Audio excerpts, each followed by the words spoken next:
your World Heritage Site plaque. Our what? We are a World Heritage Site, recognized by the United Nations for protecting natural and cultural resources that are important to the whole world. And every World Heritage Site gets a plaque to commemorate this designation. Okay, I don't think I've ever noticed this before. Where was it? Well, that's the thing. Nobody knew. I told them I'd never heard of it, and neither had my coworker. So they described to us a 2-foot by 3-foot bronze plaque, and we started asking around. We asked our boss, who coordinates exhibits around the park. He didn't know. We asked facilities management. They didn't know. We asked the superintendent. Nope. We asked everyone in headquarters and started calling all over the park to see if anyone had any idea where it might be.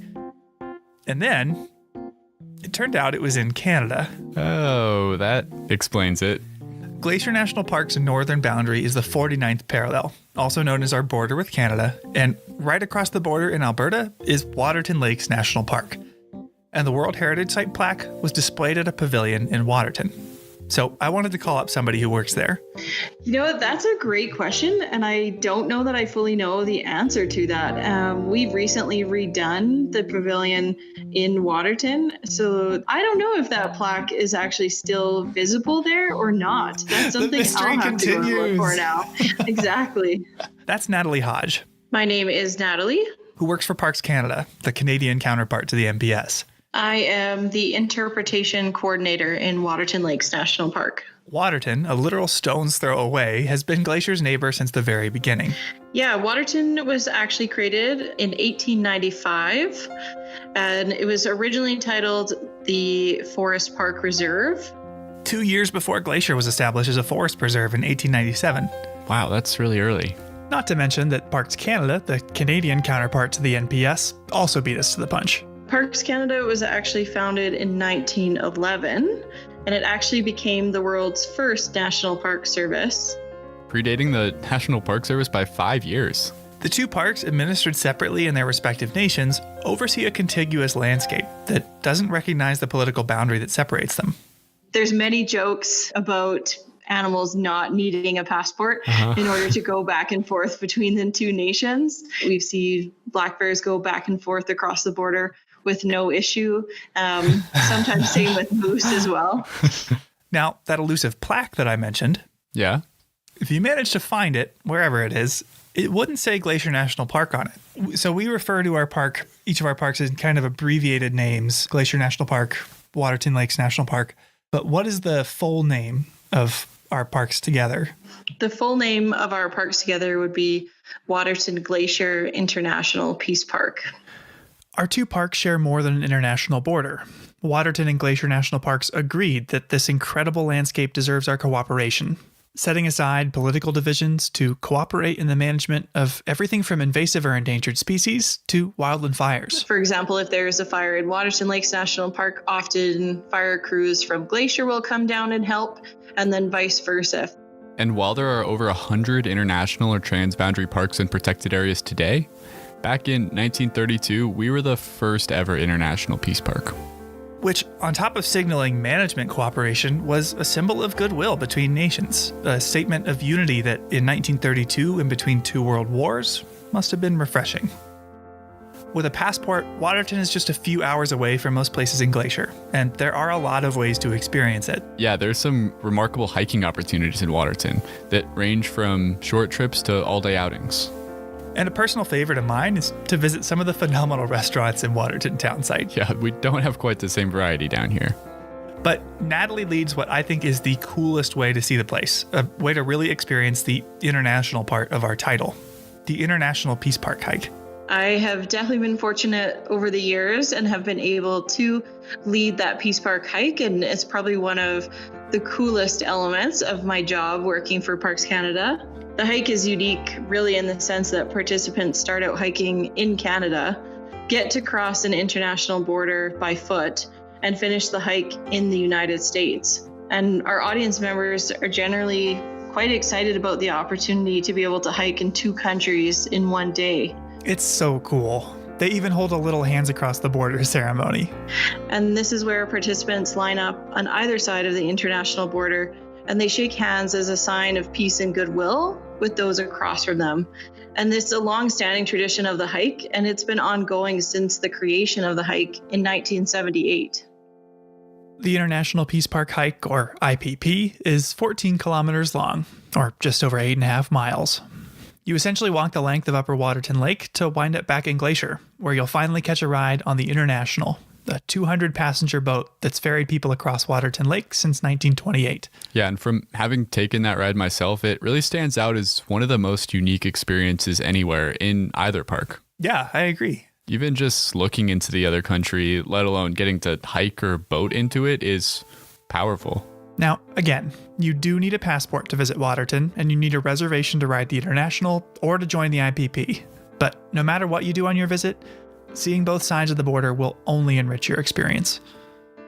So the next time you come to visit, make sure you visit our sister park. Keep that spirit of goodwill alive, and maybe, if you're lucky, you could even find that plaque.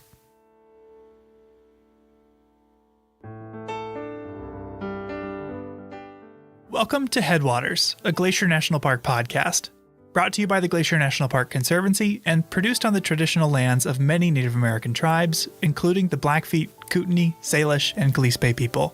We're calling this season The Confluence, as we look at the ways that nature, culture, the present, and the past all come together here. I'm Michael. I'm Andrew. And we're both rangers here. Now, we've mentioned so far that Glacier has a lot of titles. National Park, World Heritage Site. But today we're going to focus on just one of them, International Peace Park, an agreement between the NPS and Parks Canada to cooperatively manage our shared resources.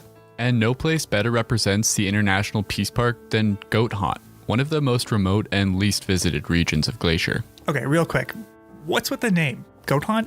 Yeah, it's kind of an archaic term, but a haunt is a place where someone or something hangs out. So essentially, Goat Haunt is a place where the mountain goats like to hang. Oh, I see. Well, odds are, even if you've been to Glacier before, you probably haven't made it to Goat Haunt. And for good reason. Yeah, there are no roads leading to it. And the shortest hike to get there is 22 miles. Shortest hike from the US, that is. So you could either backpack for a few days south of the border, or you can drive to Canada. Yeah, Goat Haunt sits at the southern tip of Upper Waterton Lake, one of the largest lakes in either park, which stretches across the border into both Canada and the US. Meaning Goat Haunt is just about 3 miles from the Canadian border. Yeah, so people overwhelmingly access Goat Haunt from Waterton Lakes National Park. Well, now I understand where the name comes from. Waterton Lake, Waterton Lakes. Okay, whatever. Yeah, so some people get there on foot, like on that International Peace Park hike, but most people arrive to Goat Haunt by boat. Including even the rangers that work there. Yeah, talk about a commute. So in this episode, we'll be looking at what it means to be an international peace park, how it happened in the first place, and how it has affected those that live and work here. All right, Andrew, where is our border with Canada? I think it's about 20, 30 miles north of here as the crow flies. Yeah, well, could you be even more specific? Where is the border? It lies on the 49th parallel. Yeah, exactly. The 49th parallel was first proposed as a border by the Hudson's Bay Trading Company in 1714, which is a story for another day, but it was ultimately adopted by the US and British governments, because at the time, Canada was still under British rule. Now, British and American teams surveyed the border in the 1860s, with brief interruptions for the Civil War, and monuments were erected that cemented a border nearly 4,000 miles long. But did you know that that survey was actually wrong? Wait, really? Yeah. The border was first surveyed when we still thought the Earth was a sphere, but it's actually an oblate spheroid. What? Essentially, it's a sphere that bulges at the equator due to rotation. All that to say, the original line doesn't perfectly follow the 49th parallel. Really? No, it's close, but it's not exact. Spheroid and all, it does transect present-day Waterton Lakes and Glacier National Parks. And visiting the border between the parks today, you'll notice the only thing separating the two countries is a swath of cleared trees, a 20-foot wide unvegetated line continuing into the horizon. And as far as this area is concerned, the most meaningful discussions of that symbolic boundary occurred not in the halls of Congress or Parliament, but on the trail and around the fire. Two of the earliest proponents of a jointly managed park were John Kootenai Brown and Albert Death on the Trail Reynolds. Big fans of nicknames. Yeah, Brown was the first superintendent of Waterton Lakes National Park. And Reynolds was the first ranger stationed in the present-day goat hunt area. Yeah, and it was these two that hatched the idea that two parks in two countries could be managed together. And the story of their friendship is an origin story of the Peace Park itself. We actually know an awful lot about John Kootenai Brown. He was raised by his grandmother in Ireland during the Great Famine and led a colorful life after leaving home. He joined the Royal Militia in 1858, but never saw combat. In search of excitement, he chased a fortune in the goldfields of British Columbia, working as a prospector, constable, trapper, guide, mail carrier, swamper. Swamper? What the heck is that? Yeah, it's someone who steers canal boats. 50 years later, he had garnered a reputation for knowing the region as well as anyone, which led to his appointment in 1910 as the first supervisory forest ranger of Kootenai Lakes Forest Reserve, which is now our northern neighbor, Waterton Lakes National Park. At age 70, he earned $75 a month to manage the whole area. Wait, only $75? That's like the highest ranking position in the whole park. Yeah, it's about $2,000 in today's money. Oh, all right. Now, much less is known about Albert Death on the Trail Reynolds. Born in Wisconsin in 1847, he and his wife moved to Montana's Flathead Valley in 1871 so he could work at a lumber mill. And to escape the nervous strain of work, 30 years later, he retired from being the supervisor at the lumber mill to become a ranger at the then Flathead Forest Preserve. When that preserve was converted to Glacier National Park in 1910, he was stationed on the southern end of Upper Waterton Lake. And while there have been biographies written of Brown, most of what we know about Reynolds we learned from his diary. Take this entry from 1912 where he's looking for poachers. Found where some hunters had camped and hauled down a sheep or deer from the mountains, but it was in Canada, about 6 miles from the boundary line. Which had been brought to life here by the voice talent of Ranger Bob Adams.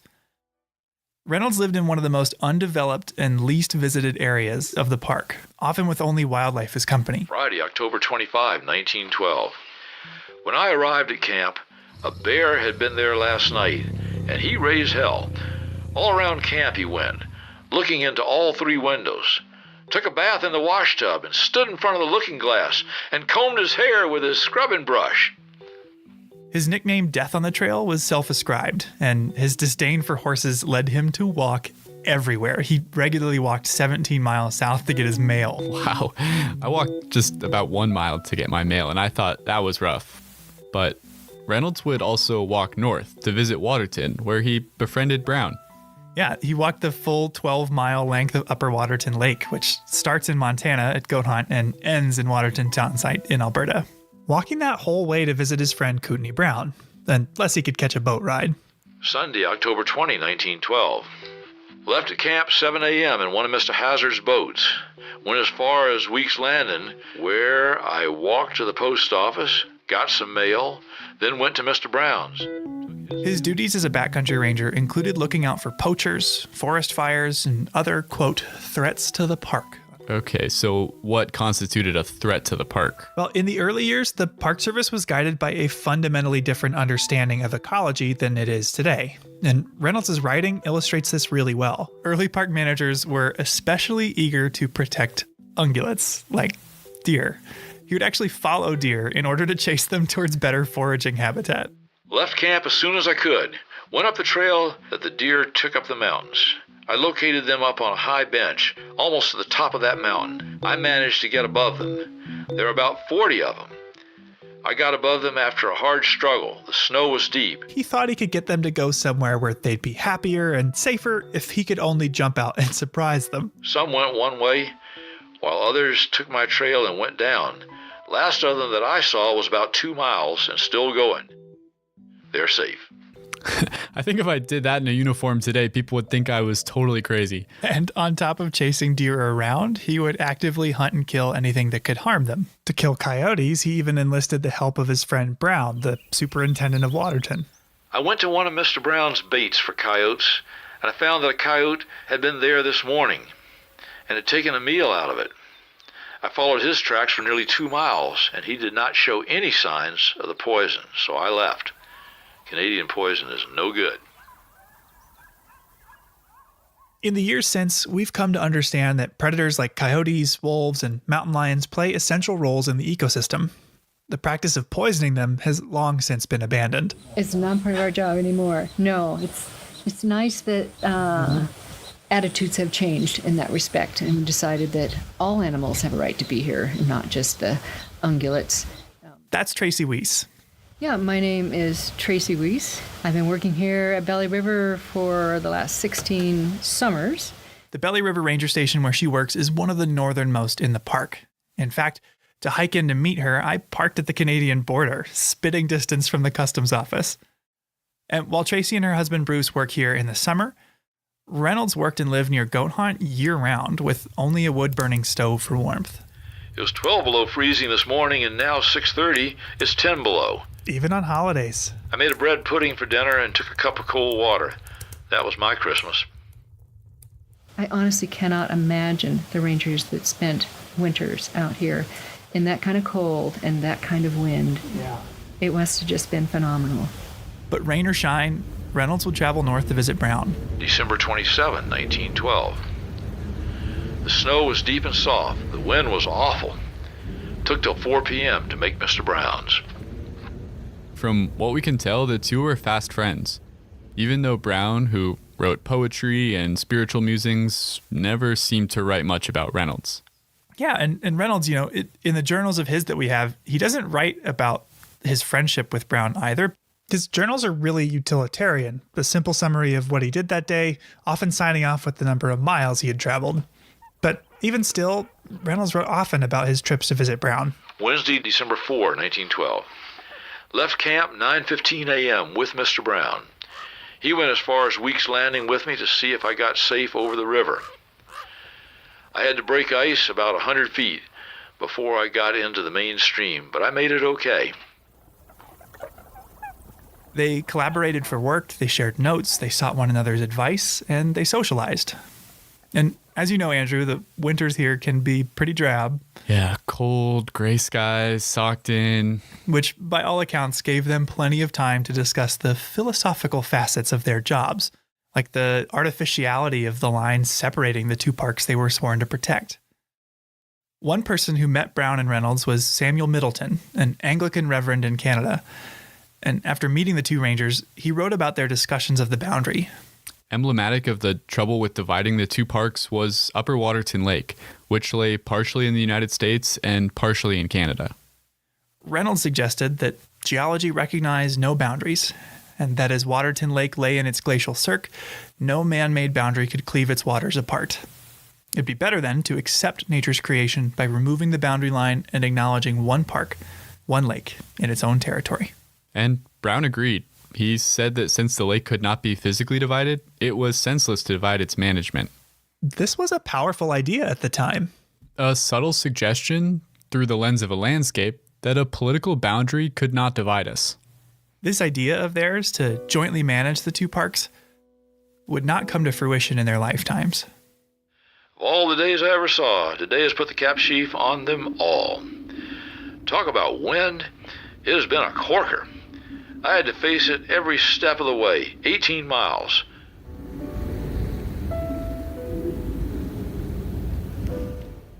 "9 p.m., fearful storm raging. Don't know where from and can't open the door to look out. Snow drifts all through the house."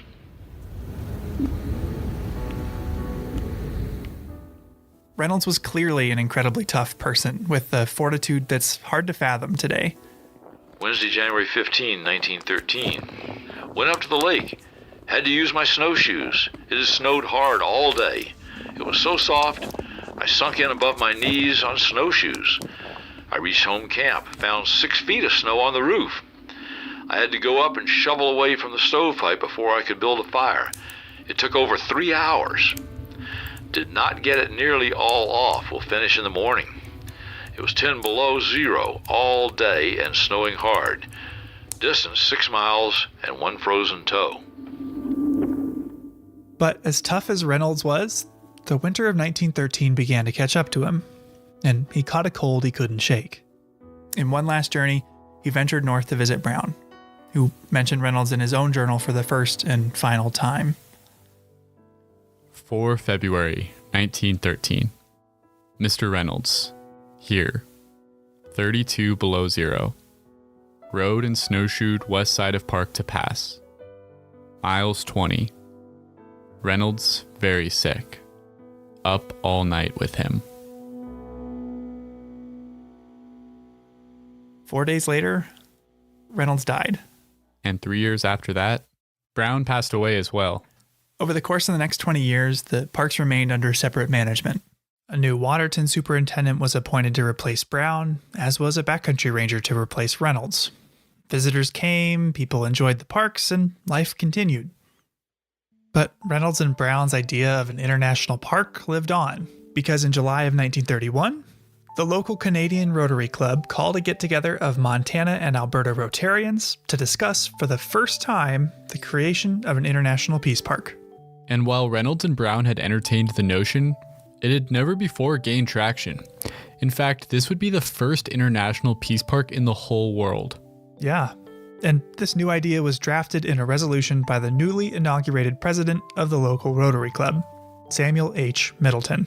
Who just so happens to be the same guy we quoted earlier, who had interviewed Reynolds and Brown about their thoughts on the border. The very same. Now, it's worth noting that Middleton first came to Waterton in search of a summer camp for St. Paul's Indian School, of which he was the principal. One of many schools of its kind that sought to suppress native culture, taking kids from reservations away from their families to boarding schools where they were taught, more or less, how to be white. This policy was called at the time, "Kill the Indian, save the man." Yeah. But acknowledging his racist efforts towards indigenous people, he was an important advocate for the establishment of a peace park. A bill establishing the peace park passed the U.S. Congress in December, and it was echoed by the Canadian government the following year. The details of this new designation were not clear-cut, leaving park managers to decide how they would jointly oversee the two parks. Parks that have evolved a great deal in the years since. In his day as a backcountry ranger, Reynolds hardly ever saw anyone. But Tracy, the modern backcountry ranger working along the border, she says her main job is to work with people. I really see the main part of our job as educating people in the backcountry. Today, more people visit Waterton Glacier on an average summer day than the parks used to see in a whole year during Brown and Reynolds' time. But that hasn't changed why they're protected or why they're important. People that do come here, and they're more all the time, they're looking for something real. To go backpacking, to reconnect with nature. That's what these parks are all about. And I think every day that goes by, they're more important than they've been in the past. But throughout the last century, with all the changes it's brought, the two parks have strived to work together. So whenever our two parks share wildland firefighting resources, whenever we lead cross-boundary hikes or boat trips, you know who to thank. A couple tough old curmudgeons with an idea. Sunday, December 29, 1912. Oh heavens, how it does snow and blow. A person can't see 200 feet, and it is coming harder and harder. I wish I was back in Helena.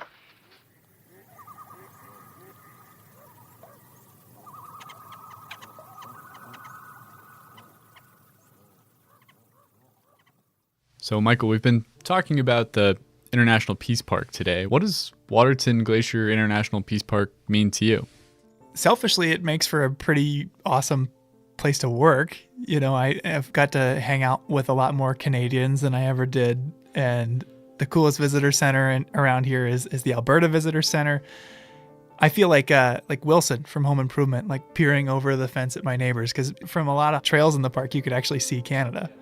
So I think it's pretty unique to be part of that symbol of cooperation as an employee and as a visitor. I totally agree. It's pretty cool when you think about, you know, the ecosystem here, the plants, the animals, you know, even the rivers and lakes. They don't know where the border is. They don't care where the border is. They're just interacting with each other in the way they always have. And to think that we can overcome the challenges of the border to manage this place jointly and to take care of this ecosystem as a whole instead of as two separate parts that are divided, you know, just by a line on a map is a pretty special thing, I think. Yeah, two countries, two parks kind of choosing to work around or to work through a political boundary for the joint management of a place like this is neat. Yeah. And on that note, I think we should move into our next story about how scientists from two different countries came together across the border to study some important animals that spend time on both sides of the international boundary. Yeah, but always look back Look in back there. in there. Yeah. And you're good at recognizing ducks. So It's here 7 is a.m., where the beaver and Lisa hunt Bate started. is thinking about ducks. And every year, the weather channelizes things differently. But usually this is really deep on me, the path, like go through. Are they talking about walking through that water? Yeah, duck science, as it turns out, involves a lot of water. So I don't think you're going to be able to do that for safety reasons. So then you just exit and come out. Today we're doing a brood survey, where we'll review the river to see if any of the female harlequin ducks there have new chicks with them. And Becca, since you're going to have to wait for a while, what you could do is just walk up the boardwalk and look for ducks on Avalanche Creek, and then when you're finished, come back down here. Lisa Bate is a wildlife biologist here in Glacier National Park, and one of her projects is to study the park's harlequin ducks. Observing these birds takes a lot of eyes, so Lisa enlists a ton of volunteers to help her collect that data. It's a pretty fun project to be involved with, and as it so happened, all of us in the podcast somewhat independently got involved with it. This year, Michael and I and producers Daniel and Alex have all gone out with Lisa to study the ducks. Michael even ended up pretty wet from his experience. Yeah. If you want to hear that story, you got to go to the Mini Glacier episode. Before we get into the study I did that morning, there's a few things you need to know about harlequin ducks. First, the name. Harlequin ducks are named for the male's breeding plumage, which resembles the makeup of a harlequin, a jester-like character popular in early modern European theater. And harlequin ducks are migratory birds, but unlike most migratory birds, they don't migrate north-south when the breeding season arrives. Instead, because they're sea ducks, they actually migrate east-west. But just because these birds migrate east-west doesn't mean they're not international. How so? I know a bird that migrates north-south like a robin will spend time in Canada, the US, and Mexico, but if you migrate straight west of here, you'll just hit ocean, not Canada. Yeah, it turns out the migration path isn't quite straight west. Check out this map of one duck Lisa tracked. Oh, wow. Spent part of the year in Washington, part in British Columbia, part in Glacier, and part in Waterton Lakes National Park.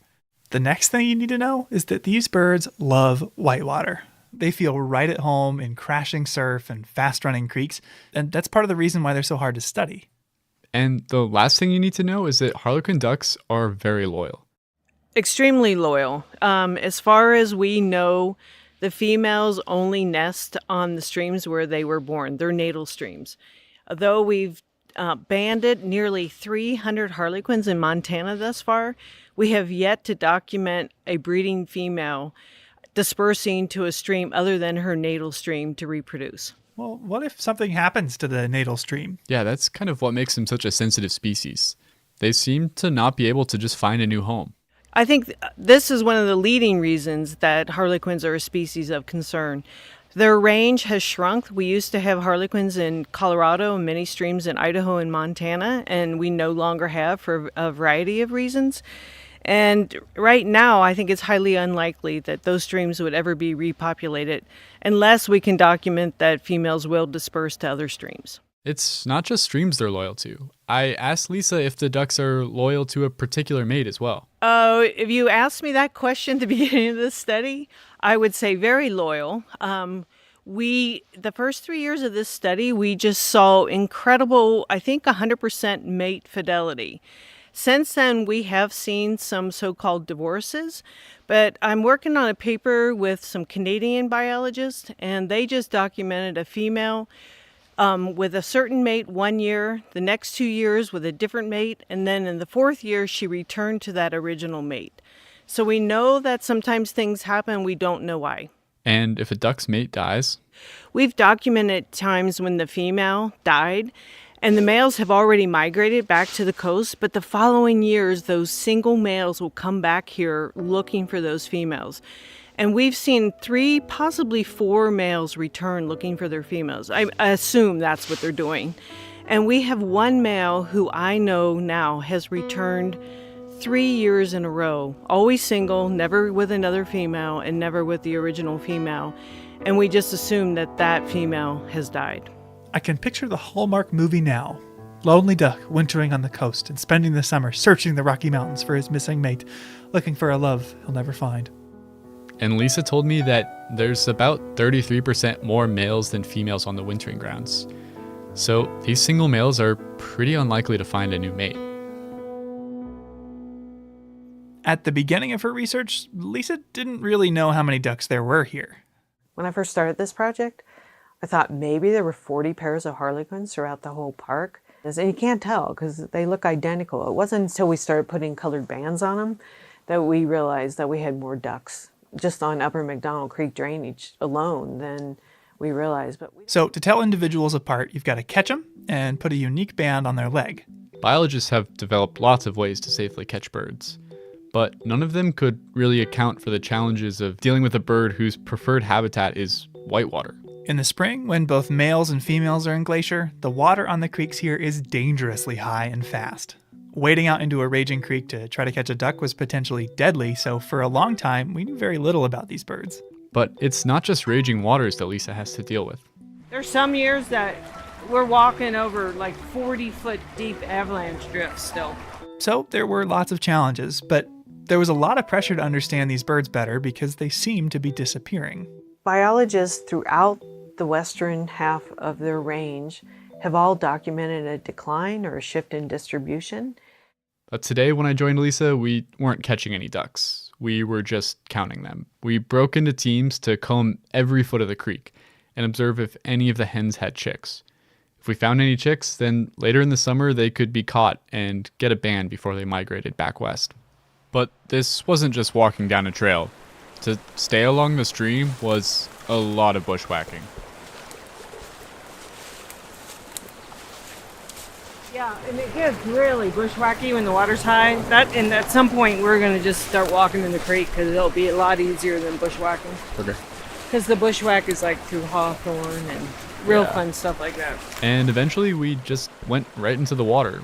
We walked in the creek through water that was above my knees. Well, did you find any ducks? We did. Lisa and I saw 7 harlequin ducks that day. And we were able to collect data on other birds as well. We saw some American dippers and spotted sandpipers. The sandpipers had just had little babies, and they were about the size of a piece of popcorn. They were so tiny and fuzzy. Popped popcorn, though, Popped yes? popcorn, Okay. yeah. So we actually ended up seeing a lot more pipers and dippers than harlequins.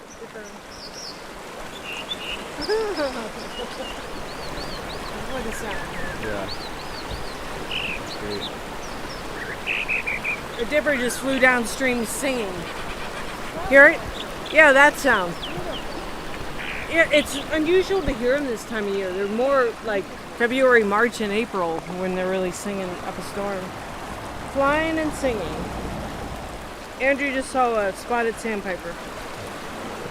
As far as harlequin ducks, we had seen 5 single females so far. Is that a lot? I don't know. It sort of depends on what they get down low. Yeah. Like I said, like a high count norm would be 12, so we still have a long ways to go. So how did this research get started in the first place? At first, Lisa just wanted to figure out if the ducks were even successfully breeding here. And I was like, okay, well, to do that, we'd need to find the nest and monitor them. And so we started like looking for nests, and we never found one. I think in 20 or 30 years of surveys here in the park, only one had accidentally been found when someone almost stepped on one. They were walking along the shoreline. So I'm like, well, how are you going to monitor nests if you can't find them? Luckily for all of us, we're not just in Glacier National Park, we're in Waterton Glacier International Peace Park. Waterton Lakes National Park and Glacier National Park, every year we have Science and History Day, and we A also full-day science conference where experts from both sides of the border present what they've been working on. here. In my first year as a biologist here, I met Cindy Smith. She's the retired conservation biologist in Waterton Lakes, and I knew that she had done research on harlequin ducks in Banff National Park. So I was lucky enough to meet her and introduce myself, and I was like, hey, I'm thinking of doing some research on harlequin ducks and trying to find their nest. I said, we just aren't having any luck. I was like, how did you do it? And she's like, telemetry. You have to put radios on them. And she was totally right, because when we first started trying to find their nest, even with radios on, I mean, I think it'd be a 1 in a billion chance trying to find those nests because they're so cryptic, they're so hidden. And some of them literally were like 2.5 miles up off of another drainage and on a cliff and a burned habitat. I mean, But to put radios on them, first you have to catch them. So Lisa and Cindy, an American and a Canadian biologist working together, developed a mist net method of capturing harlequin ducks. So that must have been what I saw. Yeah, do you remember how it worked? Well, Gerard Bird, who joined us on the Grinnell Glacier hike in the Mini Glacier episode, and a friend of his paddled an inflatable kayak full of a couple people and a pole across the creek. The pole had a rope attached, so there was the near end and the far end, one that stayed on shore and the one that went across the creek in the boat. And when the crew on the far side of the creek got out, they pulled the net taut. Oh, that makes sense. So no one had to be in the water. No, that you floated across, but you stood on either side and pulled it tight. And because harlequin ducks, unlike mallards that fly way up in the air, harlequin ducks fly down low, right over the water, so they go straight into the net. Okay, so what would you do if you caught one in the net? So the net is suspended on a cable that runs from one end to the other. And if they catch a duck in the net, the crew on the far side will twist their pole to close it, disconnect it from their side, and then the near side crew will pull the net all the way along the cable until the duck is in their hands. And then they can handle it on shore without having to get into the water. Yeah, precisely. So what was your job then? Oh, I had a really critical, a very important duck catching job. Oh, yeah? What was that? I sat probably a half mile up the road just looking at the creek with binoculars to see if ducks were coming. Okay, that sounds pretty important. How many ducks did you see? None. Well, okay, no, I saw mallards and I saw some mergansers. I saw mergansers, but no harlequins. They didn't come down the creek that day. Well, hopefully you still felt useful. I did for all the lofty ambitions I had of catching a duck that day. Lisa valued all the effort we put in. Lisa reminded me that even if you don't find any ducks, knowing that they're not there is useful data for her too. people get disappointed when we don't see many ducks or 0 ducks, and I always remind people that 0 is a real number too. It's a sad number, but it's an important number. And even though you didn't see any ducks that day, this method has been incredibly successful here. We have not had any serious injuries to any people, and we have not had any injuries or mortalities to any of the birds. And we have probably captured 250 birds now. Do Lisa and Cindy still work together? Yeah, they do. In fact, Lisa spoke really glowingly of their collaboration. Cindy Smith has been a mentor of mine for years. She's amazing, even though she's retired. As she told me, she's retired from bureaucracy, not biology. So I've worked with her on a number of publications, and she still mentors me on several projects. That's a real Peace Park success story. And the success isn't just with the science they've done. We're not just colleagues, she's become a very close friend. A friendship that's been able to thrive across the international border.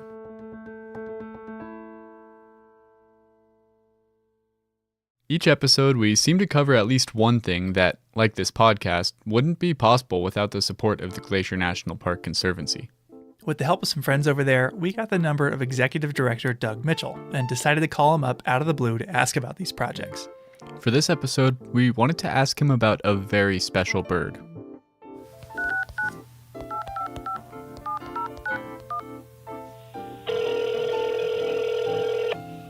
Glacier Conservancy, Doug Mitchell speaking. Hey Doug, it's Michael and Andrew.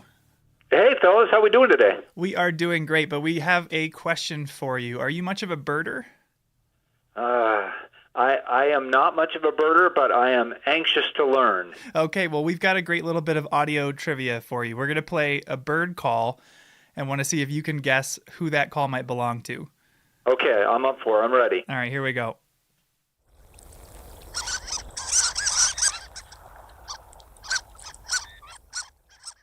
Does that ring any bells for you? I'm going to default to one of my very favorite projects in the park, and I'm going to say harlequin duck. You got it. You nailed it. How do you know about harlequin ducks? You know, I have come to know harlequin ducks, to be honest, through my work here at the Conservancy. We actually got to see a few of them with Lisa Bate. Boy, count me jealous. I have not, to my knowledge, seen one. My wife has. She watched a mom harlequin duck kind of teach her young to navigate the rapids there on McDonald Creek. It was, as she said, a really neat experience. Yeah, they're a very, very special, beautiful animal. So are you involved with Lisa's research at all? We've been very fortunate here at the Conservancy to be able to support Lisa's research in a number of areas, including with these harlequin duck studies, and also trying to do some work repairing some of the trails. There are some social trails that can be disruptive on the McDonald Creek area. So we've been very, very fortunate to be able to be part of that process as it's been ongoing. That's pretty cool. It sounds like it might allow some more people to have an experience like your wife did when they visit the park. Yeah, I think that would be great, right? That's what we're all about at the Conservancy, is preserving the park for future generations to enjoy, and to be able to think about being able to protect this species and have people later on be able to enjoy that is really a special thing to be able to think about, right? That's work worth doing. Absolutely. Awesome. Well, thank you for taking some time out of your day, Doug. We'll talk to you later. All right, thanks, guys. Take care.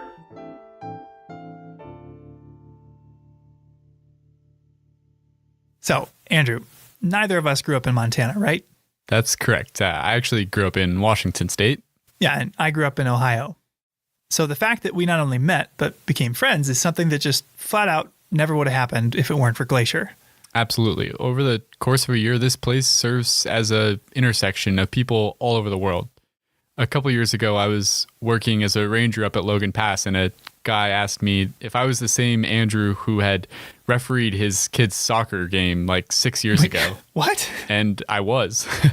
No way. So the Peace Park provides a unique opportunity to meet other people and experience cultures on both sides of the U.S.-Canada border. Just by virtue of having the Alberta Visitor Center near the west entrance here, we've had the chance to meet and befriend a lot of Canadians over the years. From the little things like celebrating Canada Day on July 1st to having them go out of their way to get me Canadian candy, ketchup chips, or Fruitopia that you can't find down here. The International Peace Park is like a confluence of two countries coming together into one unique thing. I mean, it's a lot of fun. And just in this episode, we've heard a few examples of employees befriending their counterparts from across the border.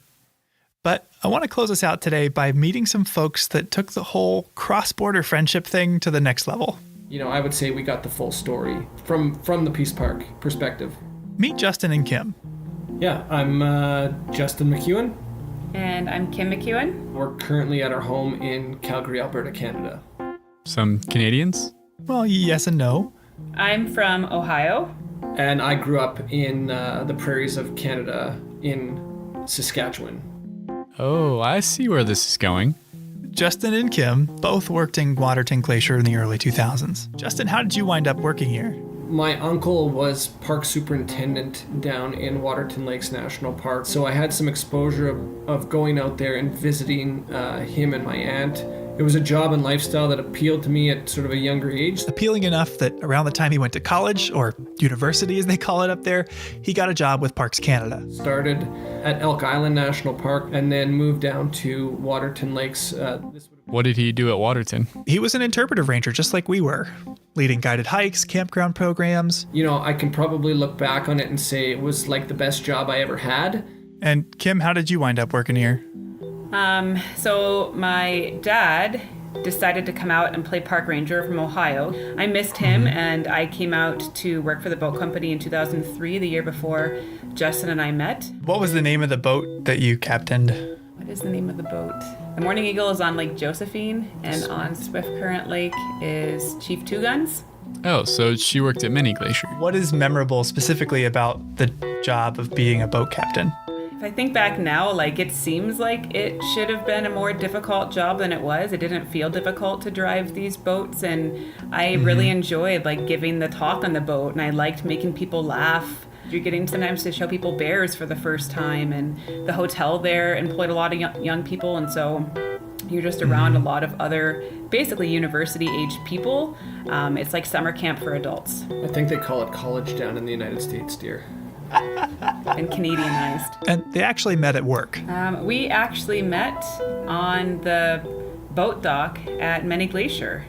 It was one of the other boat captains that was like, he's cute, you should go for a hike with him. Justin, a Parks Canada interpreter, was milling about in Many Glacier in the first place for his job. Yeah, so this would be part of a long-standing exchange within the Peace Park whereby a Parks Canada interpreter would go down to Glacier National Park and deliver a program every Friday evening, and then a counterpart, an interpretive ranger from Glacier National Park, would come up to Waterton to the Falls Theater to provide exposure to each other's parks within the International Peace Park.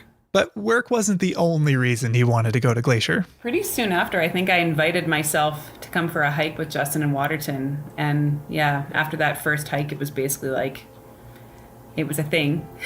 Mm-hmm. It was the start of a relationship. Well, that's adorable. And not your typical workplace romance. The two parks brought them together, but they're from two different countries. Long distance is hard enough without a border in between you. How did that even work? Well, as you can imagine, it did make it tough, but they were able to find a way. So how long did you do the distance thing?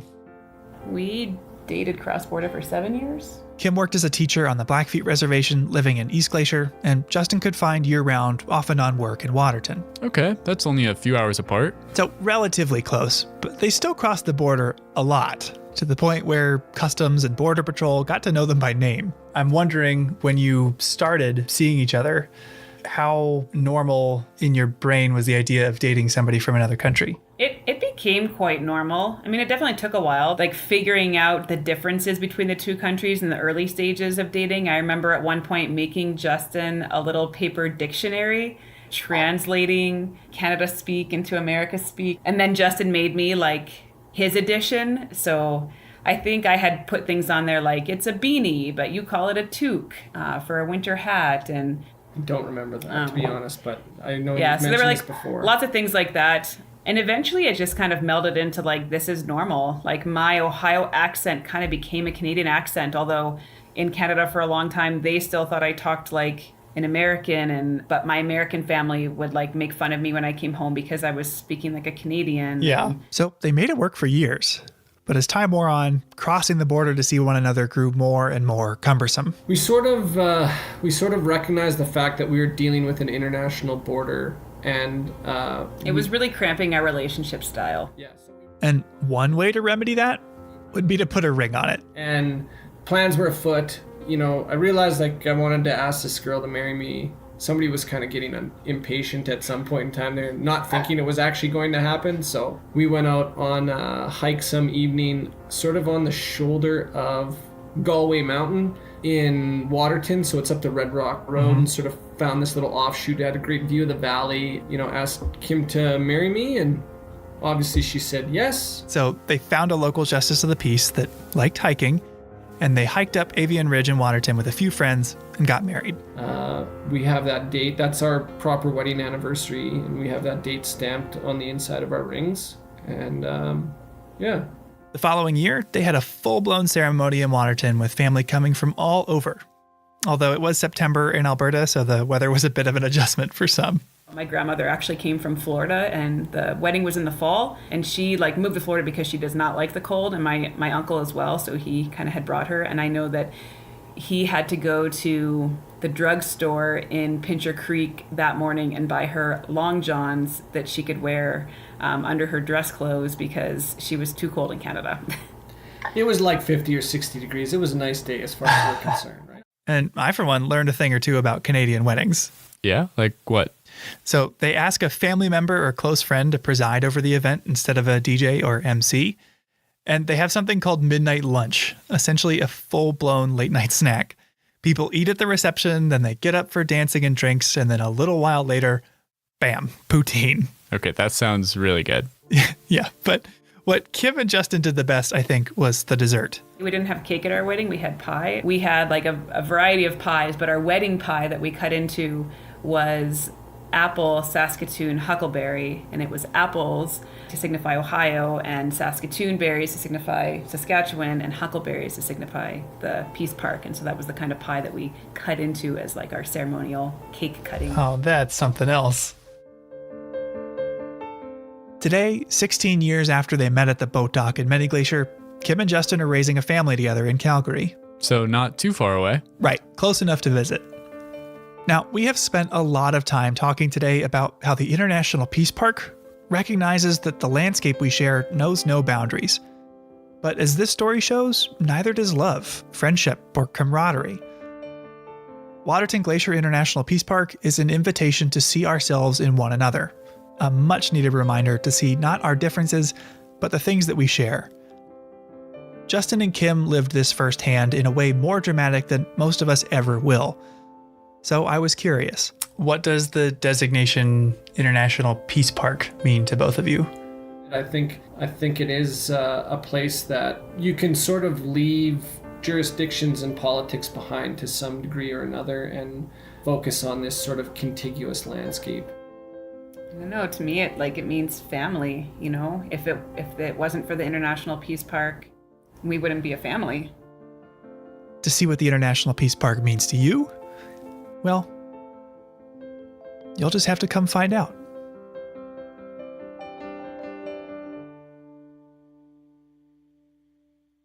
That's our show. For more information on the International Peace Park, on Waterton or Harlequin ducks, check out the links in our show notes. Thanks for listening. Headwaters is a production of Glacier National Park, with support from the Glacier National Park Conservancy. The show was written and recorded on traditional native lands. Andrew Smith and Michael Feist produced, edited, and hosted the show. Ben Cosgrove wrote and performed our music. Alex Stilson provided tech support. Quinn Feller designed our art. Renata Harrison researched the show. And narrated the credits. Lacey Kowalski was always there for us. And Daniel Lombardi and Bill Hayden were the executive directors.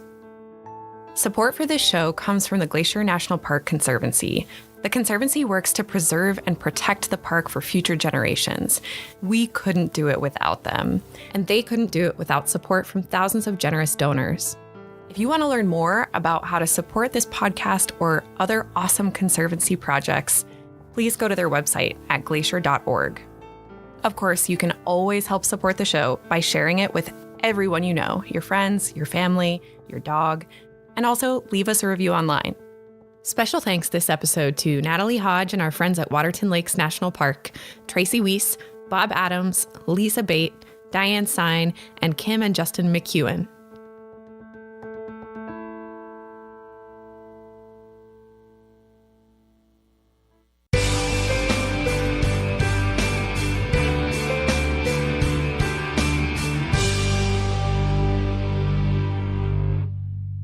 This large pullout along St. Mary Lake offers spectacular views of the lake as well as an opportunity to marvel at the skill of the builders of the Going to the Sun Road.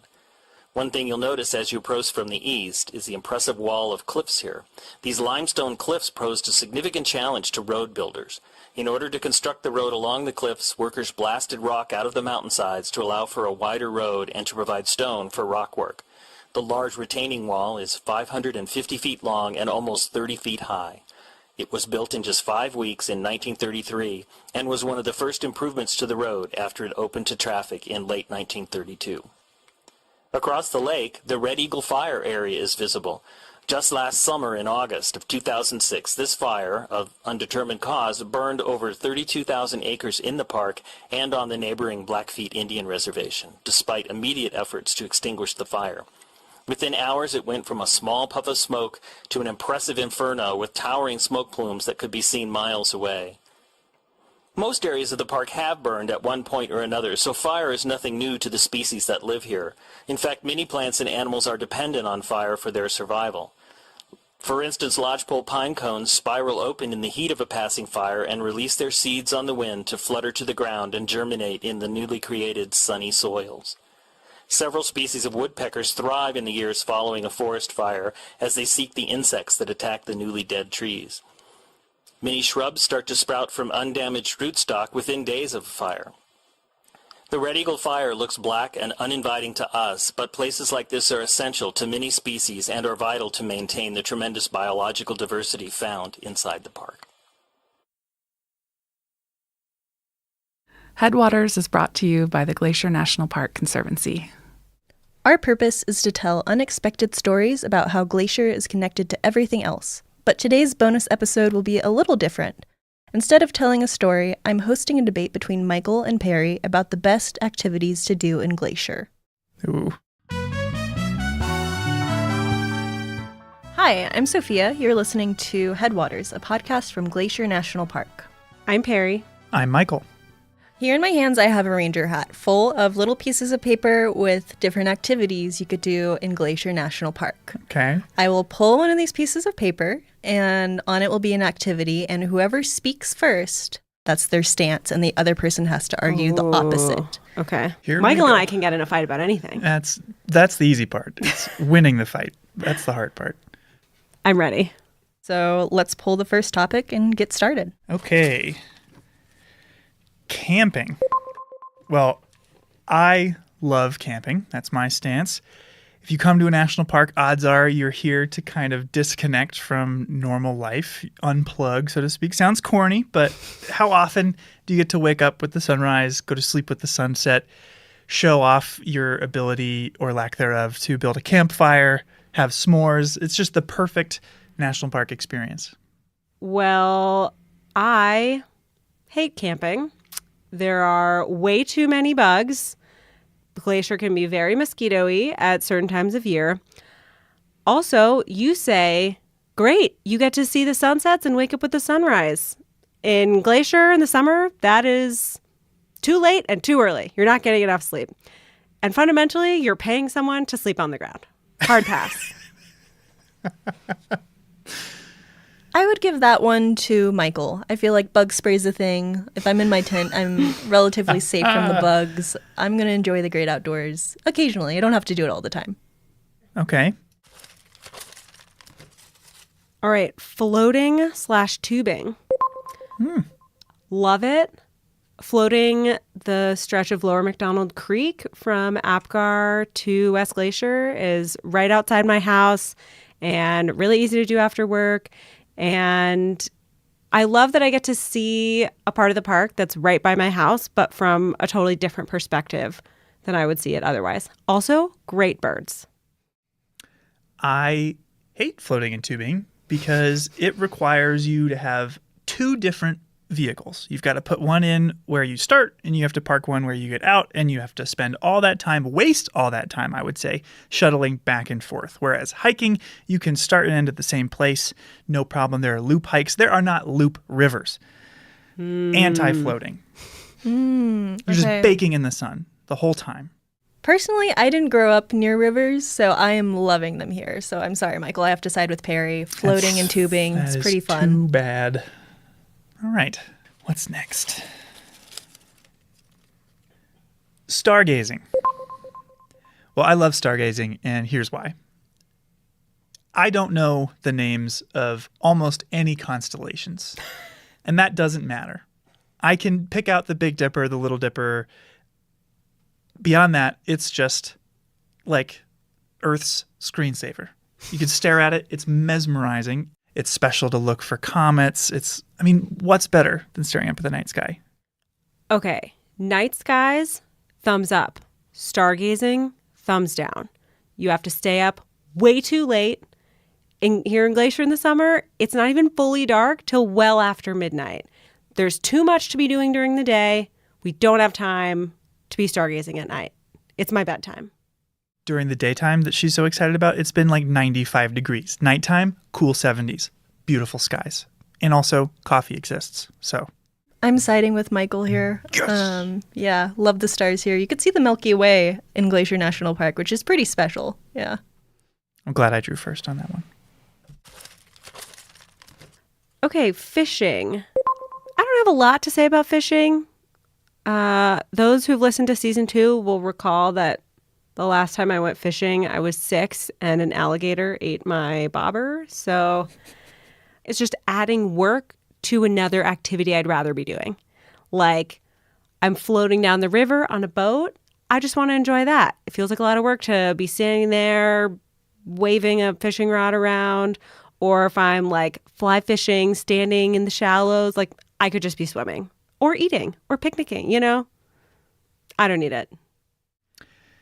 Well, I love fishing. It is one of the most meditative ways to gain a deep understanding of an ecosystem in Glacier. The park only encourages you to catch or touch one type of animal in the park, and it's fish.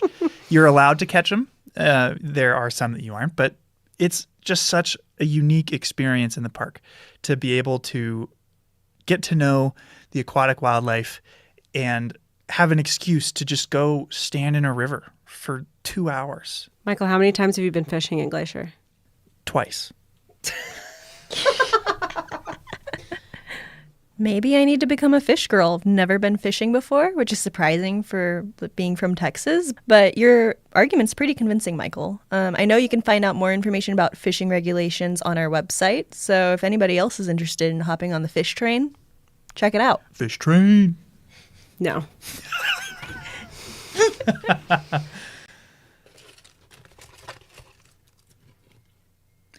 Driving, going to the Sun Road. Big fan.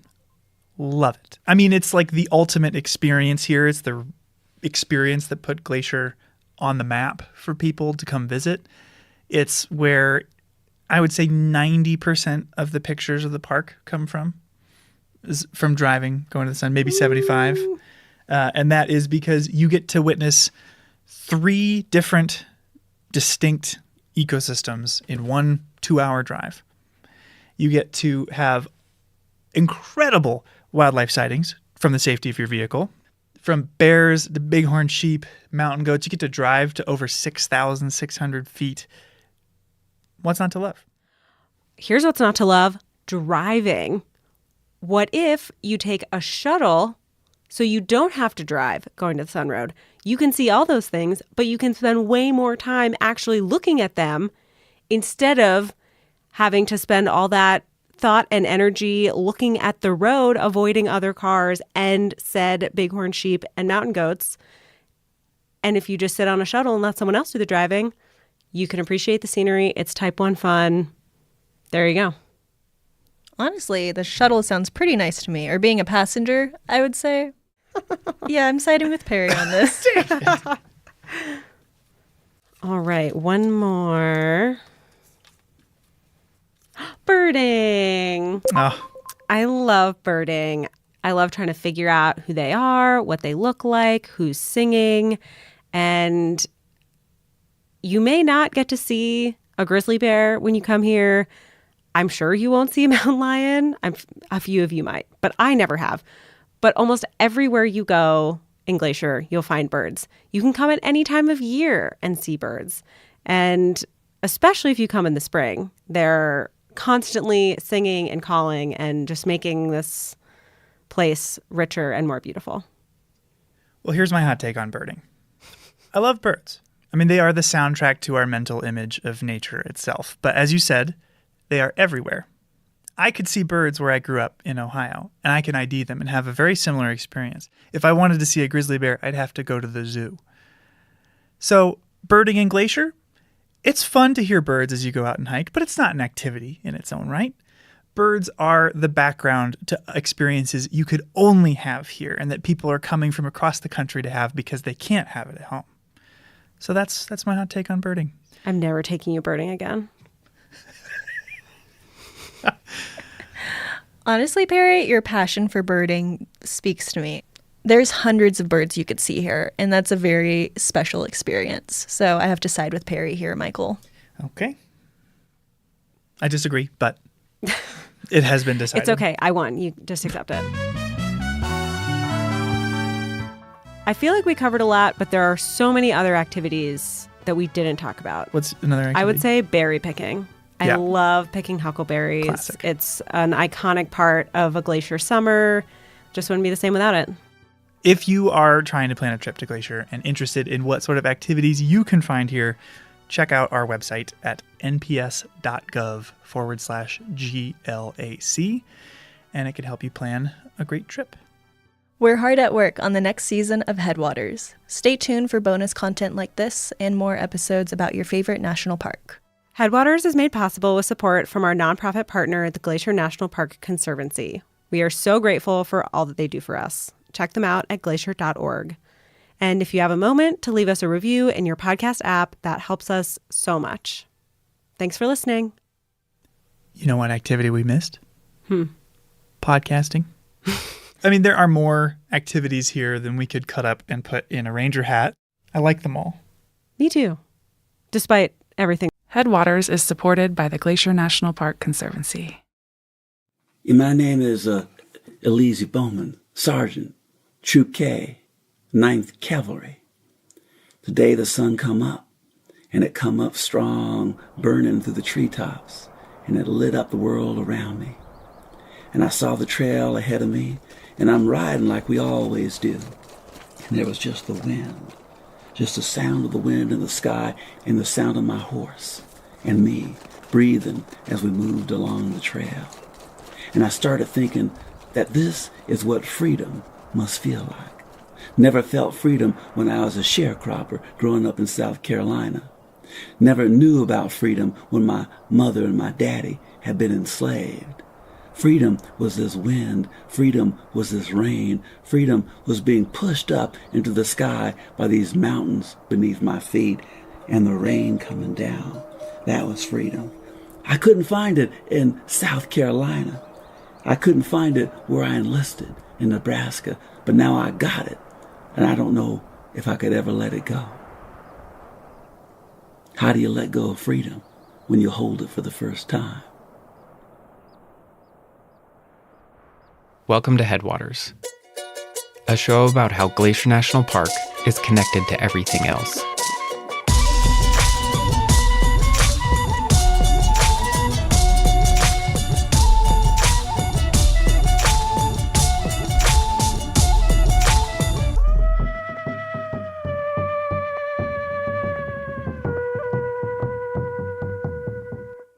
We're calling this season Becoming. It's not a complete history, but a series of stories about how Glacier National Park became what it is today. Landscape and history are inseparable. No history can be understood apart from the place in which it happens. And like landscapes, histories can erode. Stories can disintegrate or be buried under the sediment of those that follow. This episode is about a story that has been poorly preserved and deeply buried. Why that happened and why it matters. It is the story of the first Black park rangers and how so much of their history has been overlaid by the grains of 1,000 others. Perry, this episode is about the Buffalo Soldiers here in Glacier. Yes. Get us started. So when I think of the Buffalo Soldiers, I think of our Park Service uniforms. You guys all have one, right? In my closet. Of course, it's pretty iconic and not very breathable, but you know, the gray shirt, green pants and sweater, and then the big flat hat. Well, did you know that those are based on the hats worn by the Buffalo Soldiers? No. And just to spell that out, Buffalo Soldiers were regiments of African American soldiers in the Army. Right, and they were essentially the first park rangers in the years before the Park Service was formed. And we still wear their hats. Huh, I didn't know that. So, give us the background. How did these Black regiments of Army soldiers come about? Well, basically, segregation. After the Civil War, the Army created regiments for Black soldiers to serve in, and they had to be separate from the ones that white soldiers served in. But still, I suppose they were led by white officers, right? Yeah, although there is a famous exception, Charles B. Young. He was a West Point grad who was acting superintendent of Sequoia National Park in 1903, and he's the first Black superintendent of a park. So they're soldiers in the Army, but they're working in the national parks because the National Park Service, it doesn't exist yet. Right. And so there are national parks, you know, Yellowstone, Sequoia, Yosemite, Glacier. But there are no park rangers yet. And that doesn't happen until 1916 when the NPS is formed. So, like, what were they doing in parks at the time? Well, they were doing a lot of similar things to what park rangers do now. They built roads and trails. They did firefighting work. They kept out vandals and poachers, all that kind of stuff. But outside of those park ranger duties, I'm sure they had other missions, right? Right. But back in those early days, this is post-Civil War, the racial climate back east isn't great. So for the most part, they were sent on assignments out west. Okay, so the thought was like less people, less prejudice, I guess, right? Yeah, for the most part. But that doesn't mean it wasn't complicated. And so in addition to being proto-park rangers, a lot of their assignments were in the Indian Wars in the late 1800s. So they're fighting against indigenous people who are resisting being confined to reservations. So, I mean, there's just a lot more to this story than meets the eye. Right. They also did peacetime and exploratory missions too, including spending some time here in Glacier. Really? Yeah, they were here in 1910 fighting fires during the Big Burn, and they were also part of a couple early expeditions before this was even a park, including the Ahern expedition. One of the best surviving accounts of this expedition is from G.E. Culver, the geologist they brought along, who starts his report by describing the group. The party consisted of 2 mountaineers, 2 prospectors, 2 Indian guides, a squad of soldiers black as ebony, and the rider. All were mounted and well armed. 30 days' rations were carried. So, Culver, this guy is your main source for this story. He was the team's scientist, and he kept a record of the trip that you're looking at. Yeah, he recorded kind of the broad strokes of the adventure, but it's like 2 pages of adventure and 15 pages of geology. But through his writing and his sketches of the mountains, you can start to reconstruct where they went and why. I had an actor read some excerpts from the report. The object of the expedition was to find, if possible, a pass over the main range, farther north than any then known, to map the course of the streams and the principal Indian trails. So roughly, they went up the east side trying to find a pass over the mountains. They tried many glacier with no luck and then kept trying further north. I'm not surprised they had trouble finding a pass. The mountains here, they're glacially carved, they're famously steep. Yeah. So this expedition of about 15 people travels several hundred miles across the park and in a big loop around northwest Montana over 57 days. Yeah, I don't think I've ever backpacked more than maybe a couple nights at a time. Yeah, me neither. So while it would have been quite an adventure to retrace their whole journey, I decided to just follow their footsteps where they crossed the Continental Divide, probably the most challenging day of their trip. And today, it's called Ahern Pass.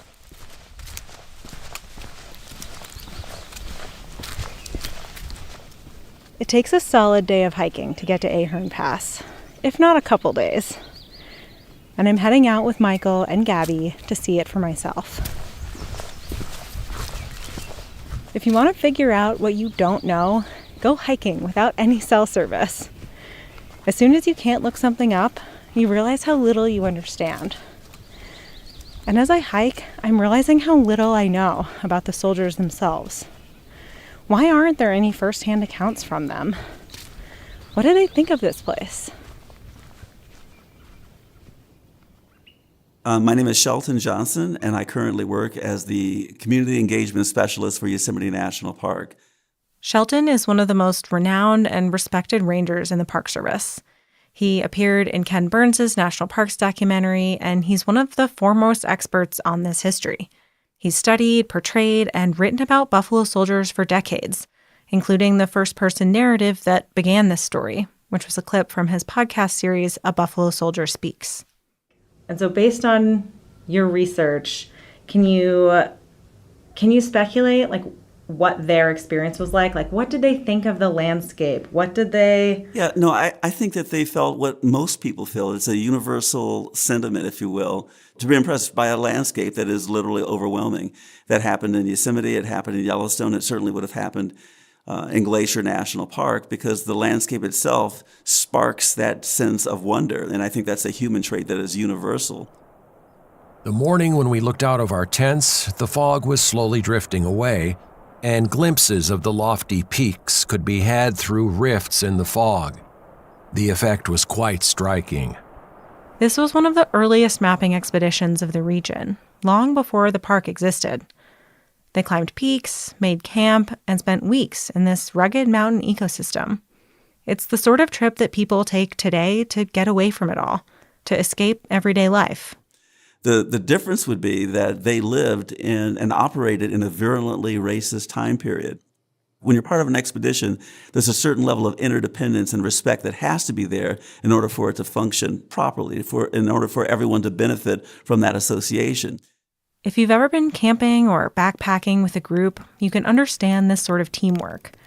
You figure out who carries what, who sets up the tent, who cooks the food. A few ducks, grouse, and ptarmigan paid our cookhouse a visit, as did numerous fine trout. Of large game, we secured 1 bighorn and 16 mountain goats. The young of the latter are very fine eating. The old bucks taste of musk. So, and as you get to know people, you see beyond, to a great degree, ethnicity, you see beyond gender, but be that as it may, they were still, quote unquote, colored soldiers of that time. America's prejudices followed them everywhere, even into the wilderness.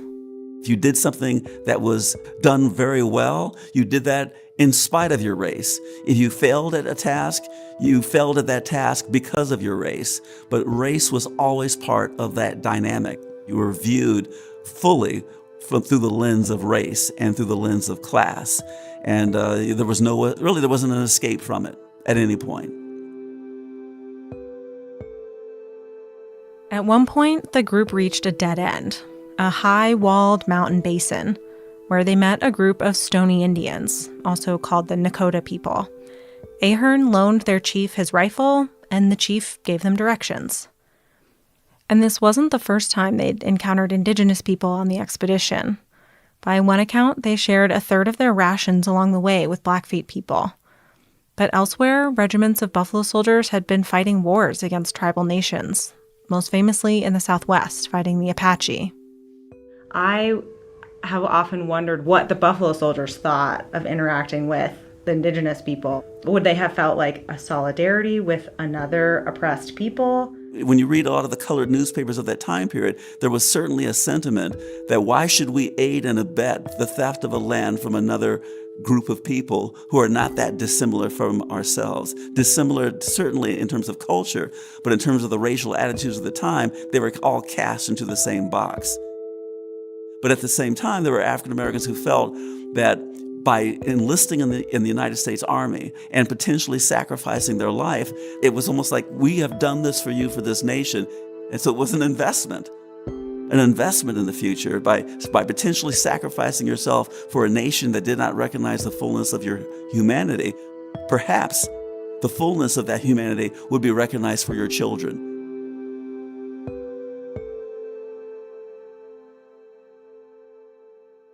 While this expedition was a peaceful one, it was still dangerous. Following the advice of the Stoney Indians, the party set out to climb the Rocky Mountain Pass ahead of them, Ahern Pass. Here's Lieutenant Ahern's report from that day. August 22nd. As I led the pack train out this morning, I felt extremely anxious as there were several places on the trail where a misstep meant certain death. At one place, we climbed a narrow and very steep rock 15 feet high in which we had to cut steps. We led our most troublesome animals over this. My feelings were indescribable when I started up this rock, not knowing what the horse would do. The ledge was about 18 inches wide. On the lower side was a fall of 1,900 feet. I can only imagine riding a horse through this kind of terrain, but Shelton doesn't have to. He's done reenactments of buffalo soldier patrols in Yosemite on horseback, in full uniform with saddles and gear of the period. Why did you choose to wear the uniform, to ride on horseback? Why was that important to you, and what did you learn from it? I chose that pathway because I wanted to not just see the history from the outside looking in, the way that you look through a window at a world that there's a partition between you and that world. I wanted to put myself into the history. And the best way to do that would be to do what they did and to wear the uniform that they wore, to ride a saddle that they might have ridden. And when you're on a horse and you look straight down, all you see is the horse. The horse is blocking the view of the ground beneath your feet. And when you're 12 feet above the ground and you look over, you just see an abyss if you're going on a trail along a canyon wall. You can talk about it, but it's better if you live it. And if you live it, then you really feel it. And if you feel it, then it's you. You've become the past that you're interpreting. And that's what I wanted. That's why I did that. And it did deepen my experience, and it did deepen my perception of this entire history. To deepen my experience and perception of this history, I have to live it. I wanted to go to Ahern Pass. The Indians called us Buffalo Boy. Buffalo Boy. Buffalo Boy.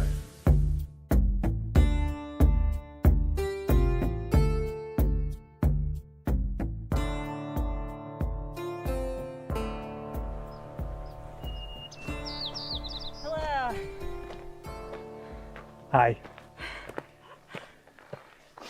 Where are we?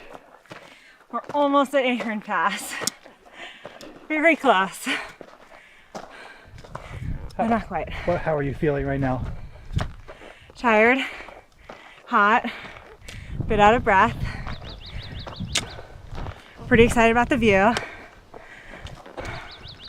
It's been a long hike, but since I'm being recorded, I'm trying to act like I'm not too out of breath. Look around. What do you see? I see a snowfield, this flat, grassy pass. Sheep! There's like, oh my God, there's like a dozen of them. Are those little baby sheeps? I love them. We finally made it to Ahern Pass. The mountains on either side are towering and impenetrable, but the pass itself is a low point between them. A small meadow full of wildflowers and tiny trees with a view down to Helen Lake and the plains beyond. There's even a trail up here now on the west side, but that's not the side the Buffalo Soldiers came up. How steep do you think it is down to Helen? I don't know. Let's go peek over the edge if we can not fall off of it.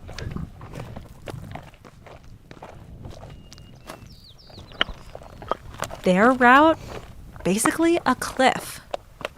Ooh, this is very steep. Ah! Michael! Don't go so close to the edge. Oh my God. Oh! I know. No way. I'm flabbergasted at trying to take horses up here. This is absurd. That's a lot steeper than I expected. Yes. I thought there would be these sort of grassy green slopes with bare grass, and that can be tough to traverse. And there was maybe one rock ledge that they had to climb over or something, and that's what they cut steps into. But this is just a vertical cliff. Glaciers carved this valley, leaving behind a steep rock wall below the pass. It's perfect for cliff-dwelling bighorn sheep, but a terrifying place to take a horse. The slope rises sharply from the lake, turning into a network of ledges covered in crumbling rock that clatters loose at the slightest nudge. Ahern Glacier looms to the north, and the landscape feels alive, the geology an active force. We're looking down at Helen Lake, and I see Elizabeth Lake in the distance. And I mean, Ahern Pass is 2,000 feet above the lake at its foot, and the summit wall on either side of the pass was estimated to be at least 1,500 feet more. The entire force had worked 2 days in making a trail from the foot of the talus slope to the summit of the pass. The ascent is very steep and was made with difficulty. I did not imagine it would look like this. Well, knowing that they had horses and stuff, I definitely imagined it to be a bit more gradual. Yeah. Like if I looked at this, like could I get down this or up this? I'd be like, I don't know if I really want to do that. I would definitely need a helmet. I don't know that this is the most hopeful way to get across. No, I'd be like, maybe let's try Canada instead. How about Logan Pass? It definitely gives me a newfound respect for what they were doing here and their skill to navigate in a place like this.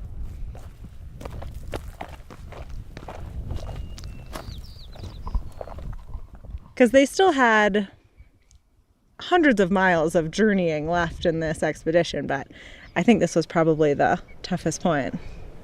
It makes me feel like really reflective, because this was 1890. 1890. Yeah, 20 years before the park was even established. So in a way, their presence probably hastened or contributed to the eventual formation of the park. But yeah, it was 132 years ago. And so, it's pretty cool to know that they walked right through this spot.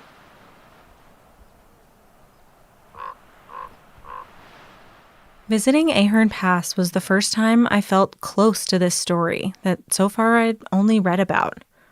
Retracing their steps feels like another way of reaching out, in the same way that Shelton has tried to understand the Buffalo Soldiers by writing and performing from their perspective. But around here, I noticed these rocks got a tendency to remember everything that's ever happened to them. This place got a tendency to remember everything that has ever happened to it. Nothing. It's easy to think of the backcountry here as a place where, you go to get away from people. But I don't know, it's been really cool to think about all the people that have been here before me and all the stories that this landscape contains. And we call that an echo. We call that something over your shoulder that makes you pull back and look quick to see if you can catch it. But nothing that ever comes through this place is ever forgotten. And you ain't got to lie down in a bedroll for too many nights before you realize that it's all being remembered and it's all being held on. In a way, it feels less lonely to be out here when you think of all the other people who've come here before me. So I'm wondering this. Will this place remember me? Will it remember my shadow cast on the earth? Will it remember the sound of my horse as it moved through that canyon? Will that be remembered?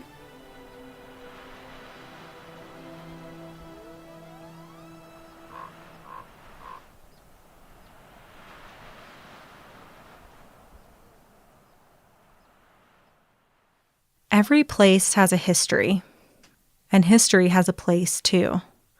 But most people have never been to Ahern Pass, and most people don't know this story. If history can be eroded, some rocks are harder than others, more resistant to wearing away. Some layers of history become bedrock, common knowledge that we all share. Or they crystallize into something easily found, like when a place is named for a person. Like George Patrick Ahern, the expedition leader. A peak, a creek, a glacier, and, of course, a pass are all named for him.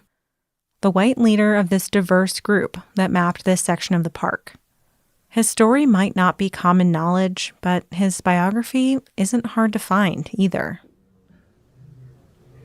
Can you tell that story and talk about, how you talked about expanding the frame? Yeah, and that's the photograph of Theodore Roosevelt next to John Muir in May of 1903 at Glacier Point.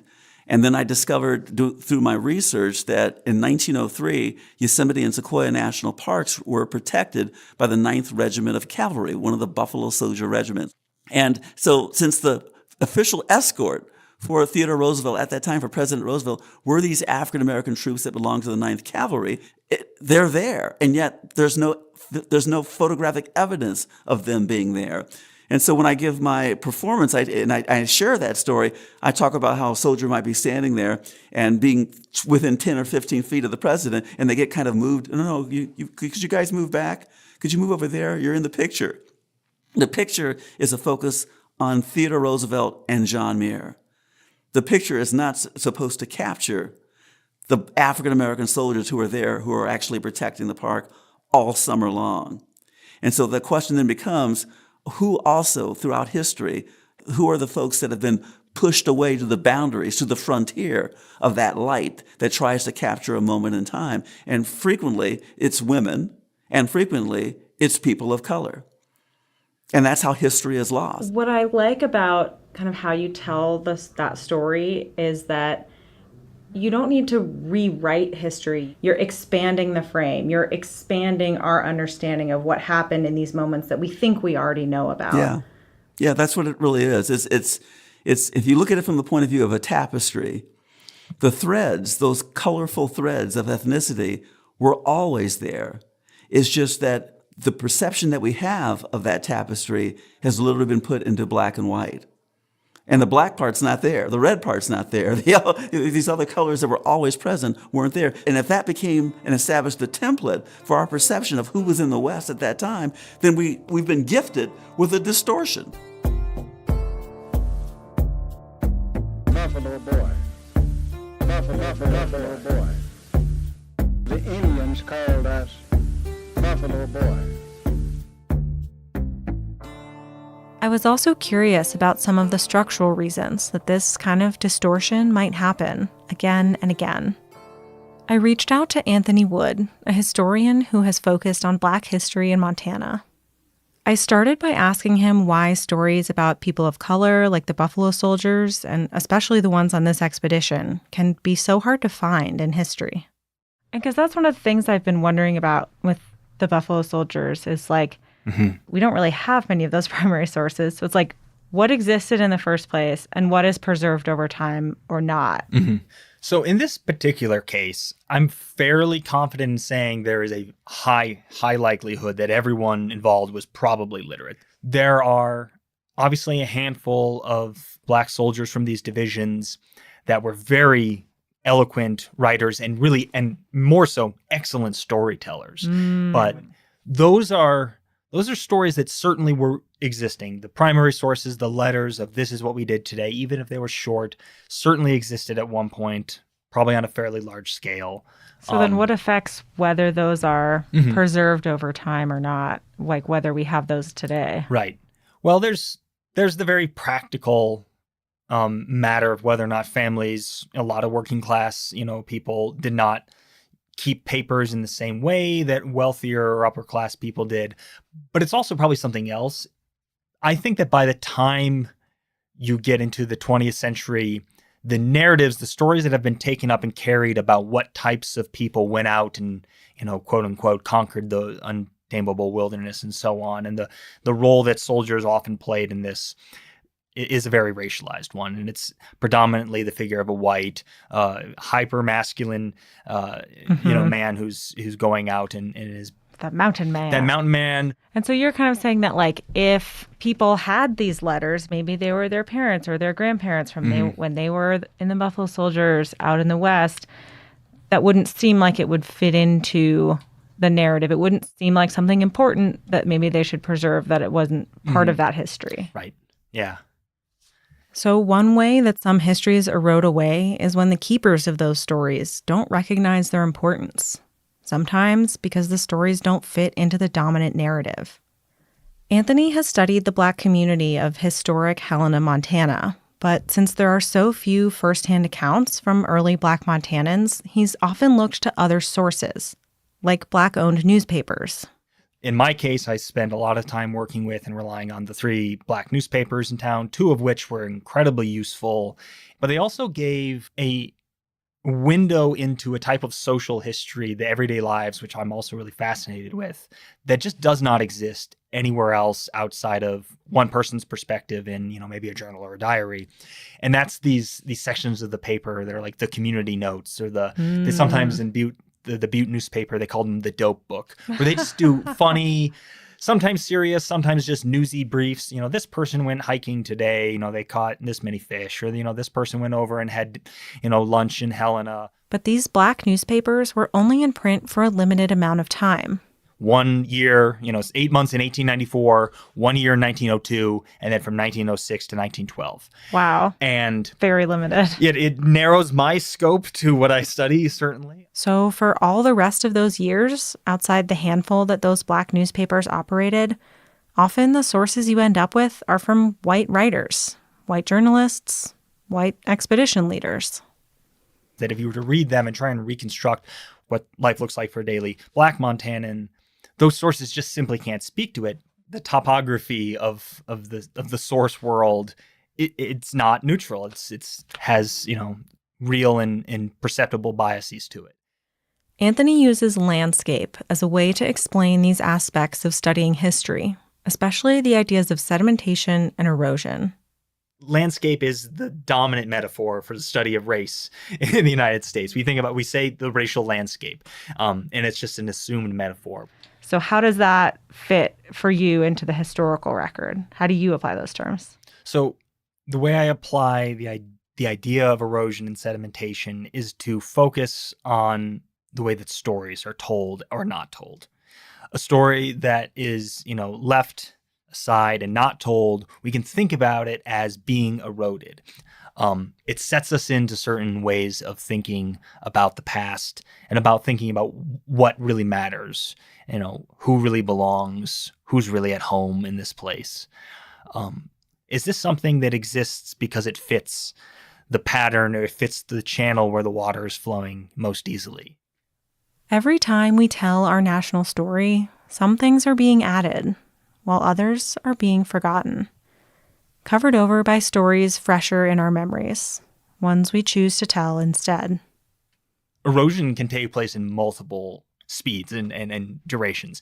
It can be fast and enormous, like a flood that just rips everything out and you get, the scablands of eastern Washington. Or it can be slow and glacial, and it can just take a very long time, and you can have just an imperceptible change over such a long generation or more. Like a story that's not told, that's not passed on and slowly forgotten. Yeah.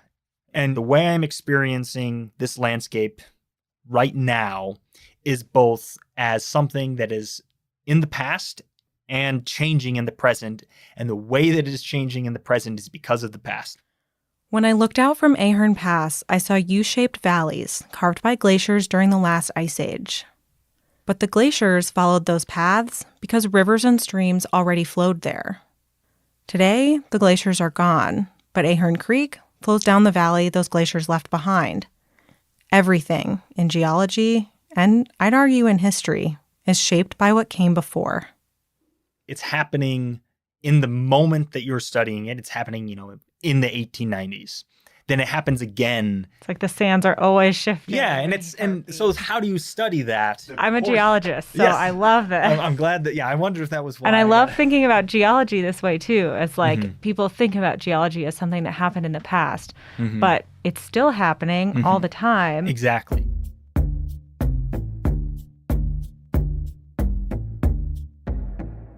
So many of these choices happened in the past.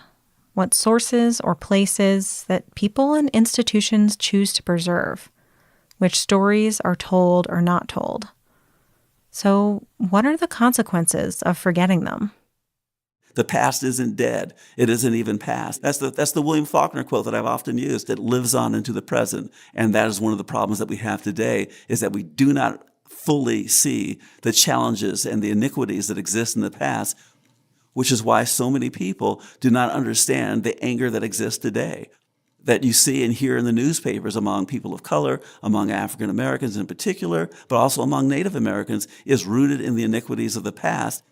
But the past it's still here. It's still happening today. Otherwise, there wouldn't be a modern day Black Lives Matter movement. It's rooted in the perception that what happened in the past is continuing into the present. And these choices about how we represent history not only affect how we view the past and understand the present, but they're still being made every day. You've spent probably the better part of your career telling these stories, specifically the Buffalo Soldier story, these stories that we don't otherwise get to hear. Yes. Why is that? Why have you devoted your career to that? Well, because of the cultural perception that is literally held by African Americans today. African Americans in general feel that, national parks, that's not something that we do.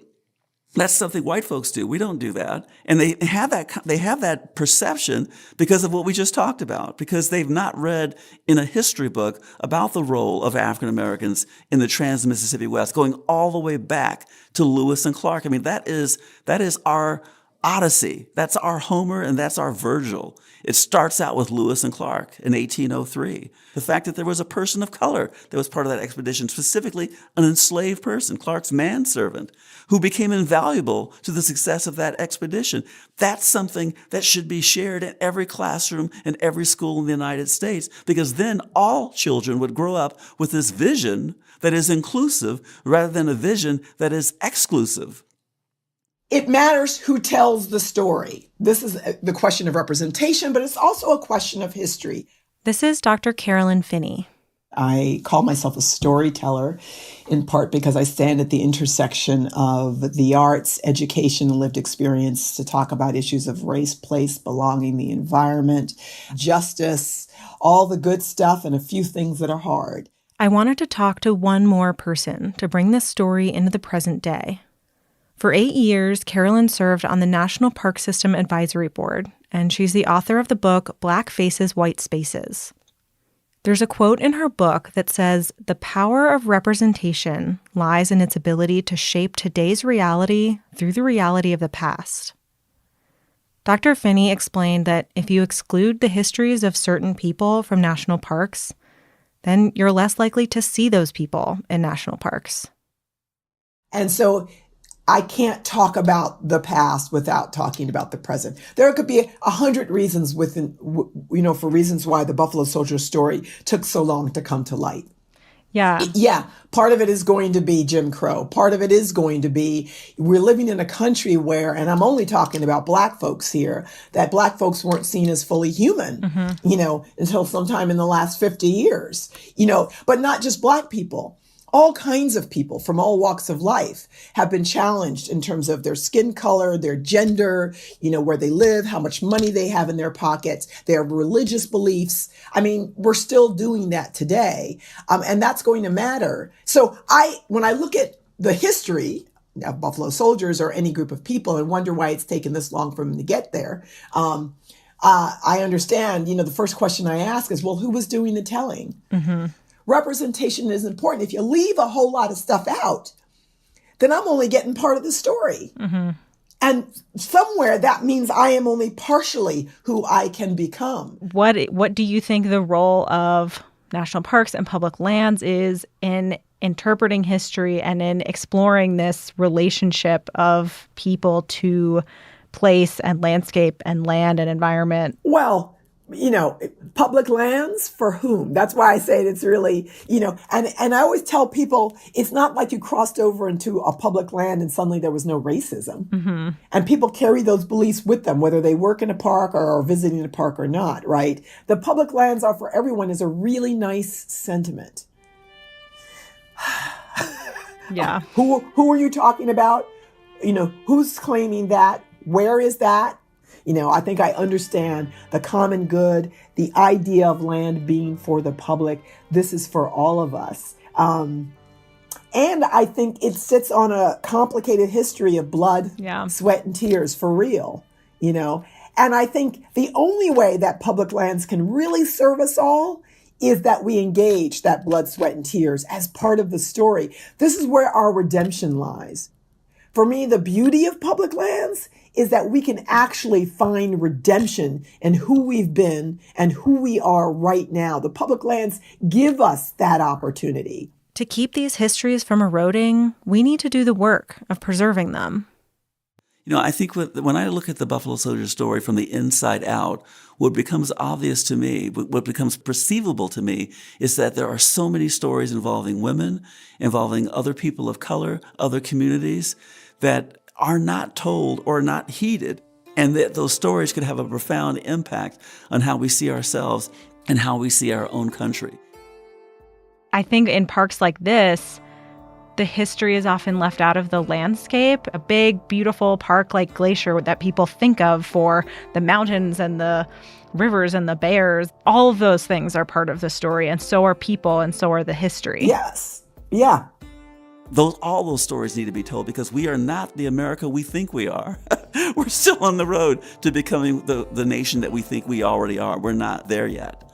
And people who feel that we are there yet do not understand the fullness of our history. That in and of itself should make us recognize and revere the idea of public lands so much more, not avoid the telling of that history because it's not a pretty telling. That should make it cost people something for us to be able to call a piece of land public. And we as the public have a responsibility and an accountability to that idea of public lands. That's the conversation I want to have around public lands. And that is what's powerful about telling these stories. It makes American history, reveals American history to be much deeper than we give it credit for being. And anything that results in a deepening of light, a deepening of sound, a deepening of color, results in a clearer vision of who we are as human beings, who we are as Americans.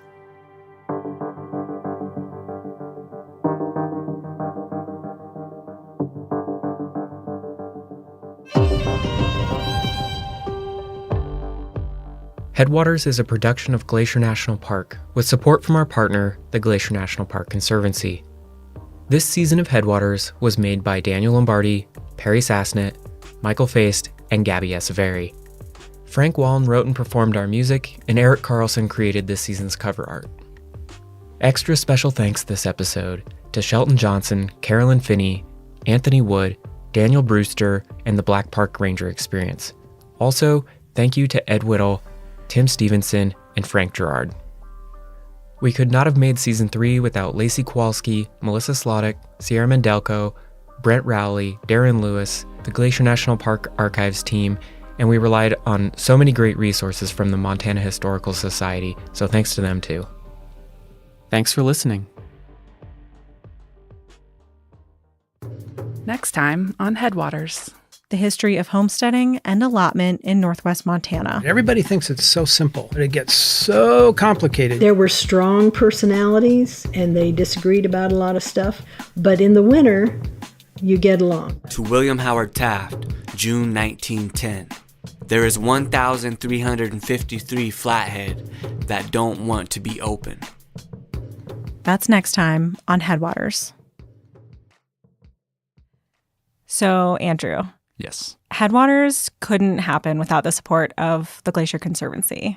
But you guys also help with so many other projects in the park. Yeah, one I wanted to talk about today is the project to build an accessible trail around Swift Current Lake. Swift Current Lake is right in front of the Many Glacier Hotel. It's probably one of the most popular trails in the Many Glacier Valley. Hiked it many times. Yeah, it's really beautiful. And we're working on a long-term partnership over the next few years with the MCC, the Montana Conservation Corps, to make a wheelchair accessible trail all the way around so that people with mobility impairments can enjoy that lake and that beautiful area just like the rest of us. That sounds like a great project. Yeah, we think the national park should be available to everyone, so we're really excited to make it happen. And if people want to learn more, how can they do that? They should visit our website, and they can find us at glacier.org.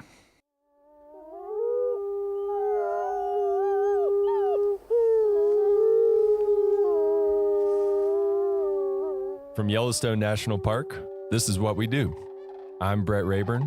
And I'm Ashton Hooker. All right, Ashton. First of all, it's great to see you. How's it going? Good to see you too, Brett. I'm good. How are you? Good. I'm awesome. So I have a question for you. Okay. Have you ever hitchhiked before? You know what? I don't think I have, honestly. The way your face went, I thought you were about to tell me an epic hitchhiking story. No, I'm actually surprised I haven't done that though.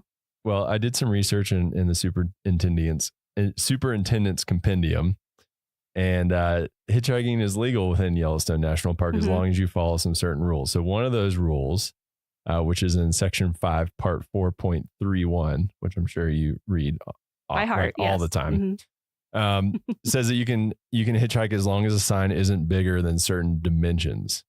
Oh, Do wow. you know what the max dimensions for your hitchhiking sign would be? Wow, this is a very niche question.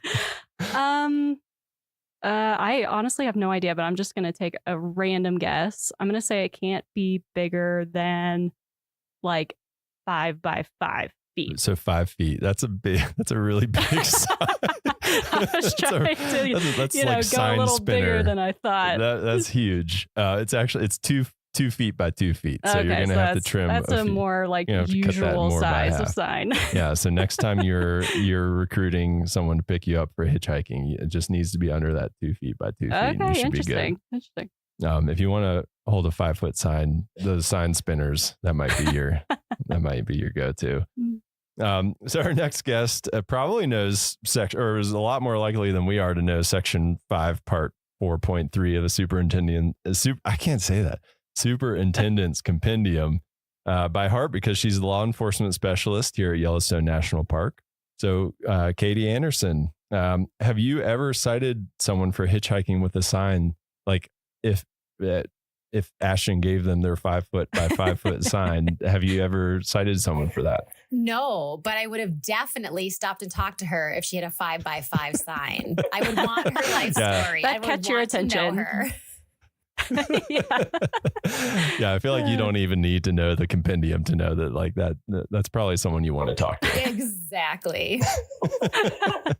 Well, there's always a first time for everything. So I'm guessing, and I'm guessing you see a lot of things, something different every day as a law enforcement specialist.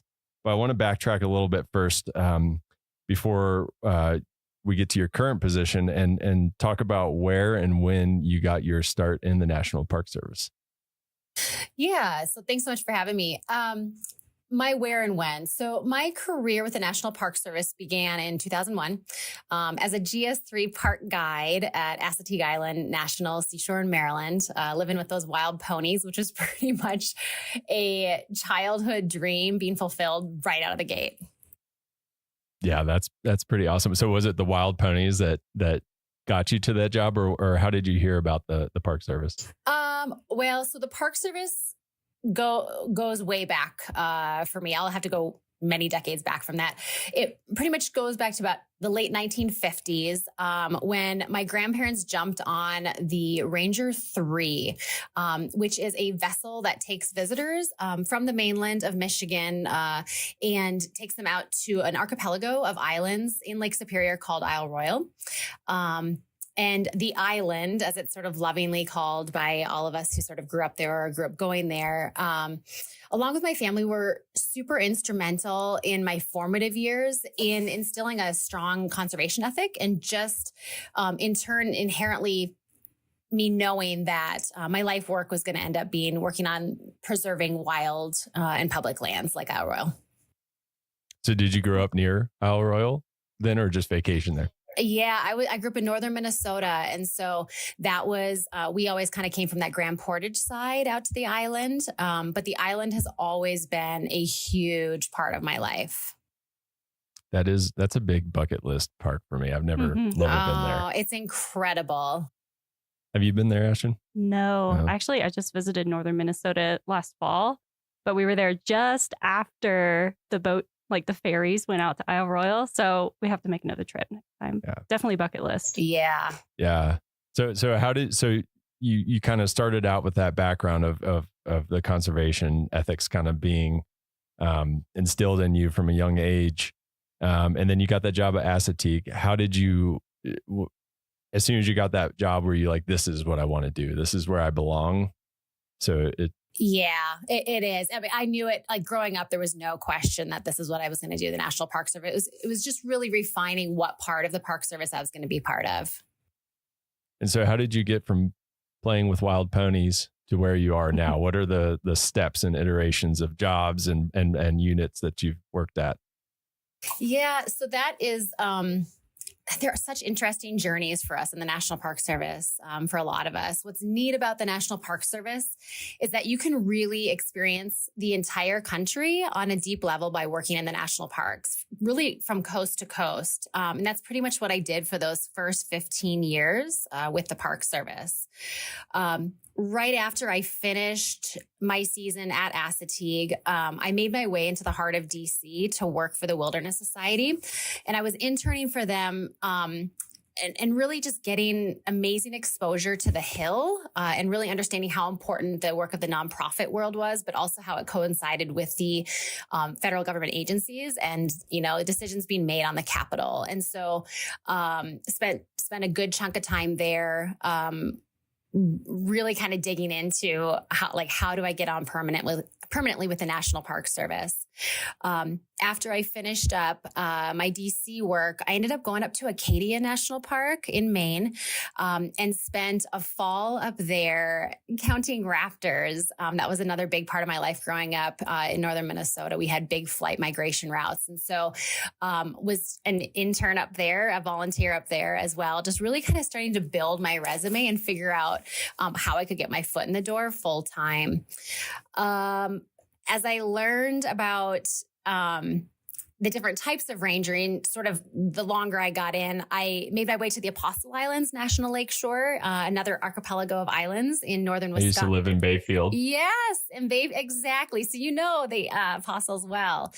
And I dipped my toes in interpretation and lived out on Stockton Island. And it was an amazing experience. And from there, I put myself through a seasonal academy, which was kind of the norm in how to get permanent in the law enforcement ranks. And so put myself through that academy because I really wanted to be running more of like the adrenaline junkie calls that were kind of coming with rangering. And I really wanted to get in on some of the craziness. And so then I spent the next 5 years of my career seasonally at Rocky Mountain National Park as a seasonal law enforcement ranger, doing the front country side of things and then also the backcountry work. I was able to jump in on the search and rescue operations, really got my first experience working fatalities and working the family liaison roles. And then also starting and really integrating the other side of my life that had always been so strong for me. And that was having a horse component in my career, and started my mounted patrols at Rocky Mountain National Park. Oh, cool. Wow. Yeah. So you've done like a lot of things.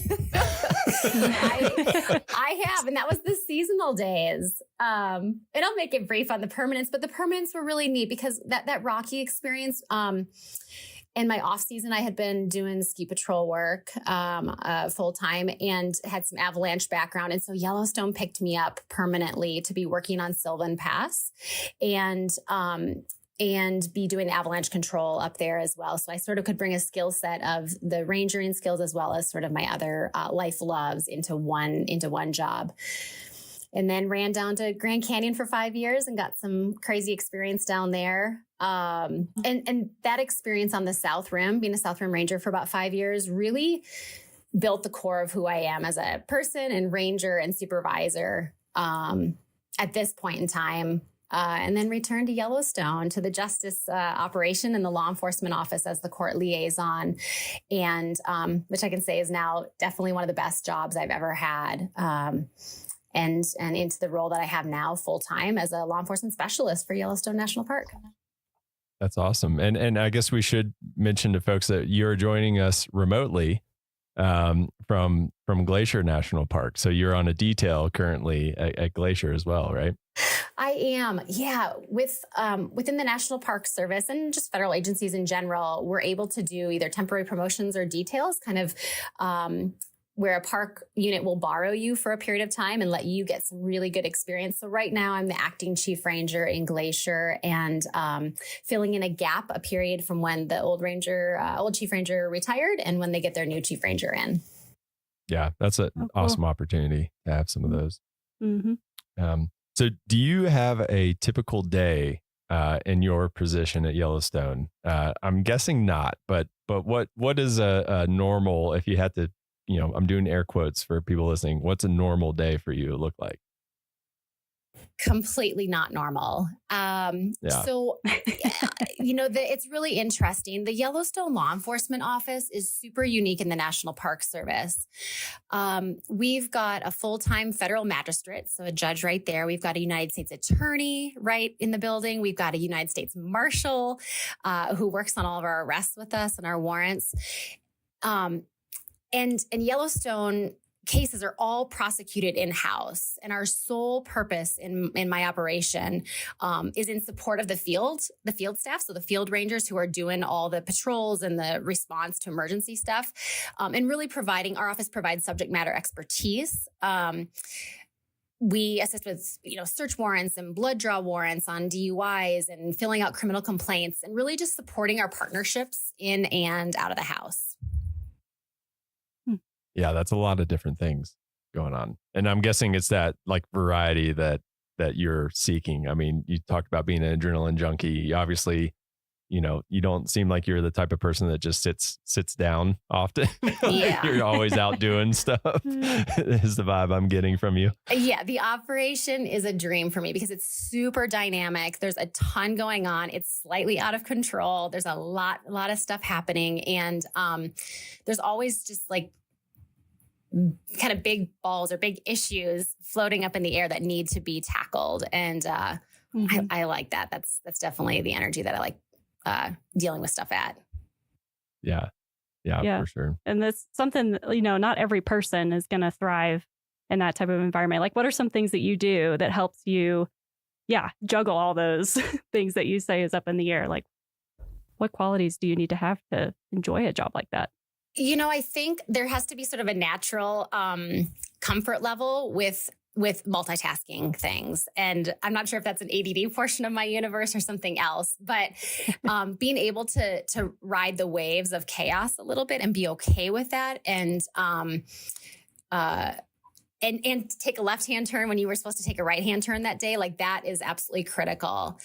I think it's also super cliche, but communication, like literally being able to communicate with everyone from defendants who are sitting in your jail, prisoners, to the chief magistrate judge and beyond is it's completely mission critical in our operation. I'm sure 90+% of my day and my job as a law enforcement specialist is just building trust and bridges with the field and all of our partners through just so much. Like, you cannot over communicate in this job. Sure. Yeah. That makes a lot. I mean, and like communication can make the difference between like de-escalating somebody and escalating somebody. I mean, that can make a huge difference in what your day ends up being like. Absolutely. So is that your favorite part of the job, that variety, that you know, you just never know what's going to happen doing a lot of different things, or is there something else? That is a huge part of what makes me love my job. I think if I was really going to be pinned down on having to say what my favorite part of my job is sort of in the last decade of my career here, I would say, whether we like it or not, the National Park Service is like a giant family and it needs tending to very similarly. My favorite part of the job, I think, is probably having really meaningful connections with my team and my peers, and those many levels above me. And being at a point in my career right now that I'm given some creative liberty to create the type of work environment that fosters those connections. I think it's so interesting because I think that adrenaline junkie is like your younger years, you know, and the older you get, it's just life is short, and the relationships that you have at work, which is where we spend most of our time, and at home are just so critically important. Yeah, and that's been that's come up a few times in our conversations with people, especially those that have like lived in the interior of the park or like remote areas. It's like that community is so important because that's who you have. Yes. And so you do a lot with those people. You work with them, and you have them over to dinner and all those things. And I think that's part of what is so special about the National Park Service experience that you just don't get in other jobs. Yeah, it's not a lot of work environments where you work with your coworkers and then you also go live in the same neighborhood as them. Yeah. You know, like they're literally your neighbors. Yeah. So that's a big difference. I know when Jake takes his recycling, you know. Right. I can see what he's been eating for lunch if I wanted to. That's perfect. That is a perfect example of how this works. Yeah. So on the flip side of that, what's the toughest part of the job? You know, similarly, I think I went the first 2/3 of my career here. I have gone full-blown energy. Like, I've done things at 1,000% and really kind of gone full send on everything. But it takes a toll. Like, this career is not for the faint of heart.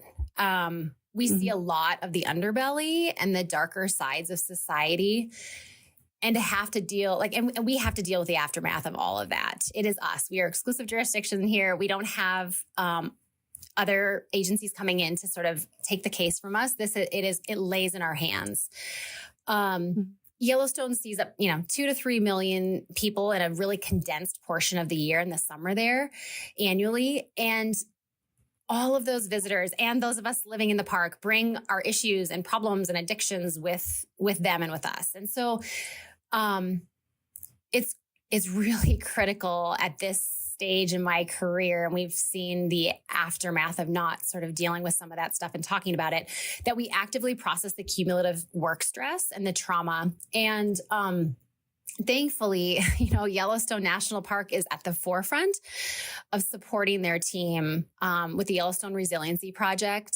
And the National Park Service is building out some exceptional peer support, mind-body wellness type programs to support us proactively for a fulfilling career, but more importantly, for our well-being the day we retire and beyond. And so we're still coming out whole. And that has been a huge culture shift that has accelerated, I would say, in the last 3 years. And so the toughest part of my job is like the loss that we see through trauma and, undealt with issues.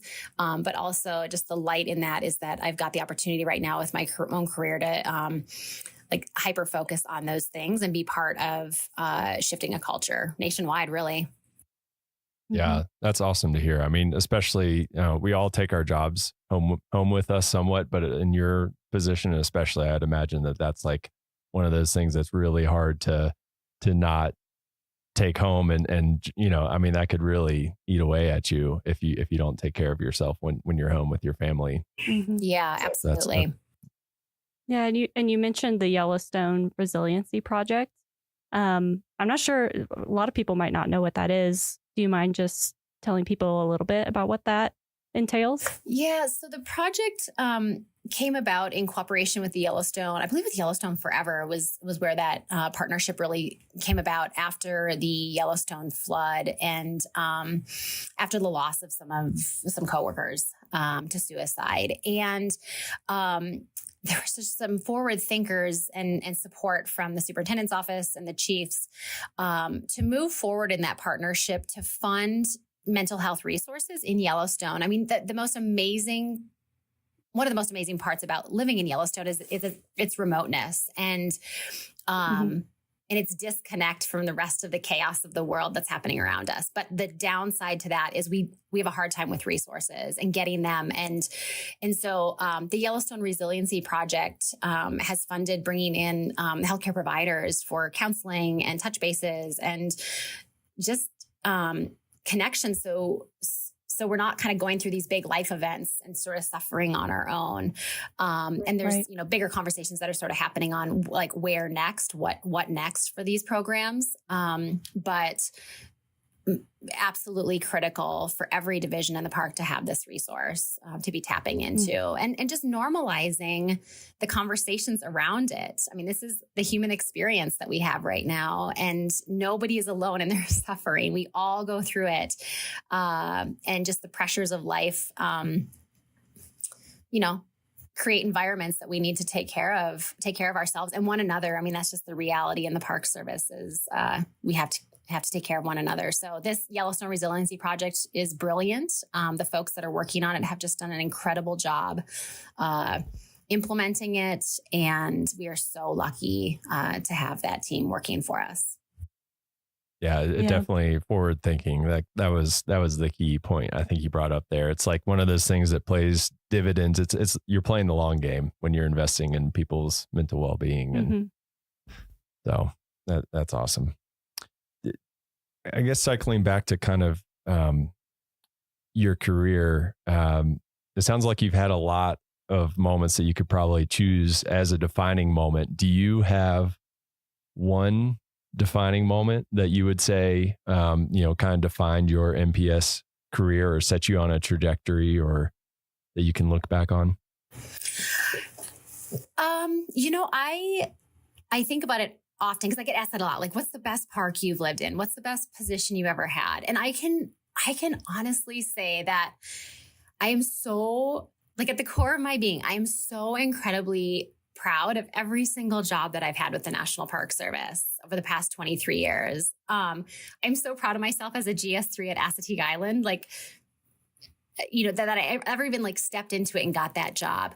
I would say it all builds on itself. It builds character. It builds who you are to the core of your being in each of these positions that you're in. And I would say just sort of sitting here in this window now, like watching the snow dump, on Glacier Park, the acting chief ranger in Glacier National Park, right now is one of those highlights. And I feel so honored to have the support from my Yellowstone team, which is like my core team, to take on this role and to have this connection now with yet another incredible gem of a park and the amazing people that call this place home.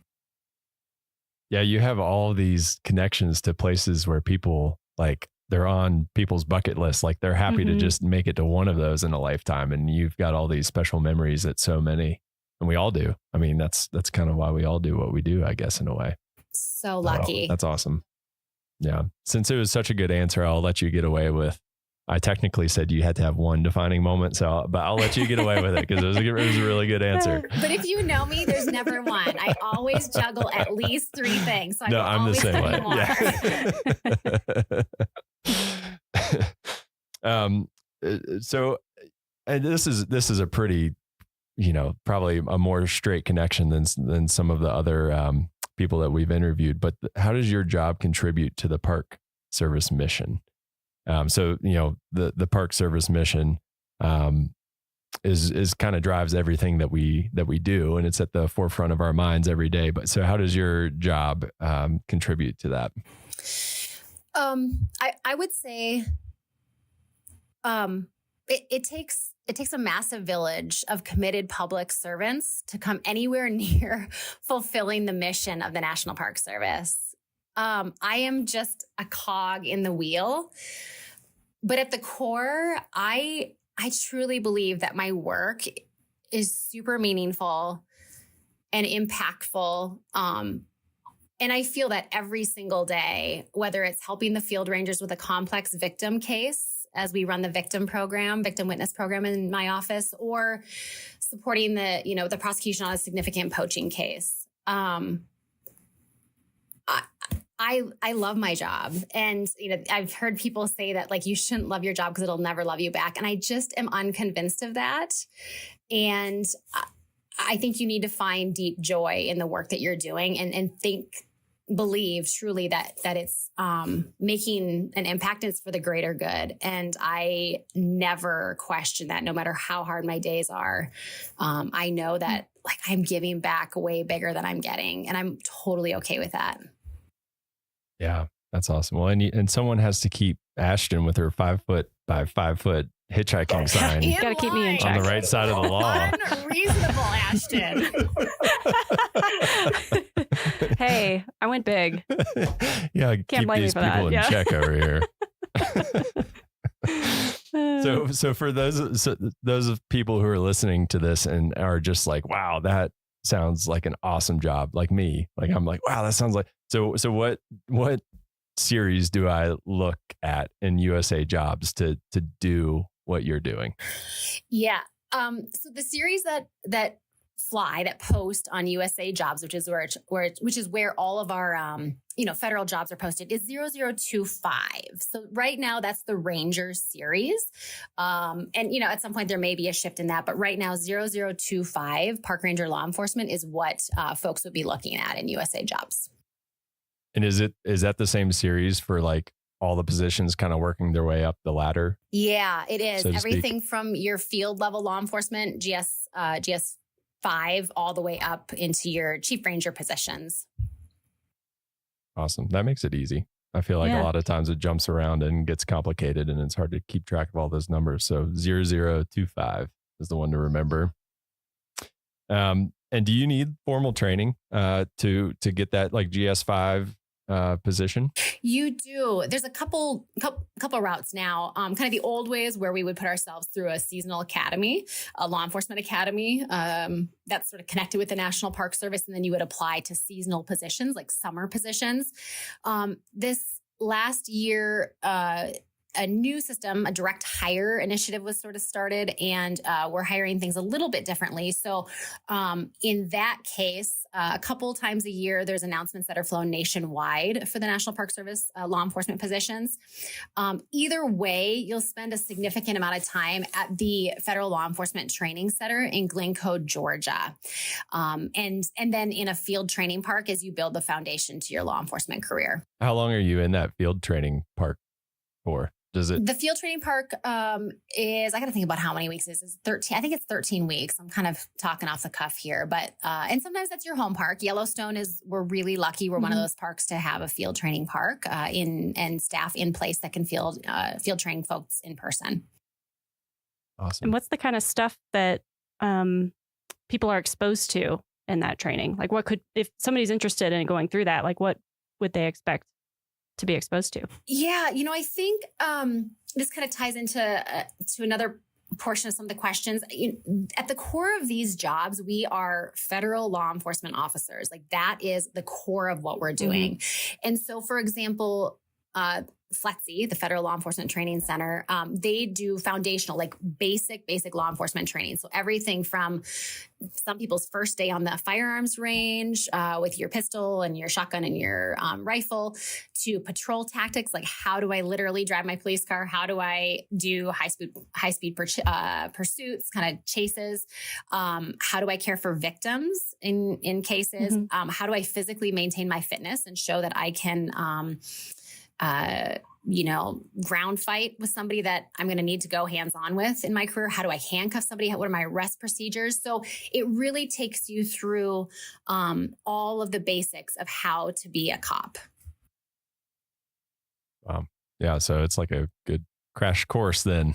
Yeah, you make it or you don't. It is a crash course. You have to have the mental space and be really there to want to do it, because it's not all fun and games at all.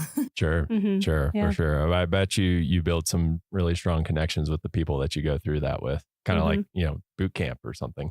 Absolutely. Well, before we let you go, Katie, do you have, we like to ask this of everybody because it's just fun for us, and I come up with more things that I want to do in my summer vacations, but do you have a favorite story or memory? It doesn't have to be from Yellowstone, any National Park Service unit that you visited or worked at. Do you have a favorite story? It's going to come from Yellowstone. And I don't know if it's a specific story. I think what I would say is this kind of speaks to the specialness of living in these places. Living in Yellowstone is like being a National Geographic episode every day.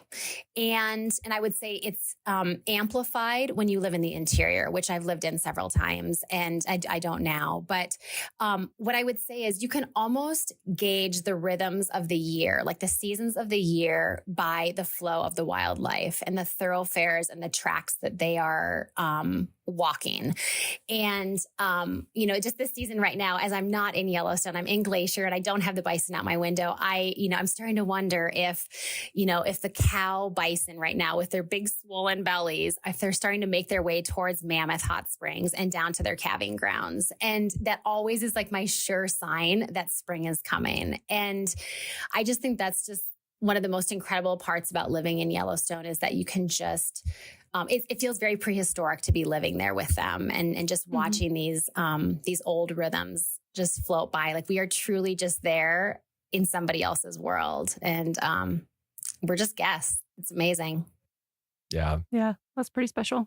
Yeah. I love being in a place where it's like you said, those connections to like the natural world. Like the bluebirds are like, I heard a bluebird, spring is coming and everyone's just as excited as you are. Yeah. Whereas some places people will be like, what? The what? So that's awesome. Well, thank you so much for joining us and taking the time. I know I speak for all of us, but we thank you all for your service and thank you for keeping us safe. I know I live like literally all of my neighbors are law enforcement rangers, so I just feel like the safest person whenever I'm out and about my home. So thank you all for what you and your team do day in and day out. Yeah, thanks so much for having me. Thank you. All right, that's it for this week's episode of What We Do. Thanks again to our guest, Katie Anderson. If you like what we do, rate and review the show wherever you listen. Every positive review really helps new listeners find the show, so thanks for doing that. If you have a question or want to learn more about a particular job, contact us using the form at go.nps.gov/whatwedopodcast.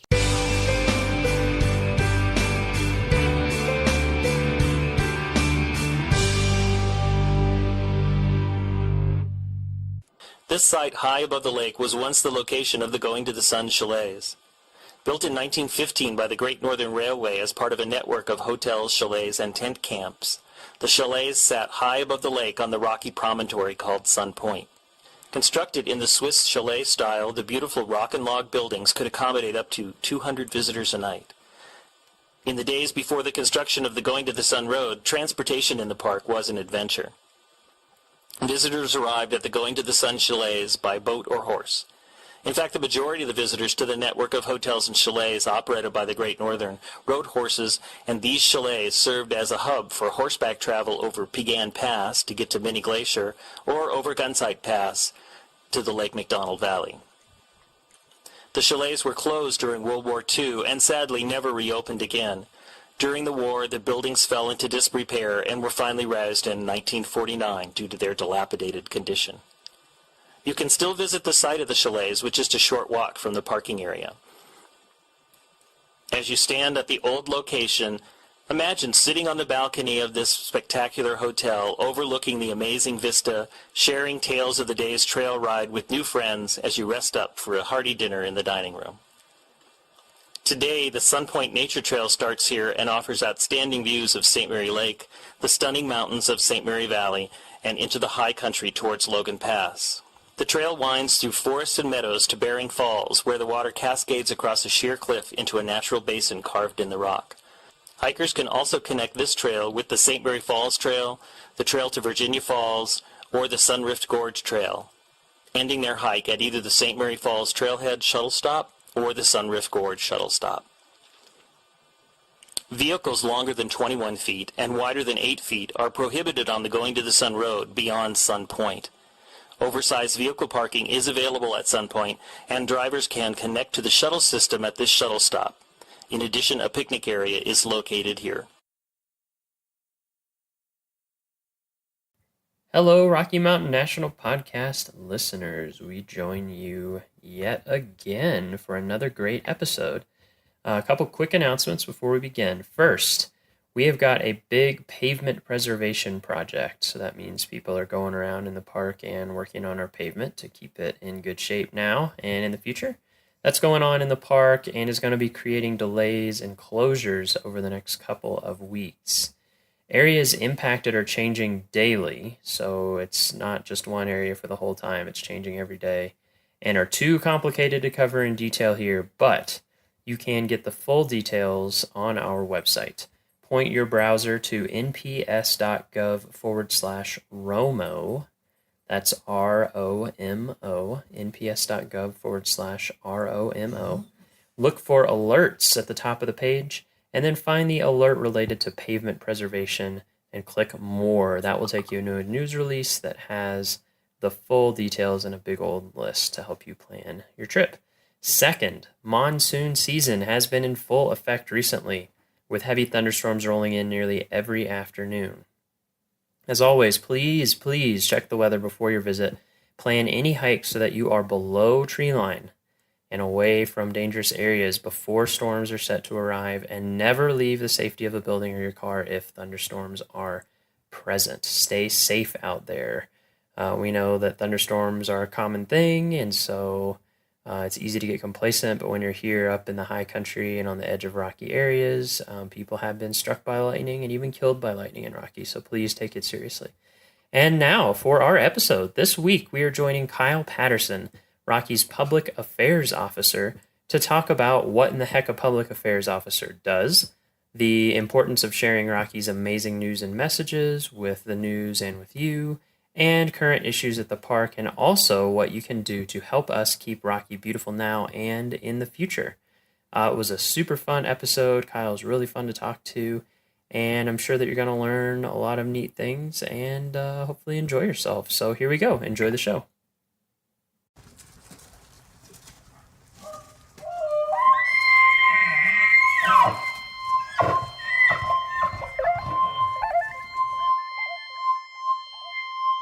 Yeah, so the way it goes, it's very Okay. Very good. Just talk about whatever. Okay. We can do that. We can do that. All right, so what is your name and what do you do here at the park?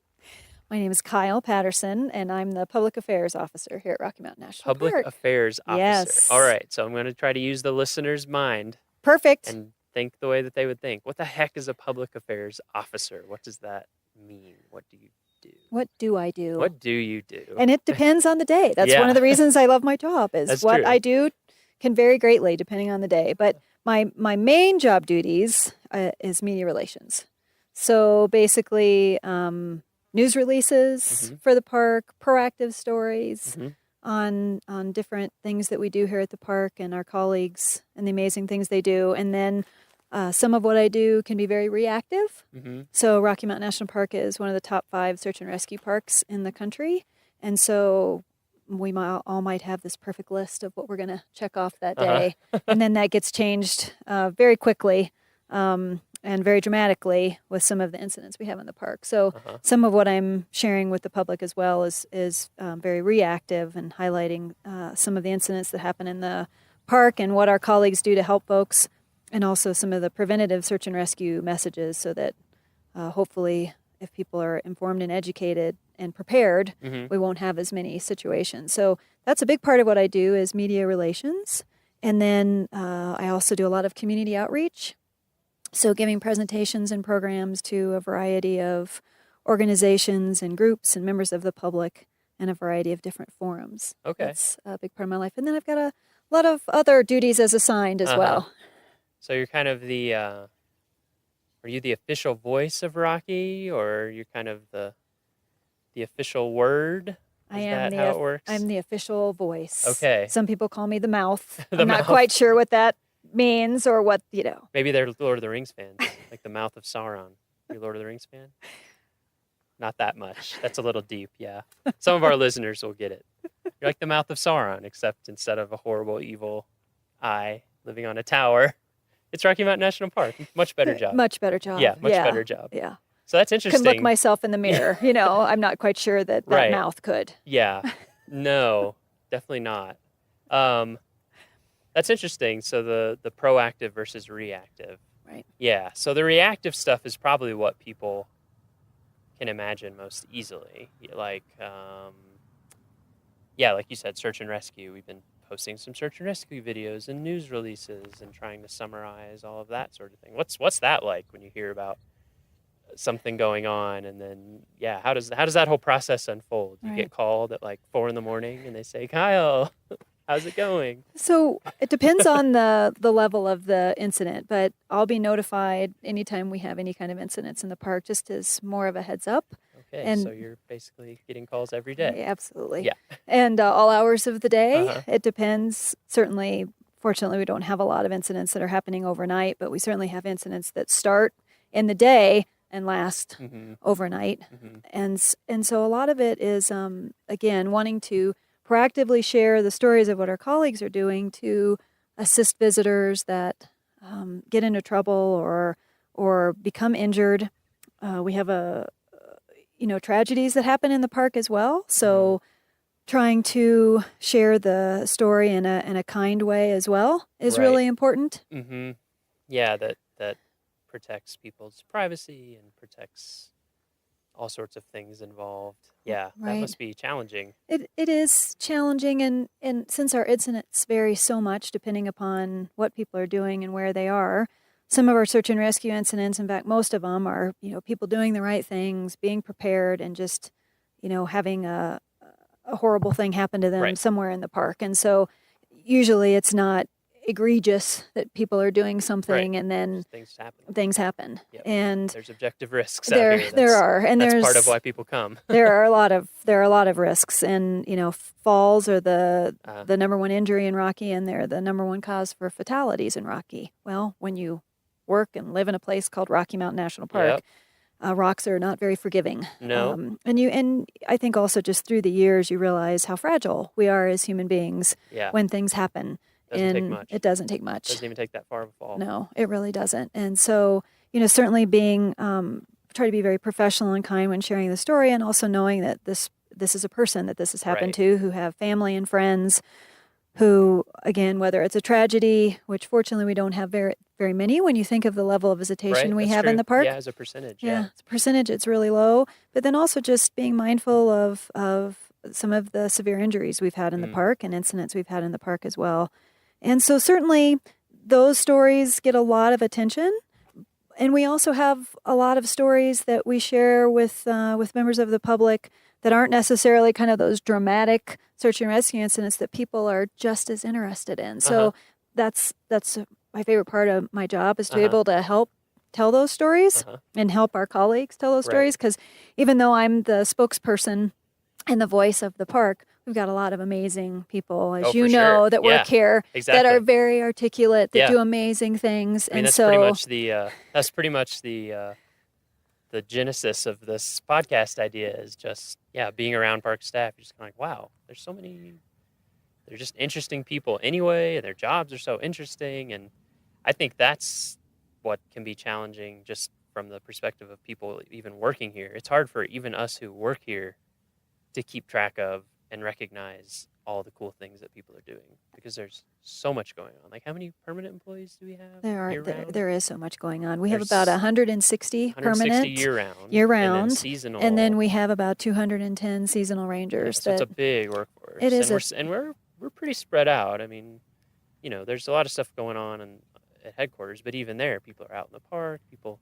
I hear about stuff all the time. I'm like, oh, wow, I didn't hear about that. Right. So that sounds like the most fun part to me. I mean, the reactive thing that you're talking about, where you're reporting on incidents, kind of breaking news that people want to know about, is obviously very important and can take a lot of time. But yeah, that's neat, thinking about it from like finding stories that are going on and finding ways to highlight them. And finding stories too, I feel like a lot of times you find stories that do that, but also educate at the same time. Right. Educate visitors. Could you talk a little bit about that part? You bet. So, just the voices that we talk about too, and why it's great that we're having an opportunity to hear different voices through the podcasts, and just the experience level and passion that so many of our colleagues have. I love to be able to share those stories. And so it's great that we're using podcasts as another avenue to do that. That's my biggest regret, I think, at the end of each day, is not having enough time to be able to, this is a cool story, I want to highlight this. This is a great story, I want to highlight this. And or trying to grab staff to help share those stories. But that's not their primary mission of their particular position. So they're like, I'd love to talk about it, but I've got to go tackle non-native species, or I have to go deal with, an elk in an exclosure. I have to, and so part of it is just... Can I get 3 hours of your time? And they're like, no, I don't have it. I would love to tell you my story. I don't have time to tell you my story. So if we Especially in the summer. Absolutely. So if we can help gather some of that for people to tell the story, that's great. And we'll never have enough time to share the stories. And I mean, as I just sit here now and just think about all of our different divisions and all of our different work units and all of the different tasks that people have, it's mind blowing. I mean, we're basically a city. We are. Yeah. I don't know if people realize. I was talking to, we had a class of designers, like graphic design, but also industrial design, which is interesting, who were here for a week. And I recorded with them like last Friday, I think it was. And that was one of the questions they had for me earlier. I just sat and talked with them. Was like, what are all the different things people do here at the park? And it was hard for me to even remember, honestly. I would go through a big list, like, we have interpretation, and then we have education, which is separate because it's curriculum based, and then we have law enforcement commissioned people, and then we have backcountry people and backcountry crews. But then I started thinking, I was like, wait, we have researchers, like, in all these different fields, and people managing elk and people managing sheep and plants and managing grants and everything down to like sanitation and Right. janitorial, which is so important. It And I is. think people don't even think about it. And we'll talk about that more in a little bit. Yeah, But, that'd be actually, we good. could talk about it now. I Yeah. mean, I think we have some challenges that are emerging at Rocky, so we can talk about some of those too. But definitely we basically are a city. We are. I mean, there's very few things that we don't do. Right. There's a few just because we have Estes Park and Grand Lake. Right. So we're not like when I worked in Denali or something where it's Right. literally like you are your own services, Right. period. Right. But we're pretty close. We are. And we're really fortunate here that we have the amenities, Yeah. like the lodging and the restaurants and all of that Yes. is in our surrounding communities. So that's one less thing that we have to be looking Yeah. at as far as just an infrastructure And aspect. that's a good you spend a lot of time working with gateway communities, right? I Could you do. talk about that? I do. We're really fortunate at Rocky to have great relationships with our surrounding communities. Mhm. And Grand Lake on our west side, Estes Park on our east side.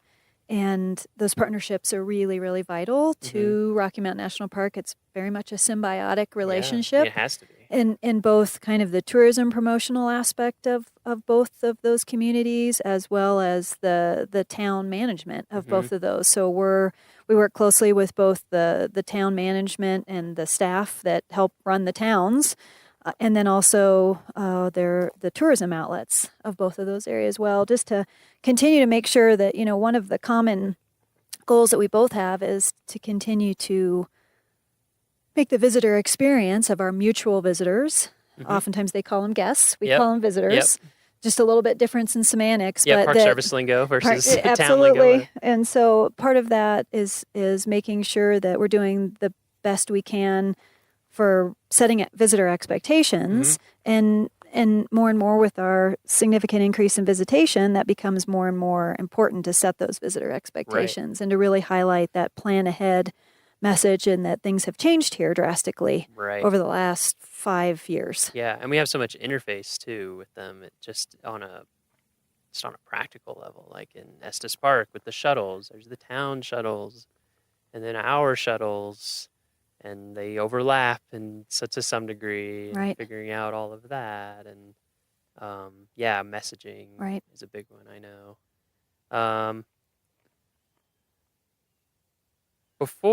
So we'll talk about some of the challenges facing Rocky. We'll talk about that. Before we do that, how did you become a public affairs officer? How did that happen? How did you get to, because it's so interesting talking to, I feel like everyone we've talked to, and I'm sure it will continue. It's just like, how did we end up in these roles? A lot of times we don't even know until we think about it. But yeah, how did you get into public affairs? Absolutely. You look back and say, this is exactly what I knew I wanted to do, and I graduated. Well, I had no idea. It's something that I have a marketing degree. And so it's one of these situations where I knew that no matter what job I had, as I grew up, I wanted to be passionate about what I did. And so I feel very grateful and fortunate that that's what I get to do every day. But, certainly I was in the right place at the right time with the right experience that got my foot in the door. And I started at Mount Rushmore at a time when they were just completing a major redevelopment project. Oh, was that when they did like that huge parking structure? with the Everything, everything. everything was changed. The visitor center, huge. the amphitheater, Yeah. presidential walking trail, their facilities of, again, their concession area and their visitor center, and then parking structure. So in the mid to late 90s. So it was all complete around 1998. Yeah, because I went, when was that? Early 2000s, and you can tell that everything was kind of brand new. It was. Brand spanking new. Brand spanking new. Yeah. So you were there right And around that I time. was there right in that during that must have been time. So it exciting. was really exciting, and most of that was funded by their friends organization. Okay. And so pretty amazing that a lot of that was not actually used federal funds, but so there was a lot of outreach around that, a lot of national media attention when all those changes were made, a lot of recognition of a lot of the donors that contributed to that. And so, again, being in the right place at the right time with the right experience, I had a background of both public relations, special events coordination, and marketing in some financial institutions. So all of that mixed together got me in the door. And so I was at Mount Rushmore for a couple of years. Were and you then the public affairs officer there was as well? Okay. public affairs officer, and then I've been at Rocky for 16 years in this position. Wow. Okay. So you were there for a few years and then came here. Came here. Okay. Yeah. So that's kind of what got me in the door. And most national parks don't have public affairs officers. No. It's either a collateral duty that someone else does on the side, or it's one person for like a whole group of parks. Or something. Yes. But a lot of the larger parks like Rocky do have at least one person dedicated. Yeah. At least. Yeah. One person dedicated to a variety of the roles that we play here. So that's kind of my story. Okay. So you're at University of Wyoming in Laramie. Yes, in business school. So I switched. I switched. The wind seems to follow me miles wherever I go. Yeah, I you must just can't have had get away. an issue with wind Laramie, somewhere. Black Hills, and then Estes Park. Okay. So certainly Laramie and Estes has made me even stronger when it comes to wind. But certainly it was still in the business school, and then I went into marketing and seemed like a better match. Yep, better fit. And I think also then what do you do with a marketing degree? Sure. Because there's some of So the many things you could possibilities do, are limitless. Yeah. And so again, that's when I was like, if I promote or highlight something, I want it to be something that I can feel really good about promoting and highlighting. Mm-hmm. And so again, that's why I feel really grateful, because I'm so passionate about the National Park Service mission as a whole. Right. And again, as we continue to see some of the challenges and opportunities that we have facing us here, I think it's another way too to just engage people at helping be part of the solution. Mm-hmm. Yeah, I feel the same way with my job, doing design and communication. It's great to be able to do something that you believe in and has a purpose behind it that you can really get behind. And I remember one of my coworkers at Harper's Ferry Center, who is a designer, and this is no slight to anyone who does this for a living. I'm just talking about her specifically. She was like, yeah, before I got this job, I was designing packages for like diapers. And now I'm doing design for National Park Service brochures. It's a different feeling. And she was like, that worked better for me. I was like, yeah, I can see that. Right. Absolutely. Same here. So did you get a degree in graphic design? Is that what did you know you were going to be a graphic designer? No, I did Is anybody asking Miles these questions? No, but it's good. I'm glad. It's good. More back and forth. No, that's a good question. I was just like pretty much, I didn't do any hiking stuff or outdoor stuff growing up. I just stayed inside and read books and played piano. And so I did piano and chorus and jazz band and marching band, just all music and stuff. And so when I went to undergrad, I went to this small liberal arts school in Kentucky called Center College, Bernice Center College alumni and associated people out there. And my undergrad was in music composition and English. Okay. Double major. Very good. And then I started working in national parks between my junior and senior year.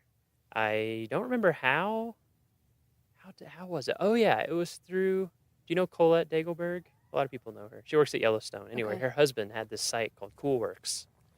And it was like you could look for seasonal jobs, and the internet was getting into its own at that time. And I don't remember how, but somehow I was just like, wait, I can get a job in Yellowstone making minimum wage as opposed to going home for the summer making minimum wage. Okay, sign me up.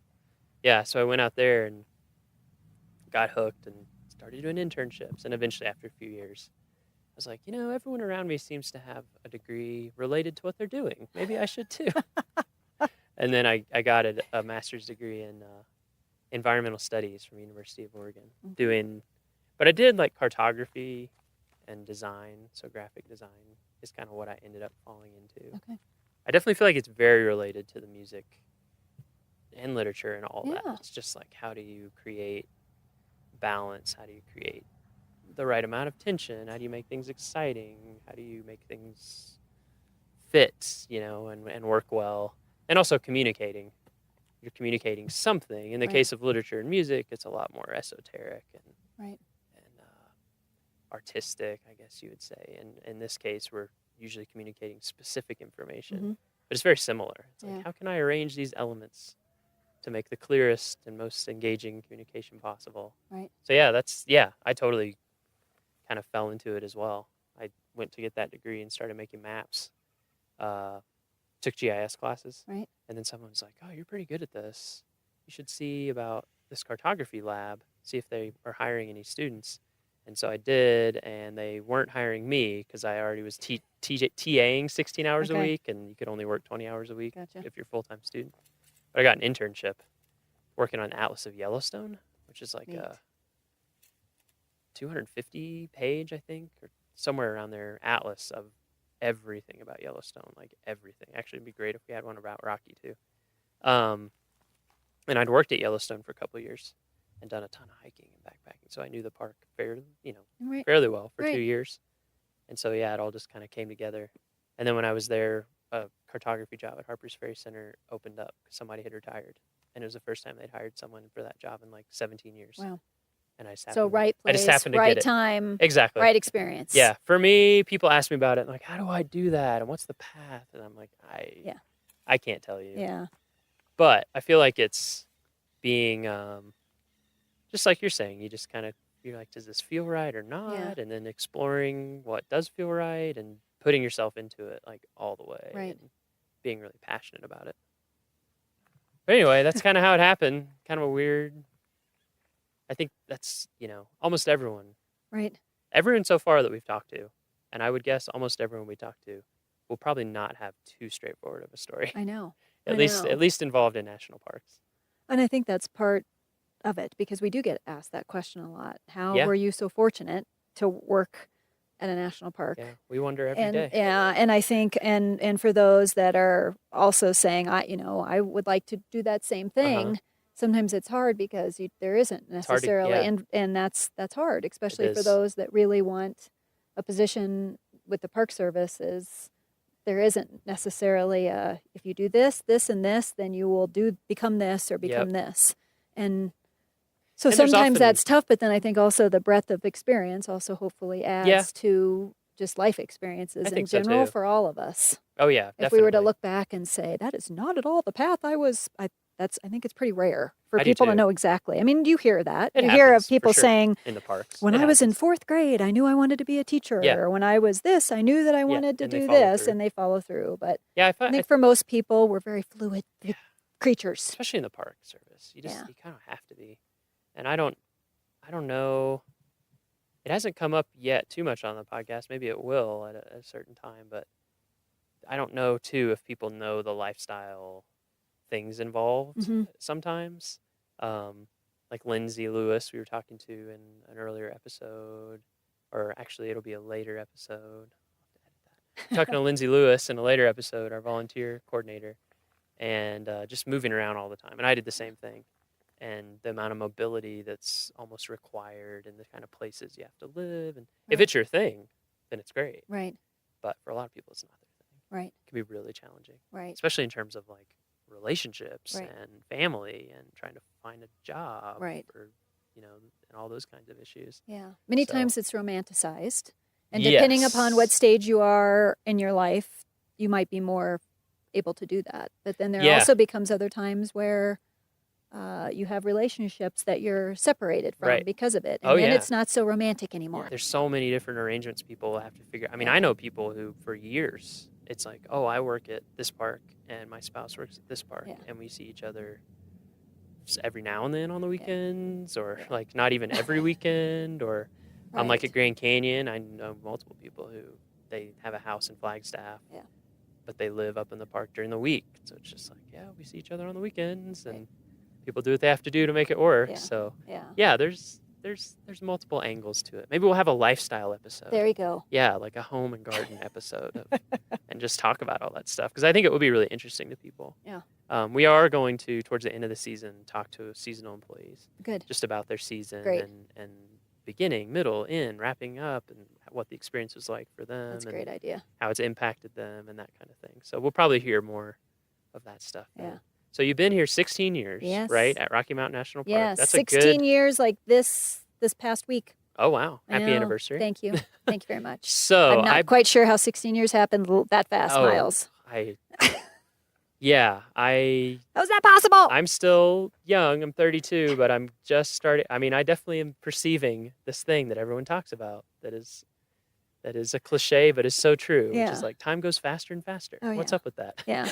And it's like how many years is it? What? One of my favorites is, the days are long, but the years are short. Yes. And I think that is so I true. think that is like the first time I heard that. I'm That like, is so that true. is it in a nutshell And especially in a soundbite. position like yours, I think, because things just, just like a couple weeks ago, we had 5 incidents in a day. Yeah. And so it's Yeah. just, it can seem to go on a really long time, but then afterwards, Yeah. it's just like, what happened? Exactly. What happened to that day? And we have so many stories and incidents in the park that we don't even have a chance to do news releases know. on them too. I I think know. that sometimes the public is like, oh, you had a string of them and then you haven't had any since. Right. Just No. for instance, this week we had another day like that, but none of us had a chance to Right. put a news release together. Exactly. But we had 3 major incidents at Wild Basin on the 4th of July. A Yeah. broken hip on Broken one hip. trail and a broken leg on the other trail. We didn't send out a news release about it. So when people ask me, is there something going on in Always. Rocky? I say, I'm sure there is. It's just a Yep. matter of whether we know about it yet or Yep. not. It's almost 250,000 acres. It's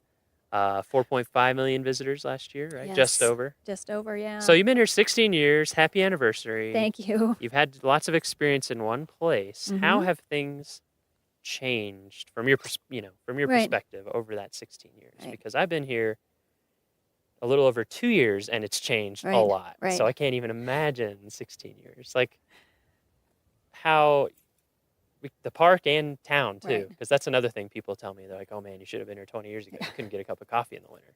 So that's obviously changed. But how have things changed over those 16 years? There's been a lot of changes. Uh-huh. And what's refreshing also is that a lot of the stuff stays the same. Mm. So I think we had an opportunity to reflect quite a lot in 2015 when the park celebrated its 100th anniversary. Right. To really, big anniversaries give you an opportunity to honor the past, Mhm. which was part of what we were highlighting, and also, celebrate the present and inspire the future. Those were the three taglines we had. And so when you look at just how much our world has changed in a blink of an eye, really, when it comes to technology, when it comes to global aspects and all that, it is refreshing to really see that the reasons that people come to Rocky Mountain National Park are the same as what they were Right. 50 years ago, 100 years ago. So to me, that is a wonderful thing. I agree. Because I don't know that very many other places, very many organizations, very many entities would really look at that, because I think that most of them would say, as a result of this and technology and this and these Right. pressures and et cetera, the people are coming here for the same reasons: scenic grandeur, Mhm. watchable wildlife, and amazing recreational opportunities. Mhm. So if you were to look back at photos from 75 years ago, it's the same exact thing. Same. The photos might look a little different. Cars the look a little gear, different. The cars look a little different. The attire and the Yep. gear looks a little different. Yep. But other than that, people were coming here for the same reason. So Mm-hmm. and you also wonder too, with just the fast-paced lives that we all live, Yeah. the being connected all the time, the pros and cons of that, Mhm.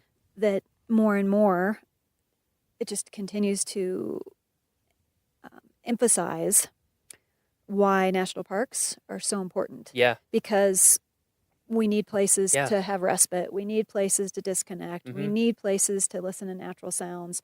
And you don't know how much you need those places until you're out in them. And Yeah. there's like tons and tons of research that highlights that. I mean, that Absolutely. demonstrates that even 30 minutes sitting on a rock in nature brings your blood pressure down. Well, I mean, that's it's interesting when I was talking to fascinating. those University of Kansas students. Yeah. They were all young. They're all undergrads, and some of them had camped before, but most of them had not camped for like a week. Yeah. They stayed at Marine Park Campground Yeah. the entire week, so they didn't, That was their no experience, electricity. No, right. that was their experience.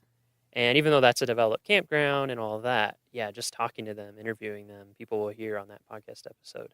Yeah, it just had a huge impact. They're just like, I don't know, just after a few days, I just feel so different. And Interesting. I have That's different great. creative ideas coming to me because unlike indoors where things are kind of under control and the only new things that happen are what you make happen, out here stuff just happens. The weather changes, animals move, things, the light, everything Right. is always changing. I could just tell it was like very impactful and important for them. And I agree with you Yeah. totally. It's so easy now to get caught up in your phone and Right. caught up in the computer and caught up on TV. Right. And it's just like there's a never-ending stream Right. that you can be plugged into. Right. And so it's nice that our mission has stayed relevant, or like you said, maybe become even more relevant. Right. So that stayed the Exactly. same, Yeah. which is great. We're Right. supposed to be here forever. So Right, exactly. yeah, that's the goal. Well, and I think as different things happened in just the 16 years that I've been here, whether it's had a lot of major incidents that have happened here, it's the things that people said after 9/11 in 2001, that people sought out coming to the park because they needed to get away from the news. They needed to get away from the constant bombardment of what happened to people on The that news day. tickers And so Huh. it was interesting right after that people, flocked here because it was like, the mountains are calling for me just to remove myself from what's going on and find peace somewhere. I hadn't heard that. Yeah. Yeah, that was it a little bit before I was in the Park Service. So it was noticeable. Oh, it was very noticeable. Very That's amazing. noticeable. So Yeah. it was like a place where people could come Oh, and, yeah. and have some space Yeah. to like heal. Exactly. Huh.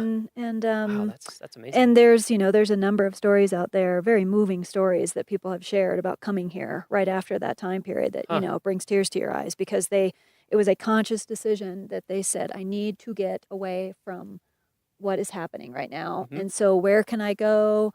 And they came here. Mhm. And so to me, that just emphasizes again why we need to Absolutely. preserve and protect this place. Absolutely. Because there's been a lot that's happened in our world the last 100 years since Rocky's been here. Yep. And so you can imagine that people came here after World War II. People Sure. came here for so many different reasons to find, peace and tranquility. Huge growth in and- parks after World War II. Absolutely. I mean, Yeah. huge. Yeah. So, the mission has stayed Yeah. the same. Right. What has not stayed the same Uh-huh. is our level of visitation. Yeah. And Just so the sheer number of the people. sheer number of people. And Rocky has always been one of the most popular parks. Sure. But what's happening in the last 5 years is we're seeing this rapid increase in visitation, 40% over the last 4 years, 32% over the last 2 years. So we now in 2016 were 4.5 million visitors. In 2015, we became the third most visited park. And then in 2016, Yosemite leaped over us again, and we were the fourth We were close. most visited We're- national yeah. park. Yeah. And so there's lots of reasons for that. Most of it has to do with population growth along the Front Range. Yep.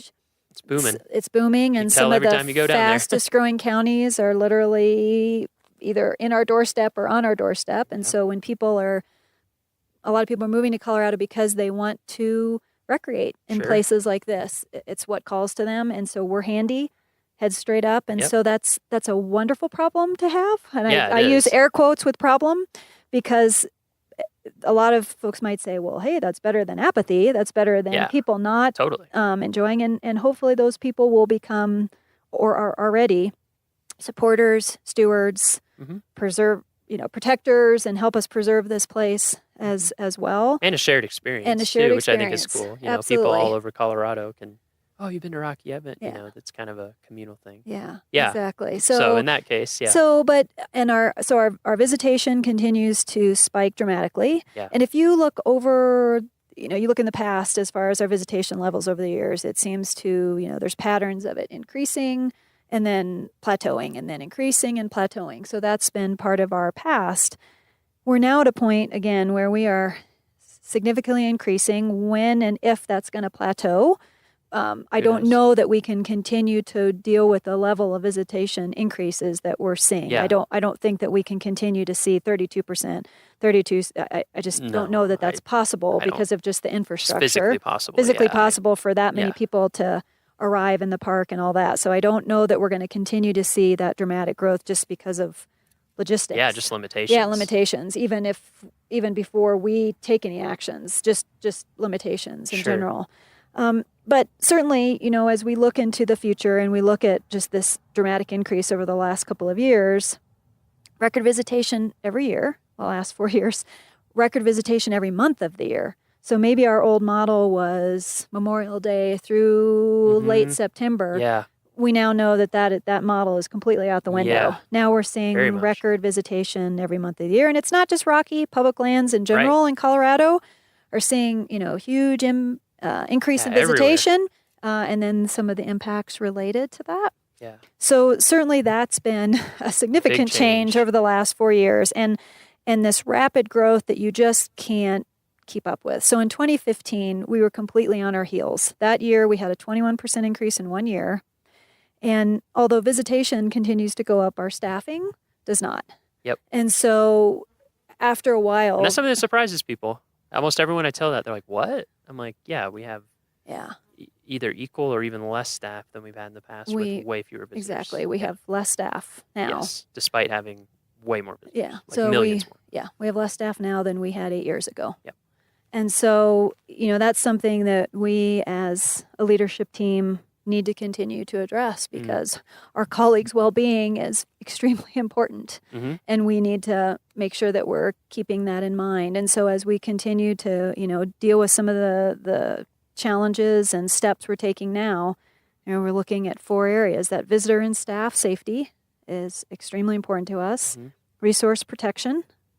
So that resource, when we say resource in Park Service, we mean like the park at every level. Absolutely. So the physical part, the view sheds, the quality of the night skies, the quality of the soundscape, the cultural and historical landscape. That's all. When we say resource, we mean all of that. Right. Okay. So resource protection. And then just, wildlife habitat, everything is kind of surrounded into that. Yes. Everything involved. And then visitor experience. Yep. So what kind of experience are visitors having with this level of visitation? And then operational capacity. Like truly what can our infrastructure take? Whether it's restroom facilities in Bear Lake, whether it's our trail system, whether it's our roads, all of our infrastructure. What can our infrastructure, operational capacity take with this level of visitation? Right. And so those are the kind of 4 overarching areas that we started moving forward in 2016, looking at all of those things and taking some short-term steps, and then also, realizing and knowing that we're also starting the long-range planning efforts as well. Yeah. And it's going to take all of us to come up with the solutions and also potentially make hard decisions. And again, when you think about the mission of the Park Service, that dual mandate, very, very difficult balancing act.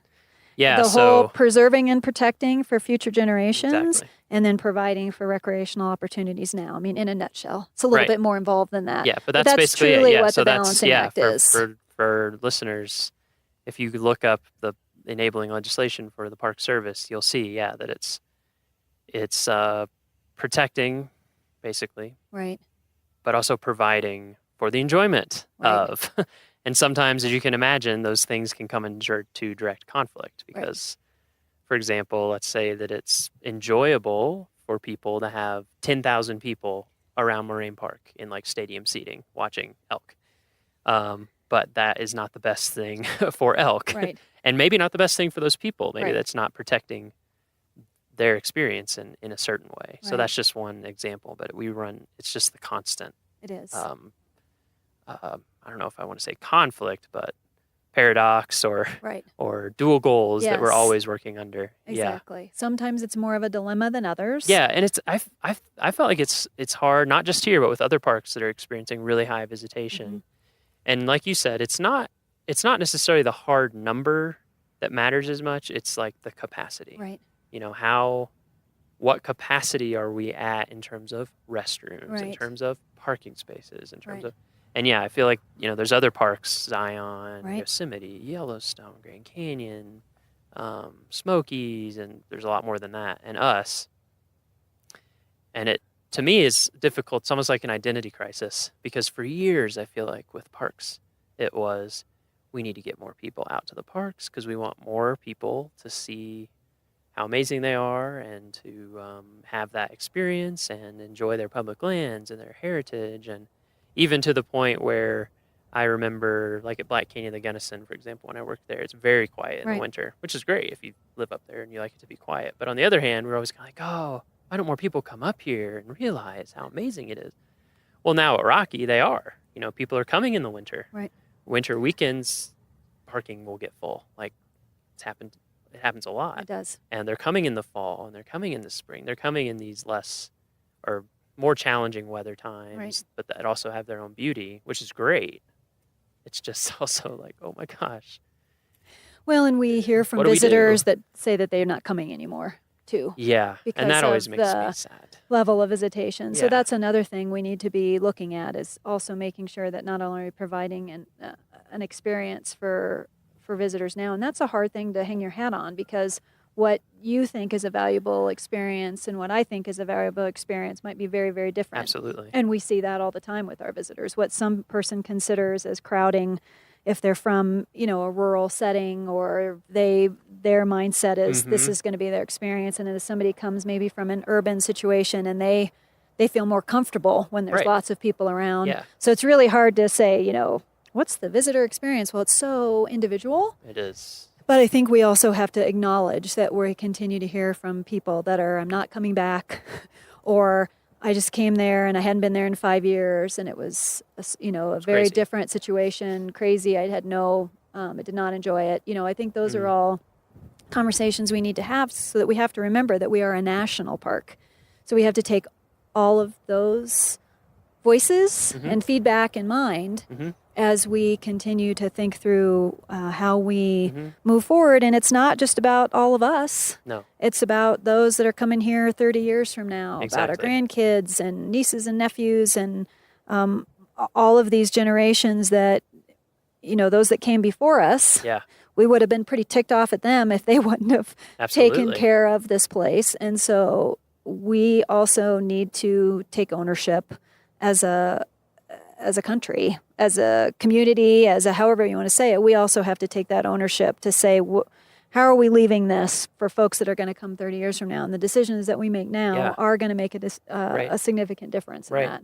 And so that's So, a big part of what yeah. we're needing to address. So on our end, on the park end, we have all sorts of stuff going on right now to We do. look at, just trying to get baselines, basically, Right. of what visitation is, what are the patterns, what do people want out of their experience, what are they looking for, kind of collecting data, correct? Right. And then we're using that data to begin well-informed, to basically inform our discussion internally and then with the public, to just say, this is what's happening. These Right. are the facts on the ground. These are the pros and cons, and what do we want to try to do in the future to figure it out. And for me, I think it's a little scary because we don't know the answer, but it's also exciting because we don't know the answer, and we're Right. trying to figure it out with people. Right.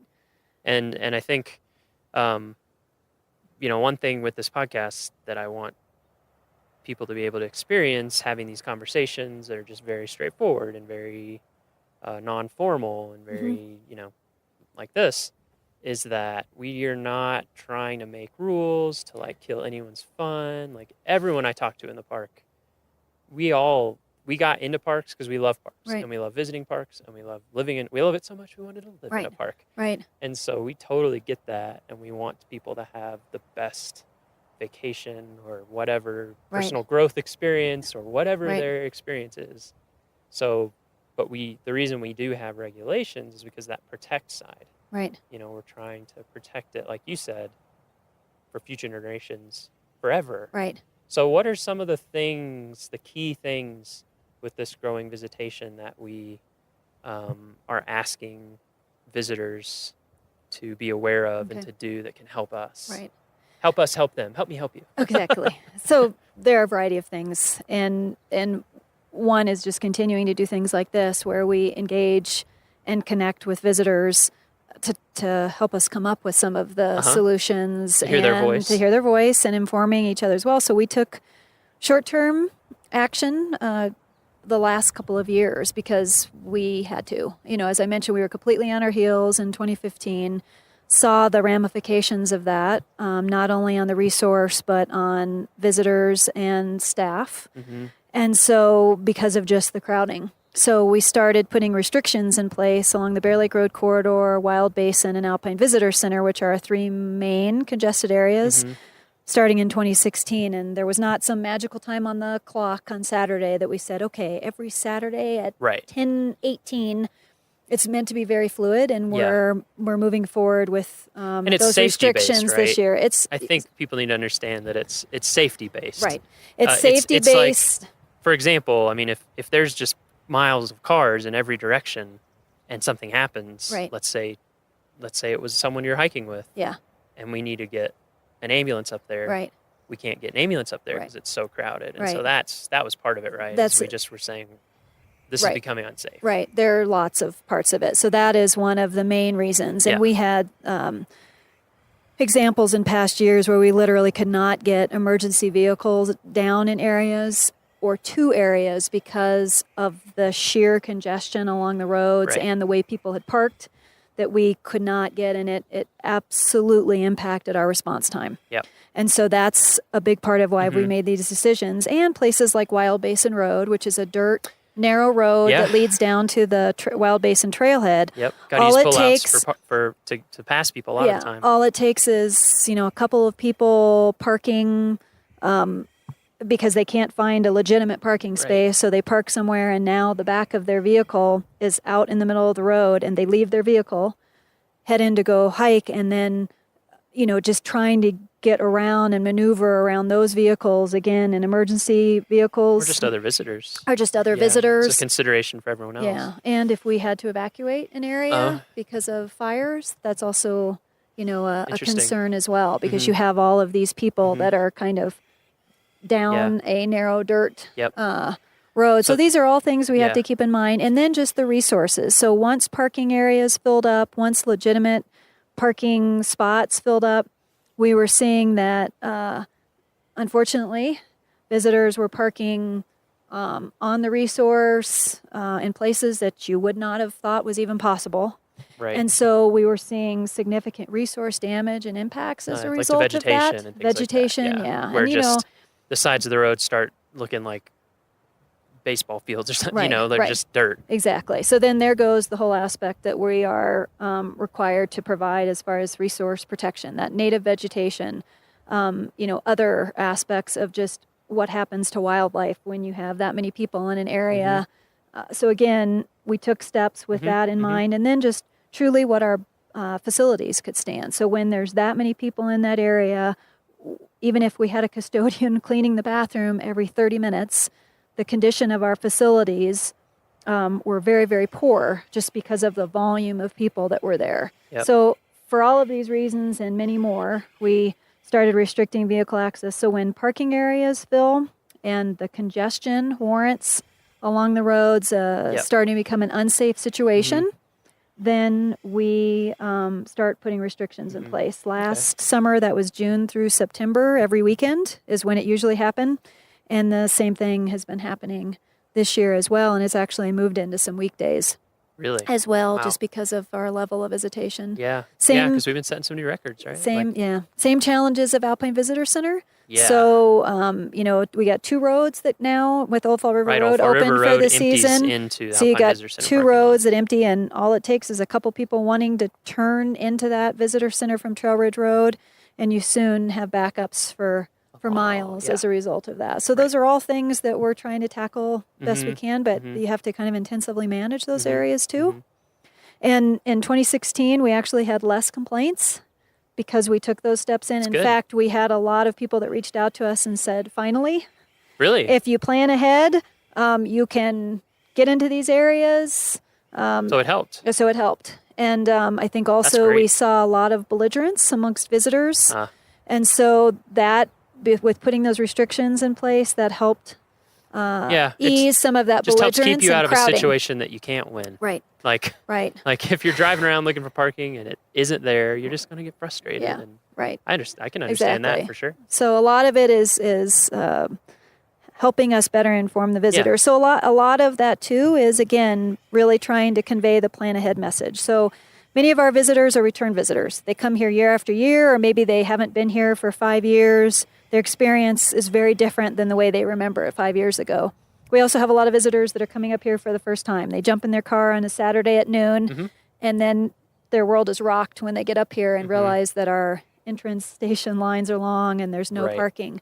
So a lot of what we've been trying to do for the last 3 years is really doing as much as we can to encourage people to plan ahead. We realize that there's going to be visitors that don't do any planning ahead, and they're extremely spontaneous, and I envy that. I wish I was that spontaneous.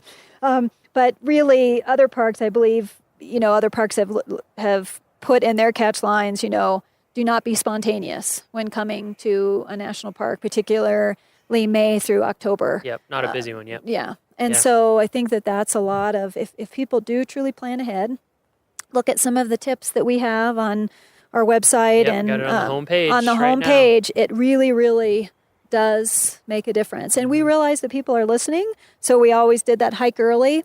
Well, no surprise, we knew this was going to happen, that people are now coming here earlier, and so that means our parking lots are going to fill up earlier. So I know that some parks say come prior to 7 or after 6 p.m. That might be part of our future here because at we have Rocky. been saying 10 to 3, right? Yeah. But it's shifting. It is, but we say, that 10 to 3 is that crunch time. So the earlier people come or the later people come outside of that 10 to 3, they'll have more success and they'll have a more pleasant experience. Yeah. And we continue to see this huge influx on weekends. Yep. So if people could even just tweak their schedule and come on a weekday, even in July, In weekday, the summer, it helps a little bit. And But weekends, in the fall, it's huge. Yeah, I mean, huge. I get that it's hard for people in the fall because kids are in school and blah, blah, and all of that. But yeah, the fall here. Right. We have about 50% higher visitation on weekends in the fall than we do weekdays. And that's changing a little bit too. But it's some of our busiest days for the year are weekends in the fall because it's a glorious time to be here. So before 10, depending on your trailhead, maybe even earlier than 8, that. 7, almost 6 for some trailheads. Exactly. And then after 3. Right. And I definitely see that to be true because Right. I'll come in after work sometimes and Right. it's a lot less busy. So those are weekdays over weekends if you can. Right, right. Okay. And then, again, just the whole concept of carpooling, using the shuttle system. And our shuttle system is great. it is great. And our shuttle system's been around since the 70s. Our shuttle system, got improved in the early 2000s. We started our shuttle system, worked closely with the town of Estes Park. They were able to, take advantage of the shuttles being in this area to also then expand the shuttle program within the town of Estes Park. And then we have the hiker shuttle that's a park shuttle that runs from the Estes Park Visitor Center up which to has Bear a new Lake. parking garage. And there's a new parking garage there. So more spaces there. The shuttles run every 30 minutes. So again, people need to set the expectation that those buses only run every 30 minutes. So there is a very good possibility, again, if they're here on a busy weekend, that they might stand in line for that hiker shuttle for more than an hour before they can ride into the park. Which can be a little. It can feel frustrating, but the other thing that I kind of like about it sometimes, number one, you get to meet people and talk to people, which is kind of fun. Number two, if you weren't doing that, you would be sitting in your car trying to negotiate traffic that hour. And then when you do get to go into the park, you can just enjoy the view and not worry about finding a place to park. Right. So Exactly. And there are some advantages. And we also try to highlight at the hiker shuttle, if they are coming between that 10 and 3 period, and our restrictions are in place, and so that's the only way they can get up Bear Lake if they're really focused on going to Bear Lake, is, go walk around Lake Estes, go into town and have lunch, come back and get on the hiker shuttle, say at 3 or later. Then they won't have as long of a wait time. And so again, it's setting realistic expectations, just like anywhere else we go, whether we're going to, anytime we travel, if we can set realistic expectations for people. I know that when I travel, I want people to be straight with me and say, this is how long this is going to take. This is rather than, everything is just fine. There was a big thing of lightning that came down over Prospect Mountain. Pretty close. All right. So, I don't know if we want to. We could finish it in the car. Yeah, we could wrap up in the car, so we don't get electrocuted, lightninged, fried. I'll pick this little baby up. There you go. I got this. Right. So we've got the shuttle bus system. Definitely take advantage of it. Sometimes it is your only option, but even when it's not, I often will use it just because I find it less stressful. Right. And, something that we often get asked is that we've been asked either just have it be bus access only into Bear Lake Road corridor. We've also been asked oftentimes, why not more buses? Why don't you run buses every 5-10 minutes? And buses are certainly a great tool to move people, but as soon as you start using buses, then your capacity changes greatly. So the trailheads and the parking areas were the former capacity to these areas, but if you continue to increase shuttle access to areas, then you just surge oftentimes users into the area. And we've learned from our colleagues in other national parks like Zion that buses, also provide challenges. Where even with the frequency of buses that they're running, they still have pretty significant wait times as a result of it. So shuttles are a great tool to use, but they're not the only tool that we can use here at Rocky. And they also, cost money. So funds that we would be using towards shuttle buses is very limited as far as our entrance fees. And so it would certainly be part of the overall plan to see what funding would be available. And that would be a side note as far as just looking at the capacity and what resource impacts you would have if you continued to just surge people. Right. And then what's the visitor experience? If you happen to be at a trailhead or getting off a bus with 40 other people, is that the experience that you're looking for when you're hiking into the park? Yeah. So these are all things that we have to look at when we look at how we're going to use shuttle buses as a tool. Right. So before 10, after 3, use shuttle buses as a tool. Any other things that tips we can give people to help have the best visit possible? The whole concept of hike early, hike late is really key. And if people do decide to hike late, they really need to be dialed into the weather forecast. Yep. That will make a big difference. Yep. And truly just what time they will be coming out. Is it going to be dark? Yeah. If it is, then they need to make sure that they are prepared for that. Whether it's being really dialed into the route and not going off trail, which we don't encourage anyway. Yeah. And then also just making sure, you have headlamps and things like that as you're coming out. So you have to look at your hike very differently if you are going in later in the day. Definitely. Yeah. And definitely check the weather forecast. Right.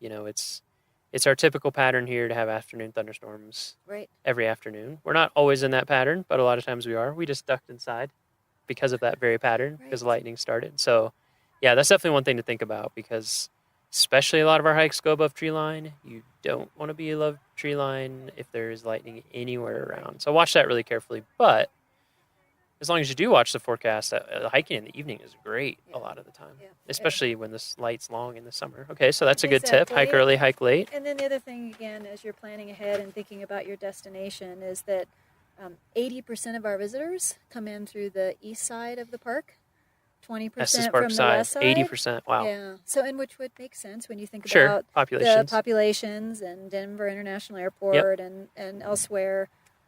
But certainly if people want to just know that fact when it comes to planning, they might choose what entrance they come in based on where they're coming from or their interest in what they're looking at. So that's just we have the whole west side of the park. Yeah. And it's beautiful. Yeah. And I think the other is camping, which we know, but this one if surprises people want to I camp think. in the park, we've got 3 reservation campgrounds, 2 first come, first serve, and those 3 reservation campgrounds are booked 6 months in advance. Yep. So that's part of Aspen Glen, Glacier Basin, and Moraine Park, right? Yep, exactly. So Booked people 6 just months in advance. Yeah. So if people want to camp, they really need to book those reservations, and it's good. Then you have a place, right? And you can do that online. You can do that online. So mark your calendar, and it's 6 months. You can pick your exact spot, to, see it on a map, get all very. But yeah, plan way ahead. And that's pretty typical, not only for Rocky, but most other public lands and federal lands in this area. Especially in this area. Yeah. And first come, first serve, certainly if people want to roll the dice and hope that they can get one of those first come, first serves, Timber Creek Campground on the west side is the campground that fills up last. So that's just some other tidbits. And we already talked about the significant difference between weekend versus weekday visitation. And then the last thing too is people can purchase their pass online. So if they're wanting to take the hiker shuttle, an entrance pass is required for that. People can purchase that online. If they're coming into the park, they can purchase the pass online. It doesn't speed up your time in the actual line. So some Right. people are like, well, if I do this online, do I have to be in the entry station lines? Yes, For you now, do. you do. Yep. You do. But the big thing to remember is just that it should shorten your transaction time. Yes, So most definitely. rather than handing the person in the one of our colleagues in the booth your credit card, going through that whole thing, you just basically can show on your smartphone Yep. that you've purchased the And pass. then So they'll say, here's your brochure, here's your exactly. newspaper. So You're it good to go. does speed up the transaction time at Uh-huh. the booth. So Uh-huh. that would make a difference. The more and more people that use that, Yeah. then the quicker the Yeah. lines And will for people go. who want to do that, if you go to our webpage, just search Rocky Mountain National Park. It'll come up. It's on the front page, fees and passes, and you can go right there. It'll take you straight to a form. You can fill it all online. Yes. Works well. Yes, works very well. So that's just another tool Great. that people can use. Awesome. Anything else that we should cover? I think Because I have one final question, and then we'll be Okay. done. Very good. I think the other thing that we could spend a lot more time on, that maybe we can talk about at a future time, but the plea to continue to ask visitors to help us protect this resource. Yes. And we have seen, this increase in visitation, and I think a big part of what we talk about is that most of our visitors are here for all the right reasons. They love this place. They want to protect this place. They have this amazing sense of place when they come here that they want to protect it. We are seeing, though, more and more behavior that we're really concerned about, that we're seeing increase. Now, it's probably the same percentage of visitors, Right.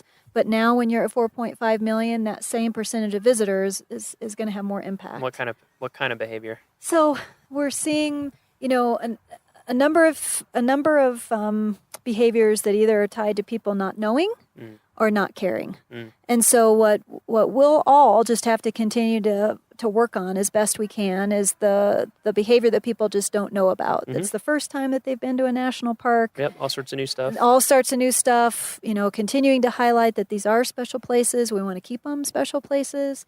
National parks are not meant to be all things for all people. They're not multi-use places like some of our colleagues in other areas We have a lot are. of that land in the United States. We do. That's just not what national parks. Right. So U.S. That's not why we were Forests, created. U.S. Forest Service, they have amazing places where they are multi-use, Yeah, where BLM people too. can do a variety of more activities than they can in national parks. Yep. So we do have those places. And we have a lot of Forest Service land in Colorado. We do. Like 13 million acres, something like that. It's unbelievable. Yeah. We have a lot. And so I think, continuing to highlight that national parks are special places, and some of the behavior that we've seen increase, we talked a little bit about before, as far as just parking challenges, that when we have crowding and when people don't have parking spaces, we continue to see people be extremely creative with where they're parking in the park, whether it's on, native vegetation, whether it's on the tundra, whether it's blocking other cars in, whether it's, in ditches and near water streams and rivers. And so that's a concern for us. And, again, really trying to highlight that, even though somebody might consider this, well, it's just grass, it's not just grass. It's native vegetation. All it takes is one car. And, we are in a very unique habitat that stuff doesn't grow here that quickly. No. And so ripping it out with tires, et cetera, or putting hot cars on top of grass also can present a whole nother set of challenges when it comes to like catching on later in fire. the summer. Yes. Yep, I've definitely heard of fires started that way. Yeah. Yep. And so parking in established, developed parking areas, we need to continue to just get as much help as we can from the public on that. Speaking of fires, we're seeing in the last couple of years extreme concern for park staff, and that we've seen a huge increase in the amount of illegal campfires in Rocky Mountain National Park. And so that not only concerns us, but it obviously concerns our communities that surround us. If a fire was to escape from an illegal campfire, which has happened in Rocky Mountain National Park, it will drastically change all of our lives in a matter of 30 seconds. Yep. It happened in 2012 with the Fern Lake fire. That fire started with an illegal campfire in the Forest Canyon area in October. Extremely dry time for us. November was the driest November on record. and that fire cost over $6 million to fight, and a big part of Estes Park was evacuated from that, and again from an illegal campfire. So that's So when you're in Rocky, if you are not in a campground or picnic area with an established fire ring, you're not allowed to have a fire. right. We It's a always simple rule to have remember. restrictions in place in Rocky for fires, and And so we understand for sure that a lot of people, when they're camping or whatever, they like to have a fire, and that is totally fine. And there's lots of places you can do that. Rocky's just not one of them. Exactly. So if that's really important for your backpacking trip or whatever, you know, find areas where that is managed and allowed for. Right. Here it is not. We've had Protect other people and protect yourself and protect the park. We've had people illegally starting fires on the tundra, right by trailheads, and talk about a fragile ecosystem that does not recover. Yeah, we talked about that with Cynthia. Great. Yes. So certainly that's a big thing, and a lot of that group is those that don't care. So that's another way to address that is continuing to do patrols, and we're really fortunate, Rocky, because we've got so many sets of eyes and ears out there. Yes, and A visitors. pro yes. to our level of visitation, and boy, do we hear as soon as Yeah. people start smelling smoke, seeing smoke. They'll take pictures of it. They'll take pictures of people that are in the area. It's amazing the things that people do to help us try to prevent that. So And another thing we can plug, another thing people can do that will lay this out specifically for you is the Rocky Pledge, which we've worked on together. It's on our website. If you go to the homepage, you'll find it, or if you go to go.nps.gov/Rocky Pledge, and it has a couple 6 bullet points, I believe, items of like the main things you can do to help us protect the park. And you can go there, look at the pledge, read through it. You can say it out loud with the group, say it to yourself, snap a photo in the park of you pledging, and share it with your friends and family. Because we're trying to get the message out there, and in a positive way, that this is your national park. It's all of our national parks, and so we're just to take care of it, to take pride in it, just like you take pride in your own home or your own community is maybe a better metaphor. Yeah. Right. Somebody once said, which I love, it's like act like you own this place. And really that's truly what we need everybody's help with. We talked about some of our challenges with staffing before, and so we can't be everywhere. We'd love to be, but we can't. And so it really takes all of us to continue to say, how can I get involved by doing the Rocky Pledge, or educating and informing this group that I'm talking to, or my friends that are coming over for dinner, or how can I engage with other visitors if I'm in the park in a professional, kind way to highlight some of the let's all do this together. Yeah, because really, like you said, a lot of people, they literally don't know. Right. The other thing we're seeing is a big challenge is the increase of dogs on trails, and it's a huge concern to us, and it's probably the number one complaint we get from other visitors is the number of dogs that are on trails. And so again, we have signs everywhere. So usually it's people that don't care.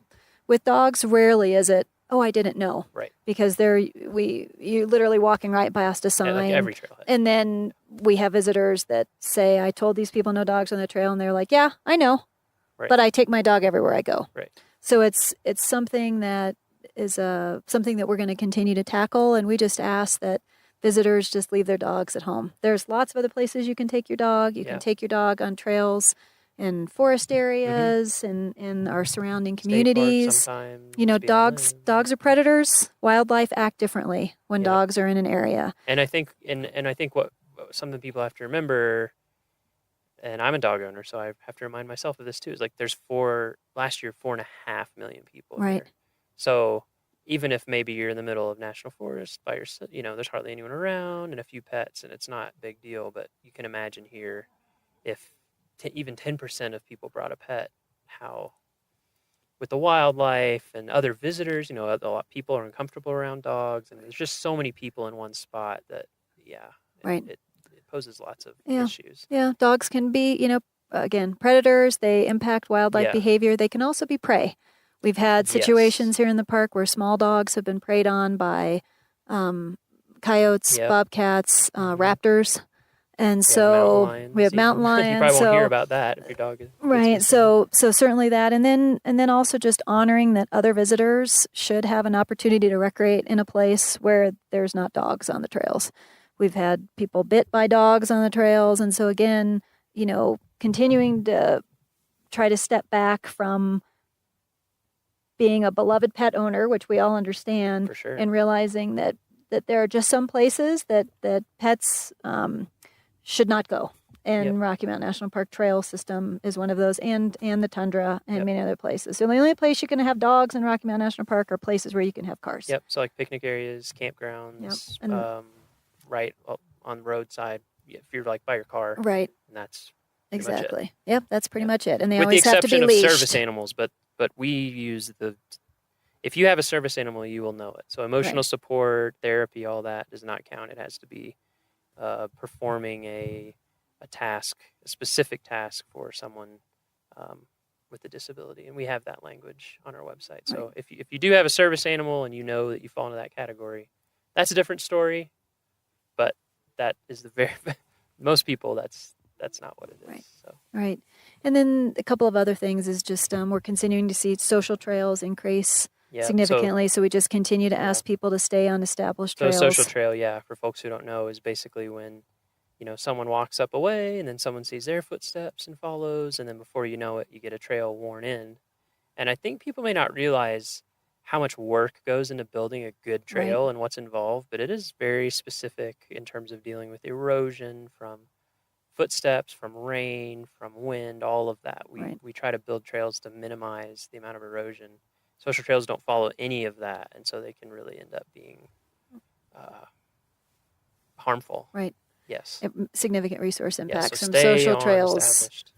We're seeing significant impacts on the tundra from social trails, that's other the biggest places. It is. So, and then just a couple of other things, because we could probably spend a lot of time on each one of these, but the whole concept of leave no trace is really critical, whether it's orange peels or apple cores or, anything. It impacts other people. If you walk along and you see that kind of stuff, then you have left a trace. People say, I know that somebody else has been here, and not removing things, not removing rocks or flowers or pine cones. If 4.5 million visitors all took something with them when they left, it does impact other people's experience. Absolutely. So we need to think through that. And then the last one that we need to do a podcast on, Miles, is the whole concept of human waste in our backcountry. Yes. It's a growing concern for us. The amount of human waste that's on our trails, next to our trails, the amount of toilet paper that's being left behind, the amount of poop that's being left behind right on our trails. The health and safety aspects of that is something that we're seeing explode as well. And it's not just here at Rocky that's becoming a major problem. It's places all over the place. And so that truly, I think we need to do another podcast on the whole concept of, how leaving no trace when it comes to going to the bathroom really makes a difference. And again, the challenges that we have with facilities further in our trail system and our backcountry, we just really need to continue to engage the public in packing it out with you, which is a hard thing for some people to wrap their brains around. It's not glamorous, but, actually, I'm going to be a little over a week. We're going out with Tara, Vasella, and a wilderness crew, and I'm going to be asking them about that. Great. There's the folks who have to deal with all that business. Right. And I think it's the stuff we don't want to talk about or think about. But it's super important. It's super important. Yeah, I mean, you don't want to be hiking down this beautiful trail and then just see human poop all over the place. Right. And I think, just like you said, getting that message out there that part of what makes coming to a national park exciting is that there's different expectations and there's a different requirement for personal responsibility in terms of thinking about your own impact. And that's part of what's neat about it is it makes it very clear to you, much more so. Right. But there are steps that you need to take. So we'll see how that gets covered in the next one, and then maybe we could do. I think it'd be neat to do a podcast with some janitorial staff, just to let people know how many of those folks work here at the park and how important, like absolutely essential, their job is. Oh, it's huge. Yeah, great. Okay, so one final question. Okay. I've been asking everybody. It's a hard question to answer, but that's okay. You've been here 16 years. What does Rocky Mountain National Park mean to you?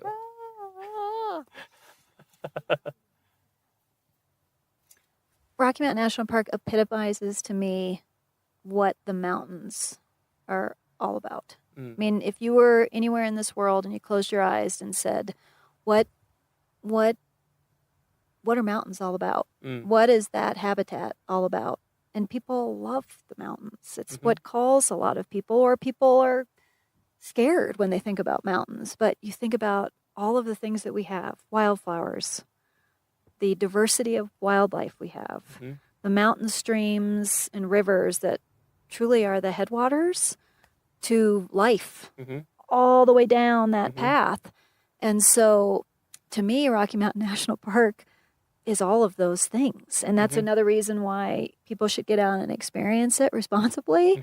They should also preserve and protect it, because it's such a unique, diverse landscape. And oftentimes people think, oh, is the tundra barren because it's up high and because there's not a lot of tall things growing? It's like, it's the opposite. Yeah, it's so It full is of life. absolutely full of life. And no matter where you are in this park, there's this unbelievable diversity, whether you're at a montane riparian area or whether you go up to the alpine where you're above the trees. And so to me, I think of Rocky as being this really diverse place that sometimes doesn't get very much credit for being this diverse place, because people think of, oh, it's the mountaintops. Well, it's all of the life that's throughout all of those different systems at so many different levels.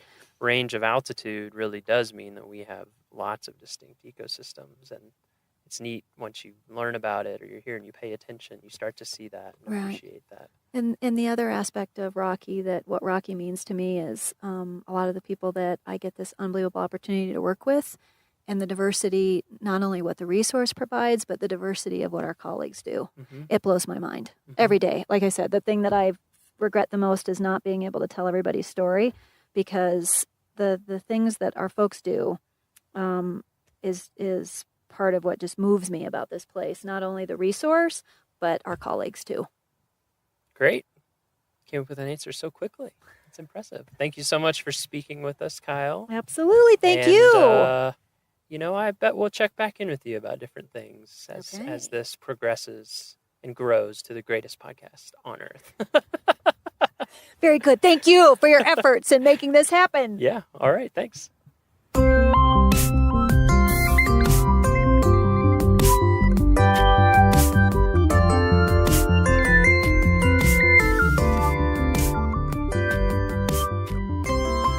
And that's our show. Thank you so much for listening this week.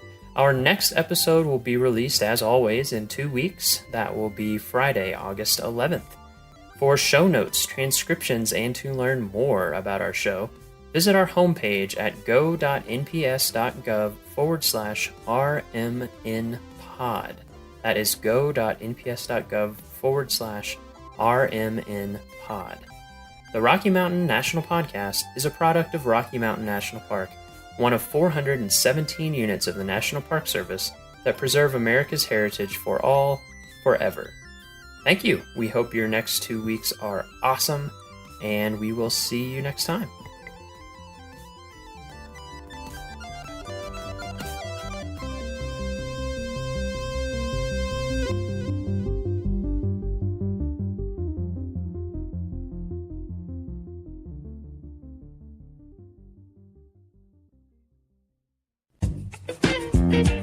Welcome to Core Facts, where we're always short on time and big on science.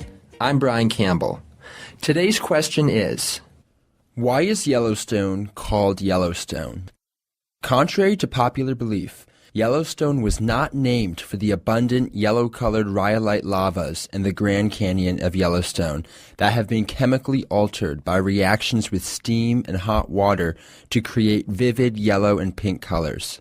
Instead, the name was attributed as early as 1805 to Native Americans who were referring to yellow sandstones along the banks of the Yellowstone River in eastern Montana, several hundred miles downstream and northeast of the park. And now you know. Join us again every week for a new Core Fact. For other Core Facts, or for Corecast, our in-depth science podcast, go to usgs.gov/podcasts. If you'd like to have a question featured on our show, give us an email at corefax@usgs.gov or a phone call at 703-648-5600. Remember, long-distance fees do apply. Corefax is a product of the U.S. Geological Survey, Department of the Interior.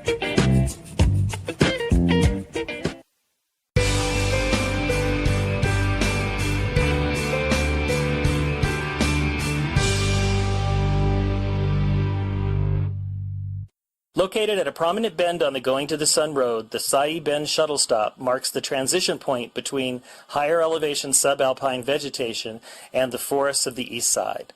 Mount Sai towers over the area with Going to the Sun Mountain to the right and Cataract and Piegan Mountains to the left. Two popular day hikes depart from this location, Piegan Pass and Sai Pass. A portion of the trail over Piegan Pass to Mini Glacier is visible from the road. This long, 12.8-mile but rewarding hike passes through many ecological communities and has fantastic panoramic views, including spectacular mountain summits, Piegan Glacier, and Morning Eagle Falls. The 10.3-mile Sai Pass Trail climbs through wildflower-carpeted Preston Park to the rugged saddle of Sai Pass, with views across the St. Mary Valley as well as peaks south along the Continental Divide. The descent into the valley of Bering Creek begins with views of Sexton Glacier and winds through grassy slopes and stands of Douglas fir. The trail ends at Sunriff Gorge and another shuttle stop. While hard to appreciate while standing next to the Going to the Sun Road today, this area presented a real challenge to the builders of the road. A massive amount of material was required to bridge the gulch between Piegan and Going to the Sun Mountains and support the road. Far beneath the fill, a 10-foot by 10-foot culvert accented by masonry work and a 16-foot headwall channels Sai Creek under the road.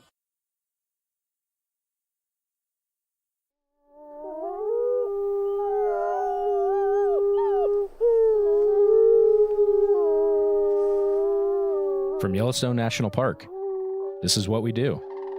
I'm Jake Frank. And I'm Miles Barger.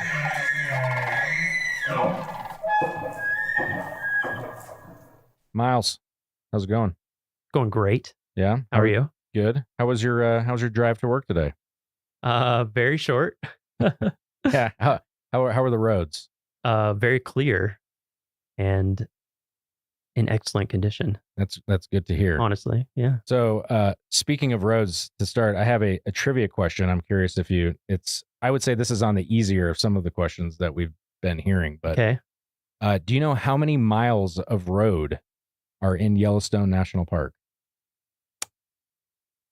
475? That is very close. 452, I think, is the number that I've been given from facilities in some of the reports that I've read. But yeah, 450 plus. That's roughly the distance between like DC and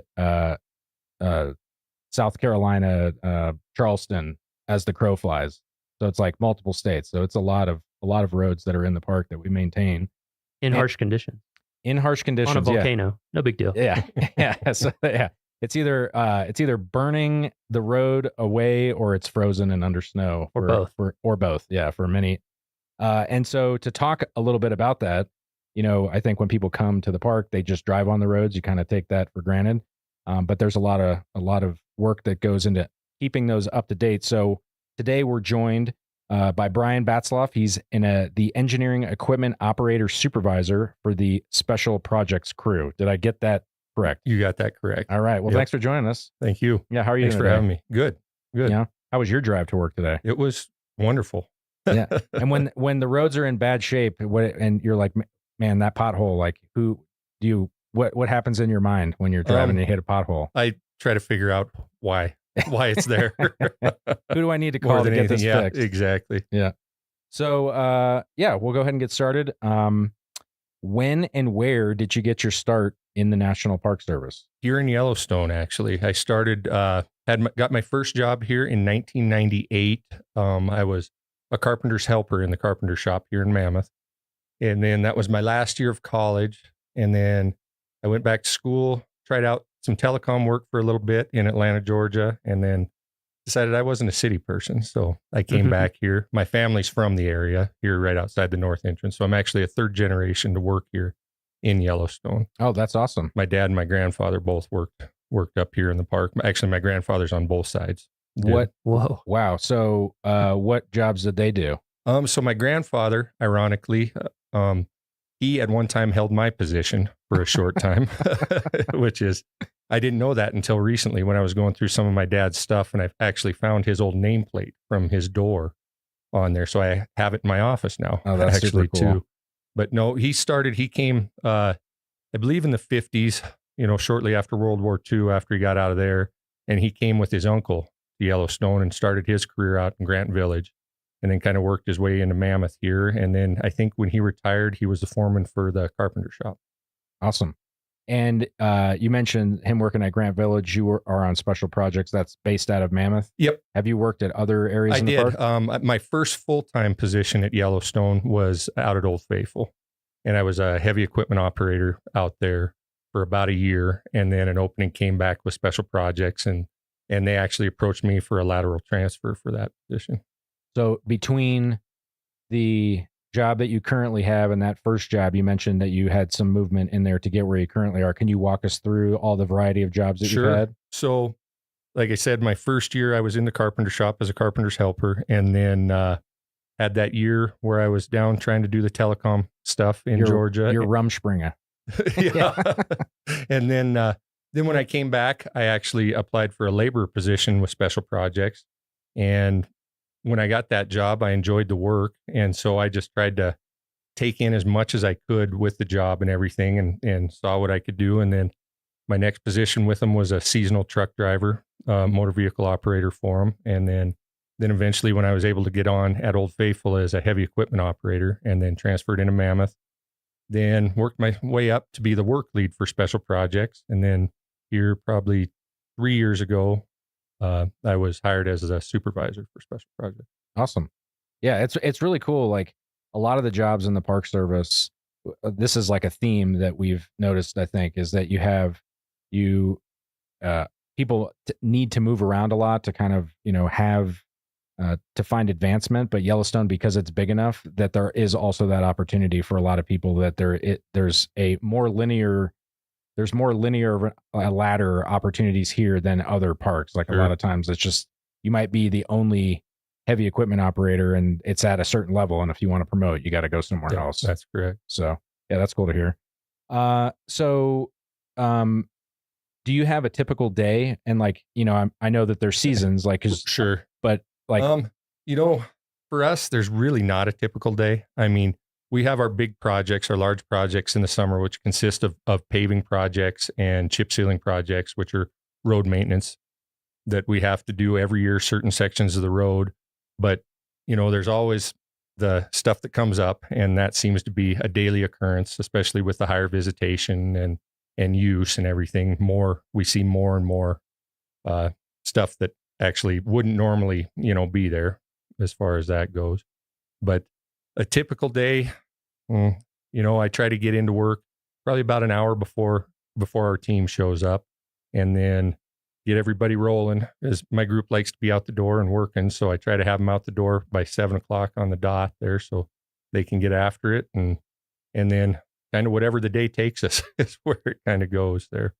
So if not a typical day, do you have typical seasons of the, you mentioned a summer Sure. season. So what sort of projects do you guys do in different times of the year? So like for the summer season, like I just mentioned, basically the chip seal and the paving projects. And unfortunately, it's the time where we hinder the most with the public and the visitors. But with the way our work is, it's depends on the weather. I mean, we can't work in the real cold temperatures. We can't do this work if there's a lot of moisture, so unfortunately, July, August is when we're the busiest, and we do create a lot of traffic problems out there in the park, but it is for the betterment so that they can have nice surfaces to see the park on. And then in the fall, we start winding down a little bit, and we actually start gearing up for spring opening, for opening the park in the spring, because that is it takes us about 3 months to do all of our plowing. We start to open the park after snowmobiles in March, the first week of March. And we typically don't get done until about, usually it's Memorial Day weekend's what we shoot for, but the first week of June, a lot of years. Wow. And And that's because we have to cover also the Beartooth Highway, which is outside the park, but it's 11,000, about 11,000 feet, I think, is the elevation up there. So there'll be snow 30, 40 feet deep up there in early June. So for somebody who's interested in, getting into this line of work, is there a skill set or something that that is the most important to have for like a lot of it's just you got to be willing to work hard, and put in the time, because our groups put in a lot of time. We use a lot of project money, so in the summertime we have the ability to have overtime, and it takes the overtime to get these jobs done. But it'll be typical when we're on our projects, we'll work 12, 13, sometimes 14-hour days, 5 to 6 days a week if we need to, for 2 or 3 weeks at a time. And then, as we jump to the next project. So you've got to be willing to, put the time in and everything, but it pays off in the long run. So speaking of overtime, I know that your crew was responsible for the, when we had the flood in June 13th, 2022, you guys were basically the first responders, more or less to the road that is now paved. Like it was an old dirt road. What, your crews did that? Like how much time and effort did you guys Seemed oh man, like you worked around the clock. Just about, is my memory. Just about. We were, we started. For people who don't remember, for people who don't remember the flood, the one developed road between headquarters and the rest of the world basically just got wiped out. So I remember you guys were on it. Seemed like instantly. Yeah, they gave us the okay. I can't remember the exact date. I believe it was 2 days after, and we needed to get the old wagon road from Mammoth to the north entrance in Gardner shaped up to where we could get access, because basically Mammoth was cut off, to everything. And at one point, both Gardner and Mammoth were cut off to everywhere because Highway 89 was also flooded out at Yankee Jim Canyon. And so, we started on and, talking with Cam and everything, it's like, do what you got to do to get it done. So we started on 14 hours a day, 7 days a week. And we just hammered it out until they kind of got things in place to have a contractor come in and kind of take it the rest of the way to final completion. But yeah, you guys crushed that. Thank you again for all of that. No problem. Us that live in Mammoth, I think we can't thank you guys and your team enough. That was really awesome. I couldn't believe how fast it was. Yeah. I mean, just if anyone had been on the OGR before that, it was basically like, if it rained a little bit, you couldn't ride a bike. It's ice. Yeah. I mean, it wasn't ice, but it was just the way the dirt is around here. It was just so slippery. And so to see it go from that to passable in a passenger car, you definitely wouldn't recognize it now. If, you wouldn't realize what was under there before. It's amazing. For sure. Yeah. So, what's your favorite part of the job? That's kind of a tough question. I mean, there's a lot of things. Of course, when you've worked here as long as I have, there's so many different things you could jump into. But I just like,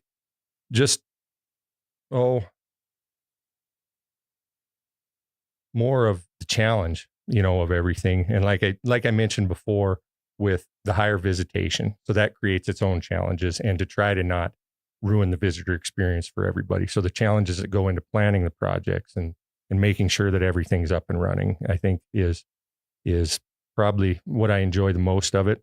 And it creates a lot of stress as well. But so like on the flip side, you have things that we all love about working in a national park. Are there any, what's your biggest challenge or the hardest part of your job?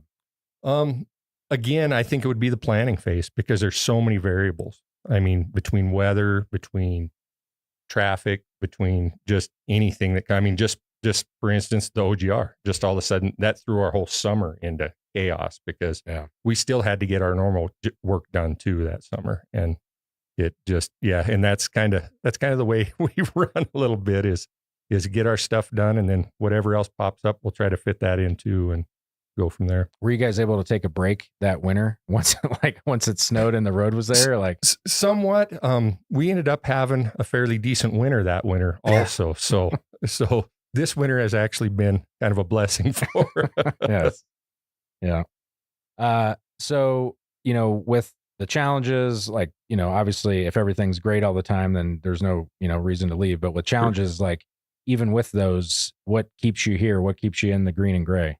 You know, it goes back to the challenges. I mean, I like the challenge. I like to be able to push myself and push my team, and they like to be pushed, and me to be able to say that I went out and look at what we did for that project and be happy with what we did, and have people to come back and even tell us and compliment. I mean, just like you guys' compliments with us, you know, here, I mean, that the pride that we have in our work is really.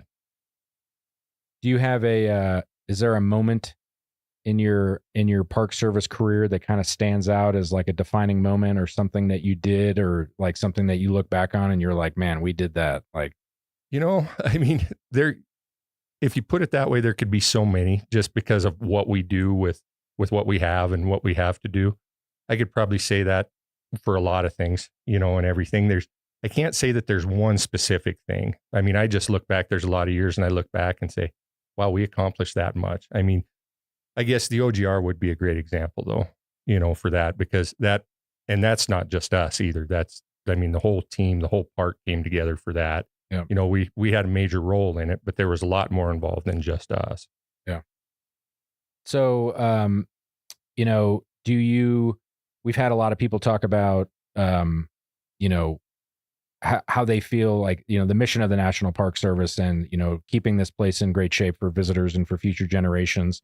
When we think of, you know, national parks, a lot of people think about the resource itself. You guys are working on roads. You know, how do you see yourself fitting into this mission? Like, what is how do you feel that you personally and your team contributes to that larger mission? Well, the infrastructure is major. I mean, that's the major of what the visitors, you know, that's their main travel ways, and that makes the experience of their trip to the park. If the infrastructure is poor, they might have the most beautiful scenery, but if they have to drive over terrible roads and, you know, to get there, and are miserable doing it, then, you know, they're not going to have a good time and enjoy themselves. So it's important what we do and what we have to do here. Do you have a lot of employees that come into the Park Service from like private industry, contractors, things like that? You know, we get a few. I'm just curious what the experience is like. You know, like it's different. I'm sure. You know, like you said, planning around the visitors and. Yep, and it's so with what we do, we're so varied in the different tasks that we perform.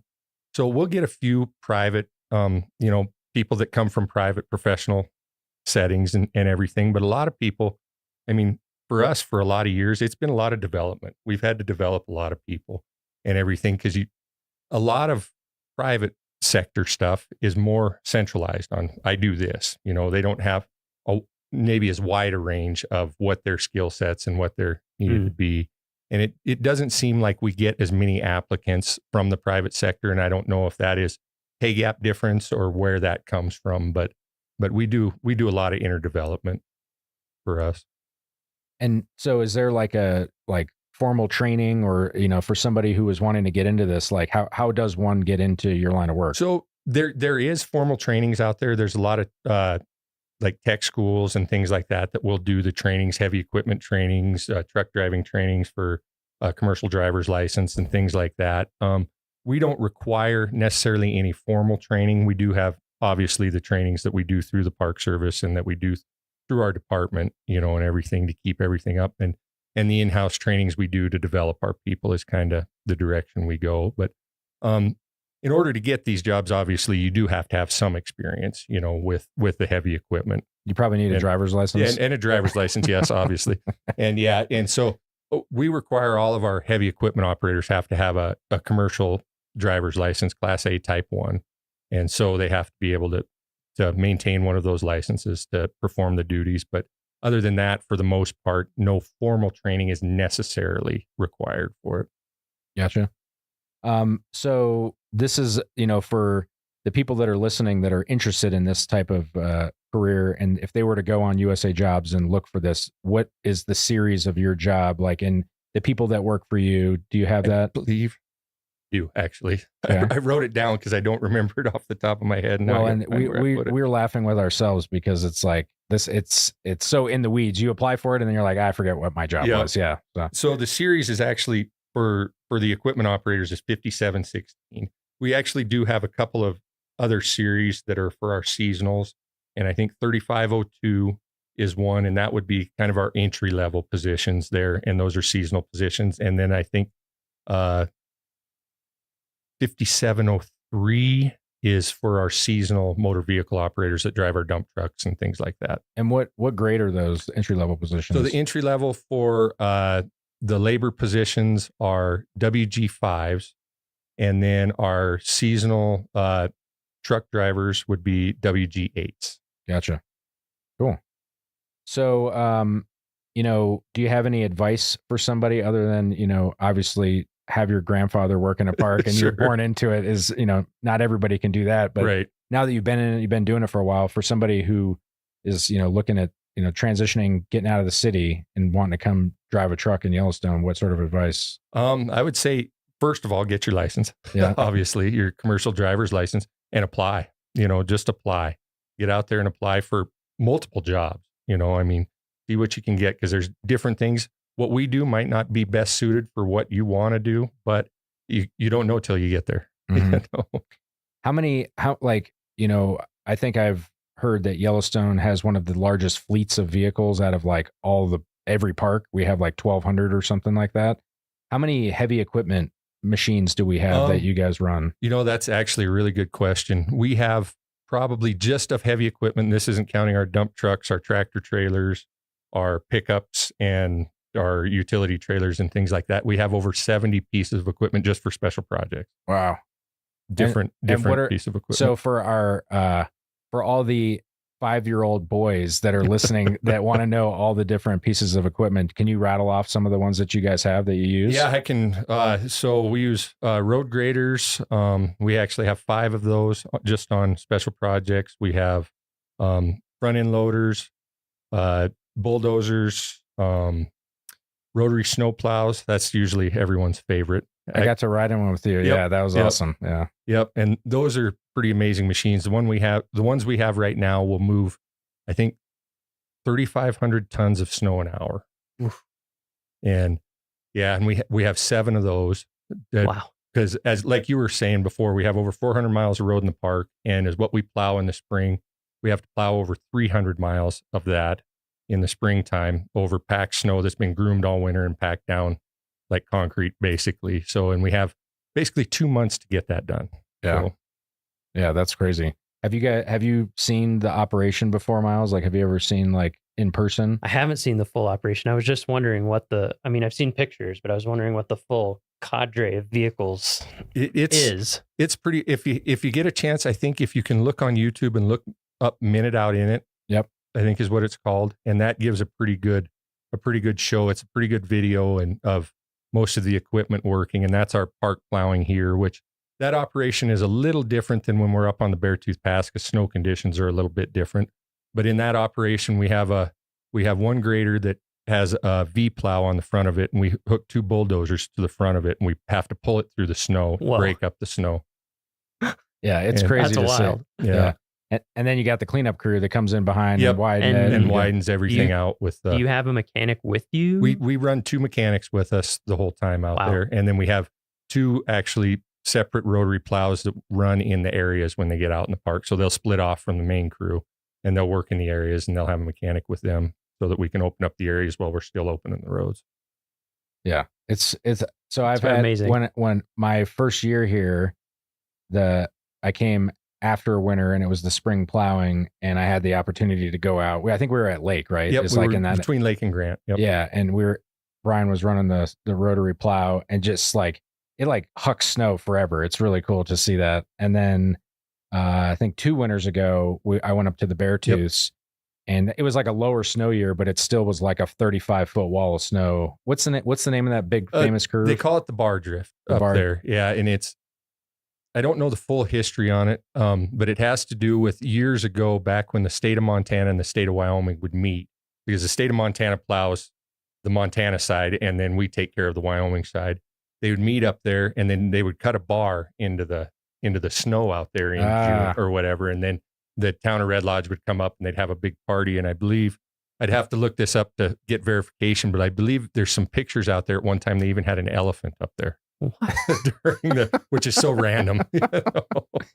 Yeah, it's really like just unbelievable to see that operation. And again, that happens in closed areas. Like it's just another thing that happens behind the scenes. You know, you drive through construction in the summer, but you're not driving through the plow operations. Right. And so, yeah, that's like a huge thing and the schedule that you keep.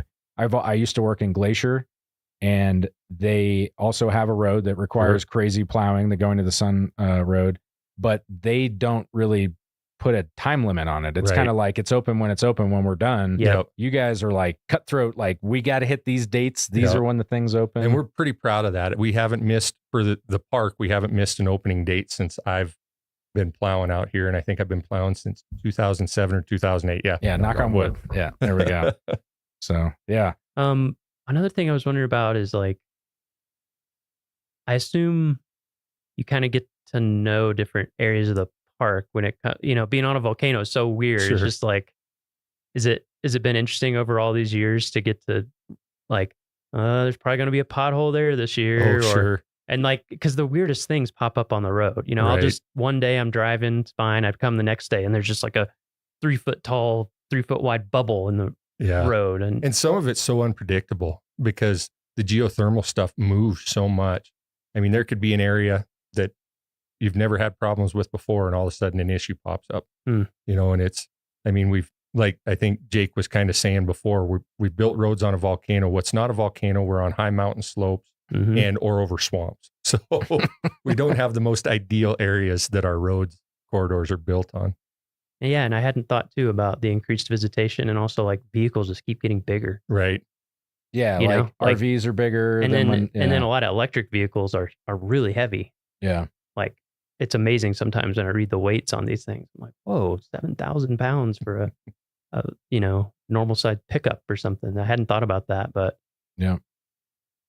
So before we go, one of the last things that we like to ask everybody is, it doesn't have to be work related. I mean, if it was, then that's great. But do you have a favorite story of, in a national park, whether vacation or on work time, just like something where you're like, man, this is such a cool thing that I'm a part of that I get, probably, and it's not really a story because it encompasses a few years of time, but I was able to actually, when my dad's last few years here, I was able to work beside him a little bit. He worked in a separate crew. He worked for the North District maintenance crew at the time, but I was able to work alongside him on a lot of projects and stuff his last few years before he retired. So that's pretty amazing when you look at the scope of what the Park Service entails and everything. Yeah, that is pretty cool. Did you guys have a father-son friendly competition going on whose work was the best? Oh, there's always that. Yeah. I mean, whether it's even now. Yeah. So, that was awesome. Thanks for joining us today. I don't know, Miles, do you have any other things you'd like to ask? No, I don't think so. Yeah. Well, thank you guys for having me. Yeah, thank you so much. And we appreciate, again, all the work that you guys do, and especially all the work that, hopefully you guys can relax this winter a little bit from the winter 2 winters ago and all that OGR stuff. So. Yeah. Well, thanks again. I appreciate the time and getting the word out there on what we do.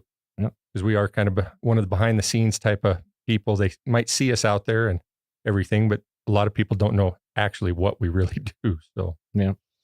Well, that's it for this week's episode of What We Do. Thanks again to our guest, Brian Batzloff. If you like what we do, rate and review the show wherever you listen, because every positive review helps new listeners find the show. If you have questions or you want to learn more about a particular job, contact us using the form at go.nps.gov/whatwedopodcast. Thanks for listening. Headwaters is supported by the Glacier National Park Conservancy. This summer, I came across the story of a bear nicknamed Growly. Growly was a grizzly bear who lived in Glacier National Park in the 1970s. And when he was young, he lived a normal bear life. His mom taught him how to pick huckleberries and dig up glacier lily bulbs. He swam across his first creek, caught his first animal, and after a couple years, struck out on his own, ready to take on the world. We also know that by age 7, Growly got into some trouble. You see, when you're a bear trying to pack on the pounds before winter, you've got to eat a lot. And if you want to eat, say, 150 calories, you could find and pick 150 huckleberries, or you could eat one Twinkie. Bear management records from 50 years ago are light on the details, so we don't know exactly what Growly did, but we do know he was labeled a, quote, problem bear, a term often used to describe bears who associate people with food. More often than not, problem bears aren't malicious or uniquely ill-tempered. They're smart. They know that they need a lot of calories to survive the winter and happen to live around humans who leave a lot of food lying around. One account stated that Growly wandered through a busy campground searching for food. Another claimed that he followed his nose to an empty cabin, quote, vandalizing it to get food inside.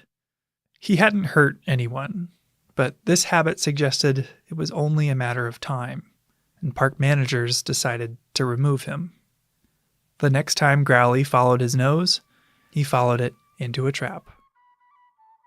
For some bears, this is where the story ends. But for Growly, this was just the beginning. Growly would soon leave Glacier and would go on to change how all of us recreate in bear country and play a part in the creation of bear spray.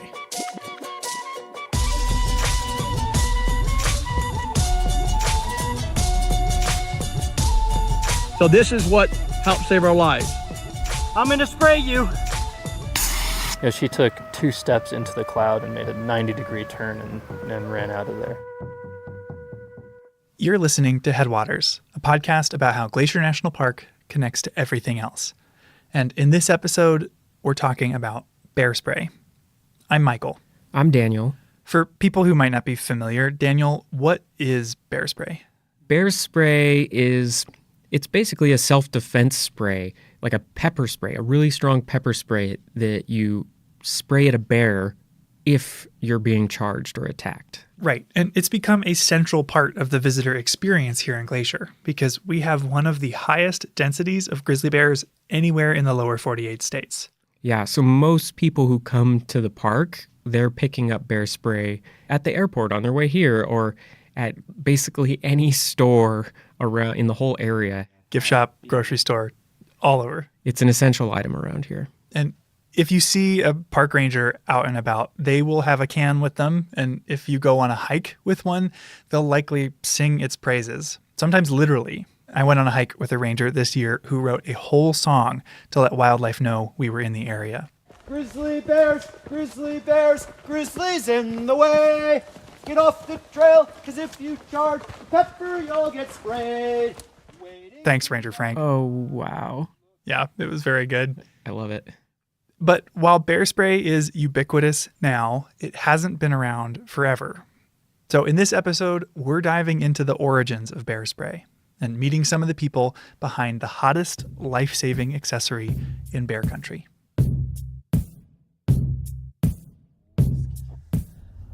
I think it's this red-roofed building. My first question for you then, Michael, is what actually is bear spray? What is it made of, and how do they make it? Right, how do they make this stuff? And that was my first question too, and it turns out we don't have to go far to find the answer because a lot of bear spray is made locally, right outside of Glacier. Where are we at?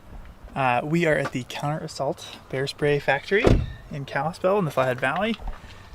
Hello, I'm Michael. I'm looking for Randy. It's me. Nice to meet you, Randy. Thanks for having us. Come on in. Luckily for us, Randy Hunt, head of operations with the brand Counter Assault, invited us for a tour. And you manufacture everything right Yes. here in-house? Yeah, everything. So we bring our pepper oil in from, it's brought from the other side of the United States, actually grown in India, and is brought here, and we mix the pepper oil here into different solvents so that it's If you're wondering how to use bear spray, you should check out our St. Mary episode from our first season. There will be a link in the show notes for this episode. But with Randy, I got to learn what goes in the can. And the central ingredient, unsurprisingly, is pepper oil. And you said the pepper oil, you get it from the East Coast or other side of the country, and it's grown in India. That's one thing I didn't really grasp, was you're getting it from actual, cayenne peppers? Or they're a heat chili, So if you think of your jalapenos, they've got heat content in them, Scoville heat units. They're about 3,000 to 4,000 Scoville heat units in a jalapeno. Your habaneros run 150 to 350,000. We're running 3.2 million. They get the oil from peppers or chilies in the genus capsicum, which includes everything from pepperoncinis to cayenne peppers. So it's like they're like real peppers that go in food. And because it's all from real peppers, it's a food-grade oil, which on its own would be safe for consumption, technically. And our pepper oil. So you can use it. It's safe to eat. You could actually fry chicken wings in it or French fries. You probably won't want to eat them because it will clear everything out of you. But yeah. And this oil is in more than just pepper sprays. It's found in everything from hot sauces to pharmaceuticals, like arthritis cream. Okay, but that's not all that's in the can. There's something else besides peppers mushed up in there. Yeah, the pepper oil is actually only 2% of the ingredients because if it was just pepper oil, it would harden in the can and be useless. When you spray it, if you cook bacon, it will solidify when it cools down and turns white. Well, we got to keep the oil in a liquid form, so we put a solvent in there instead of shooting hard pieces of like bacon grease out of the bear. It keeps it in a liquid form in the air. So even though pepper oil is only 2% of the ingredients, bear spray is 3 times more potent than pepper spray for humans. And so the ingredients are the pepper oil, a solvent to keep that oil liquid, and a propellant to launch the spray. That's the pepper oil. Yep. Oleoresin capsicum, 3.2 MOS, 40 pounds. What would you say it looked like, Daniel? It looked just like hot sauce. Yeah. Like it looked like hot sauce. Like a dark, thick hot sauce. It was, and it smelled hot too. And so how much of this goes into each bottle of can, like the pepper oil? These 2 containers, 10 gallons, will make about 1,000. They were actively filling these cans when we were there. Randy was saying like these 2 10-gallon buckets of the pepper oil concoction will make over 1,500 cans of bear spray. So a little bit goes a long way. Goes a long ways, but it's still not as far as we would like it to go because that's some spendy food grade oil. I bet. So, while there are many brands of bear spray today, Counter Assault holds the distinction of being the first. Opening back in 1986, they helped pioneer this formula of pepper, propellant, and solvent that reputable brands widely use today. you know, across the board, all the bear sprays are using a really hot pepper oil. All of them are going to work, and the biggest thing is people are safe and the bears are safe. And that's what it's been refined down to, is using a product that's not going to hurt people, it's not going to hurt bears. Keeps everybody safe. Bear spray's non-lethality, the fact that bears that get sprayed with this will turn around but ultimately be unharmed, is not only a huge selling point, but it helps explain why bear spray exists at all. Ever since Glacier was established in 1910, grizzly bears were on the decline. When the U.S. was founded, there were an estimated 50,000 grizzlies in the lower 48 states, living everywhere from Canada to Mexico, between Iowa and California. But by the mid-1900s, Euro-Americans had all but exterminated them. There were less than 1,000 grizzly bears left in the lower 48, largely isolated within large public lands in the West, like Glacier and Yellowstone. Something that's still true today. But while national parks are often seen as safe havens for wildlife, the relationship between Glacier and grizzly bears was fraught in the mid-1900s. Grizzlies, or bears in general, were a huge attraction for park tourism, but not in the way they are now. Right. This was an era where a very typical part of the visitor experience was to feed the bears, like out of their car, throwing out pieces of bread alongside the road, feeding bears. Yeah, like this animals as a spectacle approach. The second director of the Park Service, Horace Albright, was actually a huge fan of feeding wildlife in parks. He encouraged the creation of bear feeding platforms in Yellowstone, and Yellowstone even opened a zoo at one point for people to come look at captive animals. Wow. So it really was a different relationship than the one we have with wildlife today. And predictably, it had some consequences. Like encouraging bears to seek out humans when they're hungry seems like a disaster waiting to happen. And it eventually led to tragedy. In 1967, 2 visitors camping in separate areas of the park were killed by grizzly bears who'd come to their campsites in search of food. These shocking deaths later came to be known as Night of the Grizzlies, and were the first grizzly fatalities in Glacier's 50-year history. In response, Glacier completely overhauled all of its bear policies. They closed some campgrounds, outlawed giving food to wildlife, and installed bear-proof trash cans. They also found and killed the bears responsible, and faced a lot of pressure from the public and even some policymakers to kill more. The park superintendent at one point issued a memo. Here, Daniel, can you read it? Okay. When a grizzly bear appears in any area of visitor use, it will be immediately destroyed by a park ranger. Wow, that is a pretty aggressive stance for a park to take against bears. Yeah, it was pretty intense. The park is taking a very aggressive stance to kill bears in order to keep people safe. Mm-hmm. But as a species, at this time, they're actually becoming very threatened in the 1960s and 70s. Right. As Glacier's dealing with these events, grizzlies are identified as an endangered species by the federal government, which demands a broad recovery effort. Scientists started studying how many bears were left, what their habitat needs were, insight that would help them recover and hopefully help our 2 species coexist. So they need to know more. Park managers are looking for more data about bears in general. But if we zoom in on the story we're looking at here, that is the history of bear spray, you can see this emerging need for a tool that allows people and bears to de-escalate conflicts in a non-lethal way at an individual scale. Yeah. Which brings us back to Growly, the bear who apparently didn't like grapefruit. I've told the story that the main thing Growly hated was grapefruit, but he liked oranges fine. He figured out how to slice an orange open. He had really long claws.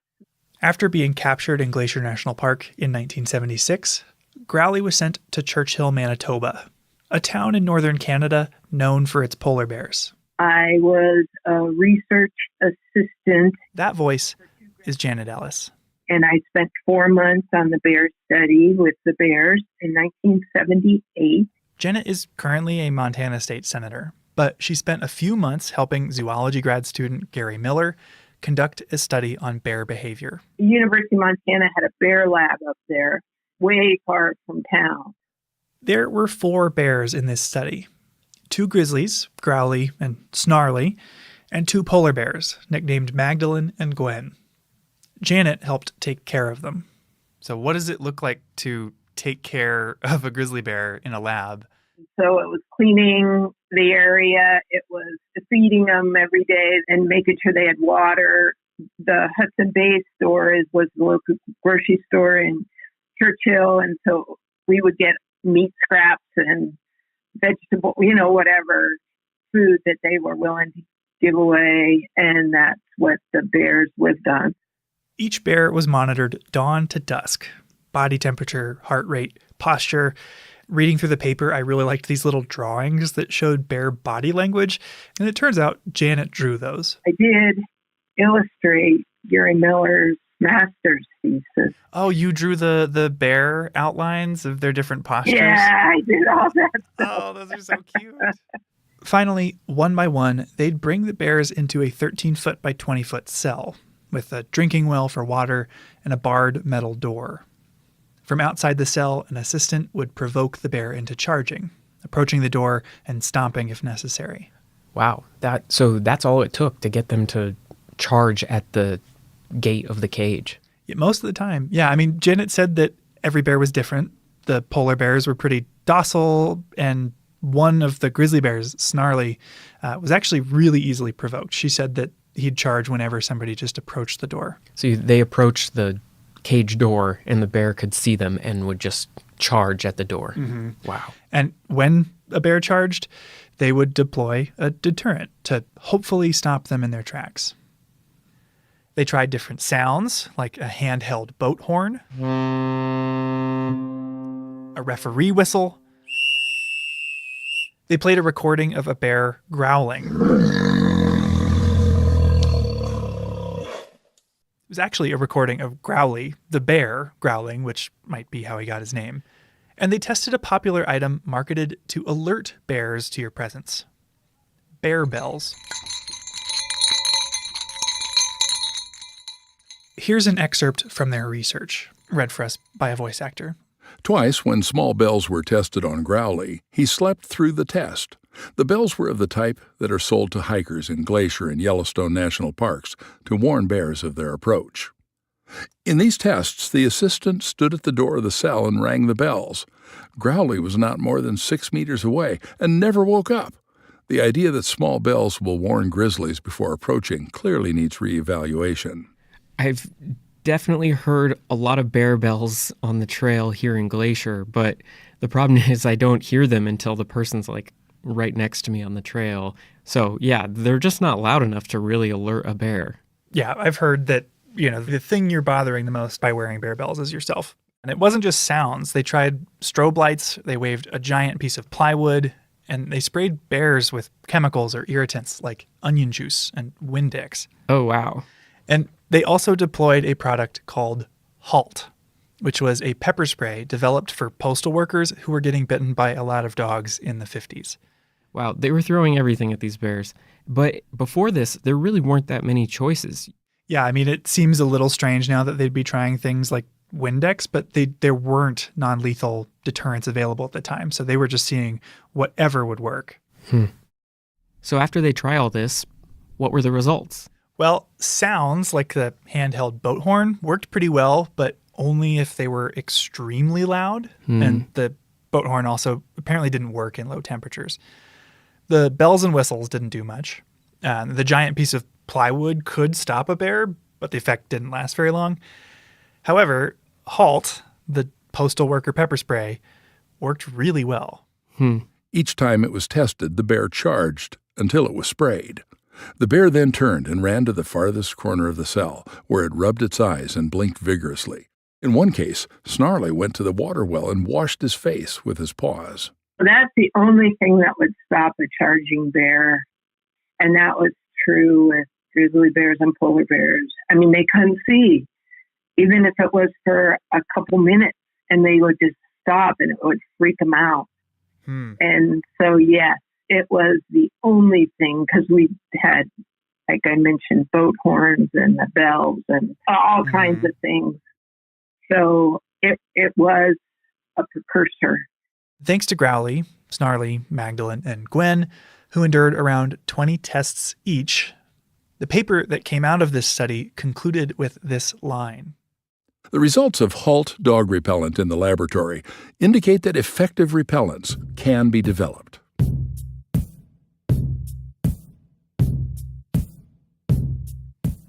So the study up in Churchill, it showed that this dog pepper spray works pretty well.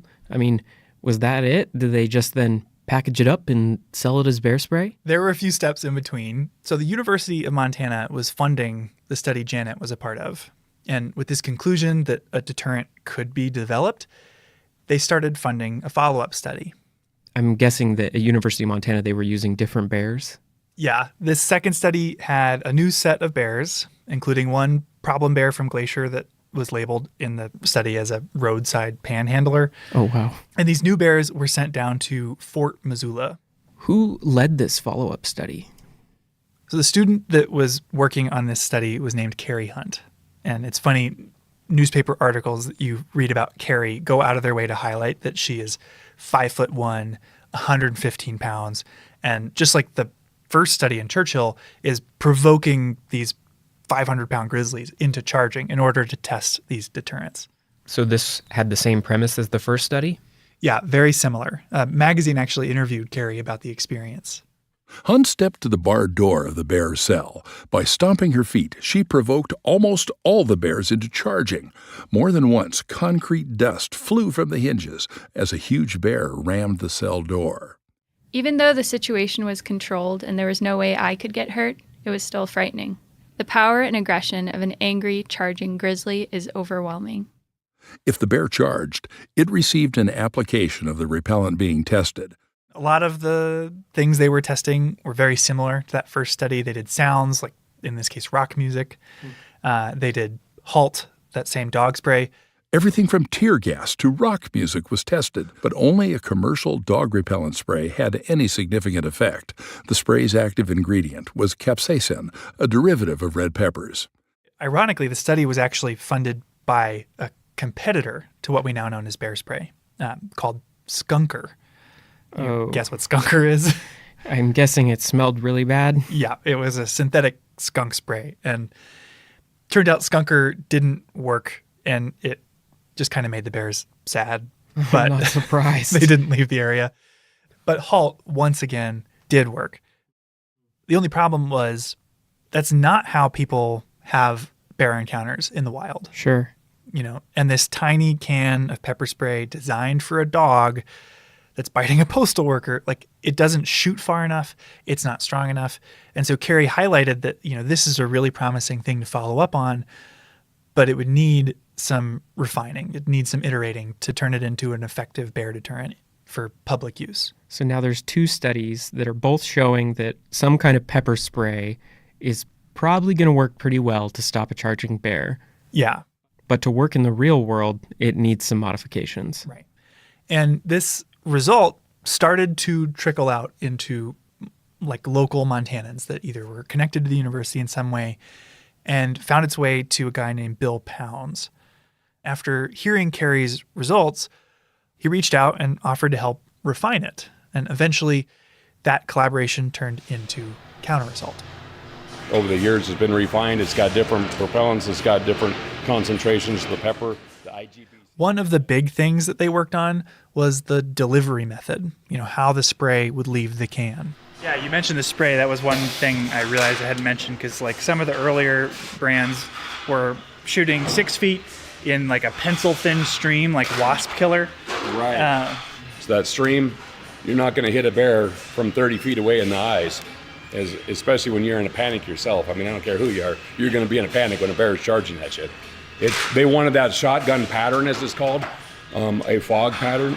That fog is going to Okay, so this is part of the process we saw. They're taking a canister full of the ingredients and they're putting a spray nozzle on the top of it that shoots the bear spray out into a fog or a cone. Yeah, exactly. And through testing and conversations with bear biologists, they refined that fog into a spray that would last 7 seconds and shoot 30 feet.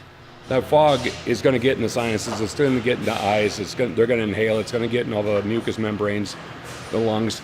That's what changes their senses, and they just stop. It's a shock to their system like it is ours. So you don't have that. There were some obstacles along the way before bear spray was widely adopted. There were fraudsters making weak knockoffs and some serious misunderstandings, like thinking you used it like bug spray, or that it was a spice rub you could buy at the grocery store. When I first heard about bear pepper spray, I rushed right down to Albertsons to see if that store stocked it.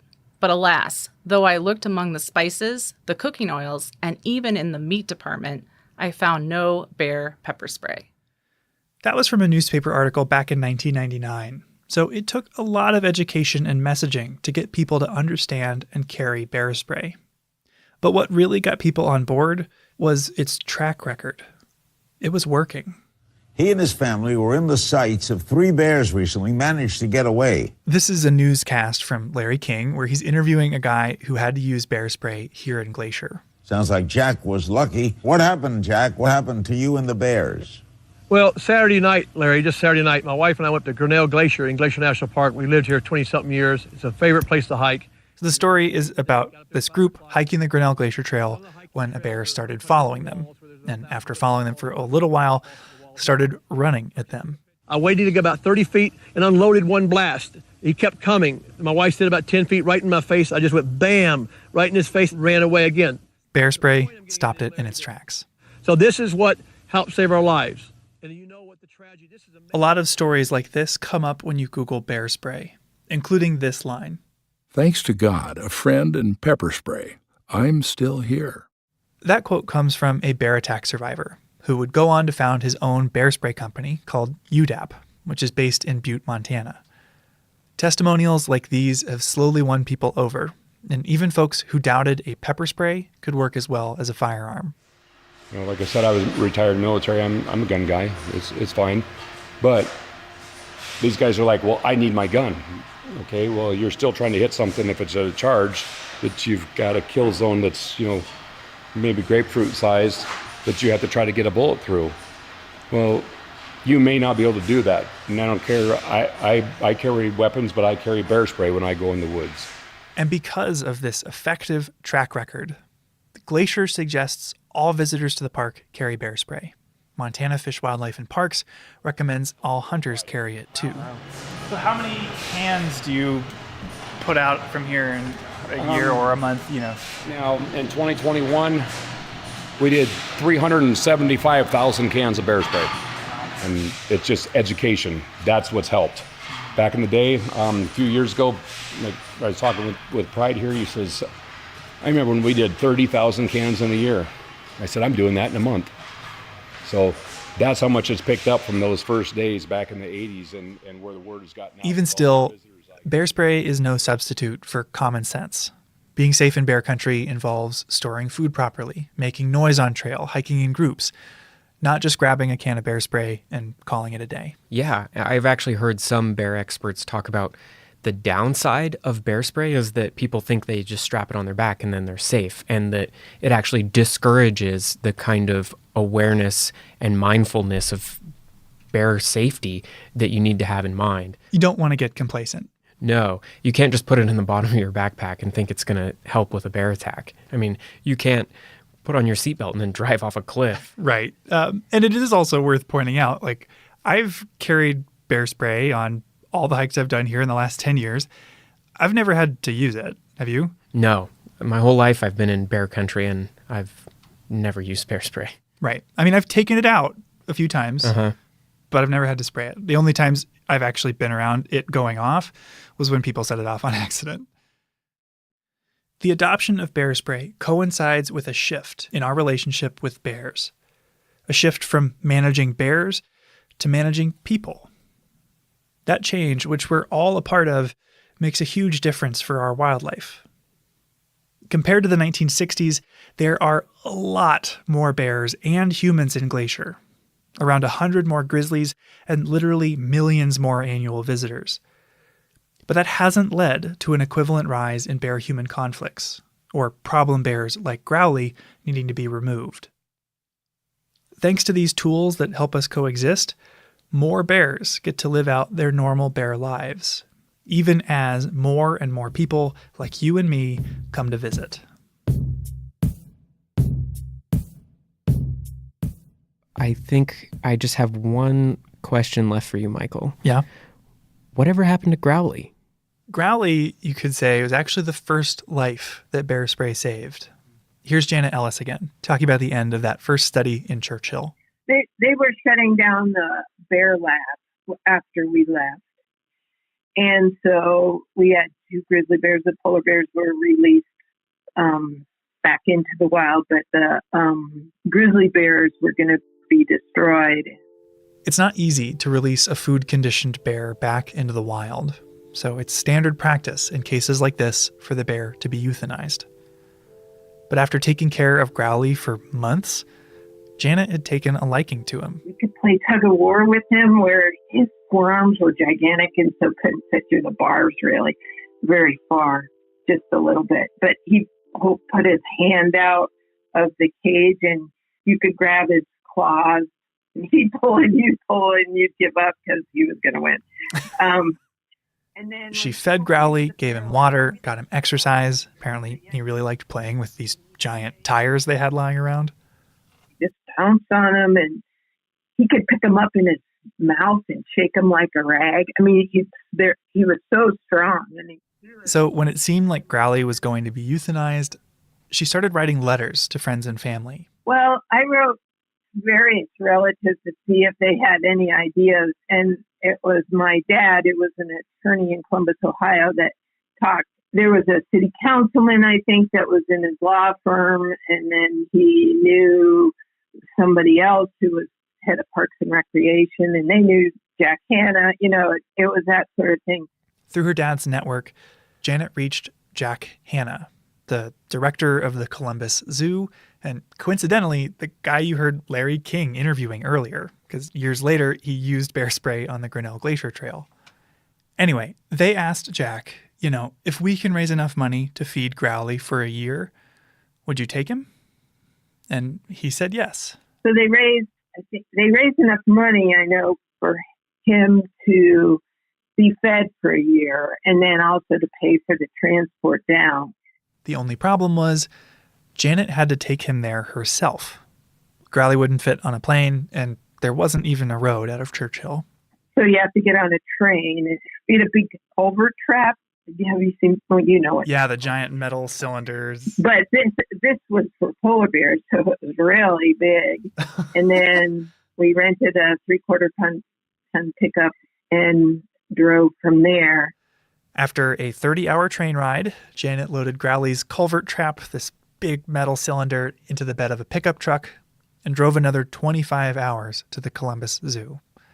Apparently, Growly was pretty cooperative. He was in a culvert trap in the back. I could see him when I was driving. He was looking forward, and, that's where the grate was, so he could watch. And he hadn't been outside in 2 years at least. So he was really interested in what was going on. But he didn't really rock the truck. Like anyone on a road trip, Growly needed food and water along the way. Janet could slip him food through the grate, but she had to get help with water. But when you stopped at a gas station, you did need to water him. When I had to water my bear, in the pickup to explain why you needed a hose at a gas station. That's the thing that's most entertaining. But ultimately, Growly was a great road trip companion, and the drive went off without a hitch. So after a few days of travel, Growly was introduced to his new home at the zoo. They had trees and, boulders, and he wanted a day bed. He just rearranged the whole thing, and they had to put wire around the trees so he wouldn't destroy them. Yeah, he had his own opinion on redecorating his new home. I grew up in Columbus and spent a lot of time as a kid at the Columbus Zoo. So there's a real chance Growly was the first bear I ever met. And I might have run into Janet there too. My son, he's 28 now, but he remembers Growly because we would go to every time we went to Columbus, we would go to the Columbus Zoo. Grizzly bears are formidable neighbors, not to be taken lightly. And in the 20th century, their future was uncertain. Some Americans argued they should be destroyed entirely, that our two species could not coexist. But tools like bear spray have proven that wrong. Today, we have access to an easy and effective tool to diffuse bear encounters that doesn't harm the bear. And while no deterrent is a guarantee, Growly showed us that bear spray works. Seeing him at the zoo, I didn't know about the cabins he vandalized, or the summer he spent in Canada enduring boat horns, onion juice, and pepper spray. I doubt anyone there, other than Janet, knew the whole story. But I did know that it was special to see a grizzly bear. And thanks, in part, to Growly, you don't have to go to a zoo to do that.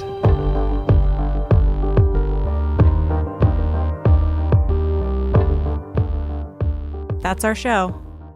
Headwaters is a production of Glacier National Park and is supported by the Glacier National Park Conservancy. We could not make this show without them.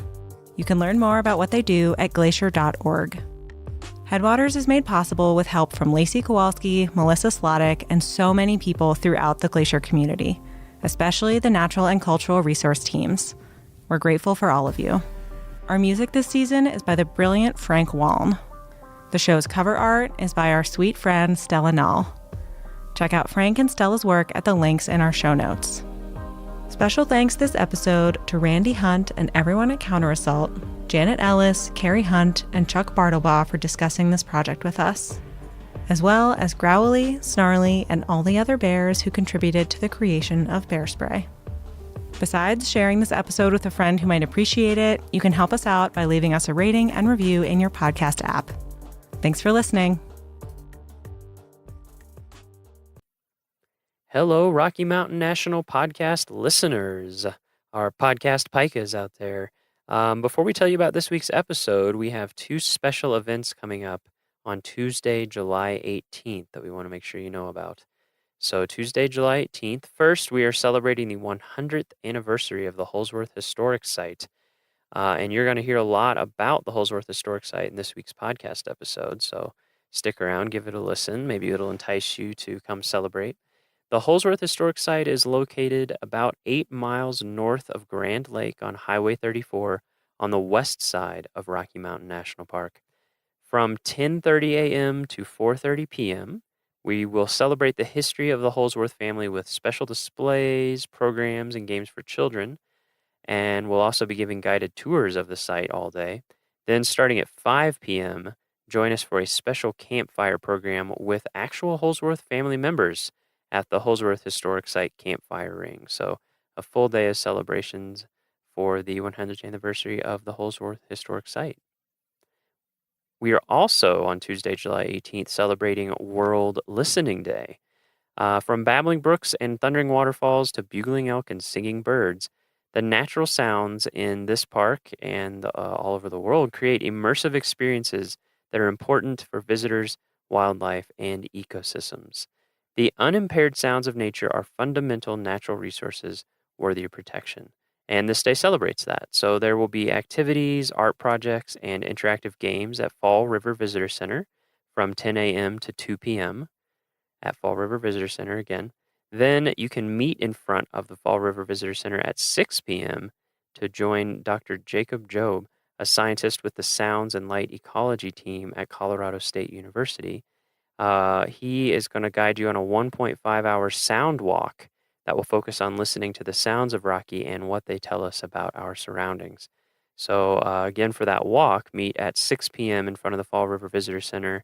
One thing to note is that you do need a park pass of some kind because you will be going into the park. So either a day pass, week pass, annual pass, interagency pass, some kind of pass so that you can get entrance into the park. All right, so those are our news and announcements. We're going to lead straight into this week's episode, which is a very cool one. We traveled over Trail Ridge Road to the west side of the park and joined Macy McPherson and Michelle Simmons, our two year-round interpretive rangers on the west side of the park at the Holsworth Historic Site. So we sat out in front of Holsworth. We were at the picnic table and chatted all about not only Holsworth and why it's important and what you can do there, but also about Macy and Michelle's career, what it's like on the west side of the park versus the east side of the park and things to look for over there, about the town of Grand Lake. It was just a great conversation. We had a really good time, and we hope that this will help you learn about some of the lesser visited areas in Rocky Mountain National Park on the west side. So we hope you enjoy, and here we go. Here's Macy and Michelle.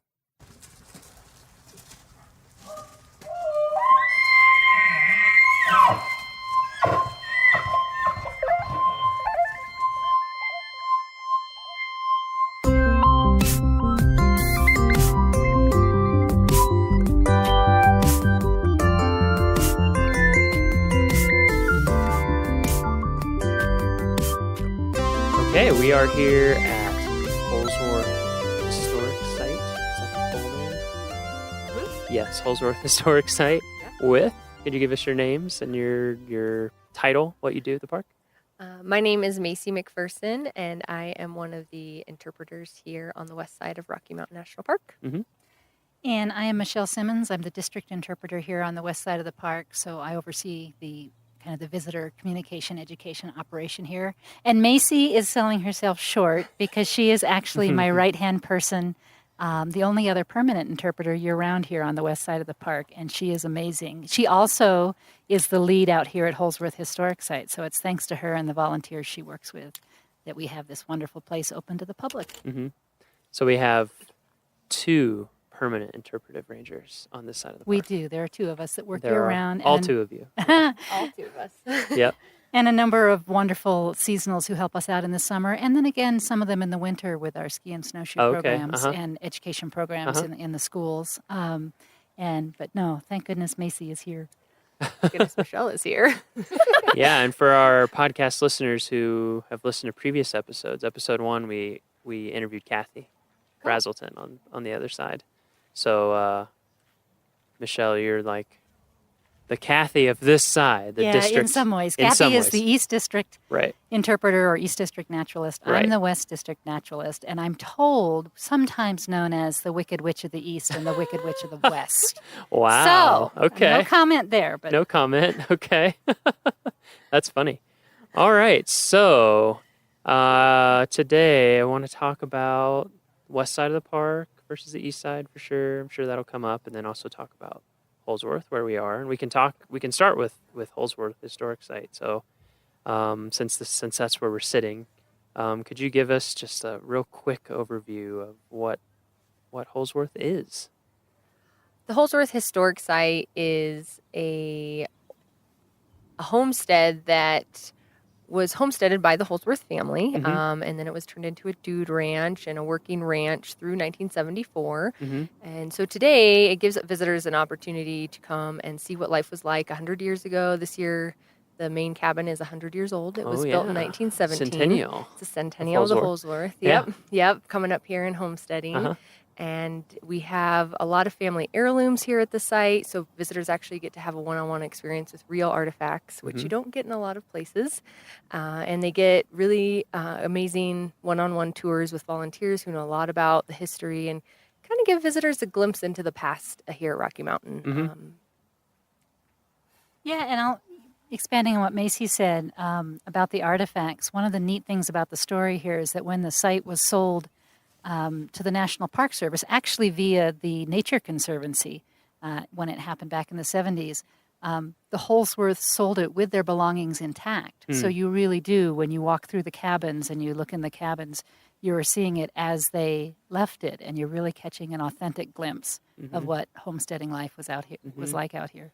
Yeah, that struck me the first time I visited here, which was 3 years ago now, I think. Yeah, you just felt like you were walking into somebody's house. It was really neat. Didn't feel like you're walking into a museum or anything like that. You're just like, oh, wow, okay. That's cool. I'm glad that they convinced them to leave all their stuff. We have a lot of visitors who say that same thing, or they say, wow, this looks just like my grandma's or my great-grandma's house. Like some of the same artifacts are in here that are in my relatives' home. So it really helps them connect, like, oh, wow, people actually did live here at Rocky Mountain. Yeah, and it was one thing that I enjoyed was all the taxidermy, all the various projects, just because it was like, it just kind of gave you a feel for. Tell them about how that came to be. Yeah.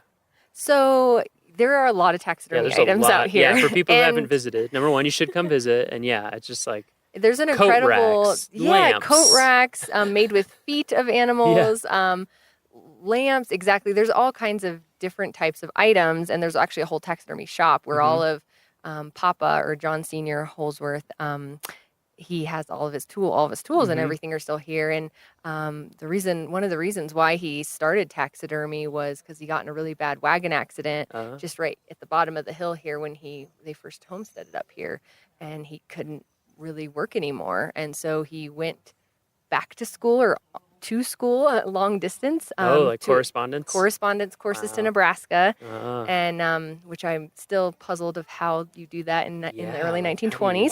Stuff here. Right.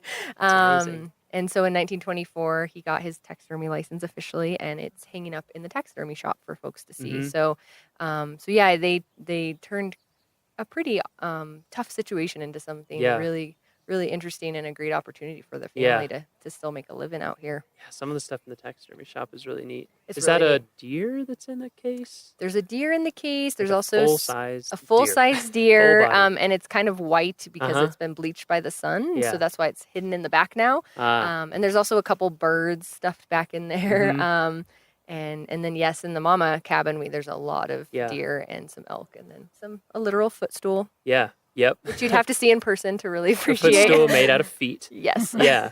So they first came here then in 1917, correct? Yes. When they built the first cabin. Yes. So paint the picture. What was homesteading like here in Tell 'em why they 1917. came. Yeah, and why did they 1917. come here? Yeah, so if you can try to imagine being a family in Denver in 1916 and operating in a saloon, Colorado was one of the first states to pass prohibition. And so this family, the Holsworths, lost one of their main businesses in 1916. And so they had to start all over again. They had a huge change happen to their family and had to figure out what to do, what to do. They were in their early 50s. So they had to really start over in the middle of their lives. And they still had one son at home who was 14, Johnny Jr., and they decided to come up and homestead. John Holsworth Sr., Papa, had homesteaded before in his younger years, but it didn't really work out for him up here in the county. So they decided to try again. And luckily enough for them, there was still homesteaded property available up here on the edge of Rocky Mountain National Park in 1916, which is pretty incredible to think about. So the park was already a national park, but where we are right now was not parkland. And so 1917, they came up here and built a cabin and started working the land, which is what you had to do to homestead. And then really quickly after that, Papa injured himself. So that 14-year-old son, who had been probably 15 or 16 at the time, had to take on everything, farming, building the cabins, keeping up all the work. They cut ice off of Grand Lake for a living in the winter, but also to keep their food cold. So there's a lot of work year round. And so this place was very different, I imagine, back then compared to today. There wasn't a paved road. Fall River Road wasn't open yet, or Trail Ridge Road. Grand Lake was a little community, but there wasn't a lot there. So it's just under 8 miles south of us. So they had to somehow get back and forth to town even in the winter. Seems very remote. Very remote. Very remote. So they were tough. And just hard winters. Very hard winters. Long up here. When you come out here in the winter nowadays, you're snowshoeing on a good 4 or 5 feet of snow. Yeah. So I can imagine it was pretty incredible back then as well. Too. I just can't imagine trying to homestead out here. I know. Just like trying to grow food or anything. Well, and indeed, the homesteading part, particularly the ranching and trying to raise cattle or horses, proved to be a real challenge. And like many of the homesteaders in the valley here that made it work, they discovered as the park became more popular that it was far easier to make a living in the recreation industry than it was actually being, relying on ranching and cattle. And so they did. As the park grew in popularity, as Fall River Road did open, and then eventually Trail Ridge Road, they made their living by building more cabins and catering to tourists who would come through here, offering lodging, offering home-cooked meals. Johnny Holsworth, Johnny Jr., catching fish down in the Colorado River, which is here on the property, and serving visitors. Now we don't do all of that today, but we're still in the business of serving visitors, and that's what's really kept up here in the Kawanichi Valley. Yeah, when did they start making that switch from homesteading to starting to do the It really tourism, happened in the early 1920s. Okay, so they weren't homesteading too long before they were like, okay, we need to do something else here. Yeah, and they actually had a lot of Papa's friends coming up from Denver just to stay here. And Mama or Sophia Holsworth was kind of getting tired of taking care of them all without, getting anything. And Johnny was doing all the work. And so she said, I'm going to start charging people to stay here and cook for them and that sort of thing. And so they built one of the first guest cabins in 1921. And that one you can go in today. It's called Twin One and see kind of what it would have been like to stay here. Little log cabin. And Mama Holsworth would cook and really great German food. She was a German immigrant as well as John Holsworth Sr. They both immigrated into America separately, but met in Denver, and very strong German roots. So she had some apparently great German food coming out of that kitchen. Wow. That sounds great. Come stay back here for how long would people stay? Just totally varied, or was it more long term? I don't know exactly how long they would stay. I know in the 20s they charged $2 a night or $11 a week to stay here, and that included food and whatnot, probably horses to go on trips, pack trips with. I could handle that. Yeah, I would imagine for how long it probably took to get up here. It probably took in those days, even in a Model T pickup truck or something like that, it would have taken a while to get up here from Denver over Berthoud Pass or over Fall River Road. You know, it would have taken forever. So I'd assume once you got up here, you'd probably stay for a while. Yeah. Which people still do today. A lot of visitors come up to the Grand Lake area, and they don't just come for one day. Usually they're here either camping here in the national park or outside, staying in a little cabin or whatnot for a good few days or a week at a time. Yeah. Or even for the whole summer. Actually, one of the fun things about how much time people spend, a lot of folks are driving through the valley here and see the sign for Holsworth Historic Site, don't really know anything about it, but stop in. The bulk of the buildings are about a half a mile across the valley and across the Colorado River from the parking area. But we have one historic cabin that's right by the parking area. And so during the times that we're open, which is about 10:30 to 4:30 daily here in the summer, you'll meet you'll meet a volunteer at that cabin who will tell people a little of the history and encourage them to take that half a mile level stroll across the valley to come see the main part of the historic site. And what often happens is people think, oh, well, we'll trot back there quickly and spend a few minutes and come back. And it is not uncommon to watch people spend 2 hours, 3 hours. They get out here and there's so much to see. And the volunteers who run the site are so knowledgeable and friendly. And there's a few activities for kids to do. We've just actually, thanks to one of our interns this summer, another amazing volunteer, Emily, have started up a little bingo game that you can play out here looking for some of the artifacts. Like, is the footstool on it? The footstool's on it. The toilet seat and twin one is on there. Which Oh, really? You have to come find. Don't tell them where it is. I won't. Okay. It's in there somewhere. So at any rate, if you're planning on coming, give yourself plenty of time because folks really do get hooked out here. Yeah, that happens. It's a great place to stay. The first time that I came out here with a small group of people, we were like, oh, we'll just stop in and check it. And we stayed quite a while. The buffalo coat lured us in. Yeah, so we have an incredible buffalo coat that is a remake of the original buffalo coat, but it's still really incredible. And so heavy. It's so heavy, and it's just amazing. We just had it restitched a little because we have so many people try it on. It was actually falling apart, and that's how much people love this buffalo coat. They actually come here looking for it. Oh, yeah. And it's made out of 2 buffalo hides, and it weighs 22 pounds. So you definitely need to come check out the buffalo coat and put it on. I'd love to have it on when it's cold, just to see. Because every time I've put it on, it's been warm. Yeah, it's been hot. Okay, I'm hot immediately. Like, take it off. I'm done. Yeah, but it'd be interesting to see how it is when it's 10. I try to 10 below, imagine wearing that heavy coat and walking around in the snow because it's down to the workout. ground. Yeah. So, and with how much snow there is, even if you're in skis or snowshoes, you would just be coated in snow and ice. Absolutely. Well, it's down to the ground for you, Macy. I'm not.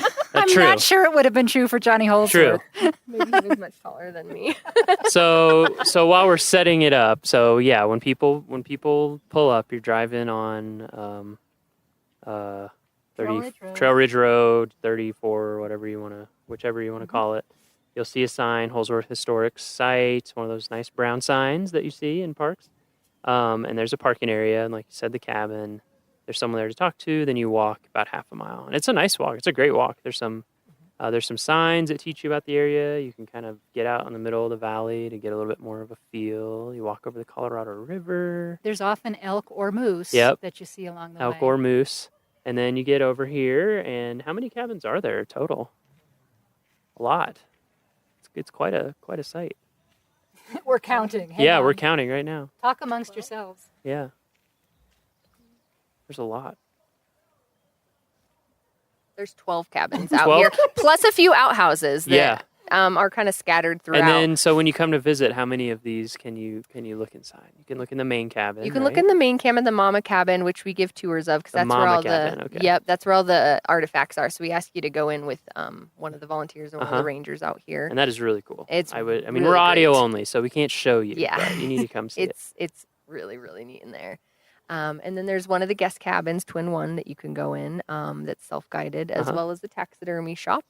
There's also an ice house where they kept blocks of ice that they cut off a Grand Lake in, and it has the original sod roof from the Holsworth family still growing on it. Oh, that is, okay. That's actually the real grass, yes. That's amazing. And then the little tent house that Johnny built himself because he got tired of sleeping in the one-room cabin with his parents. Wonder why. And those are the main public buildings, and then the one down by the parking lot as well, the Fleshett Cabin, which is a little older than the cabins up here. So people can look at those. They can get they have to get a guided tour through Mama House. Yep, Mama House. And then there's bingo. There's bingo. There's a coat you can try on. There's a coat. There's also a washing machine where you can wash like socks. A hand wash There machine? is a hand wash machine with a crank. Yeah. And wring out the socks. You can also dress up like a pioneer or a cowboy. So we have clothes for you all to try on. And you can also rope a horse and sit on a saddle. Wow. So much to do. Well, explain the horse. It's not a live horse. Oh, okay. Yeah, Miles was getting really excited. No, we do. I We do wanna have be a on a little horse. saddle you can sit on. Oh, And I you can. see. You can. Is that a sawhorse? What would you even call that horse? It's certainly an original artifact. Log horse A or log something. horse. A horse made out of Sawhorse. Yeah. There is a log horse. Yes, There's but a lot to do. definitely you can try your Yeah. roping. And actually, if you come during the heart of the summer, during July, and I'm trying to remember, we might even go into the first week of August this year. On Friday mornings, there is a program that we offer, a ranger-led program called A Walk Backwards, which is geared towards kids, typically kids age about 6 to 12. And it's by reservation, so you can call the park ahead of time to sign up your kids. 970-627-3471 to make reservations for that. But they actually will dress the kids up in period costumes. That's led by one of our longtime rangers, Barb King, who's amazing with children. So they get to dress up in costume and pretend that they're part of a ranch family. They come back, they get a tour of the mama cabin, and then they get to engage in a bunch of different period-type chores, whether it's mixing some biscuit dough together, or cleaning fish, or milking a cow. Wow. Again, the cow may also be made of wood, but it's a whole lot. It's a whole lot of fun. And what else? Well, sewing on buttons, or Wow. making period dolls. Period dolls. They weave a little rug. They nail horseshoes. They saw wood. They do a lot of chores. Wow, how long they is have this? They do get to do a few games like sack races, but How long is it? The program is about 2.5 hours. Oh, wow. That's a lot. That's a lot of stuff. Yeah, and it's actually, when you look at our statistics, is one of our most popular programs here on the west side of I the bet. park. Sounds fun. Which is why we ask people to reserve in advance, so that it doesn't get too unwieldy in terms of the numbers. But that's Friday mornings. I'm sure it runs through July. I think it might run through August 4th. But if you access the website Yeah, you that can check Miles our takes online care of, calendar. you Yeah. can check the online calendar. Yeah, when you go to our website, if you look in the upper right-hand corner, there's a little icon and it says calendar. Click on there. Search, put in the dates when you're going to be here, and it'll show you everything that's going on then. So you can confirm all the details. It's also in the park newspaper. When you come in the park and they hand you the newspaper, look in the middle of that, and it has all of our programming. Ooh, that's right. Yeah. Another program. Yeah, another one of our really this one's special neat too. programs Yeah. that happens out here. Happens on Friday evenings. So Fridays are a big day out at Holsworth Historic Site. But Friday evenings, another one of our rangers who's worked here more than 20 seasons, Harry Cannon, does a program called Old Ranch Campfire. I have to be careful not to say Old Ranger Campfire. Wouldn't want to offend anyone. No, but Come see an old it campfire wouldn't with an offend old Harry. ranger. But he does that in first-person character. Oh, so cool. when you arrive down at the parking lot down at Fleshett Cabin, he greets you as if he were a ranch hand working for Johnny Holsworth at the time that this was an operating dude ranch. And so he will lead you across that path across the valley, telling you tall tales and stories, which are very much in the style of what Johnny Holsworth was famous for. When they had folks staying out here at the ranch, they would have evening campfires, and he was known for his tall tales. So Harry tells those, and they come back here to the site. We have a campfire ring here at Holsworth Historic Site. They gather around, and it's just an old-timey, old-fashioned good time. They sing a lot of songs, campfire songs.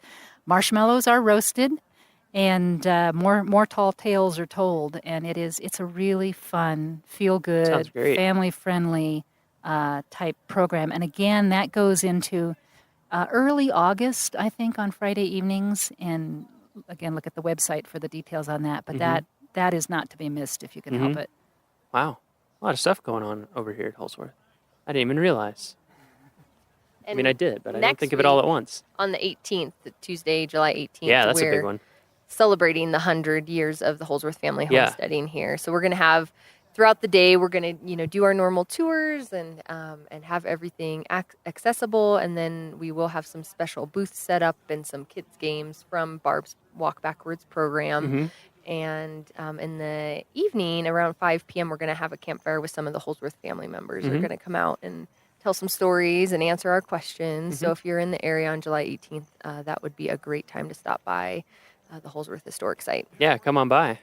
We've had a couple hundred. There's that for here, the 100th anniversary of Holsworth. And then not too long ago, we had a centennial celebration here for the whole park. So this wasn't part. When did the Kawanichi Valley area become part of Rocky Mountain National Park? Well, It's okay. it changed little by little. Uh-huh. Slowly, the park accumulated some of the private Just in in-holding parcels? lands Okay. and parcels. Yeah. 1975 is when the Holsworth property, which was almost 800 acres at that point. Oh, wow. I didn't realize it was that big. Yeah, they accumulated a lot of land That's a over lot. the period of them living here. Yeah. And so it was called the Never Summer Ranch at that period. And so the whole Never Summer Ranch was turned over to the National Park Service in 1975. Mhm. So that was a good chunk of the Kawanichi Valley, but there's still, even today, are a couple in holdings Mhm. in the valley, and we're still acquiring land here and there. Yeah, didn't one just recently get acquired? And yeah. Yeah, there's just a few Just a last few, right? private in-holdings here, people who own property since before the time that the park was established. Mhm. And there was, I think it was the Johnson property. That's right. That was acquired with the help of the Rocky Mountain Conservancy Mhm. just a couple of years ago. And so, yeah, these things, as they become available and as we have willing owners, Right. there's an attempt to try and Right. make the park whole in terms of the boundaries of the private property. So more sites that people can go visit. That particular one is kind of in an obscure location. Hard to kind get of- to. Yeah, kind of hard to get to. It's not on the main road. Mm. But what that protects it from, though, going forward, is that a private owner could sell to another private owner who could look at things like development. Whereas when it does get purchased and given to the park eventually, it ensures that it'll be preserved in a natural state for generations to come. Yeah, forever. Hopefully, yeah, at least that's what we're supposed to do. Yes, Yeah. indeed. So,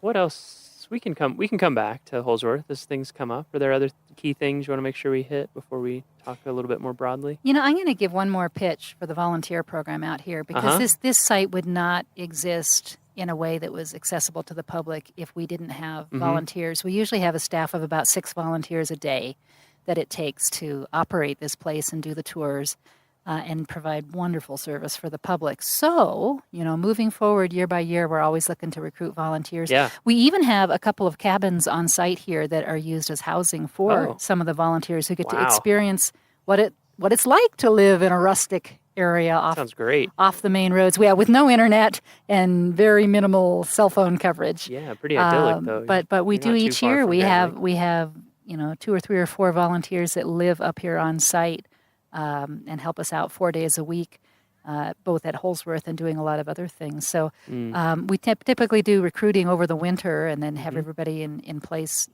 for training in the summer and to get us through the summer season. But watch volunteer.gov is the website where those options are posted, and we're always looking for wonderful people who want to share this story with the public. Yeah, I'm glad you brought that up. We recently recorded a podcast with Lindsay, our volunteer coordinator, and we were just talking about all the many different ways and programs that are just would not run without our volunteers. And I think this is a great example. We're getting sometimes now 400 or 500 people a day here at Wow. Holsworth Historic Site, and I can't remember what our visitation was for last summer. Got to be in the 30,000. And those are visitors that wouldn't have the chance to experience this if it weren't for the really amazing volunteers who dedicate so much time. Yeah. Give Much back time. to the national park. Yeah, I so. remember the first time I came here. Maybe she's here today. I met someone, and she'd just been volunteering like full time for I don't even remember how many summers. Yeah, It was yeah, incredible. yeah. It was like a full time job. Yeah. She just loved it so much. And not just being out here and volunteering too, but how much I could tell people were really into it, like really into the story, and how much research they'd done and binders they'd made, and just so much love and care and support that they put into it, Yeah. and to talking to everyone. It's really nice. Okay, that's a good thing to cover. So I just want to talk a little bit more about the Kawanichi Valley and the west side of the park, and what do we mean by the west side of the park, and all that sort of stuff. So what do we mean by the west side of the park for our visitors who may not know? Well, of course, the park is divided not exactly halfway, but Yeah. pretty close by the Continental Divide, Mhm. by the main range that runs through here with all the Mhm. high peaks, and so both geographically and logistically, it makes sense for the park to sort of have an east district or east districts and a west district. Mhm. During the summer, to get from our visitor center and offices here on the west side of the park to where Miles is over at headquarters is an hour and a half or longer, depending on moose jams. Right. Yep. Exactly. Yep. Up over the top, and the reality is that in this high mountain elevation habitat, that road is closed most of the year. Yep. Usually from about mid-October to Memorial Day, weather dependent. Right. And so that time of the year to get from here to there is about 3.5 hours. So there is this geographic kind of separation that makes it logical to have sort of a west side of the park and an east side of the park. It's just practical for that. And so there, it's all one park. We a lot of things you'll find similar, in terms of staff and programming and things side to side. But there's also some differences. Certainly, the Estes Park, the east side of the park, being closer to all the Front Range cities like Denver and Boulder and Fort Collins, bears the brunt of the visitation. 80%. Yeah, right? well, something like that. I think in That's terms what of you how hear. people enter, Yeah. I'm not sure. I think Right, yeah, right. that's just In terms entrance of where- entrance yeah, that's just station. entrance, So, yeah. but a lot of those people, not all of them, but a lot of those people who enter on the east side do come all the way across Trail Mhm. Ridge Road and come down here. But it is a percentage of them. It's not all of them. And Sure. so one of the differences you'll find is that the east side of the park is busier than the west side. Now, in the past few years, the west side is getting busier and busier, and so we're finding some of the same challenges with full parking lots and busy visitor centers as the east side. But still, if you want a chance at having fewer people during your visit, the Mhm. west side would be a good target to come over here Mhm. and see some of that. Mhm. We have this wonderful historic site, Mhm. which is kind of unique in the park. Yeah, for sure. Not that there aren't historic areas over there, but there's not a place like this where you can go on tours Right. through an Yeah, intact. it's usually like something was here, or Right. here's a sign of what it looked like, or something like that. It's Right, not, right. oh, there's cabins that you can see people's stuff, see their.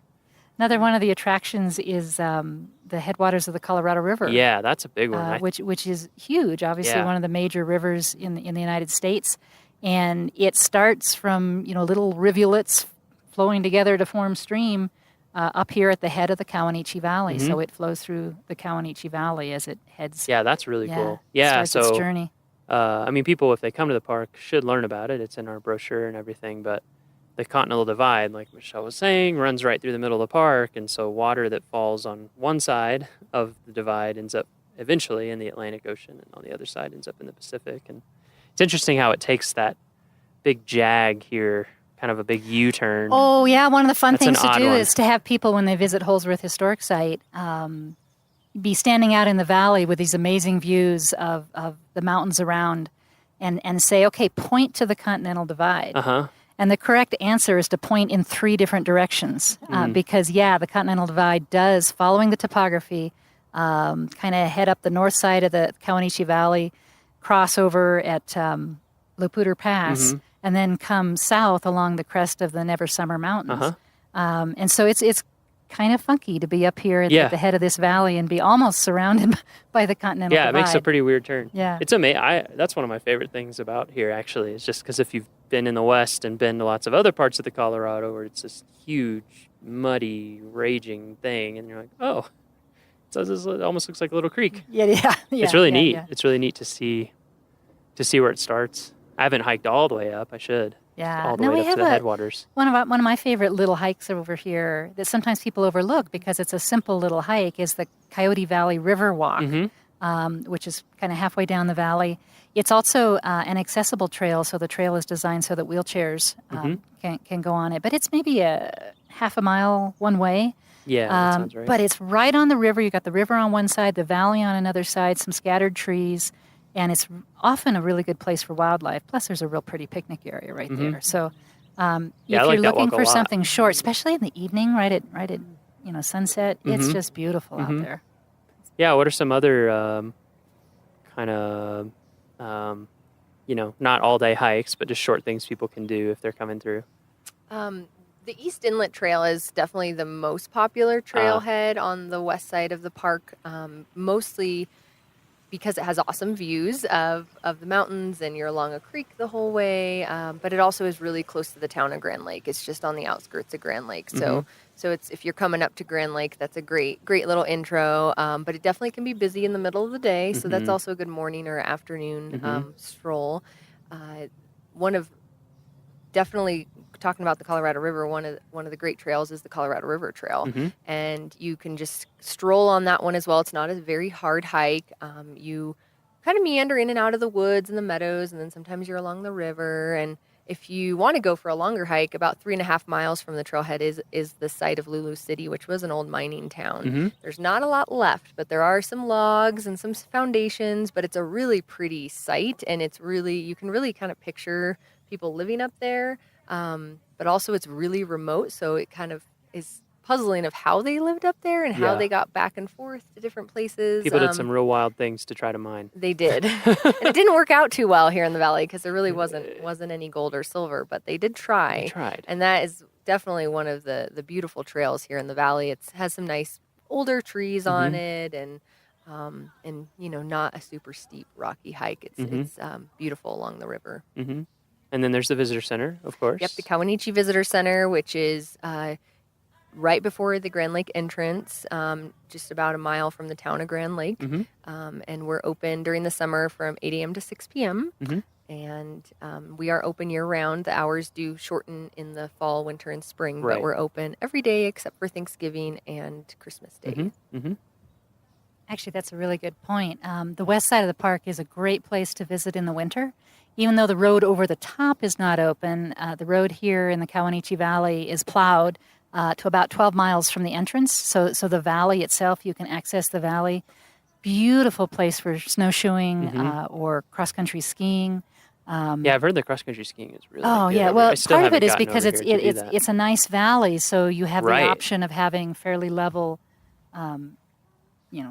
options for skiing. Uh-huh. And we do in the winter, again in the heart of the winter, usually from about the very end of December through February to the very beginning of March, we've offered ski and snowshoe programs. Ski programs mostly in January, and the snowshoe programs throughout that whole time on the weekends. Again by reservation, same phone number. But the ranger that leads those makes a point of tracking routes that don't follow summer trails. So you specifically have the opportunity to get out and Oh, that's see great. parts of the valley, see Yeah. parts of the park that are different from what you can easily access in Right. the summer. Right. Because once it's blanketed with snow, you can go just about anywhere. Right. Yeah. And the snow's pretty consistent over here through the Oh, winter too. we get lots right? of snow. Yeah, which that's something that's definitely different. Snow from, is a reality. Snow, yeah, no. yeah, snow definitely is a different from certainty. the east side of the park.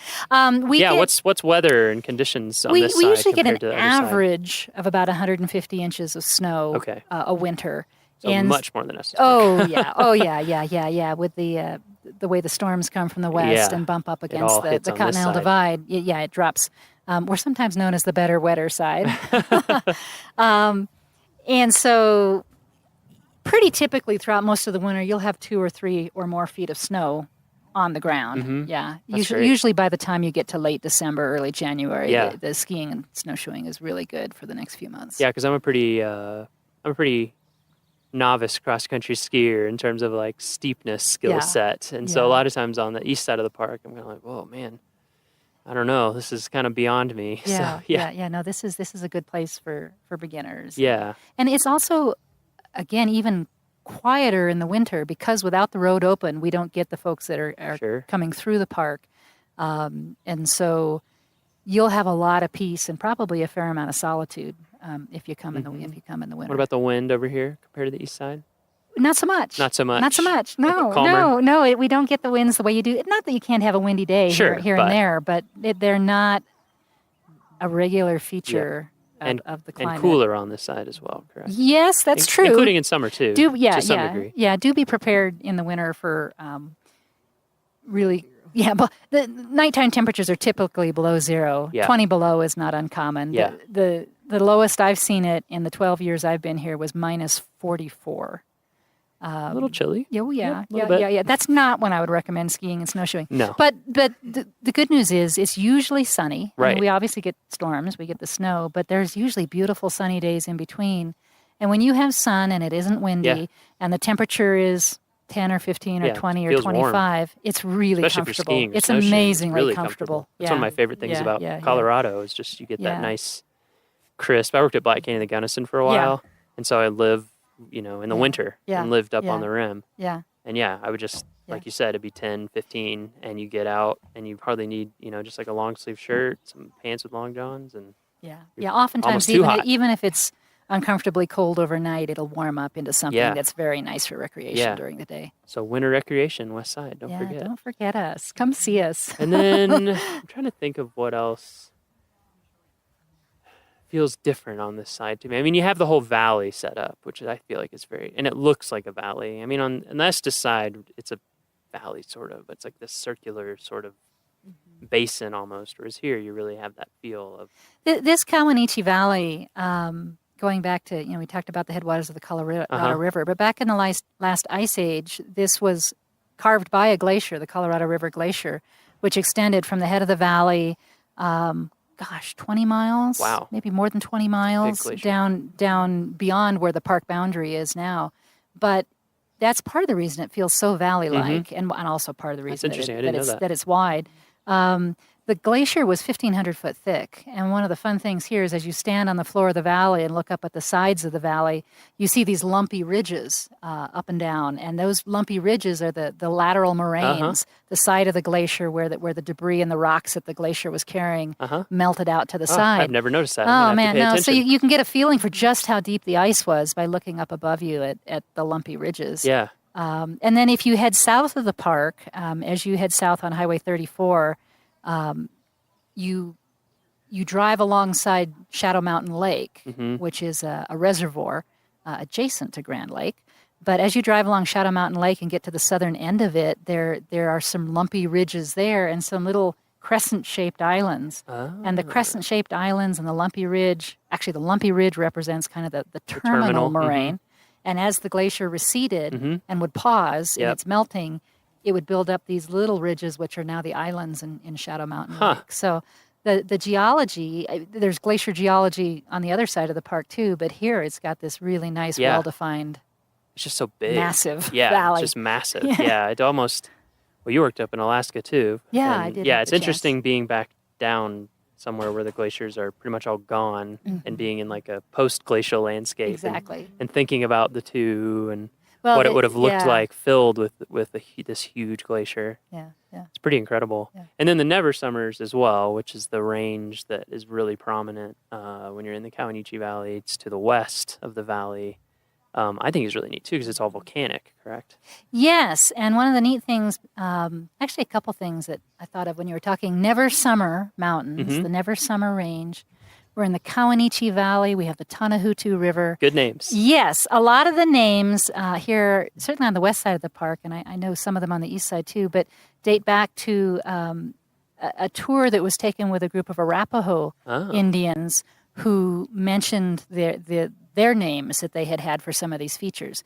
So Kawanichi Valley, the term Kawanichi refers to coyote. Tanahutu means big meadow, which we also call Big Meadow. Funny about that. Yeah. Tanahutu River runs through Big Meadow. There's Anahu Creek, which was named after actually a racehorse. The Native Americans would have races here in the valley. And there was a horse that would, to get warm, would back up towards the fire. And the name Anahu means warms himself. Oh, okay. But when you mentioned the Never Summer Mountains, Yeah. that actually comes from an Arapaho word too, which I'm sure I won't pronounce correctly, but it's along the lines of Nichibichi, and it translates never no summer mountains. And so when whoever translated it into English, they decided to drop the double negative, and so now we have the Never Summer Mountains. But a lot of the topography over here still reflects the Native American heritage. So that's kind of neat. Yeah, that's really interesting. Yeah, the Never Summers are just just so cool. Oh, and you mentioned volcanic. Yeah. They are. They're definitely igneous. They were arranged that erupted as a volcano. What is it? 24 million years ago, I think is what geologists say. So they're recent. I mean, that sounds like a long time, but in mountain for a terms, geologist, that's really quite recent. And the other really unique thing geologically about them is it was really one eruptive cycle. With a lot of volcanoes, they'll erupt, they'll erode, they'll erupt, they'll erode. You get layers and layers. This was sort of a one-time event, which gets geologists Must have been a excited. big event. But when you look at the mountains now and the beautiful rugged snow-capped peaks, most of the summer, never no summer, you are actually looking at the inside of the volcanoes. You're not looking at the volcanic rock that came out. You're looking at the igneous granitic rock that was part of the magma chambers on the inside that cooled and hardened. What's happened is that in the years since, particularly with things like glaciers in action, the lava that erupted and cooled has already been worn away. It's already so I always like to tell kids when we have school groups that you're looking at the guts of these volcanoes. You're looking at the inside. There are places you can still see a little of the ash that erupted from the Never Summer Mountains at Lava Cliffs. Lava Cliffs. Up on Trail Ridge Road. There's some places, if you know where to look across the valley here, you can see some outcrops. Just where stuff was Specimen ejected Mountain, way far away. Specimen Mountain. But when you look at the Never Summer Mountains themselves, you're actually looking at intrusive igneous rock rather than extrusive volcanic rock. Yeah, that's cool. It definitely, when you see them, hopefully that'll help give listeners a better understanding. Because when you see them, they do look different. If you pay a little attention, these versus the main mountains in Rocky, it's like, that looks pretty different. And when you drive over Trail Ridge Road, except for those few outcrops, you're looking at rocks that are much, much, much older. Right. Metamorphic rocks and other granites, but that are just way older than the Never Summer Mountains. And in terms of wildlife over here, pretty similar. We're starting to get some moose on the east side now. Yeah, we're sharing our moose with you. Yeah, you're sharing. They're exporting some moose. The moose are finding. The moose are doing this on their own. They're exporting themselves. They're finding their way through and over the mountains onto the east side of the park. But we still, definitely have a larger population over here Yeah. than on the east side of the park. So the odds of seeing a moose are higher on the west side of the park. I find that they're much easier, more commonly seen early in the summer. Right now, as we're recording this in early July, this is a pretty good time. June, they seem to be everywhere. Do you think they move up into the mountains later in the summer, or we're not really sure? You know what? The time of the year I find it hardest to find them is September, October, right? And I don't know if that's because it's the rut and they're more shy, busy with that, or if it has to do with hunting season in the forest around us. Right.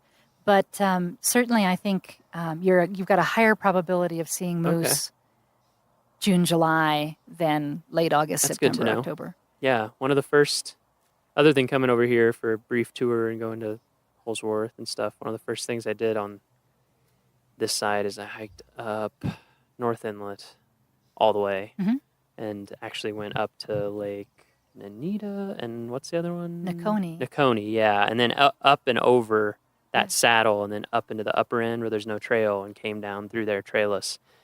A lot of moose sign. Yeah. Oh, yeah. A lot of moose sign up in there where there aren't any trails. Yeah. And if you come in the winter, I can just about guarantee you'll see lots of moose tracks. Whether you see moose, right? Maybe not, but you'll definitely see moose tracks. Moose are amazing. Yeah. I love moose. And of course we have elk over here. Lots of elk over here. I'm trying to think what else. Is there other things that would be unique? We see a lot of river otter signs in the winter. We don't rarely ever see the otters, but in the winter along the Colorado River, because the river is mostly frozen over, but when you're kind of standing on top of it, you can hear it bubbling underneath you. And there are a lot of river otter tracks and slides where they're sliding down hills, and you can even see holes in the ice where they've broken through into the river. That is very especially walking out from the parking lot here at Holsworth out here to the cabins in the winter. Cool. Wandering along the river, there are a lot of otter tracks. Wow. But we really actually see the otters any time of the year. Need to come check that out. I would love to see that. That'd be really fun. So, Michelle, you said you've been here 12 years on this side of the park. And Macy, you're a newcomer, right? Yes, I'm a newcomer. I got here in May of 2016, so I've been just over a year. Okay. Here at Where were Rocky. you here? Where were you before here? I was at a little park in New Mexico called El Malpais National Monument. Uh huh. Little different than here. A little different. Yeah. What other parks have you worked at? I've also worked at Grand Teton and Glacier as a seasonal. Okay. And then I was permanent at Great Basin and Grand Canyon. Oh, Great Basin. Yeah. Wow. That's cool. Yeah. That's a very cool park. It's a very cool park. Yeah. I have not gotten to go. I've only gotten to work on the map. And Yeah. it made me want to go. It's really neat. There's such low visitation there. They only Right. get like 80,000 visitors a year. So Yeah. it's a real wilderness type of park, but it has some amazing features. Yeah. Bristlecone pines and really cool caves. Yeah. And yeah, it's definitely one not to be missed if you're out in the middle of nowhere, Nevada. Yeah, exactly. Yeah, that's everyone that I know who's worked there or been there. It's like, oh yeah, you definitely. It's a great You got to park. go. It's Yeah. amazing. So how has the west side of Rocky compared so far to other places that you've worked? Well, I've wanted to work on the west side of Rocky for many, many years. Really? This has been a dream spot for me. What was so- the dream? Why did you want to be over here? Well, first time I came to Rocky, I was 16 with Uh-huh. my family. We were doing a cross-country road trip, and I just remember being up in the Alpine. I think we were up at the Alpine Visitor Center, maybe Farview, and I remember looking down in the valley and just thinking it was just, wow, that's a really beautiful place. And for some reason, as my career went on, I just always wanted It to was come just back in the to back of Rocky. your head, huh? Yep. And yeah, this is definitely one of the most beautiful places I've gotten to work, but also one of the most fun jobs I've ever had. I absolutely love it here. It's definitely one of the best places. Yeah. What do you like? What do you like about the work? What makes it so fun? It's very... The supervisor. Other than your supervisor. Of course. Of course. That's the Other number than one Michelle. reason. Yeah.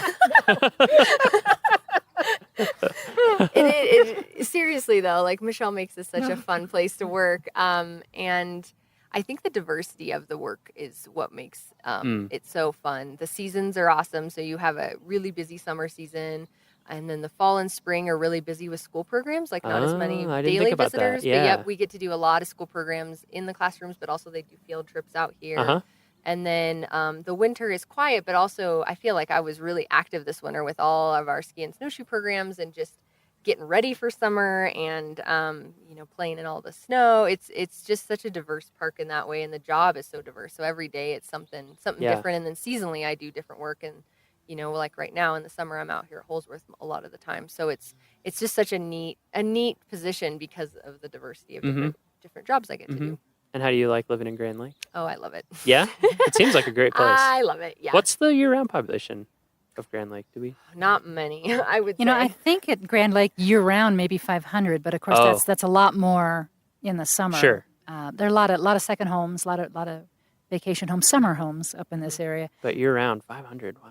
That's even less than I realized. Yeah. And we have the local communities too of Granby and Winter Park and stuff, Right, and that's- Kremling. So there are some communities in the county here, so you don't feel too isolated Yeah. in the winter. And plus, people come up to go downhill skiing up in the mountains too, so you run into those folks visiting the park as well. Yeah, and actually, while residents may be, in the hundreds, that Grand Lake, like the park, operates on recreation. And so there are lots of visitors still in the wintertime Oh, who okay. come. Yeah, I was wondering about that. I In wasn't- the forest around us is one of the most amazing snowmobile trail systems. And so that's one of the highlights for folks lot of who come to snowmobiling. Grand Lake is a lot of snowmobiling. Of course, there's the activities in the park, the skiing, the snowshoeing. But there are also 3 ski areas. No, more than that. We've got 3 Nordic ski areas. Oh, There's wow. one in Grand Lake, one down in Granby, and then one outside of Fraser, plus a couple of downhill ski resorts, one in Winter Park and one in Granby. And so, yeah, a lot of winter recreation. So Yeah, so it still there are keeps it- it's businesses quiet, are but it open, still restaurants keeps it- are open. Yeah, there's still things to see and do, even though the actual Yeah. year-round live-in population drops quite a bit Right. in the winter. Yeah. Does it become a snowmobile town mostly, or is it mostly still cars? Or just a mix? They actually, in Grand Lake, don't plow the streets to where they'll melt off because they want to Yeah, it's make better. it snowmobile friendly. Yeah. So I'd say it's both. I mean, vehicles are just fine. Yeah. But you'll see snowmobiles pulled up at the the local restaurant or whatever. So. And so you've been here for 12 years, Michelle. Where were you before? Before this, I was at Sitka National Historical Park up in Alaska. And On an island? On an island off the coast of Alaska. Off the road system. Yeah, you know, it was funny because when they interviewed me for this job here on the west side of the park, they actually flew down the 2 finalists for this position. Wow. Because in part they were worried about the people understanding the remoteness of this, area. And I was going, you have a road. Yeah. I You can mean you drive can get to here Denver in 2 other hours? places? Yeah. Wow. Yeah, so it was that was kind of fun. Yeah, I never got to- this was coming to the big city. I never got to go down to Southeast Alaska. I was always up in Alaska was amazing. Central. Yeah. Yeah. How long were you there? We were there about 5 years. In interpretation as well? Yes. I worked in the park there. Actually, the last few years I was there, I was the chief of interpretation. Okay. So that's kind of fun. Yeah. To be in charge. Yeah. And then before that was Lake Mead National Recreation Area down in the desert. Lake Mead by Boulder Dam and Hoover I've Dam. been around there. And before that was Lava Beds National Monument in northeastern California. Oh, yeah. A hidden gem. Yeah. Kind of like Great Basin. Right. And then before that was I started as a volunteer intern right out of college at Death Valley National Monument, as it was Before back then. Yep. Yeah. So I love Death Valley. yeah. One of my all-time Yeah, favorite I got to places. do their map. It was great. I've talked about it before on the podcast, so I won't drone on and on. You but name dropper. It was amazing. It was such a fun place to get to map. Just it's so bizarre and diverse. Yeah. From, way below sea level to like 11,000 plus foot telescope peak, and you're standing there in salt, and we were there in the middle of the winter, it was like 85 and you're looking up at snow. It's pretty fantastic. And just all the weird formations. Yeah, incredible Devil's geology. Golf Course, Incredible and the geology. Yeah, I remember when I got there, I'm sure, well, I shouldn't say I'm sure. I bet this person was still there when you were working there. I can't remember his name, an interpreter. He's been there for a really long time. But anyway, I was like, Yes, listeners, this is what rangers do. Yeah. Do you know so-and-so? Yep. Have you met Oh, you work there. You must know so-and-so. oh, yeah. Yeah, when I was talking to Lindsay. It's as bad as a family reunion. When I was talking to Lindsay, she had worked on a small, like a pocket cruise company up in Southeast Alaska. And I mentioned, oh, yeah, one of my best friends in my entire life did that too, that I worked with in Alaska for a few summers. And she was like, what's his name? I said, Eric Toussaint. She's like, yeah, we know each other. We work together all summer. So happens all the time. So you've been here for 12 years, all those other places. What about you? What do you think? You've got Macy has the new experience. You've got the 12-year experience. Oh, this has been an amazing place. Yeah. You don't spend 12 years in one place unless you've really fallen in love with it. True. Some of it is, the people I work with. I have wonderful staff members like Macy and the seasonals. One of my seasonals has worked at this park for over 40 years. Whoa. 42 or 43 years. Wow. And she's amazing. And so Seasonal. Seasonal, yeah, seasonal. She's a teacher the rest of the year, and so amazing. it works out really Yeah, well that's for her. great. But this is just a very, very special place because it's somewhat smaller in size and in visitation and in staff than the east side. People on this side of the park do tend to have a more diverse role. Like Macy said, it's less specialization just because the size is smaller. So each person tends to do more things. So that the diversity is fun, but it also makes for kind of a family atmosphere on this side of the park. Those of us who are division leads over here actually work in the same hallway. So there's a lot of interaction between specialties. And that's really fulfilling. Yeah. The communities, are amazing. And it's, my son is now 13. Oh, wow. So he's kind of grown up here, and it's been an amazing place to raise a kid and have him have the experience both inside the park and in this community, in this area. So yeah, happy times. Mm-hmm. Yeah, it seems like a great town. That's another thing. When people come over, go into Grand Lake, of course, visit, has a very different feel than like Estes and the east side of the park. Very, very different feel in a lot of ways. Yeah, it's interesting how diverse different Park Service sites are. Oh, even district to district. Yeah, exactly. Because like you said, even in a lot of the bigger parks, there's almost always one or more smaller districts that are just so much more quiet. I remember like one summer I worked in Yellowstone. I worked at Tower Roosevelt Junction right there. and it's just, it's like a little ranger station and a few people, and that's pretty much it. And yeah, exactly like you said, it becomes very, very tight knit.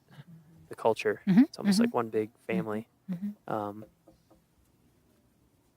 Definitely different feel on the east side of the park. It's just there's just way more people. You got to see them both. There's Yeah, just you so gotta do much both. going on. Yeah, you have to experience both. to Haven't see the experienced differences. Rocky Mountain National Park till you've seen both sides of the park I agree.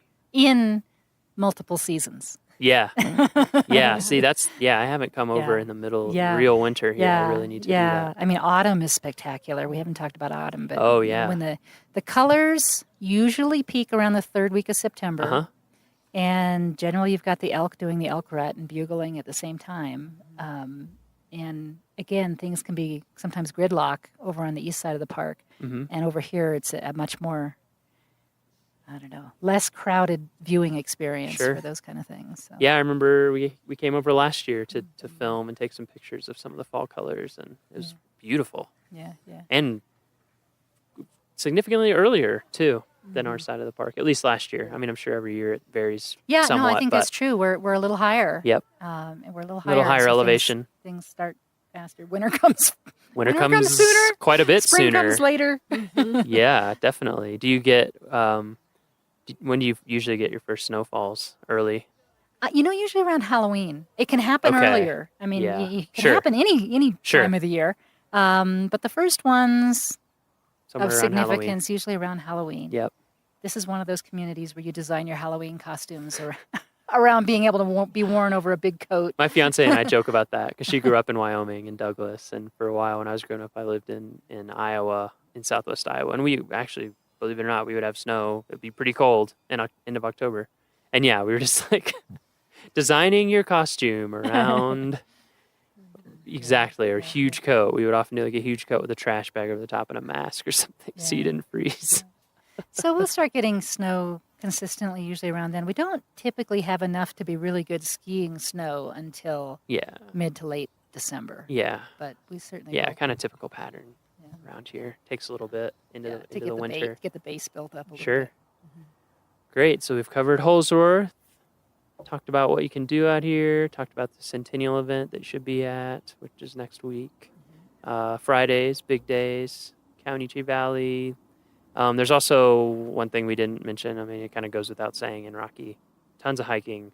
Oh, yeah. I mean, so much hiking. It's beautiful from this side. I feel like a lot of times the approaches are longer to get up into the mountains. If you want to get to a really nice lake over here, you're probably going to have to go at least 5 miles. Yeah, you're in for a longer day for sure.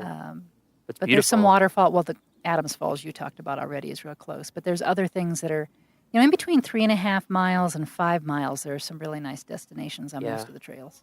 So great hiking.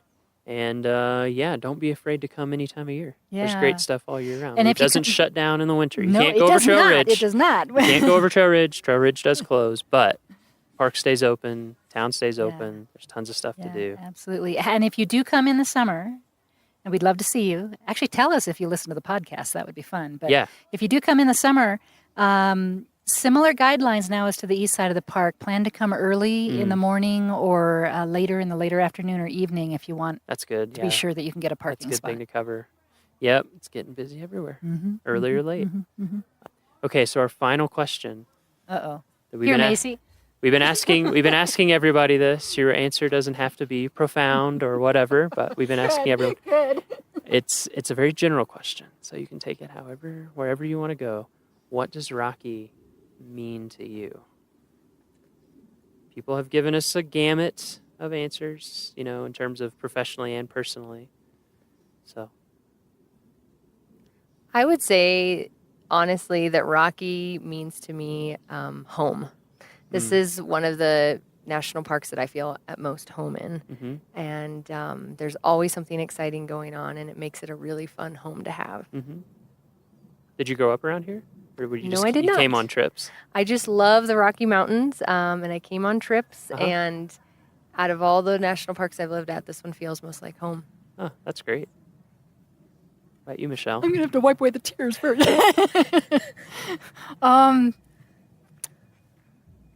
I think I'm actually going to steal something I learned from Barry Sweet, who is our wilderness office, wilderness backcountry system coordinator, but he talks about Rocky Mountain National Park as being a place where people can come and remember how to be their best selves. How when you get out of the everyday routines and you get out of the, whatever business or whatever pressures you have, and you come and you spend time in this place, whether it's, touring the road and seeing the scenery from the road, or whether it's getting back on a backcountry experience, a wilderness experience, it gives us time to kind of reflect on who we are and what we're about, and remember our best selves. And I love that. It's true of our national parks in general, and it's really true here at Rocky Mountain National Park. You can come to Holsworth and you can learn about how people overcame setbacks and persevered and created something wonderful here. You can spend time in the natural world and contemplate what things were like if you were standing under 1,500 foot of ice. But yeah, I think it lets us remember some of the good things about who we are, about the country we live in, about what we can be. Great. All right. Thank you guys so much.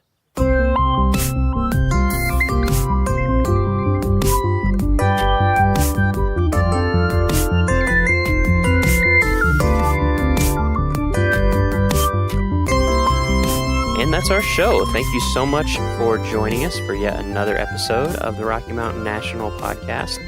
Our next episode is going to be released in 2 weeks on Friday, July 28th. So make sure to tune in then. We really appreciate any comments that you want to leave for us on our homepage.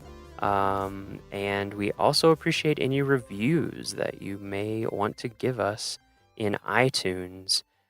Those reviews help other people find us. They get us onto recommended lists. They make us easier to find when people search. And of course, the best thing you can do is spread our podcast through word of mouth. We just had an article in the Estes Park Trail Gazette that you can find online highlighting the podcast and this project. And we're just trying to get it growing and going and in more people's ears and minds. So if you enjoy it and you think you know other people who might, please let them know to subscribe and hear all our episodes. For show notes, transcriptions, and to learn more about our show, visit our homepage at go.nps.gov/RMNpod. That is go.nps.gov/RMNpod. Each episode gets its own post on that page, and you can actually leave comments for each episode. The Rocky Mountain National Podcast is a product of Rocky Mountain National Park, one of 417 units of the National Park Service that preserve America's heritage for all, forever. Thank you so much for joining us again. We hope your next 2 weeks are awesome. We hope ours will be too. And we will see you next time. Bye for now.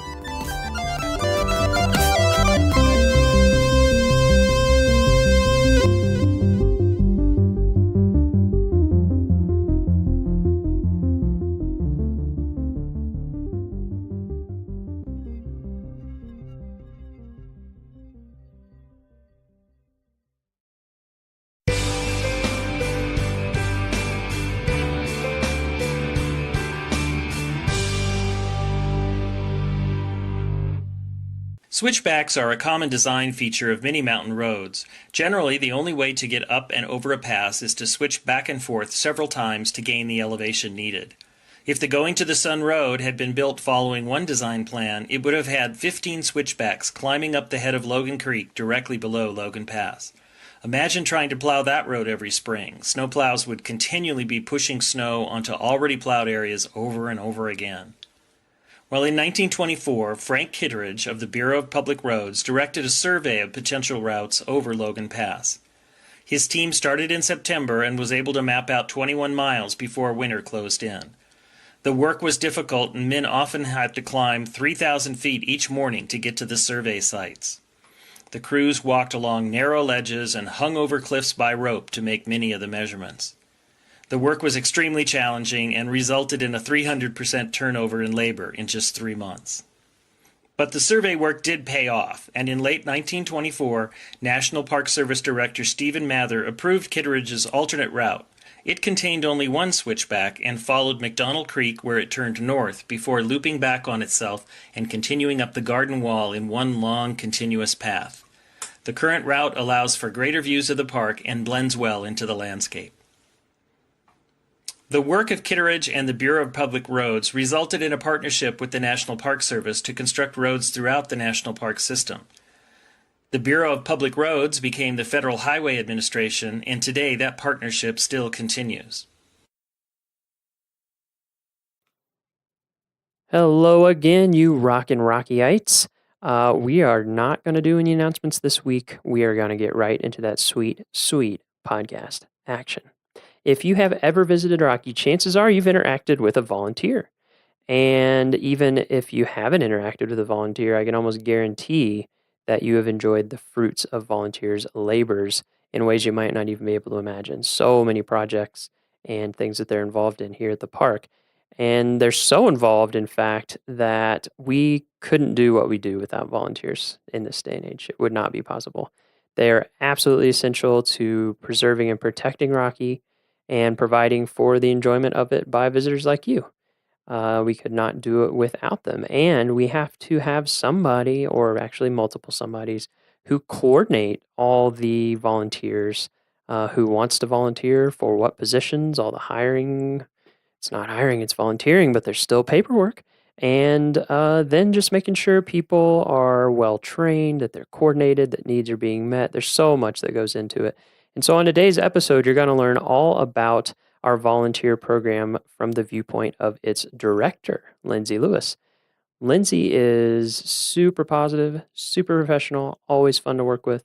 And I cannot help but wonder if it's because she knows the importance and the impact of her work with volunteers and the way that it impacts their lives and the joy it brings them, and also the absolutely essential things and services that they provide for us.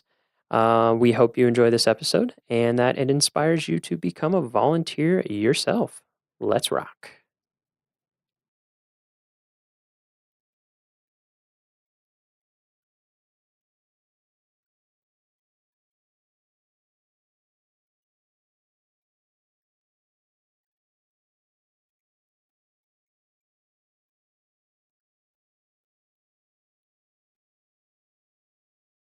Sounds great. Okay, so we're here at Sprague Lake Yes, on we a are. beautiful, beautiful, beautiful summer day. Not a cloud. Oh, there There's are some very, clouds. very few, but nice clouds in the sky, and it is super warm. Like we're sitting in the shade without a jacket on, which is, you know. Pretty nice. Yeah. We'll enjoy it while it lasts.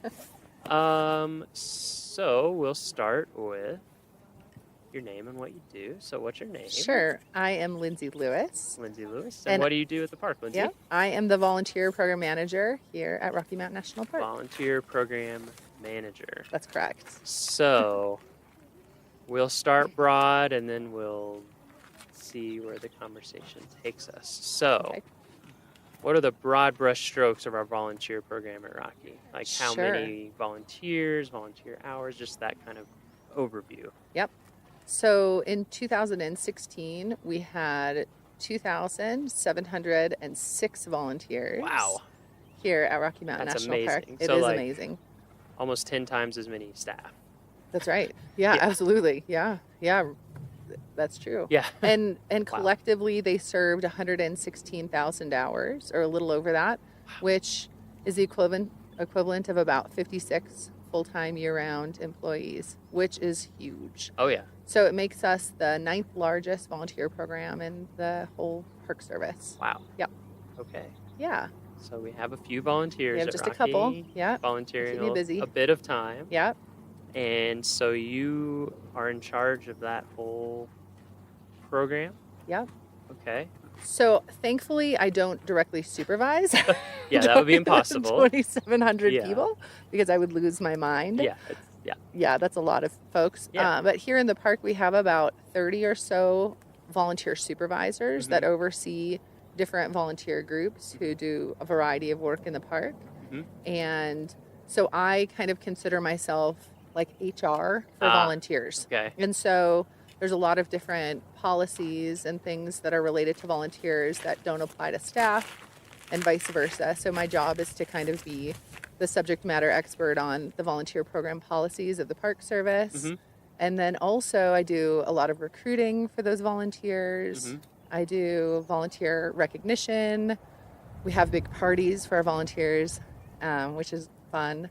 And then I'm in charge of volunteer training and making sure our volunteers are properly uniformed, that kind of stuff. Yeah. It's actually really fun. It sounds kind of boring. Actually, now that I just said it, but it's actually a really fun job because I get to be out in the field and then also just supporting at my desk people that just really love this park, love this place, and really want to be here. You know, when you're working in That's HR, pretty nice. when you're supporting staff with, making sure that they're getting paid and filling out all of their paperwork properly, it's not super fun. But when you're working with people who just want to do this because they love this place, it makes it a lot more fun to do that kind of work. Yeah, that makes sense. Yeah.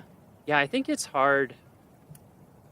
It's hard to even describe, I feel like, to people the extent of the volunteer program here. Yeah, it's pretty huge. It's just, it seems nonstop. Like there's always stuff going on. Exactly. We're really lucky. This park, not every national park or national public land has neighbors that adore it like Rocky does. So we have over the years really harnessed that and have taken advantage of and really benefited from neighbors who, live in Estes Park, Lyons, Longmont, Loveland, Boulder, Denver, Grand Lake, Granby, who love this place and have some time on their hands and want to donate it back to the park. So of the 2,700 volunteers, about 700 are individuals, like a lot of retirees and a lot of interns who donate their time to the park. So just last year we had about 40,000 hours served by residents of Estes Park. Wow. Which is incredible. Yeah, that's amazing. I know. And 4,000 hours served by the residents of Grand Lake, which again, I mean, that's incredible too, considering the size of the population. population. Yeah. And so then they do a little bit of everything from, we recruit for volunteer positions like we recruit for paid positions. So we have really specific openings. People, that have an interest in science can go out and support scientific researchers in the park. They can work at visitor centers if they like that sort of interaction. They can go out and count elk for us or monitor raptors. Yeah, there's like or something work in the for greenhouse. everyone. Yeah, there like really is. Depending there really on your is. skill Yeah, you set, can work in the depending on library. You can work whether in or the not you want to be archives. inside or outside, whether or not you want to interact with people or not interact with people, kind of whatever part of the park you want to be in, even to some Absolutely. degree. Yep. Yeah, that's true. It is kind of awesome how specific some of the roles get. I mean, I know that one time we recruited for like a digital asset management person and had multiple people apply that all had database skills I know. and photography and all these specialized skills. And it's I almost feel like there's a culture in Estes Park of some people, like they retire so that they can come here and be a volunteer, like at least half time, some of them full time. Yep. That's what really blows my Absolutely. mind is I people know. I meet and I'm like, you're working full time. I know. You're volunteering full-time job. One of our volunteers, amazing. it is amazing. One of our volunteers, when he moved away, and before he moved, I calculated his hours, and he had served on average of 43 hours a week for an entire year. So I know it is pretty wild. It's amazing. I know we are really lucky. I had in 2012, my first year here, one of my funniest phone calls here was from a prospective volunteer who called and he said, "Hey, I am retiring in 2018 and I'm just wondering how I can get involved Already in planning. volunteering in the park." And I thought, oh my word, 6 this years man out. either hates his job or he loves Rocky so much Or both. that he's a little A and a little B, that he is planning 6 years, years ahead. out. Yeah. So I was like, well, contact me in 2017 and let's see what we can do. So Right. maybe this is the year I'll get a call back. Yeah, from that maybe guy. you will. I'd be like, yes, I called you 5 years ago on, they'll give you the exact date and time. Yeah, and probably. Took notes, you know. Yeah. Yeah, it really, the first time I ever came here was to make the map, our brochure map. Oh, yeah. And so we kind of got a grand tour of Rocky to get a feel for the whole place, to figure out what we want to put in the brochures to give people an overview of the park. And yeah, that was one thing that I was very struck by, is everywhere we went, there were volunteers in a lot of times pretty key positions, and how just smart and interesting and dedicated and, I mean, incredible people. Like, I feel like every person, if I talk to them enough and get their story, I'm just like, what? Your stories, what? Yeah, oh yeah. I mean, I'm sure that you know that Oh yeah. way better than me. Tons Yeah. of people. Maybe we can touch on some of that in a little bit. So how did you get into volunteer coordination? That is a great question, and Yeah. I'm so glad you asked me. Yeah, what was your path to coordinate volunteers? So I actually started, like a lot of the rangers here, I started as an intern myself. So when I was in school, I was in college studying geology in Wisconsin, in one of the flattest parts of the state of Wisconsin. Yeah. Where? What school? At University of Wisconsin at Oshkosh. Okay. So, and I went there for a couple of years, 2 years, and I had finished, 2 years. I'd finished my second year, and I thought, oh my word, is this really what I want to do? Do I really want to do geology? And so I started looking into internship programs and ended up very last minute deciding to do an internship at the White Sands National Monument in southern New Mexico. Nice. I made a map for that as well. Did you really? I did. Oh my word. That was Just fun. the dunes. Did you get to map the dunes? Actually, yeah, it's a 3D. It's like a bird's eye view, and so it's looking to the west from the east. Yeah. And maps are very interesting. You kind of tell you have to move past the truth to get at the truth. So when you're looking from the view that we have, because I did all of White Sands, including it's outside like the park where it's a 275 missile square miles. range. Oh yeah. Yeah, Oh, so my that word. whole valley. Oh yeah. And so you're so zoomed out that the actual dunes themselves would be so small that you couldn't see anything. So what I did is I took a LiDAR, which is a laser.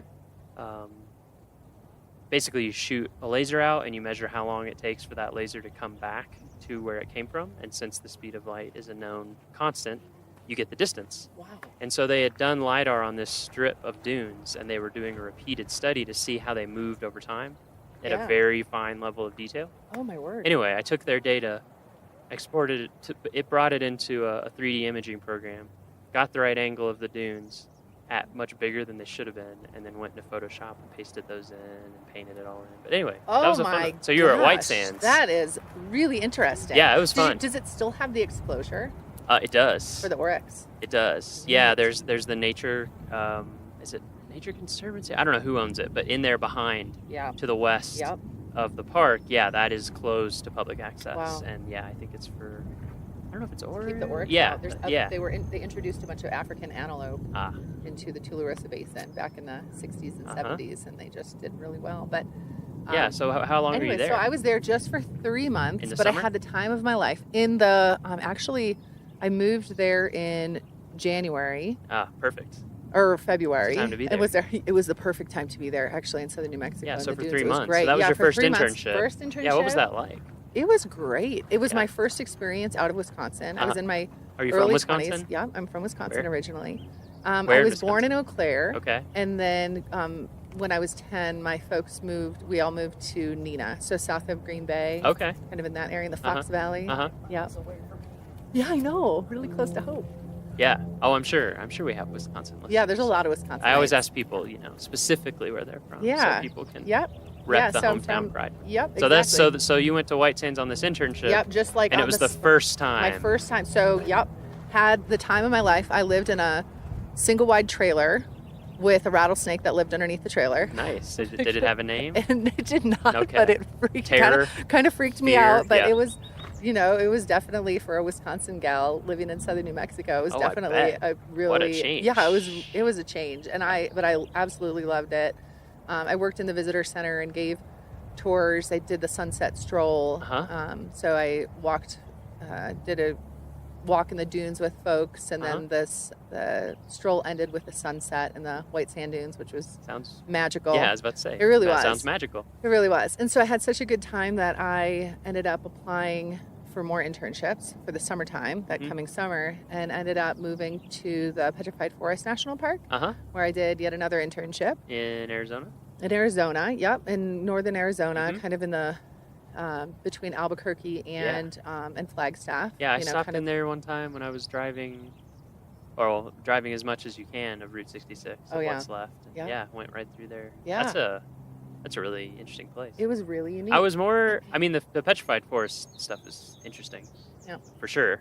But I was surprised at just all the other stuff there, like blue mesa. Was it blue mesa? Blue. Yeah, well, there's all the there's different pueblos formations too. Yeah. Yeah, exactly. I mean, it's a really cool place. I mean, Uh-huh.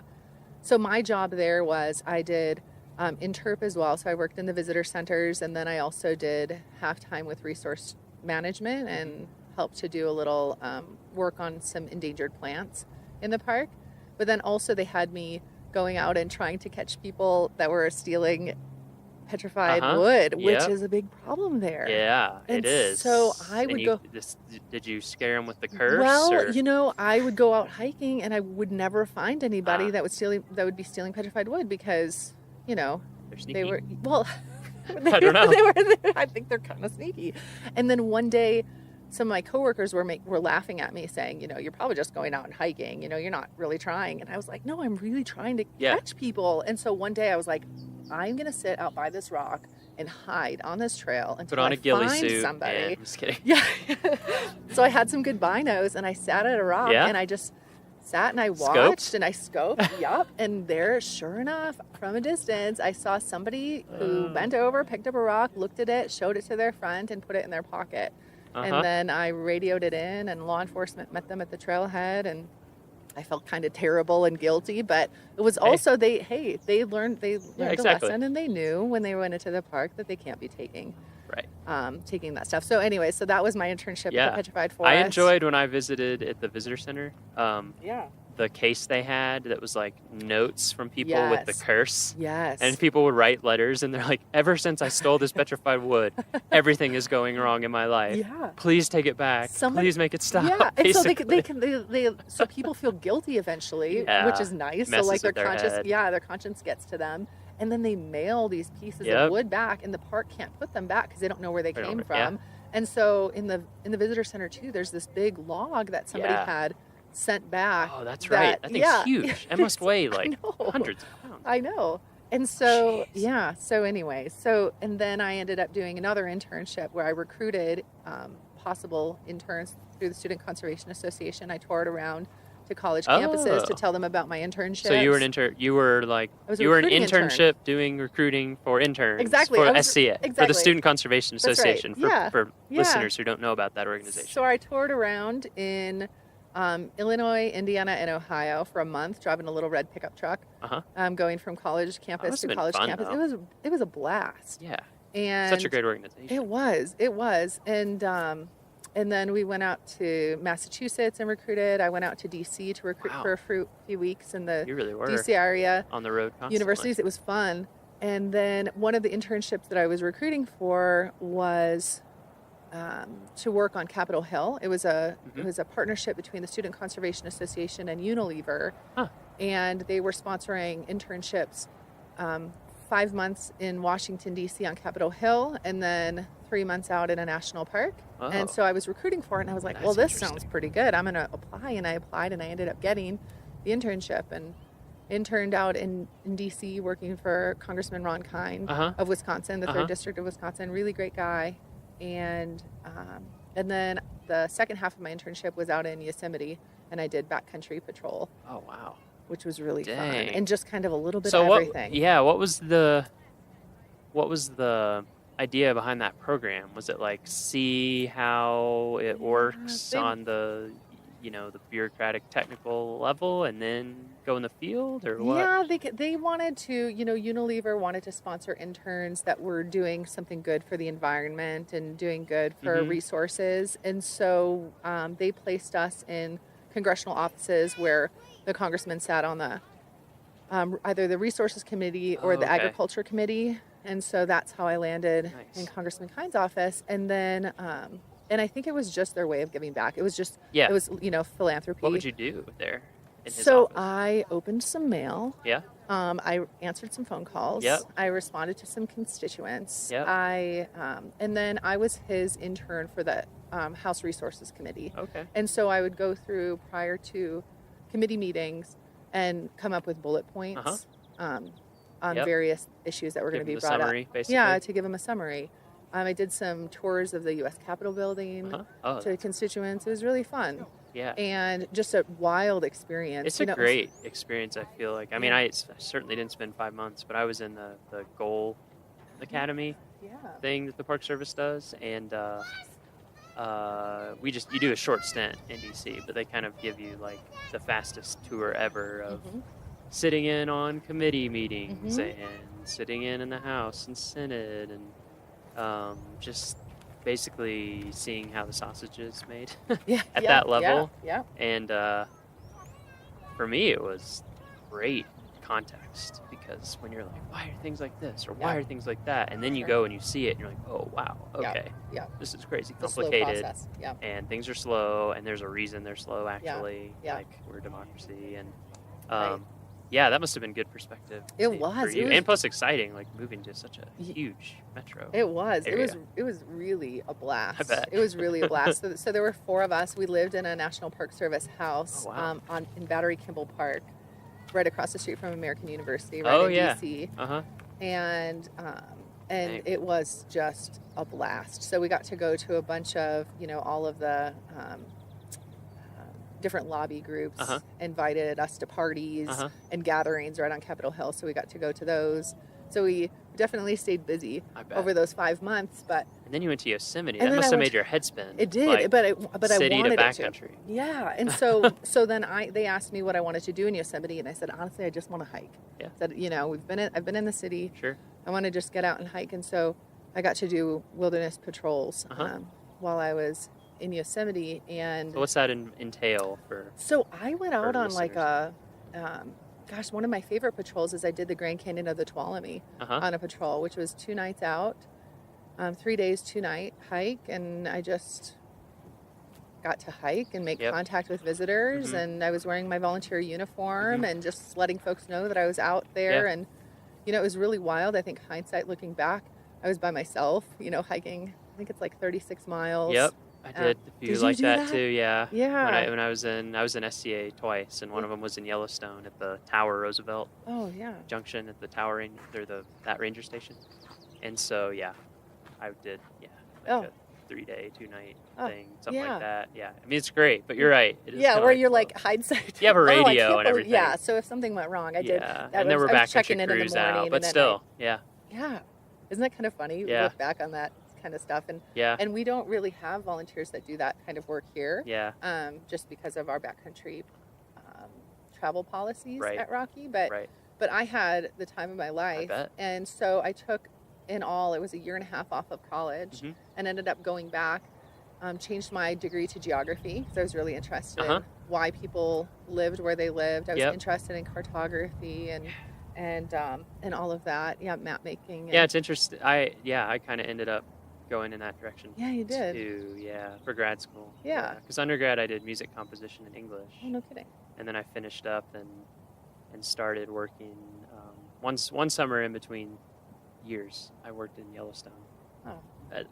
For Xanterra, making beds. Yeah. But I was just like, wait, you can get paid to live here? Like, it's amazing. Okay. Anyway, and so I started doing some SCA internships, and so that's how you got into. SCA, Student Conservation Association. I did one in Yellowstone that next summer, and then I did one at Black Canyon and Gunnison in the winter, which was awesome. Oh, that's awesome! What a neat place. Yeah, that led to some other stuff, but So then but that happened to me too. I went back to grad school, and I was like, I did environmental studies, but I ended up focusing on geography and cartography. I just think it. Geography kind of encompasses, if you're a general interest kind of person. Totally. So you went back for that. So it totally changed my degree, and totally changed my school. I finished at University of Wisconsin at Eau Claire. Totally changed my life. And had you finished your degree? I finished my degree. So there's a good story for parents out there if you're worried about your kid. Yes, I did. If they take a 1.5 years off and do internships, as long as they're doing something, finding their focus. Exactly. Yep, exactly. Nothing wrong with that. No, it was. I would not. I had no regrets. Yeah, that's for sure. Yeah. So that's how I kind of got my foot in the door of the Park Service, was doing those internships, because eventually down the road, between here and there, I did some other wild, fun jobs. And then I ended up getting my first Park Service job. Was a permanent year-round job as a volunteer program assistant at Yosemite. And I loved Yosemite. My time when I was there for those 3 months or 4 months in the summertime back in 2002. And then always wanted to go back. And so just totally lucked out with a job there in 2009. And I was there for 3 years. I was there as the volunteer program assistant for 2 years, supporting their program. And they have a massive program. I was about to say, yeah, Massive. theirs is huge too, right? Yeah, 10,000 volunteers a year and like 170,000 hours. Wow. Something like that. Just, it's absolutely huge. Yeah. their I've heard program is big. group is really big there too, like The group program? corporations and companies absolutely. bringing people out Yes, for kind of absolutely. service. Or We have that here too. Yeah. You know, those corporate groups love to come out and volunteer, and it's really, you know, it's a win-win because they, you know, can give back, you know, and promote that they're giving back to the park. And we give them a really neat experience, hands-on experience, and they do some team building and all of that. We yeah, I hook them bet up with it's a really. campsite. Yeah, I bet. Yeah, it's also just really good for them. Like Yeah. a good bonding experience. Yep. Brings people a little closer. Exactly. So What yeah, are those? Are those usually day or multi-day, or it just totally depends on what people Totally need? depends on what they want. So most of the corporate projects are just one day. So they'll drive in, we'll hook them up with a campsite for that night. So they'll get free campsite in Moraine Park Campground. And then in the morning, they'll wake up and meet a ranger to do a service project. So they'll do, you know, a full day service project or a half day in some cases. And then they can spend the next night there too, and then pack up and leave and just, have a really great experience, totally hands-on with our staff. They get to choose what kind of project they want to participate in. So they could work on trails projects, you know, rebuilding some of our trails, or just doing, you know, tread work or whatever. Right now they're doing a lot of projects on horse trails kind of behind Moraine Park Campground with the volunteer groups. And then we're also doing a lot of vegetation work with volunteer groups, so they can choose those kinds of projects. So they put in a big water line. There's a big, massive water line project that happened in the park, as you know. Still happening. Moraine Park Road has delays on it. Yep. And so so last summer, you know, they cut a big swath of, you know. That was huge. It was huge. It was, you know, a couple of miles by 60 feet, I think. Yeah. And so we're using a lot of volunteers to actually re-veg that area, which is pretty neat. Yeah. And so they're doing that. Or they can build, you know, the big burn piles that look like big, huge teepees in the park. Yeah, actually, that's a good one to bring up, just because I know a lot of people wonder about that. So for our listeners, when you see these big stacks of wood out in the woods, big piles, they look like big teepees or like huge campfires or something. Those are burn piles where we go in, remove fuel from the forest, stack it, and then at a safe time we burn it. And what we're trying to do is create like defensible lines, things that would keep a fire from growing out of hand or crossing certain areas. So they help with that. Yep, exactly. They do. And so that's hard I know. work. Yeah, it is. And so the firefighters will go out and they'll take down the trees, like a lot of the standing dead trees that are pine beetle killed. They'll take them down and then they'll buck them and limb them into pieces that can be easily carried by volunteers, and then the volunteers run around and make burn piles. Wow. Yeah, it's really pretty incredible. Yeah. Because they I don't have the stat with me, but I mean hundreds of burn piles are built by volunteers every year. Yeah. And just a couple of winters ago, they burned, you know, under the right conditions. They wait for the snow, there to be snow on the ground and no wind. Right. And then they'll burn the piles. And just a couple winters ago, they burned like 5,200 piles here in the park. 5,200. Yeah. Wow. Which is a lot in one winter. Lot. That's a lot. Yeah. Anyway, so volunteers get to do that too. Yeah. So for those projects, how do people go about setting those up? Do they approach you? Do you already have a list of needs? We do. We have a catalog, actually. Catalog. So we do. I've seen that catalog. We have a catalog. Yes, you have seen the catalog. Yeah. You've helped us with it. Yeah. So it's on our website, so people can, you know, just find us on the web. And like if you search for Rocky Mountain National Park Volunteer Program. You'll find our webpage. Here's a special shortcut for our listeners. We're giving you the inside knowledge.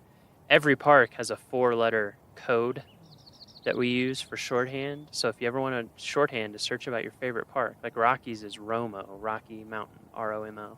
So if you search ROMO volunteer program, that will also come up. Isn't that nice? Either way. Yeah. So that'll take you to the volunteer page. Yeah, so it'll take you to the volunteer page, and you can, if you're an individual person who wants to volunteer here in the park, you can search for opportunities just for individuals, or you can search for opportunities for volunteer groups.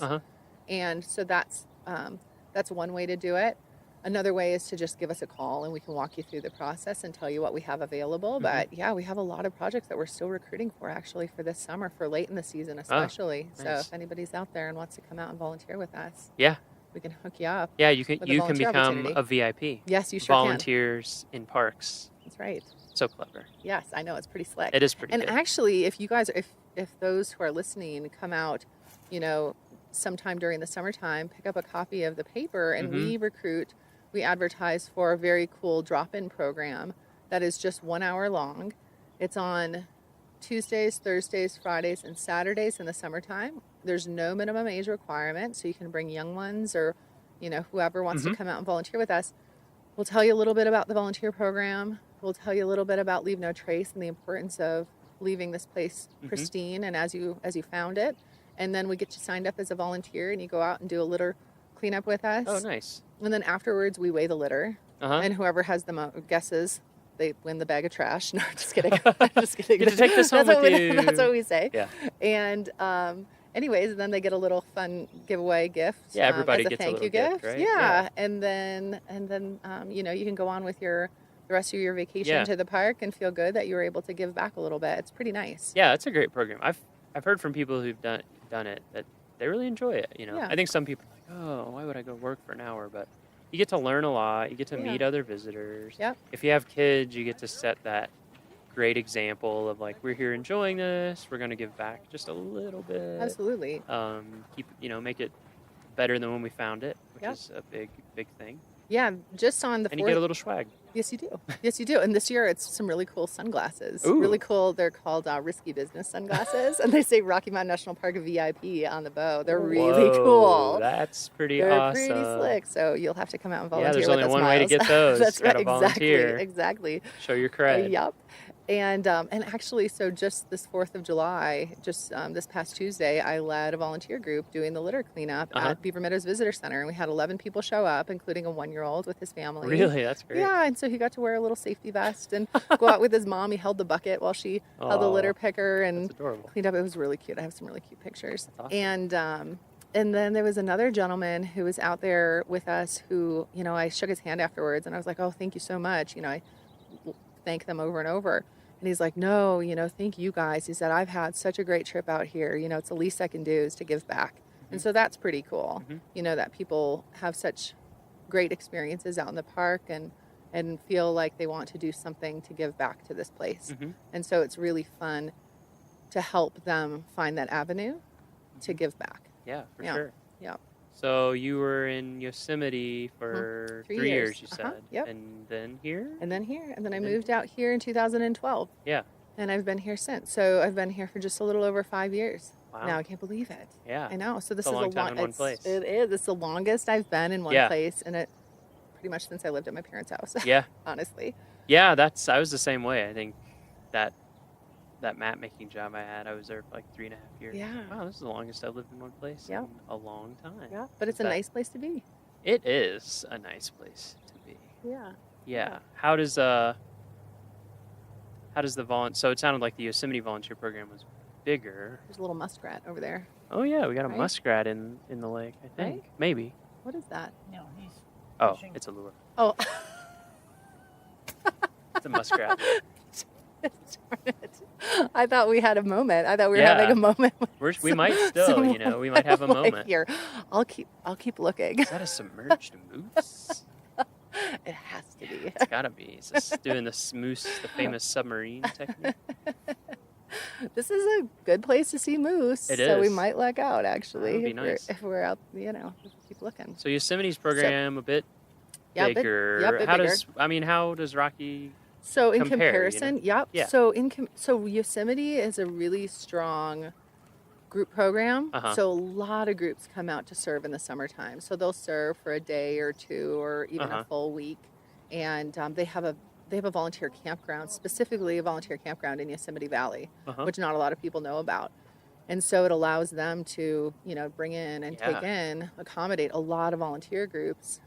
So they have a really busy group program. And then additionally, they partner with the Yosemite Conservancy and who also has a really neat volunteer program. And all of those volunteers are considered Park Service volunteers as well. And then Nature Bridge, which used to be the Yosemite Institute, they bring kids out on service projects too. Yeah, I met some people that did Nature Bridge stuff in Golden Gate National Recreation Area, like just north of Golden Gate Bridge. They have a camp out there. Yeah, they do. Yeah, that was a neat program. It's a really neat program. And then they have a lot of interns. And so again, their group program is massive. And then here at Rocky, it differs in that we have a lot more individuals that serve. So of the 2,700 volunteers, we have 700 individual volunteers who are retirees and interns, and collectively they served over 99,000 hours just last year. And so it's just our individual program is massive here. It's huge, and it's just those people that drive, they commute literally an hour and a half one way. We have a volunteer who she lives down in Denver, and she drives up to Bear Lake every Saturday to be up there at 8 a.m. Wow. So she leaves her house, depending on the weather. She's up there year round too. Every Saturday. That's dedicated. Yeah, so we have some really dedicated individuals that serve here. And so tough spot. Too. We're in so we are really lucky. So a lot of volunteer programs in the Park Service, probably wish that they had the situation that we have here, and I take zero credit for it. It's the program that I inherited and just the neighbors that love us. Yeah. And give back. I think working at different parks, that's one thing about Rocky that does sort of stand out to me is that we do have these gateway communities and metro community that's so close. Yeah. It's, I worked at Yellowstone for a while, I worked in Denali for a while, and there's just not. No, it's remote. Hardly anybody lives around there, or even if they do, it's a long drive to get into the park and get anywhere. Whereas here, we have so many people. Yeah.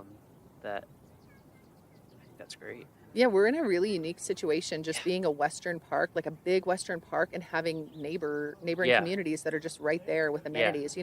Coming from Yosemite to get to the nearest big grocery store was, the Pioneer Market in Mariposa, California. That wasn't really that big. That was, a 45-minute drive down the canyon. Yep. And so when I moved here, and it's like, you have a grocery store? I have a grocery store that's 6 minutes away. Yeah, exactly. I couldn't believe way. it. Or coffee shops and restaurants, and so it's a really unique situation for Park Service, especially the employees who get to work, for the Park Service in this wild place with a ton of wilderness, a ton of wildlife. Yeah. And then we also have, we can go out for Thai food if we want to. Yeah, that exactly. evening. Multiple Thai places. Exactly. Yeah, I think, a lot of our listeners probably live in larger communities than 6,000 people. But if you're a Park Service person, a 6,000 person town is like, whoa, this is huge. Yeah, if you do the big Western Park thing. Yeah. Yeah, and Denali is like 2.5 hours one way for groceries. It's just or Yellowstone. I don't even remember where we'd go. A long way. Yeah, a long drive. Yeah, so here you can even be at the airport. Yeah. So it's true. I feel like that has to have a major positive influence for the volunteer program for sure. Yeah, it does. I think also one of the reasons I want to talk to you is just to let our listeners know how key volunteers are for Rocky and for the entire Park Service. I just don't think we could do it. No. Otherwise, it's just not possible. No, I agree. We've had to rely on it more and more over time, too, I think. Yes, we have. Yeah, so we say that our volunteers kind of augment the work of the staff. There's a lot of visitors who come here to the park and have no interaction with a paid staff person, but will see a volunteer or two or three even. And so their only interaction with a staff member is that of a volunteer. And so it helps, park staff, paid and unpaid. It furthers our reach. It helps get the word out to help educate folks because, not all of the 4.5 5 million visitors that come to Rocky know all the rules of the park, and so Yeah. it's important to it's important for not only the visitors but also the resource of the park to have those volunteers out there providing visitor information, collecting data for us that we wouldn't otherwise be able to collect. Putting plants in the ground, rehabbing trails. They do a lot of work that we simply don't have the resources to do. Yeah. Money or Absolutely. staff. Yeah. I mean, even aside from specific jobs, like you're saying, like trails or vegetation or research projects, is just like Elk Bugle Corps, Oh, yeah, who absolutely. are out in the meadows, not in the meadows. Yeah. You don't go in the meadows in the fall; they're closed. But they're on the periphery, basically just letting people know that the meadow's closed, letting them know why. Yeah. Keeping them a safe distance from elk. Or we Yeah. have the same thing at Sheep Lakes. We have volunteers there. Tundra Guardians up on Trail Ridge Road, again doing kind of the same thing because we just don't have the staff to be out there like we would like to be talking to everyone and educating people, because that's a lot of what it is. We're not out there to Absolutely. scold people. We get that people are in a totally new environment, totally different animals, totally different experiences that they have maybe never had before. That's why they're here. Yeah, exactly. And so you just don't know certain stuff about different animals and how they behave, and how dangerous they may or may not be. So that's one of the things that I think is great is being able to have people out there to just do the kind of general rangering of just being able to answer your questions, talk to you, and help make sure you're having the best experience possible. Exactly. And a lot of what they do too is preventative search and rescue. Oh, that's true. Oh my word. Yeah, preventative search and rescue. Yes, at the trailheads especially. They visit with folks, and visitors might not, they might be very well aware and have their whole trip planned out and be very dialed in to what they need to do to get to the top of certain peaks. Other times they might not know. Mm-hmm. And so volunteers out there just talking with them, having conversations about, how much water they might want to take them on a hike up to Flat Top, or what time they should maybe start their trip up Long's Peak. They're helping the paid rangers prevent, potential search and rescues. Yeah. And so, volunteers here are saving lives, really. It's hard, you can't quantify that. Sure. But it's, they're educating folks and helping them to make some really good decisions when they're out there on the trail. Yeah, that's a huge one. Yeah. I've mentioned it before on a couple other podcasts that we're working on, like a preventative search and rescue, or we call it PSAR. We like acronyms, and the NPS. Yeah, we National do. Park Service. Preventative search and rescue, for longs and just generally at every trailhead. Yeah. Because like you said, just saying hey, do you have water? Yeah, exactly. Or do you have a way to treat water? Don't just drink it. But those are some nice looking flip flops. Where are you going? Yeah, exactly. I'm going to Sky Pond in these flip flops. Wow. Okay. Yeah. Are you really big into barefoot running, or? Yeah, because you never know. Are you a hobbit? Yeah. Maybe do you stand on nails in the Yeah. evening? Because Yeah. otherwise, Yeah. it might not That work might- out. Oh, So put there's some sneakers snow. on. Yeah, that's true. Still. Yeah, that's true. Yeah. actually. Yeah. That's another big one too. I think is a lot of our volunteers, they just love the park, and so they're out in the park. Yeah. I feel like a lot of times they have more time to be out in the park than we do. Yeah, they do. That's The for staff, sure. and so That's for sure. a lot of times they can answer people's questions so well about what is this trail like, and they'll tell you exactly. 'Cause Exactly. they hiked it yesterday Exactly. or 2 days ago, and Yeah, they do trail and they can tell you reports. exactly what the snow is like and what to watch out for, which is super valuable. Yeah, that is. I agree. Oh, just got a mosquito. Good work. I haven't gotten it yet.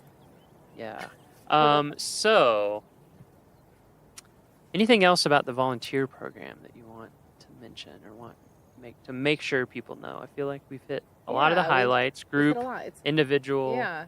It's important how big it is. Yeah. Go to our webpage Yeah.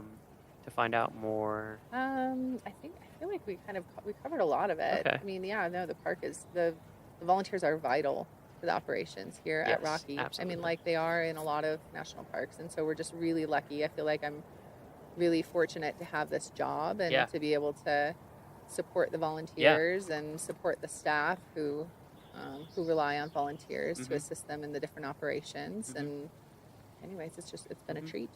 So to end, or to move towards the end, Sure. we'll ask talk a little bit more about you again and just general life Yeah, stuff. sure.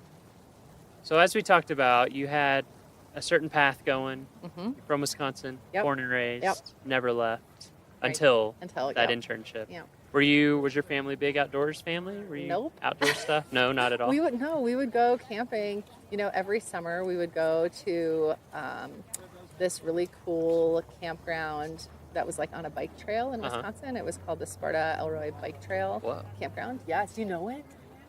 That's a great spot. Yeah. And anyways, and so it was really fun. So it was once a summer we'd get together. My mom is from a family of 11 kids. Whoa. I know. Okay. Yes. You have a few And cousins. I know. and- So I have a few cousins. I have a lot of cousins. A little bit of family. Yeah, Okay. a little bit of family, and so we'd all get together Wow. and camp out for a weekend and ride our bikes through these old tunnels, these old railroad. So it was tunnels. all on bike trail? Yeah. So the campground was right on the bike trail, and so you could, if you were. Oh, I if see what you're like, saying. So you could pull up in your car. Yeah, if camp, you're like but 7 then- years old, you could make it to like the Okay. first tunnel. Sure. And but yeah, so it was really fun, and so that was kind of my experience in the outdoors growing up. We I had was a similar. nice Like I didn't, yeah.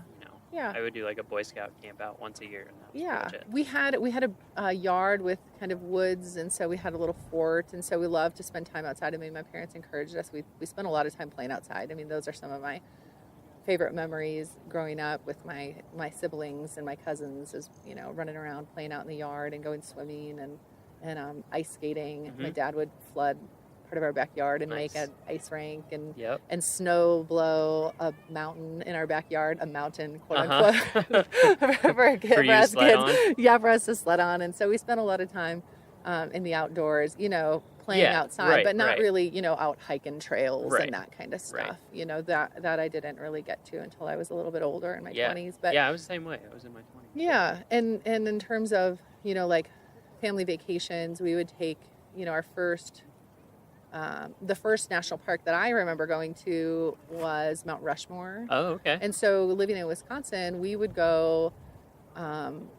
Our vacations were like wherever was in a day's drive of Yep. Wisconsin, which a day's drive could be like Florida for my Sure, dad who sure. loved to road Yeah, trip. it's less than 24 hours. So it's Exactly. a day. I mean, yeah. Yeah. Or it's like, yeah, pretty much. That's Yeah. right.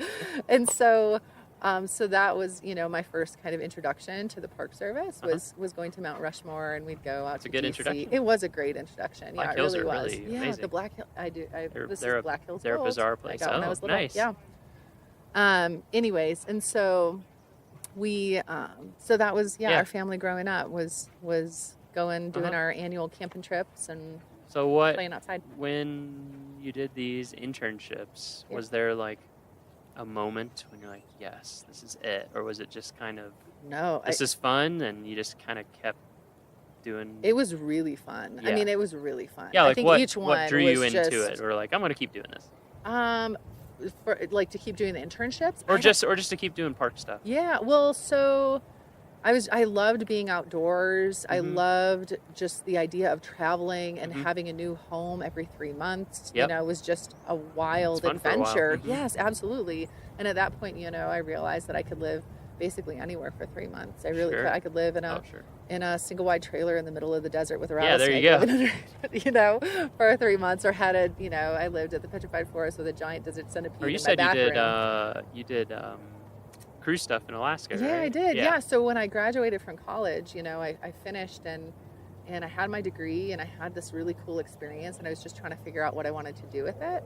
And when I lived out in Washington, D.C., I had a really good, one of my fellow interns, Jeffy P., who he went off to do all kinds of fun adventures as well, and he worked for a cruise company, and it was like a pocket cruise company, so small cruise Really ships that small. had between 30 to 60 passengers. So you could really get up into Yeah, you can get up into all the those stuff inlets down there and in stuff. Southeast Yeah, it had Alaska. just a 7-foot draft, so Wow. 7 feet of the boat was underwater, so pretty. Wow. So we could sneak into some really cool Yeah. places.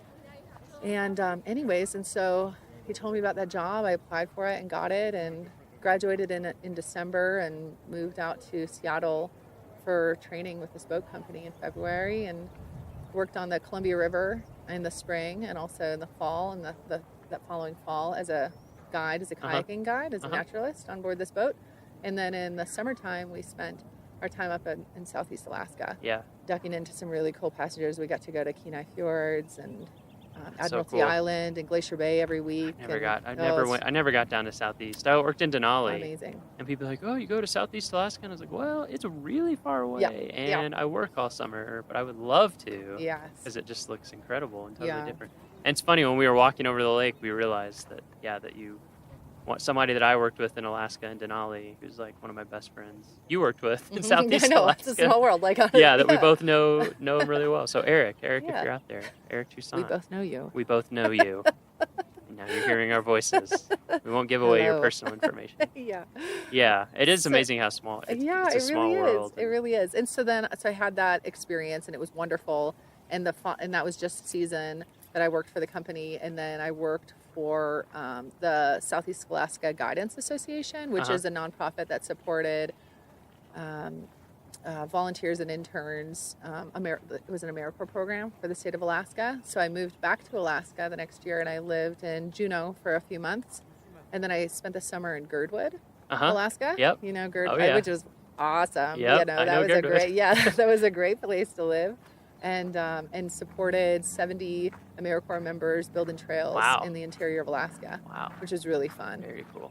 And so I did that for a season. Yeah. And then ended up, and just keeping with my seasonal, spirit and jobs, I ended up lucking out, and I was a relief naturalist for a boat company out of the Virgin Islands. And so I got to be a snorkeling guide on board a small another pocket cruise ship in the U.S. and British Virgin Islands. So I did that for a short stint. It was not bad, not too tolerable. shabby to go from Alaska, to the Virgin Islands. Was pretty nice. Yeah, it must have felt nice. Yeah, I feel like really after about great. my third summer in Alaska, I was kind of like, I sort of miss summer. Yeah. Oh, it felt really You great, know, like actually. being able to swim. Oh, yeah. I know. I was like, maybe I'm bored. Because I thought for a while, I was like, oh, Alaska's it for me. And then when I went down, I was only in the Virgin Islands for like 6 weeks, maybe, like 2 months tops. Made you wonder, like, And I was like, maybe I'm more of an island gal.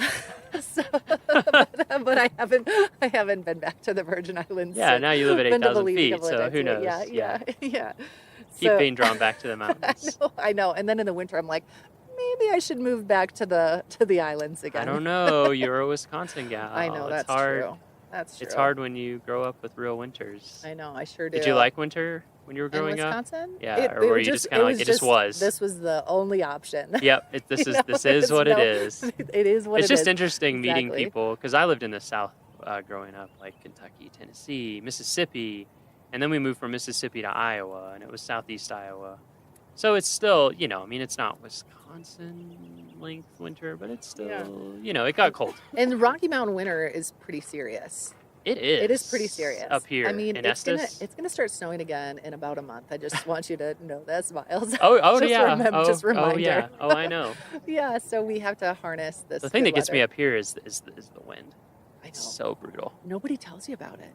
Well, I or didn't they get the memo. do, but you just don't even. I remember when I was moving here, a couple people, they're like, "Yeah, the wind, is pretty rough." And I was like, "Oh, I've lived in windy places, whatever. I've lived in lots of different mountains." Yeah. No, it's nothing. Yeah, it's pretty next level here. I've heard East Glacier is worse than here, but it's a similar setup. You're just right up against the mountains on the east side, and the wind just blasts. Oh, my word. Yes. Because I don't know about you, but like I would gladly take like a 0 degree calm Wisconsin type of winter day over easily. 35 Easily. and knock you over. Yeah, wind. 100-mile-an-hour gusts or 80-mile-an-hour gusts. Yeah. There was one day in my first winter here where because I live in the park, so I have like a 2-minute walk to work, which is that's pretty super nice. sweet.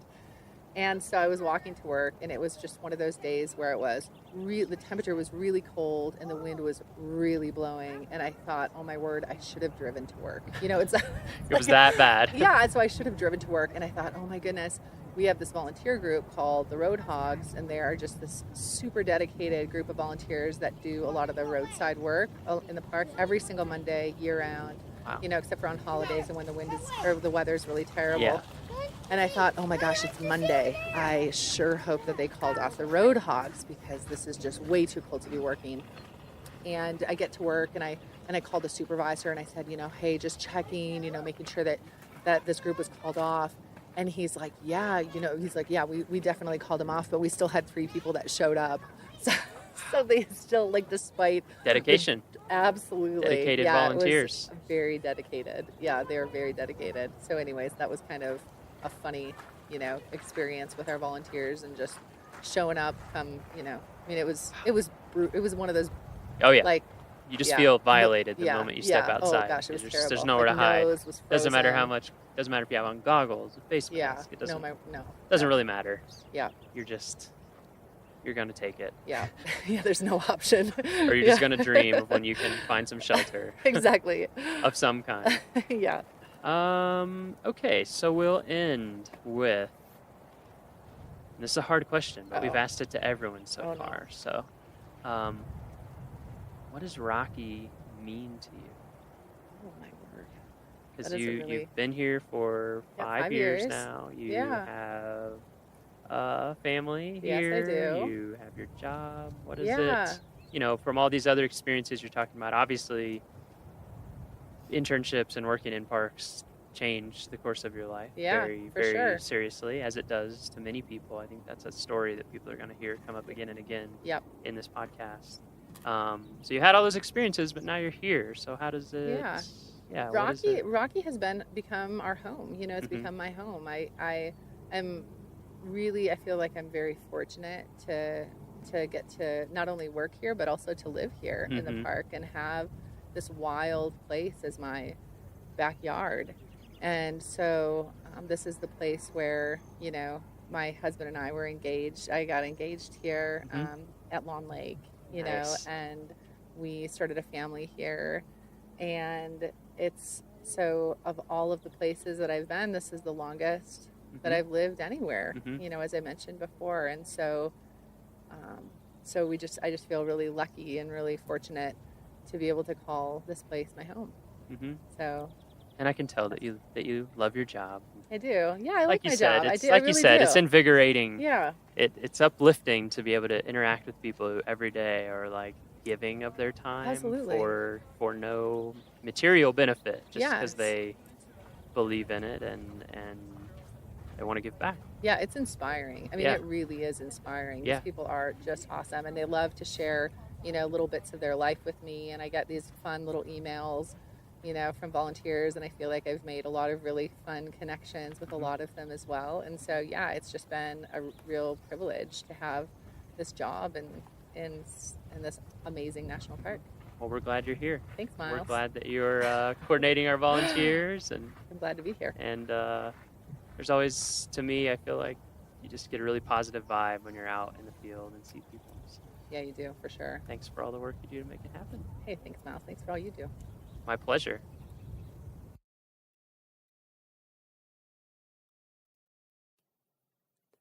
Our next episode will be released on Friday, September 8th.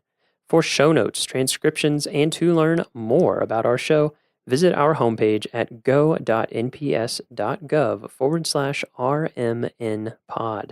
That's go.nps.gov/RMNpod. When you go there, there will be a blog post for each episode where you can leave us comments. You can also leave us comments on iTunes where you can give us ratings, leave us feedback, all that kind of stuff, and we appreciate it. The Rocky Mountain National Podcast is a product of Rocky Mountain National Park, one of 417 units of the National Park Service that preserve America's heritage for all, forever. Stay classy, Rocky Rangers. Hello again, Rocky Rangers. 2 quick announcements before we get started with this week's episode.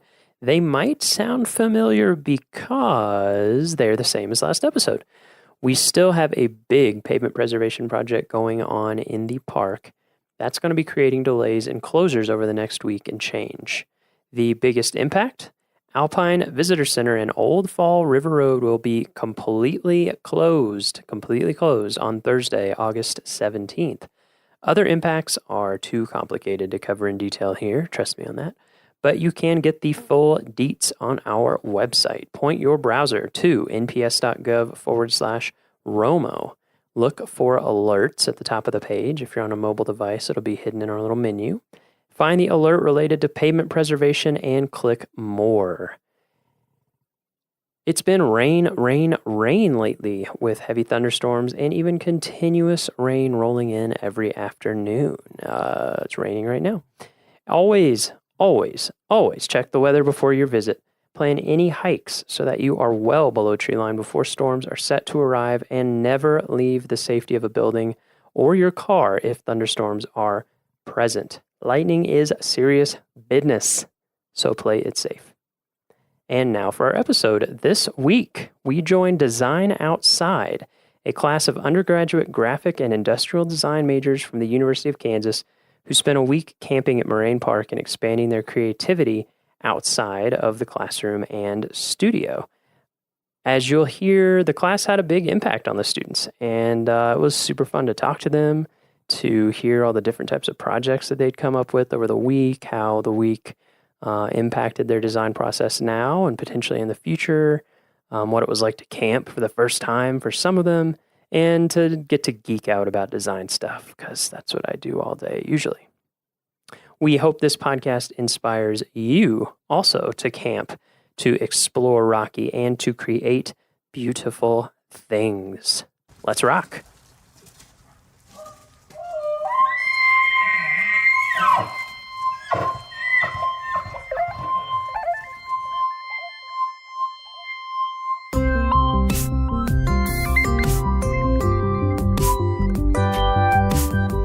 How's it going? Good. How's your week been? Very good out here. Thank you very much. Yeah, you're welcome. So, how about you introduce yourself? Okay. My name is Jeremy Shellhorn, and I'm Associate Professor of Design at the University of Kansas. And I teach a summer class called, it's the Do Studio, Designing Outside. And the purpose of that is to really get the students outside of the traditional classroom setting and get them outside where they have to be in a place that pushes them to think about design and make things differently than they would otherwise. And it's been a great week out here at Rocky. The weather's been great, but it's just a good time to get them out of their comfort zone and have to deal with things like climate and elevation and not being able to run into studio every 5 minutes to print stuff out. Yeah, so great. Yeah. This is year 2, right? This is year 2, yeah. Second annual. Yeah. So I was certainly a little bit better at preparation. And yeah. How did this feel this year compared to last year? It was very good. I think I had a good mix. These students got to do a couple hikes to kind of get acclimated. Oh, we nice. went to Emerald Lake the first day. Yeah. We had a lot of flatlanders, so they had to get used to the elevation. Very smart for our listeners. Very smart move. Yeah. Start easy. Started easy. So you went up to Emerald Lake, and did you do like sketching and stuff, or was it? Yeah. What was kind of involved? So we got up there and just got acclimated to hiking in the elevation, and then just kind of had a sketch time. Yeah. And it was hot out, so we did have a couple brave souls that did maybe get into the water. Ooh. And then very quickly got back out of the water and resumed sketching. Never will you feel more alive. Yeah.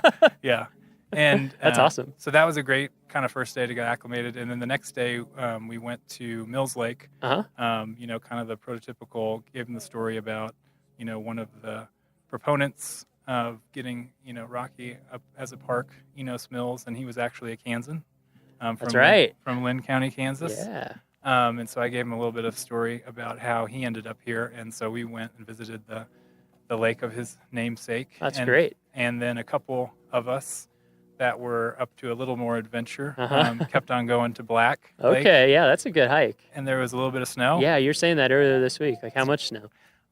There was quite a few spots where we were crawling up and then maybe sliding down. Yeah, okay, so a lot of snow. Yeah, a lot of snow. And I guess that was like late June. Yeah. Late June. That's pretty. Yeah, that's pretty typical. Yeah, it was gorgeous, and one of the nice things about I love going Black Lake. past Mills Lake was, it's fantastic to see that site, but if you're able to go maybe just a little bit farther, you beat a little bit of the crowds.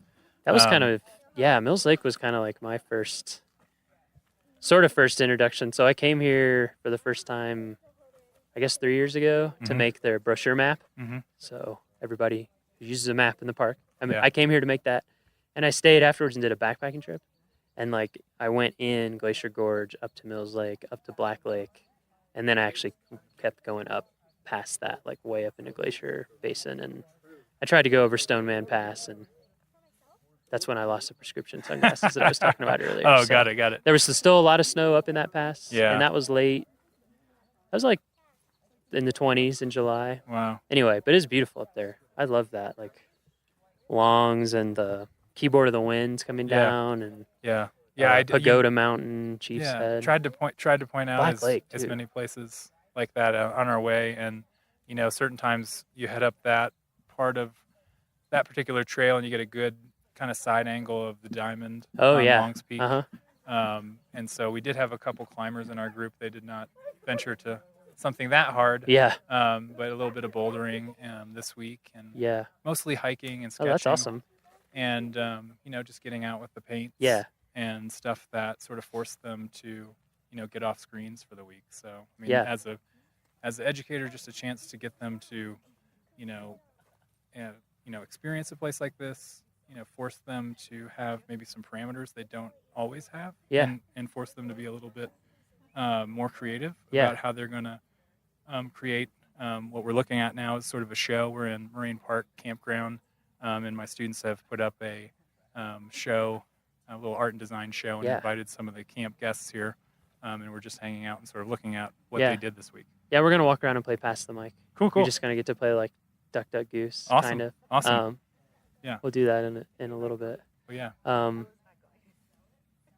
yeah. I think it's great. I think it's so awesome, and it's something that we do try to promote, but I think doesn't get associated a lot with national parks is art. And art has always been so essential. Like part of the reason why Yellowstone was even set aside is that Moran went into the wilderness and hauled all the stuff and painted it and interpreted it so other people could see it and be like, wow, that's incredible. Yeah, and a painter and it's like- inspired so much art too that isn't even about national parks necessarily. Like that's great that you made the connection with Enos Mills. Yeah. Yeah, and Albert Bierstadt. Yeah. Oh yeah. The lake named Incredibly after him famous here. Same kind of deal. If you didn't have a photographer to send out, you had paints and Yeah. drawing, and I think for these kids, they know how to use those tools, but this really sort of forces them to do it. And camping all week too. Yeah. It kind of gets you in a different Absolutely. headspace. Absolutely. Especially Slows after them the down. first couple, like after the first 2 or 3 days when you're like really in it, you're really embracing the new shower routine. Yes. Or lack thereof. Yes. A couple cold Cold showers, mornings and a couple solar showers Yeah. that maybe we didn't set out in the sun. Yeah, completely. long enough. Yeah. But you tried. Yeah. That's good. You're Yeah. preparing for our solar future. Right, yeah, It's that's- smart. Yeah. But rather important in the sun. Yeah. Should we walk around and play tag? Absolutely. Yeah. Let's do it. Let's just walk around. We Okay. can just drag the mic cables. It doesn't matter. Fantastic. They're strong. Let's talk to these. We have a couple junior rangers that are. Oh, maybe new a little- junior rangers. Oh, all 3 of them right here? Yeah, wow. All 3 of our junior rangers. What a treat. Well, they said it was 9 and up for the activities, so. Yeah. There's no age limit. It's actually, I think, a growing in popularity. We'll probably have to pass the mic around a little. They're pretty specific to where they're held. All right, we have our 3 junior rangers. Yeah. Yep, we're here. Whenever people want to talk, we Oh, can just yeah. pass the mic around. Tell us your name. My name is Alex. And Alex, where are you from? I'm from the University of Kansas. University which is of Kansas. everyone, yeah. But yeah, from Kansas. From Kansas? Yep. Where in Kansas, in case we have Kansas listeners? Just outside of Kansas City. Okay. In a suburb of Kansas City, so Nice. Yeah, why don't we go down the line? I'm Gracie. I'm from Lawrence, Kansas. I also attend the University of Kansas. And then my name's Dagny. I live in Denver, but I go to the University of Kansas. Oh, nice. Interesting. Maybe I'll ask you more about that. 2 of us study industrial design, and then 1 of us graphics design. So Nice. How did you enjoy the Junior Ranger program? It was amazing. I learned a lot actually from Really? it. Yeah, That's some great. really great activities. Yeah. ecosystems, I think, was the most interesting part. Yeah. We're also about to go get the stargazers badge. Ooh, nice. You're going to go to the stargazing program? You will love that. Yeah. I don't know if you've been getting out at night here enough to be able to see, but some good night skies. yeah. It's been pretty cloudy too. Oh, that's true. Hit and miss. Yeah, I think tonight you're looking good. Yeah. It's looking extremely clear. I'm excited. Yeah. Yeah, I think a lot of people much above the age of 9 enjoy the junior ranger program. I almost think we should have an adult ranger program. I think that'd be great. Yeah. I just doing the activities, I imagine parents involved with their kids learn a lot as well, like with the kids. Just Yeah, that's what we hear. It's a great program. Dagny and I have considered making. We thought it was one of our projects that would be fun to make our own patches. For being an adult ranger. Like adult, nice. We were thinking like all of the names, like super senior, junior, senior ranger. Like we were trying to think of like how to be inclusive. Mr. Yeah, that's good. Yeah. I like that. I don't know. What have you guys thought about this week? Have you enjoyed camping all week? Oh yeah. Oh yeah. It's been a lot of fun. It's definitely not something I've done in a long time. Yeah. Any of you guys been to Rocky before? Yeah. Yeah. Everybody? Yeah, everyone. Yeah. Wow. There's such a big Kansas, Rocky, Denver, of course. Neighboring state, man. It's true. Yeah. It's not a far drive, and it's a lot better looking. Yeah. In some ways. Oh, okay. Well, okay, we have if the you like sunsets. mountains, We have sunsets. that's true. Yeah, my fiance is from Wyoming, where it's in a little more open part of Wyoming and misses the sunsets. Yeah. Big open sky. Baxter was chasing one. A Yeah. fellow classmate was chasing one, and he finally got a good one last night. So Nice. Yeah, while he was fishing. So Jeremy gave a little bit of overview about the class, so people sort of get the overview. I think his intent was to shake things up, get you outside. How has it been different from your normal design life, if at all? I mean, usually our design life is, tons of late night hours in a studio, dealing with the rest of college Yep. while trying to do design projects. This has just been completely different, being outside constantly. Yeah. Having to adapt to the environment and what you just have available. I think there was a lot of creativity from using available supplies that you couldn't necessarily go to the store and pick up whatever you wanted. You kind of had to use what was available, and a lot of sharing of resources and stuff like that. Oh, that's cool. That's interesting. Yeah, I was gonna say, like, for the most part, graphics, we live oftentimes in the basement, so there's Yeah. very few windows. I know how that goes. So there's the joke we had that's like, well, the only windows are on the computer. But it was like really fun not being in a basement, not being on a computer, Yeah. actually being outside in a temperature that was ideal instead of the humid Kansas weather. And so Oh. that was a lot of fun. And like, I did a lot more handmade stuff. Mm-hmm. And I usually feel like I fall heavily on, Illustrator program, like Yeah, Illustrator and I definitely do. Mostly Illustrator for me, yeah. I think we all do that with the computer. It was nice getting away from it. Oh yeah, definitely. So during our normal design process, we usually jump into that technological aspect Yeah. really, really fast. Yeah. And staying away from that, really, I know I got a lot more ideas than I normally would have Really? gone through. Yeah. Just by using the pencil and paper and Huh. some watercolor. Yeah. I think there's the Bauhaus philosophy of design where, like using a lot of materials to experiment. And it was fun. We do that in our first year of design school. It kind of gets lost when we go to the computer. And so it was nice kind of Yeah. returning to that and playing with physical materials. I was playing with some pine cones earlier today and like put some googly eyes on them. And that was just a great time. Like you tripped, yeah. He just tripped over a pine cone and then he just started collecting them, and we were just like, "What is?" I just picked it up and I looked at it and it looked like a face. And I was like, this would be a great character. And so I just put some eyes on it. It's like cabin fever, but with a van in your case. Yeah, just with a van. Yeah. We watched The Shining last night. So Oh, man. we're all thinking about In that. that little ranger. Yeah. Little ranger section. Have you been? That was amazing being in the ranger station. My favorite thing was looking at how they store hats there. Oh. So cool.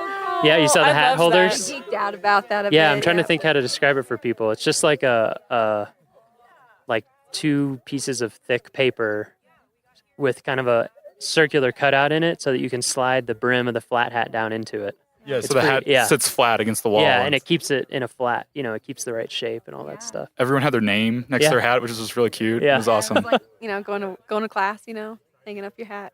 Yeah. I really want to make one now. Yeah. Just because I have so many floppy hats. For kids and Yeah. mini uniforms. I was gonna say Yeah, that was exactly. the cutest thing. We went to the Alpine Ridge Visitor Center, and they had all those like mini junior ranger or like just ranger outfits for like kids. And Yeah. I don't know. We've been enjoying a lot of the mini outdoor gear that is out there for children. Oh yeah, and actually, I'm pretty sure the Junior Ranger badge is bigger than the actual badge. Yeah, I know. So I actually have to agree with that. Is yours made out of plastic though?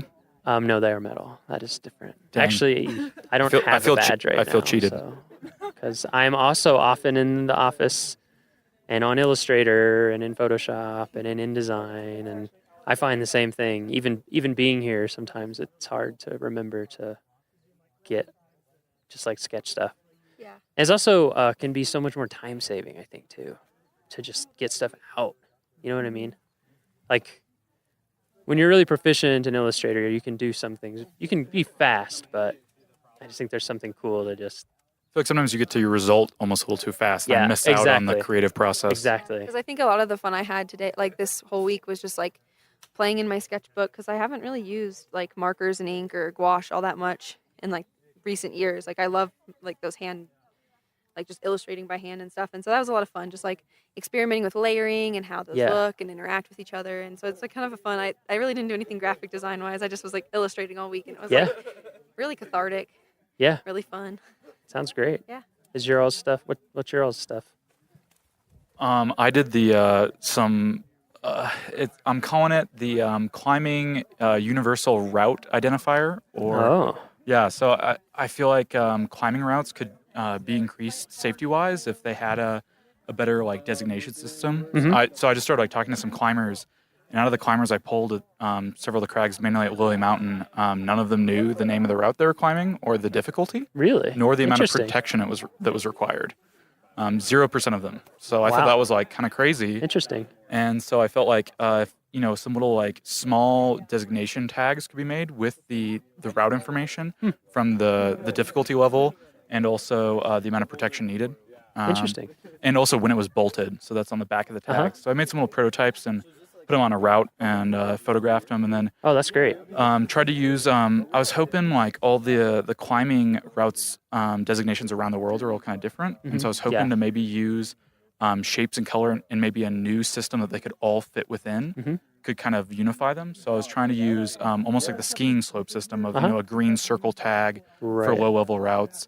And then, all from the Yosemite system to like all the other worldwide ones, they could all put their numbers on it. Right. But, it'd Somewhere have- on that scale. Somewhere on that Yeah. scale, but they could all have a unifying design language of, the lowest ones are green circle up to, blue square to all the way up to, like a black diamond. Yeah, So- that's awesome. Yeah. Well, hopefully Jeremy will send me example like everyone's stuff, but Yeah, I'm excited to work some more on it and maybe Yeah. send it over to you. So. yeah, I mean, it'd be interesting to see what our climbing folks would think about it.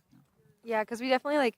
I remember just speaking with Alex like real quick on his that like one thing that was really cool too was the idea. Sorry, I was getting distracted. That's okay. Yeah, we've got some campers or other visitors that have showed up to check it out. Yeah, they're from the next campsite over. Nice, making connections. I'll get back to my thought. I just kind of like escaped me. So I guess what I did was I just focused on a lot of illustration because I Uh-huh. really wanted to make a children's book. Ah, But like nice. we did so much outdoor activity that like I really didn't have the time to sit down and illustrate. So I just made like a little character, a little chipmunk. Uh-huh. And I was just thinking of how he might interact with like the mountains and the ecosystems because I really thought it'd be a cool way to educate on the ecosystems and like introduce to other characters among ecosystems. Mhm. And so I made a little bear too. So it's like for you, that's like the Yeah. birds on top of my sketchbook, but then it's the mountains and then like the little things at the bottom. With the That's awesome. Little red jacketed. Yeah. Yeah. So that's kind of what I just did this week was Yeah. thinking of more of a younger approach to the mountain. Yeah, that is a fun feel. So- I'm trying to think of what era or something it reminds me of, but I like it. Thanks. Yeah. I don't have a name for him yet, so Yeah. if you have any suggestions. For now, he's just Blank, Yeah, the he's bear. Blank. hmm Yep. So I kind of like Blank the Bear. Blake the bear. Actually. Yeah, that's cute. I like the. Yeah, but Yeah. that was kind of my approach. I work with preschoolers back in Kansas, so Oh, I kind of okay. had them in mind when I Uh-huh. was making it, like the idea and like That's the colors great. and stuff. So yeah, I was like really thinking like, how could I teach the kids I teach in Lawrence Uh-huh. about what I've experienced and how they can help save the Rocky Mountain National Park, or like how they can make a difference, or even just be more educated in a very Yeah. easy way. Oh, that's super awesome. Yeah. That's great. What about you? So I focus specifically on some hiking shoes for people hiking Oh. specifically within the Rocky Mountain National Park. Uh-huh. Because as a child, I did a lot of hiking, but my footwear wasn't adequate enough, so it really made me really dislike hiking, dislike backpacking. Yeah, sure. Until I was able to find the shoes that actually worked for me Yeah. and for my environment. And walk. And I notice a lot of people on the trails are wearing like these athletic shoes, which Yeah. don't really translate well into this environment, especially when you're encountering snow and rocks and water and dust and dirt and everything.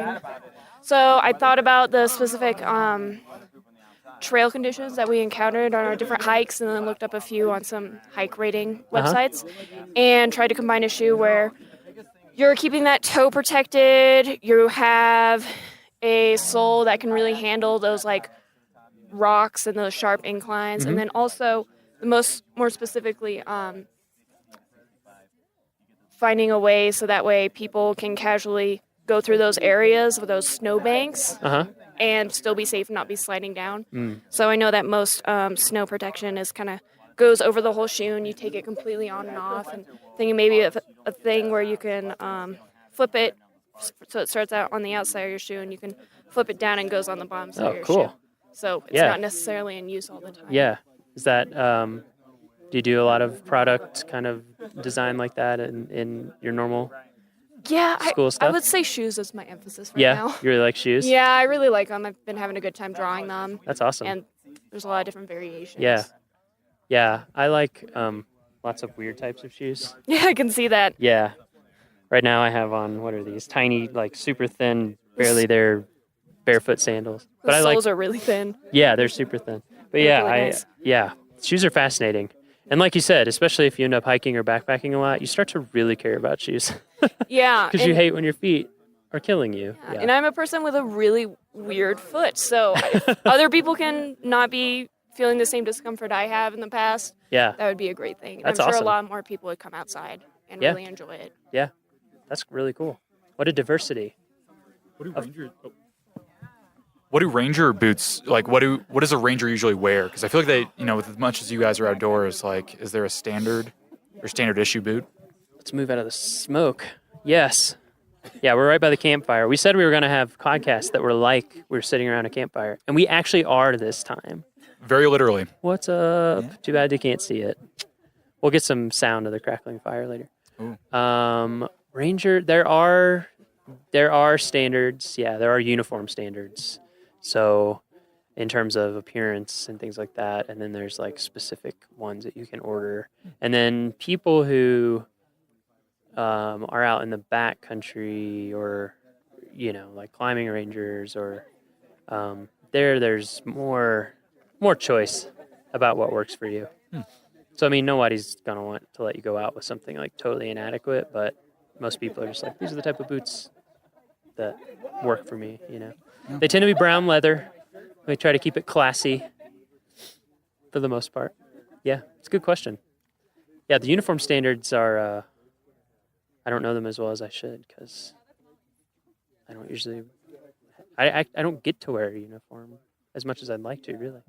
Yeah. Actually, Alex and I recalled what you were going to say about the tags. And it was just the fact that we thought, like, how is there a way national parks could be a part of that? Because you wouldn't, I think you actually, did you see how much that cost for rescue? Well, I just tried to look up some data on rescue, and from what I could tell and some brief sources, it looked like climbing rescues were the most expensive rescue operation that the park can have. I was reading stories about helicopter rescues, and I found just one bill, like one cost, which was, I think, a little over $30,000 for one rescue for a climbing operation. So I thought, man, if there's anything we can do to make those routes safer, which I feel like knowledge is power. So if you can equip people with more knowledge about the climbing environment and the route, that possibly you could reduce the number of climbing rescues you need.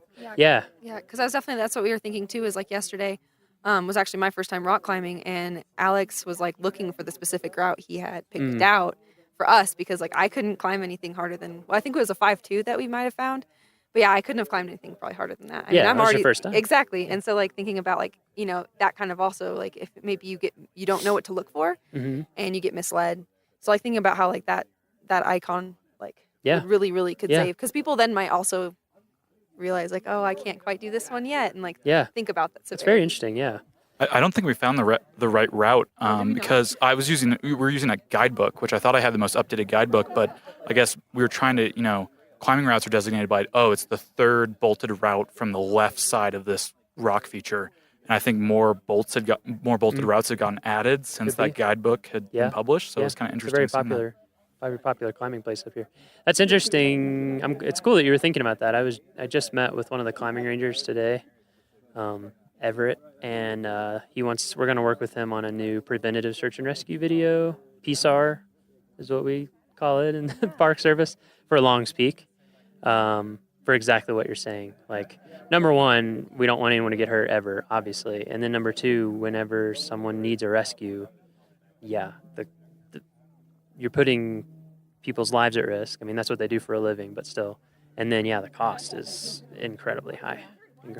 So I think something that everybody forgets, whether you're new to it or old to it, that usually looks a little easier from the ground. Yeah. And I think, and this is what we're going to try to convey in the video for people with Longs Peak, is that it kind of has a reputation as a climb or as a hike, and it's not a hike. Yeah, we went up to the visitors center. Yeah. Oh, really? Up there, and we're like, oh yeah, Isn't this that is cool? very intense. Yeah. They had some cool shoes up there. Yeah, that's true. Yeah, they give you. We met some llama rangers. Nice. Yeah, I'm going to go out with them soon, sometime this summer. We're going to do a podcast with them. Yeah, I'm glad. The Longs Peak Ranger Station is really cool. It really apparently gives you a feel for it. I haven't climbed yet, but I'm going to a week from next Thursday, because we're going to go up there to start getting some shots, and for me to scope out places where we can get shots, and yeah, just getting that message out there to people of like, take it seriously, because it's a type of thing once you get past the keyhole where if you fall, you'll probably die. You'll at least be very badly injured and need an intense rescue. So I think people go not realizing that. Anyway. We had a lot of fun. We went out as a group, and also this is a different segment, but you through Jeremy encouraged us to look at the wayside signage. Yeah. We had a lot of fun looking at that and kind of seeing I bet. The design of those and how they designated or showed information to visitors. It was really interesting looking at those. We tried to do. We kind of talked about one as a group as like a see-through wayside sign, so that you could maybe etch the outline of the mountain with the peak information. Get to the right level. You get to the right level and look through it and see the that's interesting. The kind of mountain range. Here, right. It's like it's a perspective point. Yeah. Because the one thing that we noticed was like you had to look, and compare before you really kind of saw what parts of the mountain were where. But I could, and I always thought like it was kind of evolved from the idea of like maybe an app, but then we realized service is so non-existent up on those mountains. But like, that idea that you could use GPS and like hold it up and kind of like those constellation apps that show you where constellations are, it could show you the peaks, and you could just like tap these little hot spots and it would give you that information. So something. Yeah, as we talked about earlier this week, that's something that I would love to see happen is an app for a park. That'd be amazing. I think. And I've seen some prototypes for a couple parks, and basically the way they work is that when you're at home, when you download it, they say, do you want to download all the content for offline use? Mm-hmm. So that way you can, when you're at your hotel or visitor center, or before you get there, you can have it all. And then, there's one like that for the National Mall in DC. Oh, really? Yeah, so you can hold it up and just move around, and it'll show you like where all the museums and monuments and things like that are. Yeah. I like that interactive aspect, because it's almost like virtual reality. Yeah. Or augmented reality, where it kind of like transposes something computer generated on top of something real, and I think that's like a really cool interactive way to like learn more information. Yeah, to learn more. Yeah, I think that's we're all any way that we can let people learn more stuff. Oh yeah, I think that's why I like the Junior Ranger program so much, is because it was so informative, and I was kind of like, it was funny going into the station like, oh yeah, we're here for our Junior Ranger badge, and they're like, how old are you? You know what I mean? But I think that like having something like that, just like we're over 9. Yeah, that's all you need to know. Yeah, if it says up, sir, up. We just happen to be up. Exactly. The Junior Ranger program actually ended up leading us around the park a lot. Yeah. And I feel like I got a more fulfilling visit from this time, even though I've been here a lot in the past, being someone from Denver. Yeah. Than I ever had before, just because it's a lot more information and you feel like you have more of a mission. Yeah, because like we were like, oh my gosh, is that a bird in our handbook? And we were like, what bird is this? And we were really into it. And then like Dagny and I had an unfortunate, we had to run back to our campsite because we needed to grab something before dinner. But on our way back, we were lucky enough to run into some bears. So it was like, while we were a little bit late for dinner, we also had this crazy experience where we got to see a mom and her cubs. And so like that was like, and we were just like, we get to put this in our ranger book. I think so excited about it. I think like what you were saying earlier about like being more creative, having more ideas come to you, that kind of thing. It's just, that's exactly like when you're outside all day, basically, stuff just more stuff happens Yeah. that is unusual. Oh, yeah. Your life is much less planned, and so yeah, it's like, oh, we were a little late, and then we saw bears. Yeah, And because if like, you'd been a little earlier, you wouldn't have seen them. No, not at all. Because like well, Dagny saw it first, but like last time I was in Estes was August, and I actually stayed at a cabin here, and I feel Mhm. like I spent so much time like at the cabin, Uh-huh. not really thinking about like how much I wasn't experiencing the outside. Whereas like I've been outside all week, Mhm. you know, and like counting down the days for a shower and stuff, you know, like you just like, and we've been able to witness like deer walking through our campsite Yeah. and like just like, and we had a bear spook that spooked a couple campers and stuff like that. So I mean, it's just been like a fun experience Yeah. that I couldn't have had if I was in the safety of four walls. There's one right now. Right next to that other. Is that mule deer? Oh yeah, yep, mule deer just a little ways out from the campsite. Man, it's such a nice evening. It's too bad we can't transmit temperature. and Would you really want wind to and- though? We want you to come here. That's true. We do want you to come I here. hope VR doesn't get that good. Yeah, me neither. No, I don't think so. I don't think it'll ever become like 4D. But I was gonna say that like I think what's craziest about being here is like I'm used to like 90-degree, 60% plus humidity, and like coming Yep. here has been like a dream. And I Yep. was like, I had to go buy a hat. Like I was like, I'm gonna go back to Kansas, and I am not gonna be able to use this hat. Like, Yeah, I'm I remember the first time I grew up in the South and kind of the Midwest, so humid for sure. And yeah, they don't get to choose who talks on mic next. We choose them. Oh, it's like duck, duck, goose. They just have to accept it. Those are the rules. Yeah, so I lived in Mississippi, Iowa, Kentucky, you know, places that are hot and humid in the summer. And then I went to Yellowstone for the first time, and I worked there for a whole summer. And I lived about this elevation, like 8,000, almost 8,000 feet. I was at Canyon. And then I came home, and I was just like, oh my God, I can't handle that. Like, it's almost like I never noticed it before, and then it ruined it for me. I think that's why a lot of people, we get a lot of people, just for it's so refreshing and cool. Love that dry air. Yeah, exactly. lips Gives me have life. Never been more chapped. I already have gone through my chapstick. It takes, actually, that's something that we try to tell people in our visitor information. So we're telling you now in visitor information that, Apply chapstick before Yeah. you arrive. As you drive Vigorously. towards Colorado, the closer you get, the more chapped your Every lips. Yeah. That's how I can tell miles when I'm of going to get more home. it takes you a while to get used to it. Who are we going to pick next on mic? Thanks so much for talking to me, to us. Who's next? I'm stepping on my cords. Does anyone want to? Because if not, then you're going to be assigned. Yeah, hop on mic. We'll pass it around. Yeah. Sorry, I didn't come prepared. Yeah, lay down. I thought I did, but Let's get like 16 bars. I'm just kidding. Yo, my name is Blake. We'll give him 16 bars. Now I just have 16 ain't enough in my head. Have you heard that? No, I have not. Oh man, Andre 3000 just destroys on it for like 3 minutes straight. Anyway, what's your name? My name is Blake. Blake, where are you from, Blake? St. Louis, Missouri. St. Louis. Yeah. I have family in St. Louis. Really? Where? I think Webster Grove. Oh, yeah. Webster Grove. Yeah. Yeah? I'm also from St. Louis. Yeah? Yeah, one of my uncles and 3 cousins and my aunt. St. So Louis. the whole family. Yeah, basically. and then my uncle's still there, and Kansas City, I've got my cousins in Kansas City. right. So, yeah. Yeah, it was hard making the switch from St. Louis to Kansas. Yeah? Yeah, I was a Mizzou fan. I don't know if you've heard, but we're all KU students. And, for my whole life, basically, I was a Tiger fan, and I was like, That was hard, huh? Everyone else likes Mizzou out here. I'm gonna like something else. Nice. But- So, have you been to Rocky Mountain National Park I before? have not. This is your first time. Yep. I've been to Yellowstone though. I've been all Okay. Uh, over the country. So Yeah. yeah. What'd you think about this park compared Honestly, to some others that you've been to? some of the most beautiful sights I've ever seen. Really? I mean, I've been, like I said, all over the country, and the mountains are my favorite part.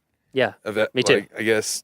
Yeah. Any natural setting. Yeah, So. it's kind of my thing as And well. plus, I took a geology class earlier this semester. So it must be really cool to be here with all this plate exposed rock and think about how different things formed. Yeah, Did you go up on Trail Ridge Road at all? Yes, I did. Did you see Lava Cliff there? I don't. It's a pullout there. It's a thick layer of rock that was from a big volcanic explosion from the Never Summer Mountains, which are to the west. Yeah, it's pretty cool. I didn't see that. It's easy to miss. There's a lot to look at when you're on Trail Ridge Road. Yeah, I mean, my eyes. Yeah, what'd you think about that, Trail Ridge Road? That's one of the things that I had think. trouble breathing on my way up there. I was short of breath. Yeah. And like there was this one point where there was a parking spot before the visitor center. There was like a parking area and a walkout, and you could see like a whole bunch of different peaks. Oh yeah. I'm not sure what that area was called, but as I was walking downhill and out of breath, getting to the scenic. It surprises people. Yeah, I know. There's a lot less oxygen in every breath up there. Yeah, you're right. And I mean, I saw someone smoking a cigarette up there. I was like, oh my gosh. Yeah, their lung capacity must be incredible. Yeah, exactly. I want some of that. They're superhumans. Sometimes I've been up there at Alpine Visitor Center, and did you go to Alpine Visitor Center? Yes, I did. Yeah, that's a cool visitor center. Yeah. I got to see both gift shops. That's the highest elevation visitor center in the National Park Service. Really? The entire National Park Service. That was 12,000, like 13,000? It's just under 12. Okay. Yeah, it's just a little bit under 12. Actually, I should know the exact number because it's on our podcast that we just put out today. It's like 11,796 or something like that. It's close to 12. Yeah. Yeah, it's the highest one. Right above the tree line. It was really cool just coming up from an area where there's heavy forest and then it just cuts off and there's nothing. It's like a completely different environment, but at the same time it's just it goes together. I can't explain how many things are running through my mind. Like, how is this? Yeah, it's pretty mind blowing. You know what I mean? Yeah, it's a. For me, it always has a really surreal feel. You're just like, how is this real life? Right. Yeah, it's just everything's a little weird. Yeah. I feel like humanity is not supposed to be on the top of mountains, but somehow biologically we are not. But, it's hard to survive up there. Definitely. And that road's only open a little bit of the year. Right. I saw those giant sticks on the side of the road. Mm-hmm. Well, those were for the plows, right? Exactly. How big is the plow that goes up on that road? They're huge. They're actually not plows. They're rotaries. So they're like a giant snowblower. So on the front of them, like a fan, like a blade. Yeah, they're like a spiral blade on the front. That's like 4 feet tall or maybe more, and then it basically eats the snow in, and then spits it really high out the back. Because if you plowed it, there wouldn't even be anywhere to. But it doesn't shoot it back onto the road, right? No, right? Yeah, it shoots it at an angle, okay. like over the side of the road. All right. Yeah, the snow is so deep that they have to take multiple passes with that thing. Yeah, I figured. It's pretty crazy. Yeah. And this year, they had it all clear. We were like almost ready to go, maybe open the road a little earlier than expected. And then we had, like here where we're standing, 3.5 feet of snow. This was like right here in this camp. This is like mid-May. Are you serious? Yeah.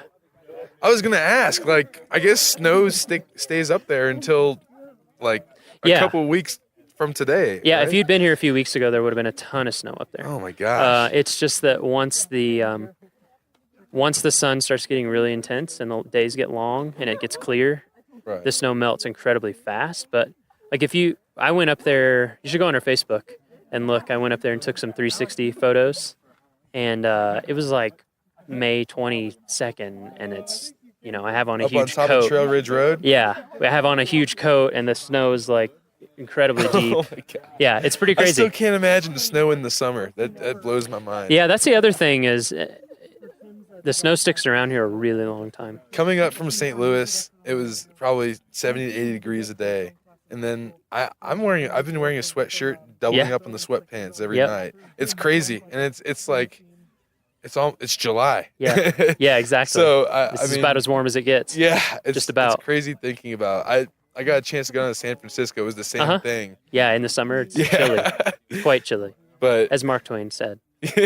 So what kind of design do you do? I'm an industrial designer. Okay. It's my senior year. Uh-huh. I'm getting ready to enter the real world. Yeah.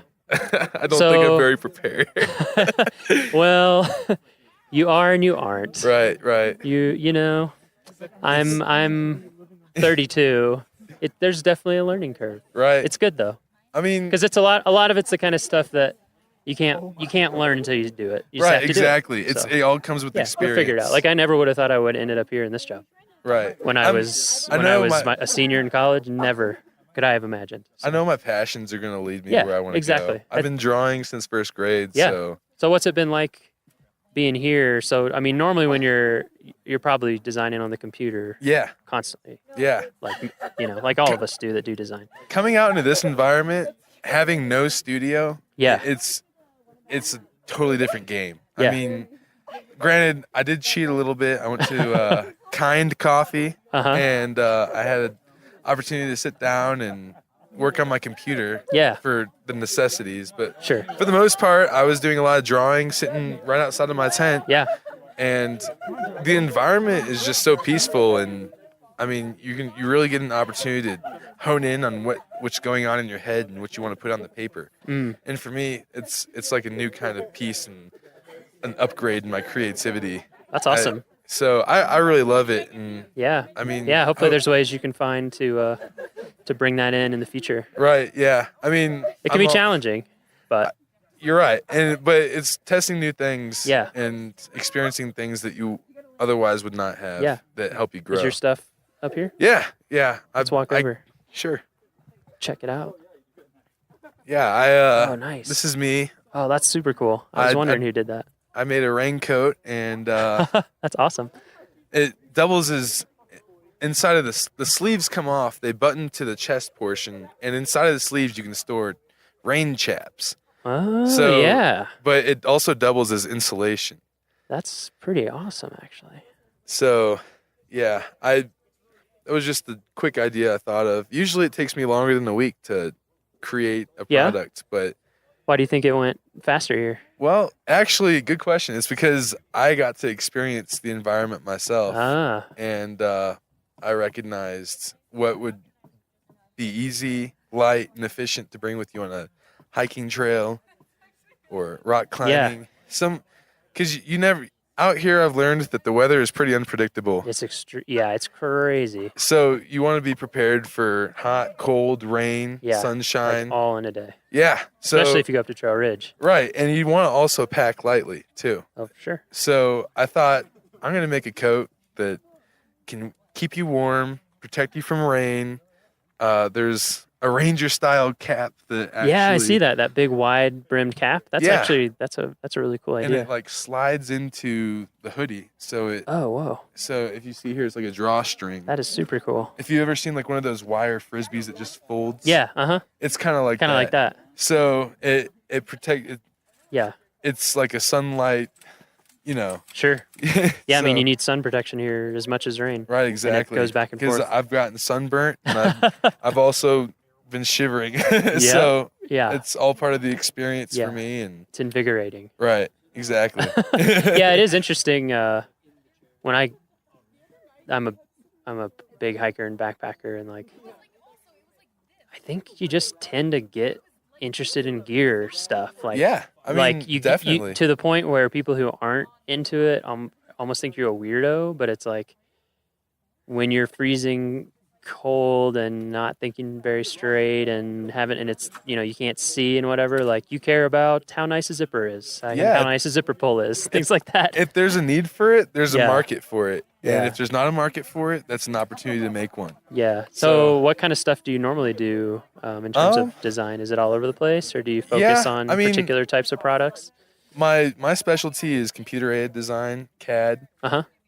So this last semester I created a computer mouse. And it was more of a task mouse. It vibrated, and it like had an LED light on the bottom that would pop up, say blue if it was social media, green if it was a work-related email, or red if it was a text. So when you're designing that in CAD, are you going into like the tiniest detail? Like to what level do you have to go? Basically, from start to finish, I'll decide who I'm going to be designing for.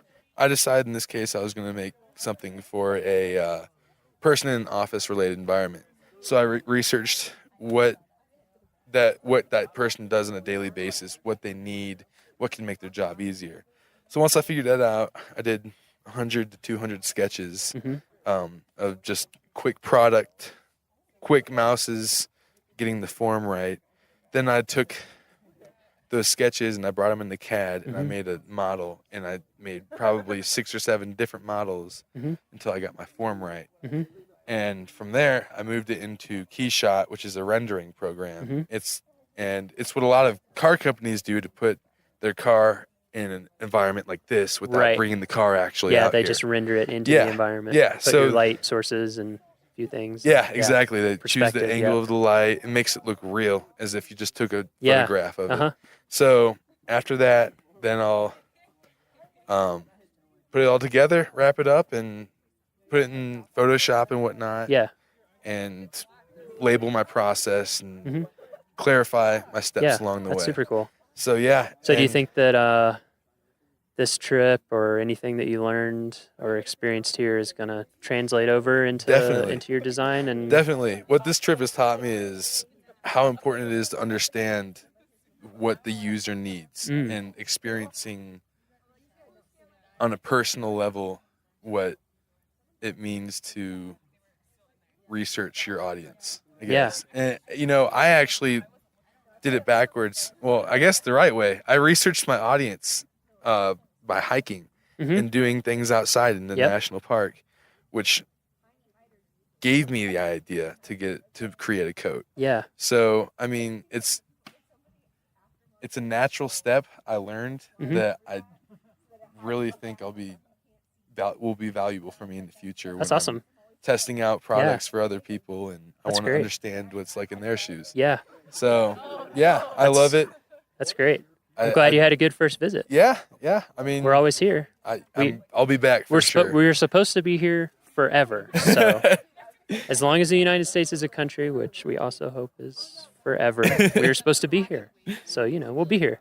Yeah. Well, I'm excited to come back and have my next experience here. It was a wonderful time, and thank you for having us. Oh yeah, my pleasure. It was.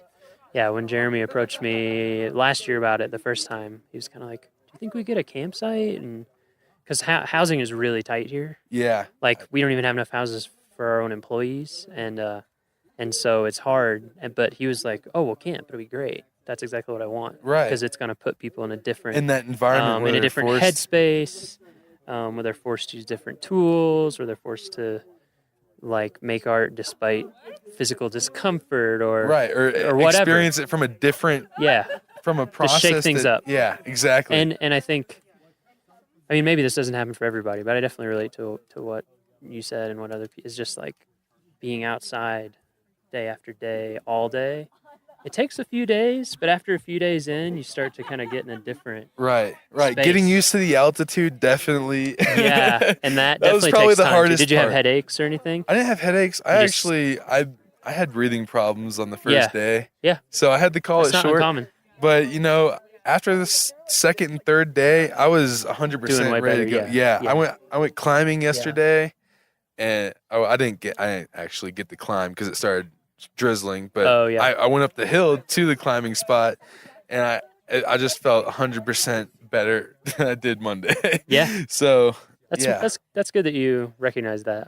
Some people don't even realize necessarily, and they keep pushing it, and then they feel real bad. Right. Yeah, I get headaches. I don't. I mean, I live here, but when I was first adjusting, it usually takes me a couple weeks to feel like pretty. Right, like you're in a natural environment. And the actual to become some people never become 100% acclimatized, which is interesting. Yeah, quite a few Is people. it like smokers or? No, it's not really understood why. Number one, different people adapt to altitude differently, and number two, this is what makes it confusing, is the same person on different instances will react very differently. So you can have someone who's acclimatized a bunch and never had a problem, and they're in great shape and blah blah, all the things, and then just one trip, they'll just have huge problems. Wow. Or I had a friend. Part of that might be because they're used to the extreme. It could be. One of my friends, yeah, I've had multiple friends who are backpackers who are just like in incredible shape, and they even went early and took the time to acclimatize. And they'd had other trips where they were fine, and it just like shut them down. Yeah. Like almost to a dangerous level. I mean, so you know, it's pretty interesting. The crazy thing is I think I hiked 7 miles my first day, and it didn't feel like 7 miles.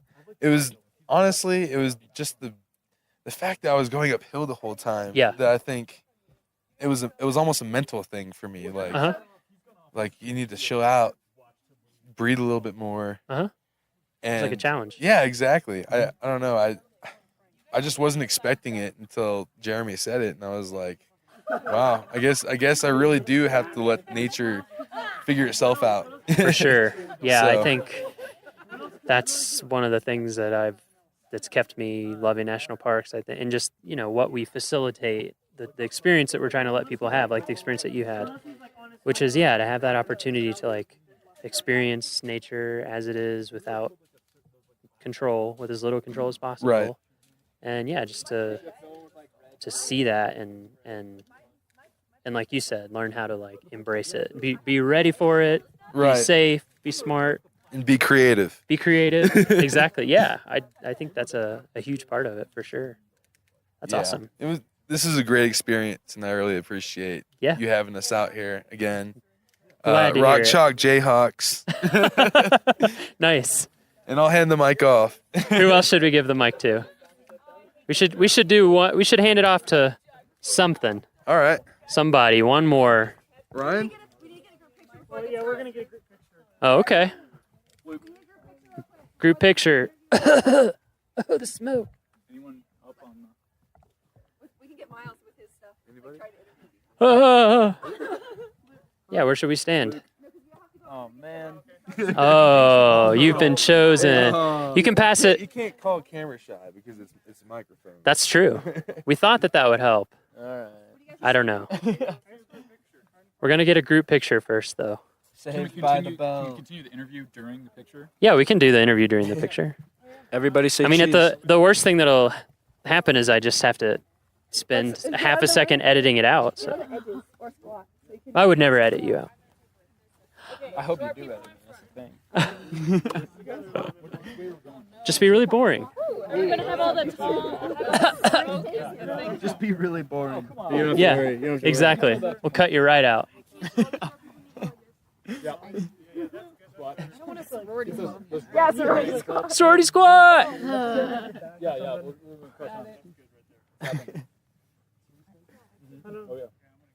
I'm just casually holding up mine. Work it, use it. Work it. Say cheese. Where?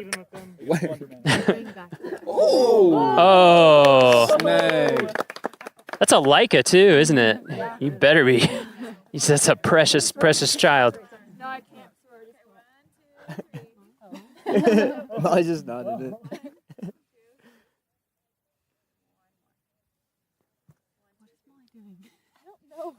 Why did we stay right here? Wow. Memory card full. It was meant to be. Oh, phone picture. All right, here we go. Am I not squatting then? Thank you. Nice. I think the memory on the recorder is full too. No, it's not. No? You Sorry. sure? Yeah. Alright. We can only record 21 hours, 48 minutes, and 36 more seconds. Are we So planning on being out here this long? Yeah. Turns out audio doesn't take up that much. What about the batteries? Battery low or space. something? I've got an extra set of batteries. Oh. So, nice Came try, prepared. though. What's your name again? I'm Luke. Luke. Where are you from, Luke? Madison, Wisconsin. Madison. Most beautiful place other than the Rocky Mountain National Park. Madison's pretty cool. It is. You Yeah. been there? I have. Two of my best friends from college both went to University of Wisconsin in I Madison. wish I could have gone there. They liked it. Yeah. Yeah, they liked it there a lot. I think the winter's not as much. No, once you're used to it, it's not too bad. Right. And it makes everywhere else feel. If you're from there. Yeah. Yeah. Yeah, we're just cold. I actually, a lot of the times, wish the winter here were colder, but less windy. Yeah. So the No, winters that's the thing. here, it's surprising here. A lot of times in the winter, it's above freezing. Yeah. But the wind is like That's- brutal. That's what makes like Kansas winters almost worse than Wisconsin. Like Wisconsin would be 10, 15 degrees Yeah, colder, exactly. but like not wind. Yeah, I would gladly take like 0 degrees and calm Yep. over like Oh, for sure. 35 and windy. Yeah. Yeah. They get that more on the west side of the park. They get the colder, stiller, Yeah. deeper snow. Then you can cross country ski. Yeah, I bet. About 2 years ago, Wisconsin was colder than Mars. Parts of Wisconsin. It's like negative 130 degrees wind chill in like the eastern part of the state. Damn, that hurts. Like you go outside, like your eyelashes and your nose just like all freeze up.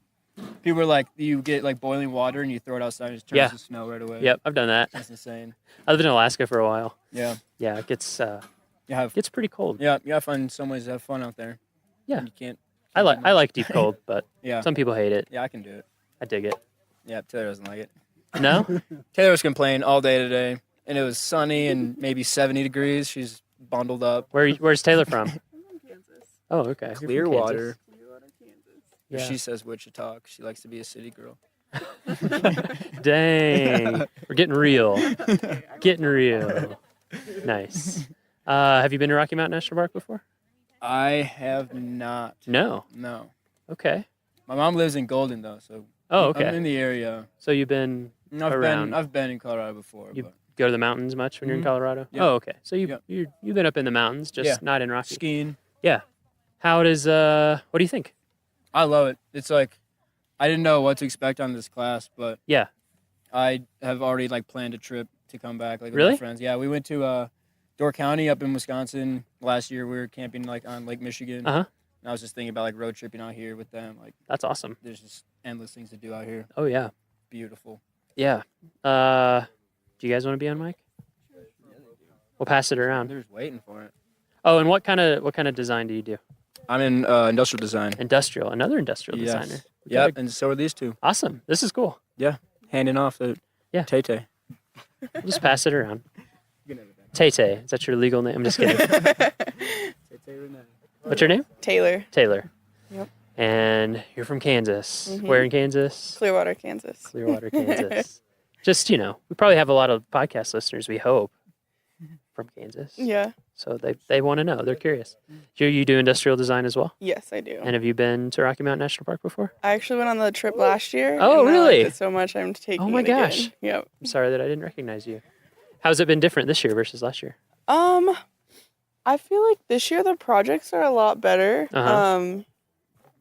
I don't know. I knew I had more like expectations last year. I didn't really know what to do, but I came into it this time Yeah. wanting to do outdoor gear, which is why I came. Nice. And so sleeping in the hammock, I have Uh-huh. lots of ideas Oh, of how cool. to improve that for camping. I bet. So Yeah, it's you been should. helpful. I don't know how many companies you researched, but there's some interesting.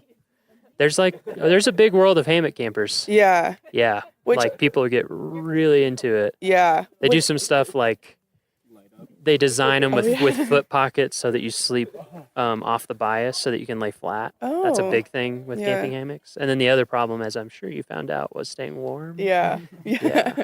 Yeah, that's cool. Yeah. That's a neat. Actually, someone I went to college with owns his own hammock camping gear company. Mhm. Yeah.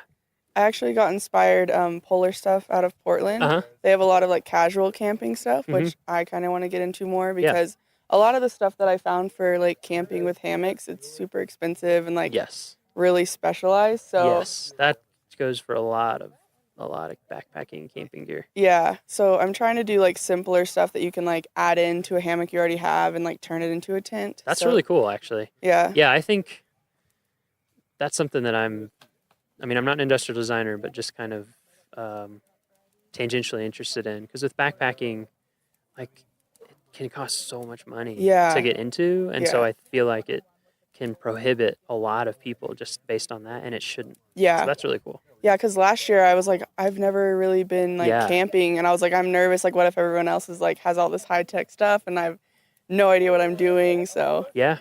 it's been pretty interesting. Like, Yeah. So do you feel that your camping skills have improved since last year? yeah, I think they have. I mean, you came back, so you must have Yeah, liked it. yeah. Yeah. I tried to sleep in my hammock last year, and I got way too cold and slept in the car. So this year I only slept in the car once Wow, instead that's of like cool. 3 times. So That's cool that you're taking that and making it like your focus. yeah. Yeah. I've noticed quite a few people with doing kind of different gear, like footwear, clothing, Yeah. stuff like that.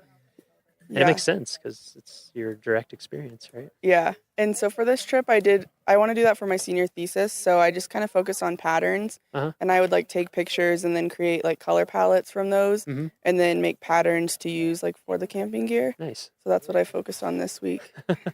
We got embers in the Yeah. air. Yeah, we'll look at it in a second. What about pass the mic? Getting everybody on the mic. What's up? Hi, how are you? Good. What's your name? My name's Baxter. Baxter? I'm from St. Joe, Missouri. St. Joe. Mhm. Okay, nice. That's where is it? It's about an hour north of Kansas City. Right. Mhm. Okay. Yeah, I lived in Red Oak, Iowa for Okay. quite a while, so we would always drive down through, Okay. sort of through that area. So you're industrial design as well? Yes, I am. Nice. Mhm. Have you been to Rocky before? No, this is my first time actually. Really? Have you been in the mountains a Uh, lot? I was in the Bitterroot Valley in Oh, Montana yeah. a couple weeks ago. Bitterroot is beautiful. Mhm. It's That's very awesome. cool. So that was your kind of first Yeah, kind big of mountain first trip. Yeah, Yeah. drove up with a couple friends and enjoyed it so much I thought I'd sign up for Yeah. another class. And, Yeah. How's this been? Fantastic. Yeah. Yeah. What do you think about the park? You know, I've never been, but I've just been blown away by the views. Yeah. Yeah. Incredible. And Yeah. I've been just awestruck about all the lakes here. Yeah. The They're lakes just are amazing. beautiful. And I just didn't imagine how great this place would be. Yeah. So, That's awesome. I mean, It's been a great yeah, experience. Took me by surprise the first time I came here too. Yeah. And I've been to a lot of parks, but still, it's just there's something about it. Just Yeah. like every park, there's something about it. Yeah. What have you been working on this week?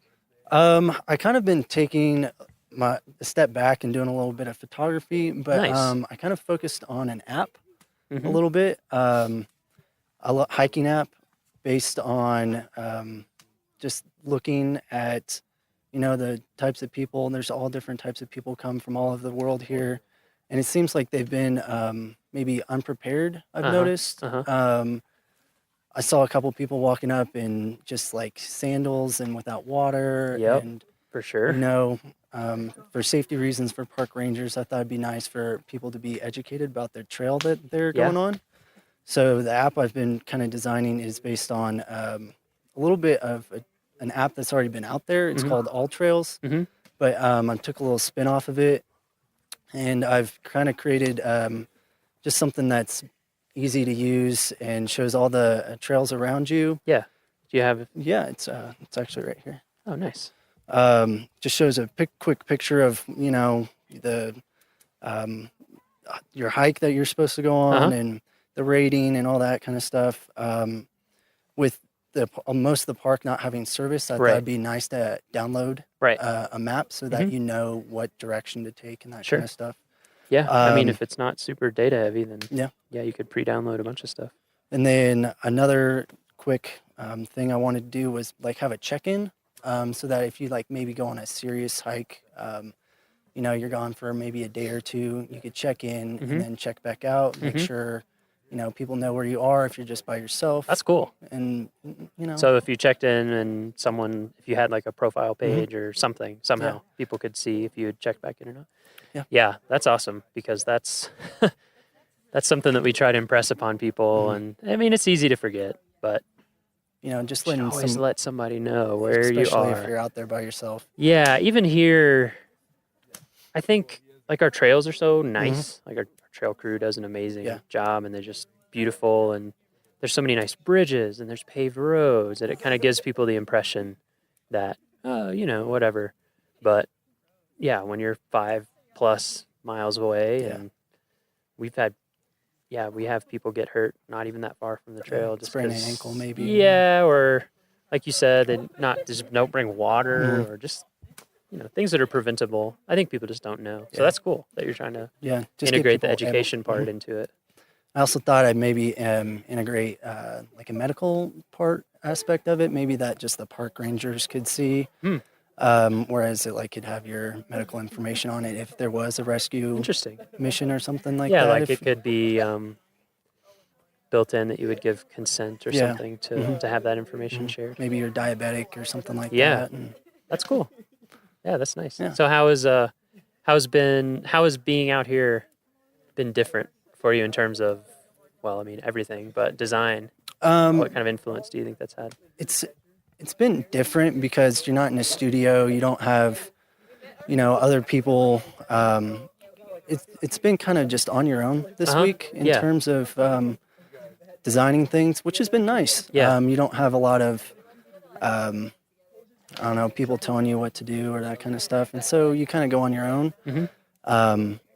We've been, as a class, just all over the page with projects, and it looks fantastic. Yeah, it does. I wish we'll get some photos from you guys after, so we can post it maybe with the with this podcast episode. We'll put it in the blog post. But yeah, it's really, really cool stuff, and like very high production value for working out of a campground too. I mean, we're working with no Wi-Fi, just little to no supplies, and I mean, it turned nice, out right? great. Yeah, it actually is. One thing that always away. amazes me is how much more time you seem to have when you don't have Wi-Fi. Yeah, you don't have internet access and movies and stuff. It's been nice. And you're waking up early because it's, I don't know, maybe there's people here who are still sleeping, but I usually am a sleeper inner, but when I'm camping, I get up. Sun wakes you up in the tent. I'm just like, and you tend to fall asleep really early. You're so cold, you're ready to get up Like, in the morning. like backpackers midnight. Yeah. When I would be backpacking, would be like, oh man, it's late. What time is it? 8. Like in the spring when it's not quite as light as it is now. It's really light. Mm-hmm. What time is it right now? 8:34 and plenty of light in the sky. It's interesting. What is your fiance's cousin's husband? Anyway, he's my cousin. He's my cousin now. He's from Hawaii, like born and raised, and hadn't traveled a ton until he started doing travel baseball. Anyway, he was here visiting in the summer, and he was just like, whoa, like the sun stays up so late. And I never thought about, I've never lived anywhere like near the equator at all. So that's pretty interesting. It is, I worked up in Alaska for a while. There it's real interesting. I was in Denali. Oh, okay. And so like on the summer solstice, we just stayed up all night. I mean, you could read a book in like the darkest it got. Really? Yeah. Which was, like the sun sets at 12:40 in the morning. And it comes back up at a little after 3, I think. Or maybe no, earlier than that. Anyway. Yeah, it's super nice out. Yeah, that's cool. It's been interesting to hear from everybody how it's influenced their design. What kind of things do you normally design? Do you normally do app development? No, it was not really. We've been kind of all over with our industrial design class back at KU. But, we've been doing electronics. What else? Tiny homes. I mean, pull toys. A lot of That's different really stuff. cool. Shoes. But we haven't really been doing apps or anything like that software-wise. Yeah. So it was kind of nice to explore that. Yeah. And see what ideas I could bring. Yeah. Yeah, industrial design is something that I know like nothing about, but it sounds pretty cool. Yeah. I've always done flat stuff. 2D. Yeah. I wish I could be graphically, but I'm not really. Really? Yeah. That's interesting. It's interesting, how like I feel like there's such a huge range of different types of people in design, and you can be effective in such different ways. Yeah. Like one of my best friends that I worked in Alaska with him, he can just draw like anything. Like he can kind of, he's just incredibly visually original. And I'm not like that at all, but I'm really good at like, I'm going to come up with a structured newspaper template and like the relationship between all the typography and that kind of super logical stuff, or photography where I can capture it. But when I just have to put it down, I'm better than that in music, I think. That's really cool. Yeah. So, gonna come back? Yes, definitely. I don't know about this class because I'll be graduating, but I will definitely be back to Rocky Mountain National Park. Awesome. And were you backpacking in Bitterroots at all? No, we did a little bit of hiking, okay, but nice. not a lot. Yeah. Yeah, that's kind of it takes a little, like we were talking about, it takes a little bit of gearing up. But if you ever have a chance to do that here, it's like next experience level up in some ways. It was nice not having to worry about grizzlies or mountain That's true. lions or anything like that. It is very so, different here that way, yeah. Because I worked in Yellowstone and Denali, and it's a different feel. Yeah. Yeah, it has its pluses and minuses, I feel like. It makes you not worry too much about Yeah. wildlife, but at No. the same time, you kind of still have to be aware of your surroundings. Yeah, that like kind the of thing. wildlife here, as long as you're intelligent about it, they're not, Yeah. I mean, people sometimes aren't. Yeah. Sometimes get a little close, but it's nothing like, like I went backpacking in Yellowstone all the time, and it's just, you just kind of accept that at some level, even if you do everything right, there's something out bad, there yep. that if it chose to, You're not at the top of the food chain. yeah, exactly. So it's a very different feeling, and I agree. I think that that's part of everything that goes into giving Rocky. Like, it's beautiful and jaw-dropping, but it is also a little bit approachable. Like, you don't have to have the same fears. Yeah. And It's a little more family friendly, I would say. Uh-huh. I guess less threats, but there's definitely still things to watch out for. Definitely. But we we kind of had a little run-in, maybe possibly with a black bear that came through the camp. Yep. We're not sure. Yeah, I was the only one up for it. And heard it. Really? Yeah. I mean, I wouldn't be surprised. Yeah. Unfortunately, we try really, really hard to get the bear message out about storing your food and doing everything properly. But some people still don't do it, and bears are very smart and very hungry, and so they tend to be around the campgrounds sometimes. But we're putting in more and more of those bear boxes, which I think are helping, because it's just easy, just like put all your stuff in there. So I think we're trying to get a bear box for every campsite eventually. That'd be nice. Yeah, we got there with Aspen Glen. Okay. That's a whole interesting industrial design challenge. Bear cans. Really? I don't know if you've ever looked at. Yeah. So when you're backpacking, obviously there's not bear lockers usually, and so you have to carry something with you the whole time to keep your food in. And if you're in places with trees, if you know how to do it correctly, you can hang your food. hang it up, Right. yep. But like in Denali, like There's you're above no- tree line all the time, and so it's literally just like a canister. Oh, really? That you just set 100 yards or more away from your campsite, and so it is interesting to see the different designs out there. Like the one that I use has tabs that you push in, and then it kind of lets you unscrew it. And over the years, they've had to keep adding tabs because there would be very smart bears out there somewhere They'll get into it. who have figured out, like, oh, if I bite this tooth here and this tooth here and push in here, like, they're super smart. Yeah, so there's certain areas where you're you're required to use one, actually, in the backcountry, and like the Sierras they have the most devious bears. So there's like a whole agency that tests and approves these things, and every now and then a new one comes to market. I'll have to look into that. Yeah, it's kind of interesting to see. The one that has been really interesting is called Ursac. Okay. And it's Kevlar. I think it's Kevlar. Maybe it's even Dyneema now. Anyway, it's like an extremely, strong fiber, and then they try to like weave. They make a bag out of it that you put your food in. That'd be nice. So it's And not so then bulky. it's way lighter, but it for the most part isn't approved in places.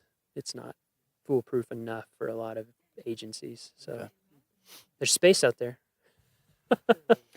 Something to look into. Yeah, I think there's like there's two major people, and then there's people that make one out of, it's like carbon fiber, so it's really light, but very expensive.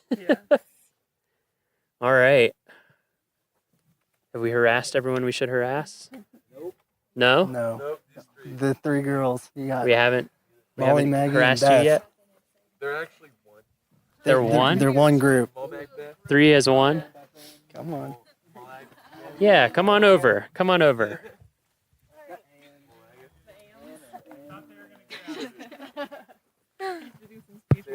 Nice. Check, check. Check, check. Check, check. Hello. How's it going? Good.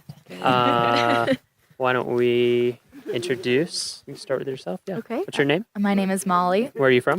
Minnesota. Where in Minnesota? It's called Woodbury. It's like 5 minutes from St. Paul. Oh, okay. So yeah. I just figured there'll be podcast listeners who know exactly where that relate is, to so, Minnesota. yeah, Yes, we're Woodbury, trying home of the Royals. Yeah. What kind of design do you specialize in? Graphic design. Graphic design. Yes. Okay. Me too. Yeah. All these industrial designers, I'm like, I know. that is I super think cool. I don't know anything well, about it. there's 4 of us here, yeah. Okay, nice. So it's interesting to be around a bunch of ID kids because we really aren't after freshman year. Yeah. What do you think is? I've never interacted with ID. Yeah. They think a lot more 3D than us. Uh-huh. They can see like physical copy a lot better than we can. It's a little hard for us. We see pretty flat. Yeah. I was just things. I was just talking about that actually. Yeah. With Baxter. Oh, yeah. Yeah. About like I was like, I'm in the 2D world. Yeah. That's how my brain works. I feel like a lot of their projects too were a lot more like practical and like used, where we just made cool things. So Mhm. Yeah. Yeah, it's I mean, there's lots of different ways of graphic design. For us in the Park Service, for me, it's like just how to communicate with people well. Basically, how do we make something that has that nice balance, of like that kind of nice tension that you always want, that makes a good design, but is also really clear. Because that's a big thing for us, is that, people are on vacation. There's crazy stuff going on. They're seeing all this crazy, Yeah. and we want to teach them stuff, but we don't want to like get in the way of throw the book at them. So yeah, kind of learning how to use design to do that, super important. Yeah. How about you? What's your name? My name is Maggie. Where are you from? I'm from Kansas City, Missouri. Oh, nice. Yeah. I have a cousin in Kansas. 2 Oh, yeah. cousins in Kansas City. Yeah. Yeah. And your graphic design as well? Yes. Nice. Yeah. Okay, we'll finish introductions and then we'll Yeah, I'm Beth. I'm from Wichita, Wichita. Kansas. Yes. Okay. Yeah, so we do have a lot of Kansans and some upper Midwest people. Mhm. Wisconsin, Minnesota. Nice. Yeah. So have any of you guys been to Rocky Mountain before? No, I think this is the first time No? for all of us. Yeah. You guys been in mountains before? Yeah. I've been to Colorado and Yeah? other places, just never the park before. I went to Vail. Mm-hmm. Okay. I've been to Estes, just never really to the park. Okay. Yeah. So you've seen some mountain stuff. So what do you think? What do you think about Rocky? It's awesome. It's beautiful. Awesome. Yeah? Especially with what we see every day in Lawrence. It's very flat. Yeah. Right, very Geographically different. a huge contrast. So it's nice Mhm. to see everything. And we went hiking a lot, especially the first day, and kind of Elevation yeah. We That hits you, right? Yeah, we Yeah. decided the first like 15 minutes Yeah. are the hardest, but once you get to the destination, it's always worth it. Totally. Yeah. I'm my body's especially stubborn, so for me it's like the first 1 to 2 hours. Yeah. Especially if it's really early. I'm like, Yeah. oh man. But yeah, every time once you get into it, you're like, I'm so glad I'm doing this. Yeah. This just feels so good and engages your mind in a different Yeah. way. Yeah, how is it's been interesting hearing from different people how the camping and hiking and being outside all the time has affected lots of things. But Yes. your design, Mhm. how is that? What do you think the benefit has been there? How has it been different? I mean, because a lot of people have said and I'm the same way. I'm on the computer Yes. all the Yeah. time. I'm pretty Mhm. much in, Illustrator and InDesign and Mhm. Photoshop and Yeah, I think I was going to say, having not as much technology at your fingertips all the time was a huge thing for most of us. Mhm. It's also just, I think this week, specifically in my project, and I guess in all of ours, we pulled a lot more from the environment around us and stuff that we don't normally see. So if I hadn't have been here, I wouldn't have known what this stuff looked like, and I wouldn't have been inspired to do that kind of thing. So Mhm. it's just kind of a different environment, helps you pull different ideas and things that Yeah. you would never normally see. If I was in Kansas, Yeah. I wouldn't be looking at the same things and making Yeah. the same things. So That's that was super a cool. big.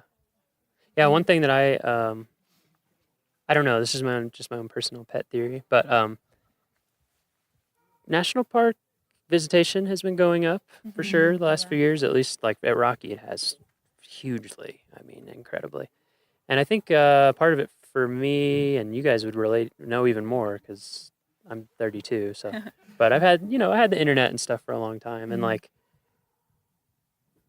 you have to be here. You know what I mean? Like you're saying, like you have to be here and have the Yeah. experience. It doesn't really translate any other way. It's not really reproducible. Even in pictures, like it's just Exactly. Not the same. Yeah. So it's something that it's cool that we have these places, Mhm. like experiences that are here set aside specifically Yeah, for you to be able absolutely. to like have a genuine experience that you can't have anywhere else. That's cool. Mhm. Yeah. What about you guys? How did it? Yeah, I think the biggest thing was not being able to rely on outside sources. Ah. So Oh, yeah. having to come up with things that were, yeah, like personal experiences, things that you are familiar with. Mhm. And then also for me, a big thing was like not being able to compare what I was doing to other things that have been done. Uh-huh. So it's kind of figuring out a way, or I guess it was just not having the ability to go out Yeah. there and look at what's already been done. Huh. So just I hadn't even thought relying. about that, but that is Yeah. huge because Mhm. I Yeah. mean, Need we inspiration. all do that. Yeah. Yeah, Yeah. like when I'm starting a project, I'm just like, oh, I have this feel in mind, Yeah. and you start Mhm. looking at And then you get references, lost. Yeah. yeah, you kind of like if you had, I mean, you still come up with something Mhm. original, but like maybe Yeah. you had some idea before you started looking that now has Mhm. gotten kind of Yeah. drowned out, maybe. And then I think the comparison thing is huge too, Yeah. because I know for me, like I feel like in everything in life, like you do best when you aren't self-conscious about it. Yeah. Mhm. But it's Yeah. really hard when you have like the world of Yeah. design and you're Mhm. like, oh my God, I can't do this. But it's like, yeah, well, they're one of the Mhm. 10 best designers of all time. Yeah. Yeah. But at the same time, I thought like it's been a really long time since I've been told make whatever you want. Like there's no like guidelines or Mhm. prompt or anything. And at first it was like, oh my gosh, like what Overwhelming. should I do? I Yeah. can Yeah. do anything. Uh-huh. And like just this pressure to make something awesome. Yeah. Because you have the 1 week. Mhm. Sure. And So- everyone here is so talented too, and seeing everyone's Yeah. together, everyone around you is making really amazing stuff. Yeah, so I agree. When it I puts looked more at pressure everything, Yeah, on. there was definitely panic. Like, what do I do? that's cool though. Like that's a good, Yeah. that's a good group dynamic. I Yeah. think when you have a bunch of people together who are good at something, Yeah. it makes everybody Mhm. kind of step their game up. Yeah, Yeah. that's true. Yeah. Yeah, I love a lot of this stuff. Mhm. Yeah, we're gonna try to get pictures up so we can put it on the blog. Oh, cool. Good. Good. Yeah. Yeah. Well, I'm glad that you guys have had a good time Yeah. and Yeah. that it's Great. been valuable. Mhm. Absolutely. Do you think there's things from this experience you'll take back with you? Yeah. Getting smoked. I in the feel lake? like I'd be more likely to go visit other parks now. Mhm. That's Yeah. awesome. Yeah. Yeah, Mm. that's Yeah. really good. I think especially aside from the design and just the camping aspect of being here, none of us have ever camped for an entire week. Yeah. So that was really tough at times, but Right. now, yeah, I think the longest I've ever camped is really a night or two. A Right. So weekend. yeah, a weekend. So Yeah, I think it's 12 that hours. day like 3 to 4 Yeah. where the Yeah. game starts Yeah. to It's right. change. Yeah. Yep. Mhm. Yep. Yeah. Because you're like, wait, there's nowhere for me to Mhm. go. Yeah. I live here. Mhm. Yeah. But after this, I Yeah. think I'd be a lot more willing to do stuff for longer periods of That's time. great. Yeah. Mhm. Yeah, it's it's like a time-based thing, Mhm. You almost have to you realize, I mean, I've done backpacking trips and you kind of sense this pattern where it's like day 2, day 3, day Yeah. 4, and as you get deeper into it, you become more and more comfortable. Mhm. Yeah. It's cool. Mhm. You get your mind in a different Yeah. gear. Yeah, Yeah, but yeah, yeah. we've also heard a lot of people around camp saying like this is the nicest campsite they've been to, and like how all the facilities are really close and Estes is Yeah. right there. So it'd be really Mhm. interesting to even go somewhere more remote. Oh yeah. where we like can't go Actually, to Estes for actually, showers. that's a really good point. Yeah. I've talked about this with people before, like those of us who work here. Mhm. It's very unusual Yeah. to have a park of this size and type, Mhm. but then to have a real community Yeah. right at the doorstep, and then an Mhm. airport an hour and a half away. Yeah. Mhm. Because when I worked in Denali, and even there's some stuff compared, but like there's no grocery store. Although I heard that they're building one, but there's no grocery store. So we would drive to Fairbanks. So it's Mhm. 4.5, 5 hours round trip for Jeez. groceries. Oh, wow. Yeah, and so it's and so you're right. There's a whole realm. Yeah. Also, what I would encourage you to do, there's 417 units in the National Park Service system. Wow. So there's national parks, which I think there's 59 or 60 of now, but then there's a whole bunch of other stuff, and like national monuments. Mhm. Oh, yeah. We run a lot of those. Forest Service and BLM run a lot more. There's historic sites. Yeah, anytime you have the chance. The job I had before this, I went to all sorts of different parks and made brochures for them. Mhm. It just, so many places are really cool, even if you wouldn't think Yeah. to stop there. Like little Revolutionary War battlefields and Civil War Oh, battlefields. yeah. And oh man, I'm blanking on the name right now. It's a Congaree National Park, which is a swamp area, kind of right on the border of the Carolinas. Like, it was incredible, and I'd never heard of it. So Yeah. that's cool that you're more interested now. Yeah, Yeah. definitely. Yeah. You can go if you go to findyourpark.com, or if you go just go to nps.gov. Like, we have maps of every park unit. Cool. Yeah. Cool. Keep it up. Future park visitors. Thanks. All right. Thanks. Yeah.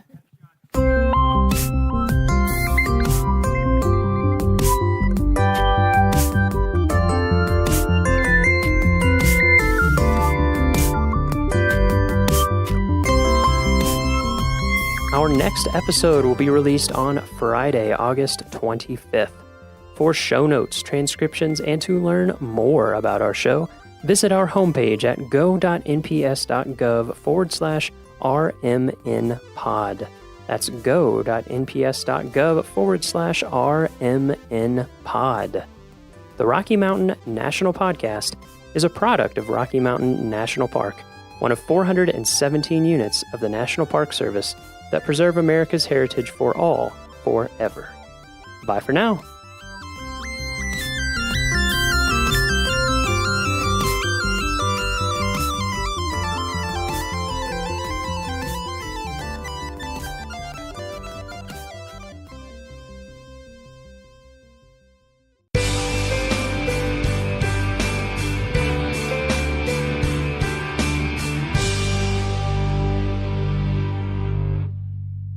Ready for a backcountry experience? The Gunsight Pass Trailhead is the starting point for one of the best two-night hikes in the park. This 18-mile hike has always been a great trip, but in the past, getting from the end point of the hike at Lake McDonald Lodge on the west side of the park back to your car over here has always been a hassle. Now that the new shuttle system is in place, hikers have free transportation back to Gunsight Pass Trailhead to retrieve their car. Or, an even better idea is to leave your car at the end point of the hike and take the shuttle to the beginning point here at Gunsight Pass. That way, when you're done with your hike and tired and dusty from the trail, your car is there waiting for you. However you arrange it, the hike from here to Lake McDonald Lodge provides a classic Glacier National Park experience. The trail winds in and out of dense forests for the first few miles to Gunsight Lake and continues up subalpine meadows to Gunsight Pass. Dramatic views of Gunsight Lake on one side and Lake Ellen Wilson on the other are your reward as you stand on the Continental Divide and enjoy the scenery. The trail then drops down to Lake Ellen Wilson before climbing Lincoln Pass over to Sperry Chalet and the Sperry Glacier. Sperry Chalet is one of two remaining backcountry chalets still in operation today. From the chalet, the trail drops steeply down to the McDonald Creek Valley below and ends across the road from Lake McDonald Lodge. Backcountry campers are required to obtain a permit prior to their trip. Stop at one of the permit offices or visitor centers and Ranger can give you guidance and assist in trip planning. Along this route, backcountry campgrounds at Gunsight Lake, Lake Ellen Wilson, and Sperry Chalet provide a range of choices for camping, and the chalet provides overnight accommodations that include meals as well if you want to experience the backcountry with just a touch of rustic luxury. Reservations for the chalet is a must, and reservations are recommended for backcountry campgrounds as well.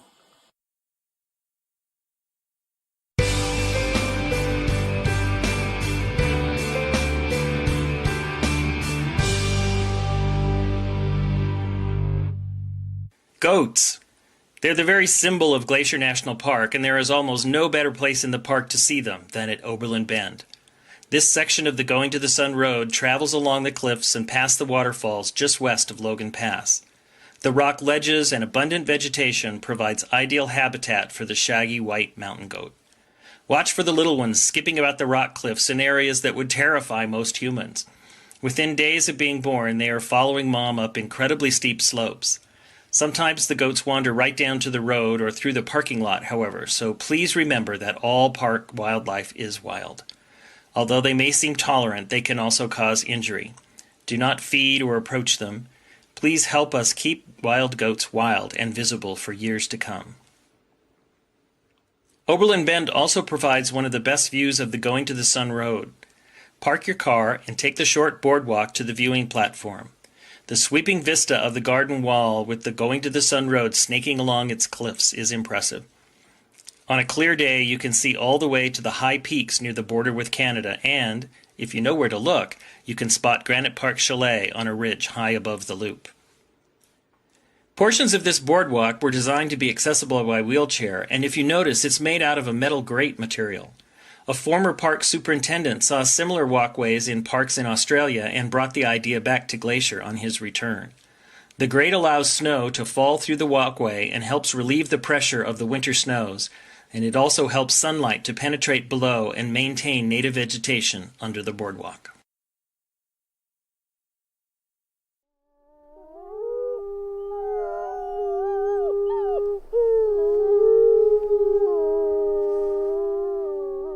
From Yellowstone National Park, this is What We Do. I'm Ashton Hooker. And I'm Miles Barger.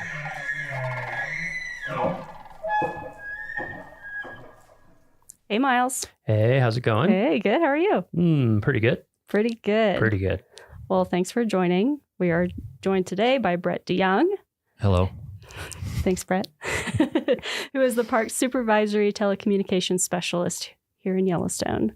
So to kind of kick us off with this conversation about telecommunications, cell towers, computers, all the techie stuff that can be a little polarizing here in a park like Yellowstone. People like, remote places without any connectivity. We're going to get into all that, but I have a little trivia for you first. So let's see. We're talking about data. This is a big park, a lot of employees, a lot of computers, a lot of storage. How much storage do you think is supported on Yellowstone's network? You have to take a wild guess. I'll take a wild guess. 100 terabytes. You're actually spot on. Oh. That's amazing. I remember Mark's emails. Good job. So to put that into perspective, I was like, what does 100 terabytes actually mean? Mm-hmm. So correct me if I'm wrong. This was just some brief Googling. So 300,000 digital photos require 1 terabyte. So if you multiply that by 100, that is 30 million photos. That's a ton. That's a lot of photos. That's a ton of data and storage. Or 1 hour of 8K footage. Just kidding. Yeah.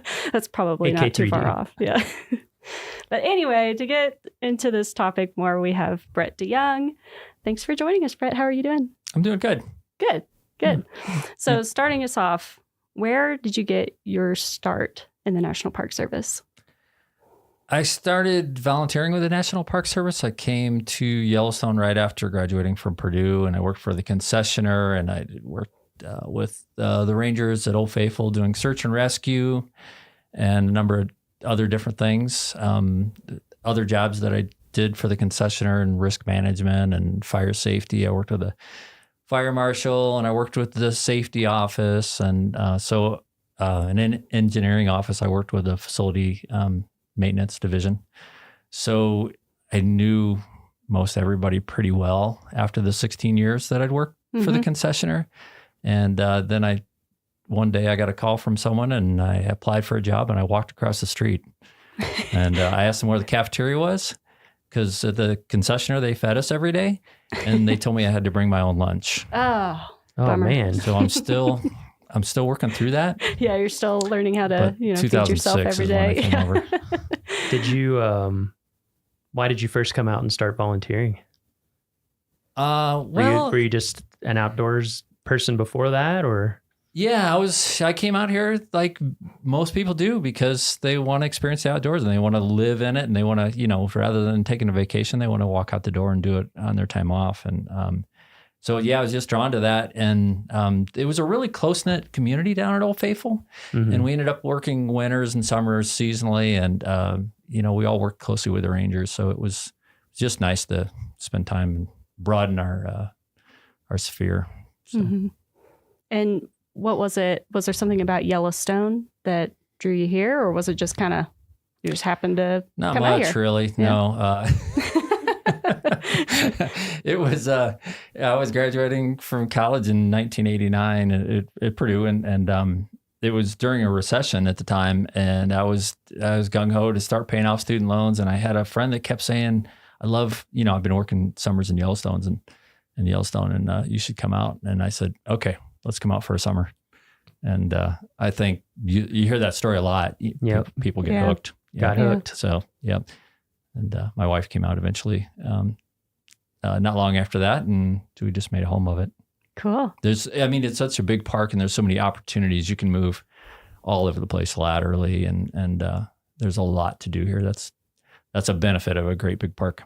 Mm-hmm. So as a supervisory telecommunications specialist, do you have a typical day on the job? Is there even such a thing? Does it vary by season? What does that look like for you? Most days are typical. When you get into a supervisory position, you don't get out in the park as much. So there's a lot of office time, which is, can be the downside. The upside is that you work with you have a staff and they become your team, and that's fun too. And you kind of live through them in a lot of ways. But a typical day, we support Yellowstone's dispatch center, which is an 8-position dispatch center. It's FCC licensed. And it's an alarm monitoring center. It's a very busy center, as you all know. And it also supports the communities of Gardner and Corwin Springs and Silvergate and Cook City. And but we support all their technology, all their systems, their 911 systems, their CAD systems. That's their dispatch system.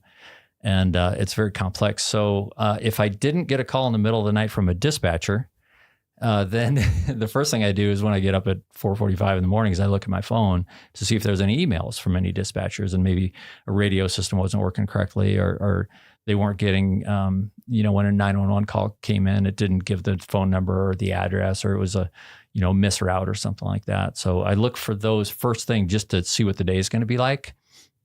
And if there's none of those, then I, like many employees, live outside, in outside communities. I live in Immigrant up in Paradise Valley. If anybody's watched the Yellowstone TV show, it's not like that, but it's very pretty.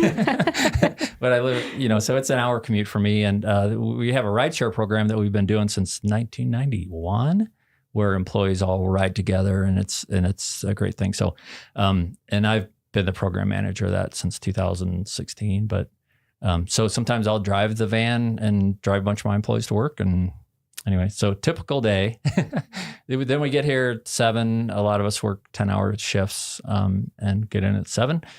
And I go around, I work with all my staff. I see what the telephone people are up to, what the IT people are up to, what kind of challenges they have, what's on the agenda for the day, what the alarm shop's doing, what the radio shop's doing. And after I've caught up with all of them, then it's like a lot of other jobs. It's emails and contracts and phone calls and meetings. Gotcha. And so that day that you said you walked across the street to start working for the Park Service, obviously you didn't start out as like a supervisory telecommunications specialist. So can you tell us kind of your path from there to where you are now? Like, did you have other jobs in the meantime, or?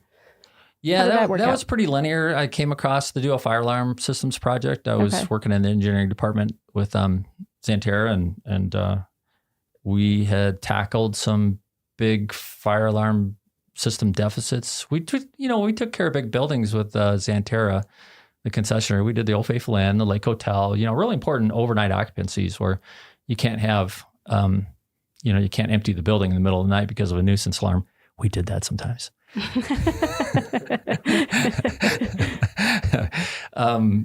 So we got things kind of under wraps over there, and then there were some deficits over here, and they wanted me to tackle that. So that's the job I got hired for. But then I became the alarm shop supervisor, and then my supervisor at the time that hired me, he went on to be the superintendent of American Samoa National Park. So then I detailed in his position, and eventually I got the position. So, nice. And he's now the superintendent of Death Valley. So he never liked the cold. Yeah, I was about to say, yeah, not the place to be if you don't like cold here in Yellowstone. But an interesting thing about him is he hiked every single trail in Yellowstone. Wow. And he was here 5 years. His name was Mike Reynolds, and he's still the superintendent of Death Valley. And then when he completed that project, he started hiking them backwards. Oh, wow. And then he left for American Samoa. Wow. So yeah, I haven't. That done. is an accomplishment. I'd yeah. like to do that, but it hasn't happened yet. So you kind of ran through all of them, but I'm just curious if you could restate all of the different systems that fall under telecommunications in the park, because I think people, I mean, sometimes I forget, I'm like, I think I'm covering all of them and I forget fire alarms or something like that. I forget sometimes too. Yeah, there's a lot. There's a lot. And then we're reminded. So the radio systems is a really important one, the land mobile radio system. We've got a big complex system, and that's what the rangers use to talk. And we send out pages. We still do pages for our advanced life support crews and EMTs. Law enforcement. There's resource protection people that are doing bear jams and animal jams and things like that. And it's just safety too for people working in the backcountry so they can communicate. So radio is a really important thing. We have telephones. We've got about 500 landlines and 180, 190 cell phone lines. So we manage all those contracts and all that hardware for that and the network that it takes to push it out there. The IT department, we've got a very complex network to get it out there. As you know, the chief information officer came out here one time from the Department of the Interior. He said the last mile is Mammoth. So everything we do to get that from Mammoth to the rest of the park is magic. It takes a lot of effort and a lot of different methods. So then we do internet services. We do all the right-of-way permits for the cell companies. There's a few of those in the park, 5 towers that we try to hide. There's what else? Telephone systems. Alarm systems, Alarm systems, fire alarm systems, security alarm systems, video security. And then all the dispatch, which is, like you said, dispatch support, very complex and very important.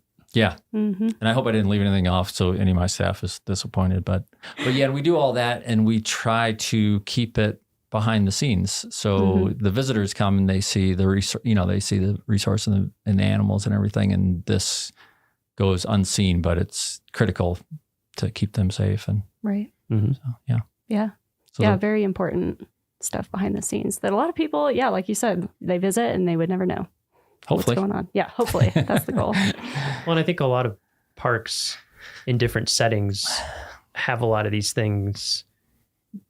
They don't have to manage them themselves. We're such a big place. It's like, there's cell phone towers outside of smaller units, or telecommunication stuff kind of comes right up to the edge. Not that they don't have things that they need to do, but I always tell people Yellowstone, it's like a mini state in a lot of ways. Yeah. You're exactly right. Yeah. If you can have a cell tower at a gateway community that covers where you need it to cover, that's great. We don't have to put it on federal land, but we don't, that doesn't work here. It just doesn't reach far enough. Right. Yeah. So what would you say is the most important skill for your job? Most important skill, prioritizing. Technical aptitude is the obvious one. A broad array of technical experience. Yeah. You have to be kind of a generalist in a lot of ways and, a specialist in others. But prioritization is really important. Essentialism is really important, which is kind of like prioritization, but doing what's most important all the time. And finding focus is really important because multitasking is kind of a defeatist sort of a skill. I think you do a better job for your customers when you're more focused and less multitasking. Yeah. And so what would you say is your favorite part of your job? Well, it's probably a boring answer, but it's true. I really like coming in and working with all my staff, seeing them face to face. We do have some remote workers, especially in IT, and they're great. And it's really fun to interact with people at different parks in different parts of the country. But, interacting with the staff, they're enthusiastic. A lot of them have been around for a long time, and you bounce ideas off each other and they resource and network. And so that's great. The other best part about the job is probably going to like remote repeater sites up on mountaintops, and we'll hike to some of those. Sometimes we fly. We try not to. But skiing to them is pretty cool. It takes a lot of planning, and you got to be safe. But that's a great way to stay connected. Mm-hmm. Yeah, there's been some good trips up to Mount Holmes the past few years, I feel like, among others. Yeah, but I know I've seen some pictures from that in challenging conditions. Things always like to go down in the middle of the winter, it seems like. Yeah, and we do everything we can to make sure that they're going to hold up for the winter. Do all that work in the summer, but occasionally they quit, so you have to travel. Yeah, we get some less than ideal weather in Yellowstone sometimes. We do. Sometimes. We certainly do. Sometimes you can't fly, so you have to take other methods to get there. Mm-hmm. And sometimes you just have to wait. And where are those located? We have 8 mountaintop repeaters. We have one on Druid Peak in the Lamar that you can't see. We have one on Henderson Mountain just outside of the park. We have one on Top Notch, which is in the park. We have one on Mount Washburn, which you can drive to for about 4 months of the year. That's quite a luxury. We have one just outside of the park on Survey Peak, in right on the edge of Grand Teton National Park in the Jebediah Smith Wilderness area, which is funny. You have to land the helicopter right on the park side because that's recommended wilderness, and Jebediah is actual wilderness, so no helicopters. So it's like an invisible line right on the peak. And then there's also Sheridan has one with a 1926 New Deal era fire lookout up there. Wow. That's really cool. And Mount Holmes, there's one on there. There's one on Purple Mountain. And the Mount Holmes one was inside a 1926 fire lookout, but it got struck by lightning and went down in a blaze. So let's see, did I miss any? Oh, Bunsen Peak also, which is just outside of Mammoth. Which people can hike up to if they want. They can. Yeah. And see that one. The Holmes one made me sad. That was the first one I'd ever hiked up to of the fire lookouts. I was sad when that burned down. Yeah. Such a cool location. Sure was. And so you mentioned your favorite parts of the job. On the other side of that, what are some of the toughest things that you encounter in your position? The toughest things is when things crash. That's a real challenge. Those middle of the night calls, you have to wake up and be lucid and understand what the problem is and who your resources are, and get to the root of the problem pretty quickly. It always amazes me how quickly we can restore something that seems catastrophic. So that's really challenging. Other things, like we may have links go down for days and there's been 2 times in my career that we lost Mount Washburn, which is kind of a hub, and we didn't have any cell service at all. And there's a lot of medicals in Yellowstone. There's a lot of, heart attacks and life flights and things like that. And when someone can't call 911 from an interior location, that burden just falls on us really hard. And if you're in the middle of something else and that call comes in, you're just, there's really no backup for you. So you just have to be fully engaged. Last fall that happened, and there's only been a handful of times that it happened, but last fall it happened the night before I direct a running race north of Yellowstone. And so as the director, I was very busy and probably going to be up all night, but this happened in the middle of the night. So managing those 2 things was hard. So yeah, I can imagine emergencies like that can be very stressful. But exciting. Yeah, exciting and thankful that you're there to assist. But then it's good there's always an upside to a challenge, an opportunity with a challenge, but just having a phone full of resources and knowing that I can get a hold of, a power company representative in the middle of the night, a cell tower company representative in the middle of the night, and I can get these things back up with their help. Everywhere in America, the linemen are always out in the worst times, and they're kind of heroes when it comes to that sort of stuff. So that's the role we have to fill. Yeah. So even with those types of difficulties or challenges that you might encounter, what keeps you here? What keeps you working for the National Park Service? Why do you stick around? Oh, gosh, all kinds of things. I mean, just the whole mission of it. one of the biggest things is just that this is just still an intact ecosystem. And, you know, all the predator-prey relationship, all the predators that are restored, and that's amazing. And I've been here 30 years and you don't get over that. So that's a thing. And then the people, and I don't know, I could go on and on. Yeah. Skiing's pretty good. Yeah. Maybe not this winter. I try not to talk about skiing too much because you guys only have so much time. We'll have to hear some ski stories another time. But do you have in all your years being here in Yellowstone, working for the National Park Service, do you have a defining moment? Is there a moment that sticks out to you that you're like, yes, like that's why I work here, and it was super rewarding? Okay, here comes a ski story. Okay, perfect. We had Mountain Homes, and Miles, you reference this, but in 2011, Mountain Homes, the repeater antenna went down in December, and there was a big storm coming in. And the Mountain Homes repeater is also used by Montana State Patrol for Highway 191 outside of the park, where there's a lot of accidents. It's a dangerous road.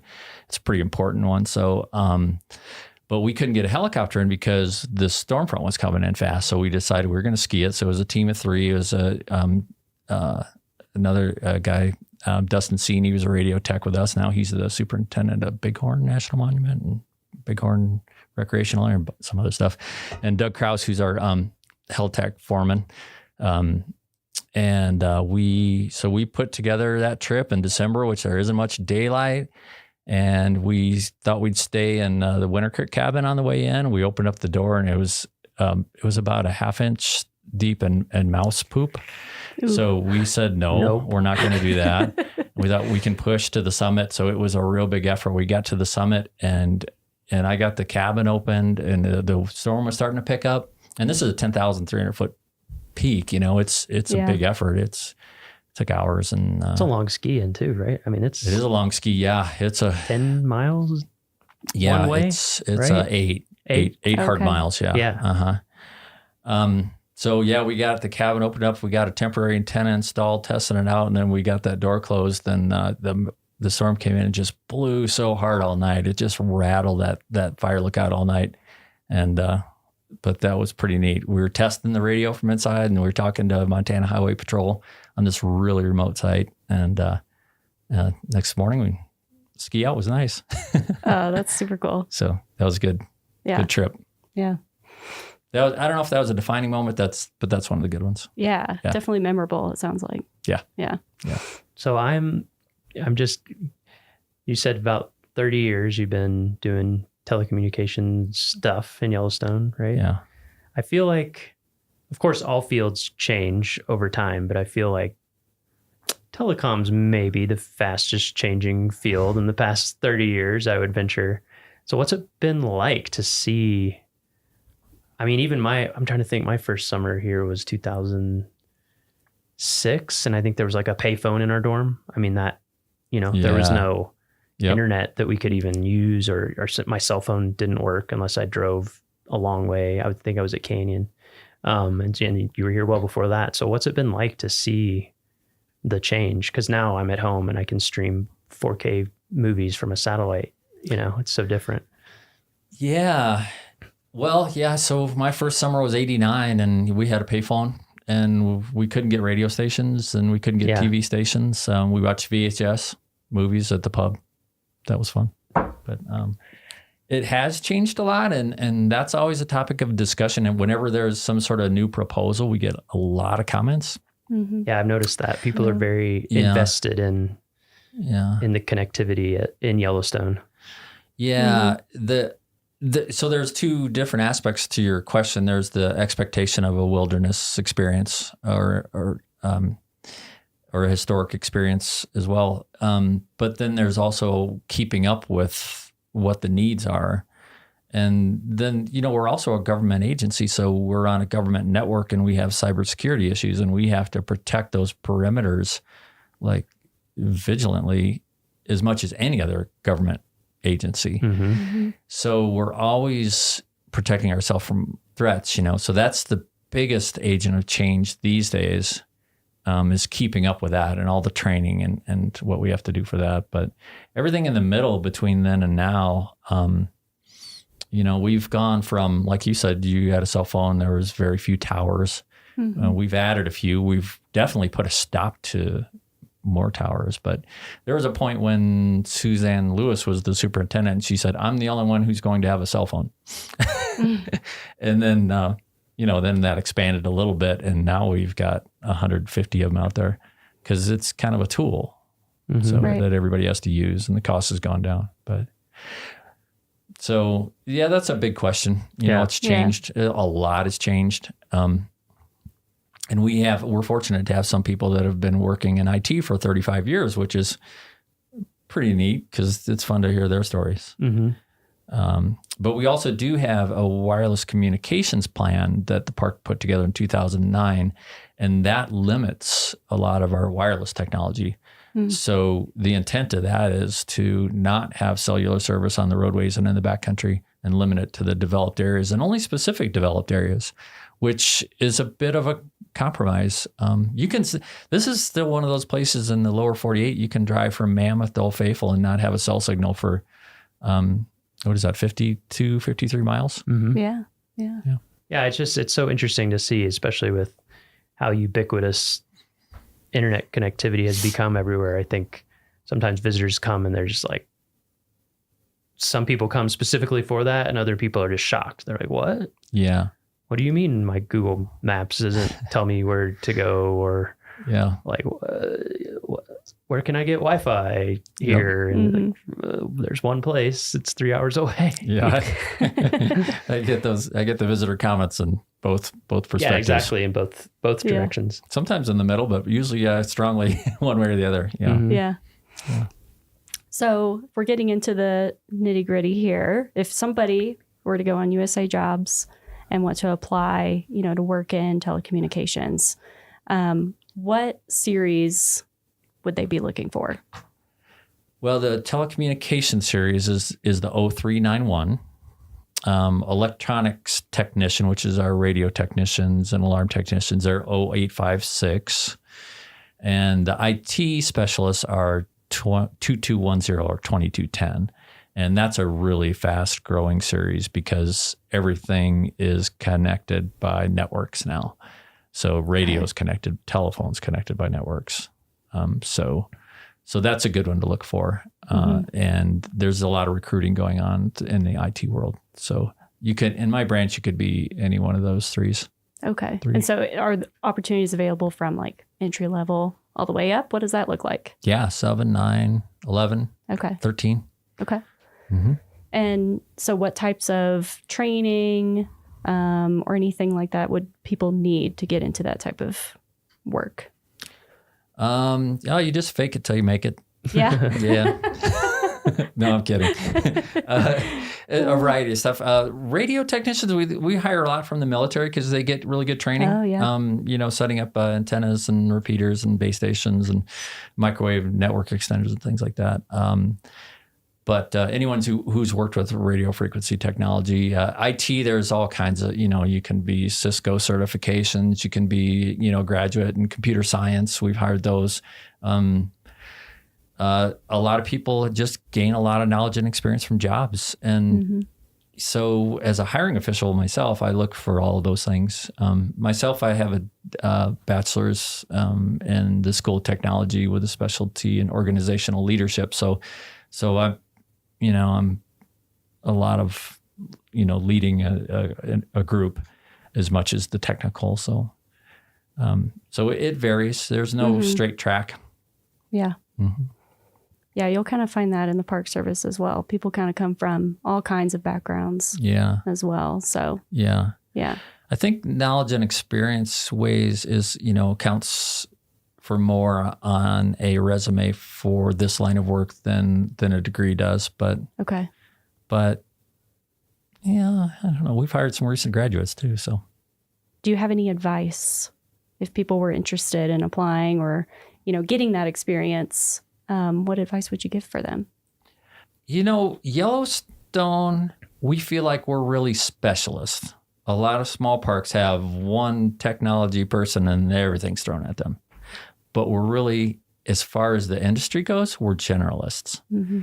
So if you're in IT, if you're doing like system administration, also learn about networking and also learn about cybersecurity and learn about maybe coding, so branch out a little bit. And if you're, if you're into radios, also learn about networking so you can do radio over IP. So I would say that those are important things to do. If you want to work for us doing fire alarm systems, get like a NICET certification, National Institute for Certification in Engineering Technologies. And that tells me that you really know the codes, the fire codes in and out, and you're not going to build a system that's not going to work. So cool. Those are a few tips. Yeah, that's great. And so finally, the last question we like to ask everybody is just about your personal experience, any memorable experience you've had. It could be either in Yellowstone or any other national park, work or personal time. Do you have a moment that sticks out to you? Yeah, the 5 years I worked in the Bear Den ski shop at Snow Lodge. Yeah. That was the peak of my career, not of my pay, but it's often how it works. Yeah. Yeah. But it's been going up and down ever since. So yeah, that was great.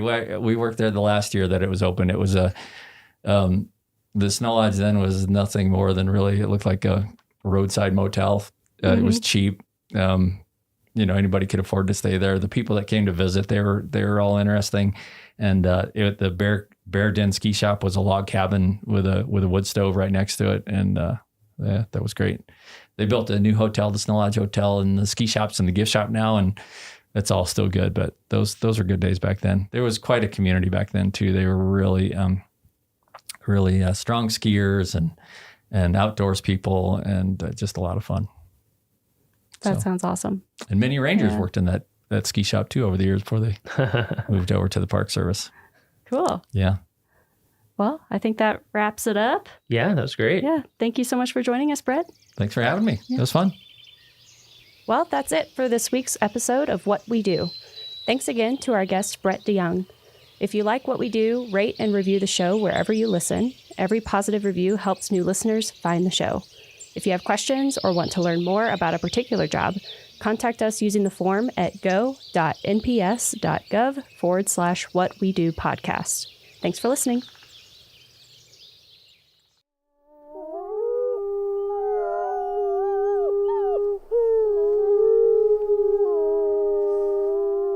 From Yellowstone National Park, this is What We Do. I'm Jake Frank. And I'm Ashton Hooker.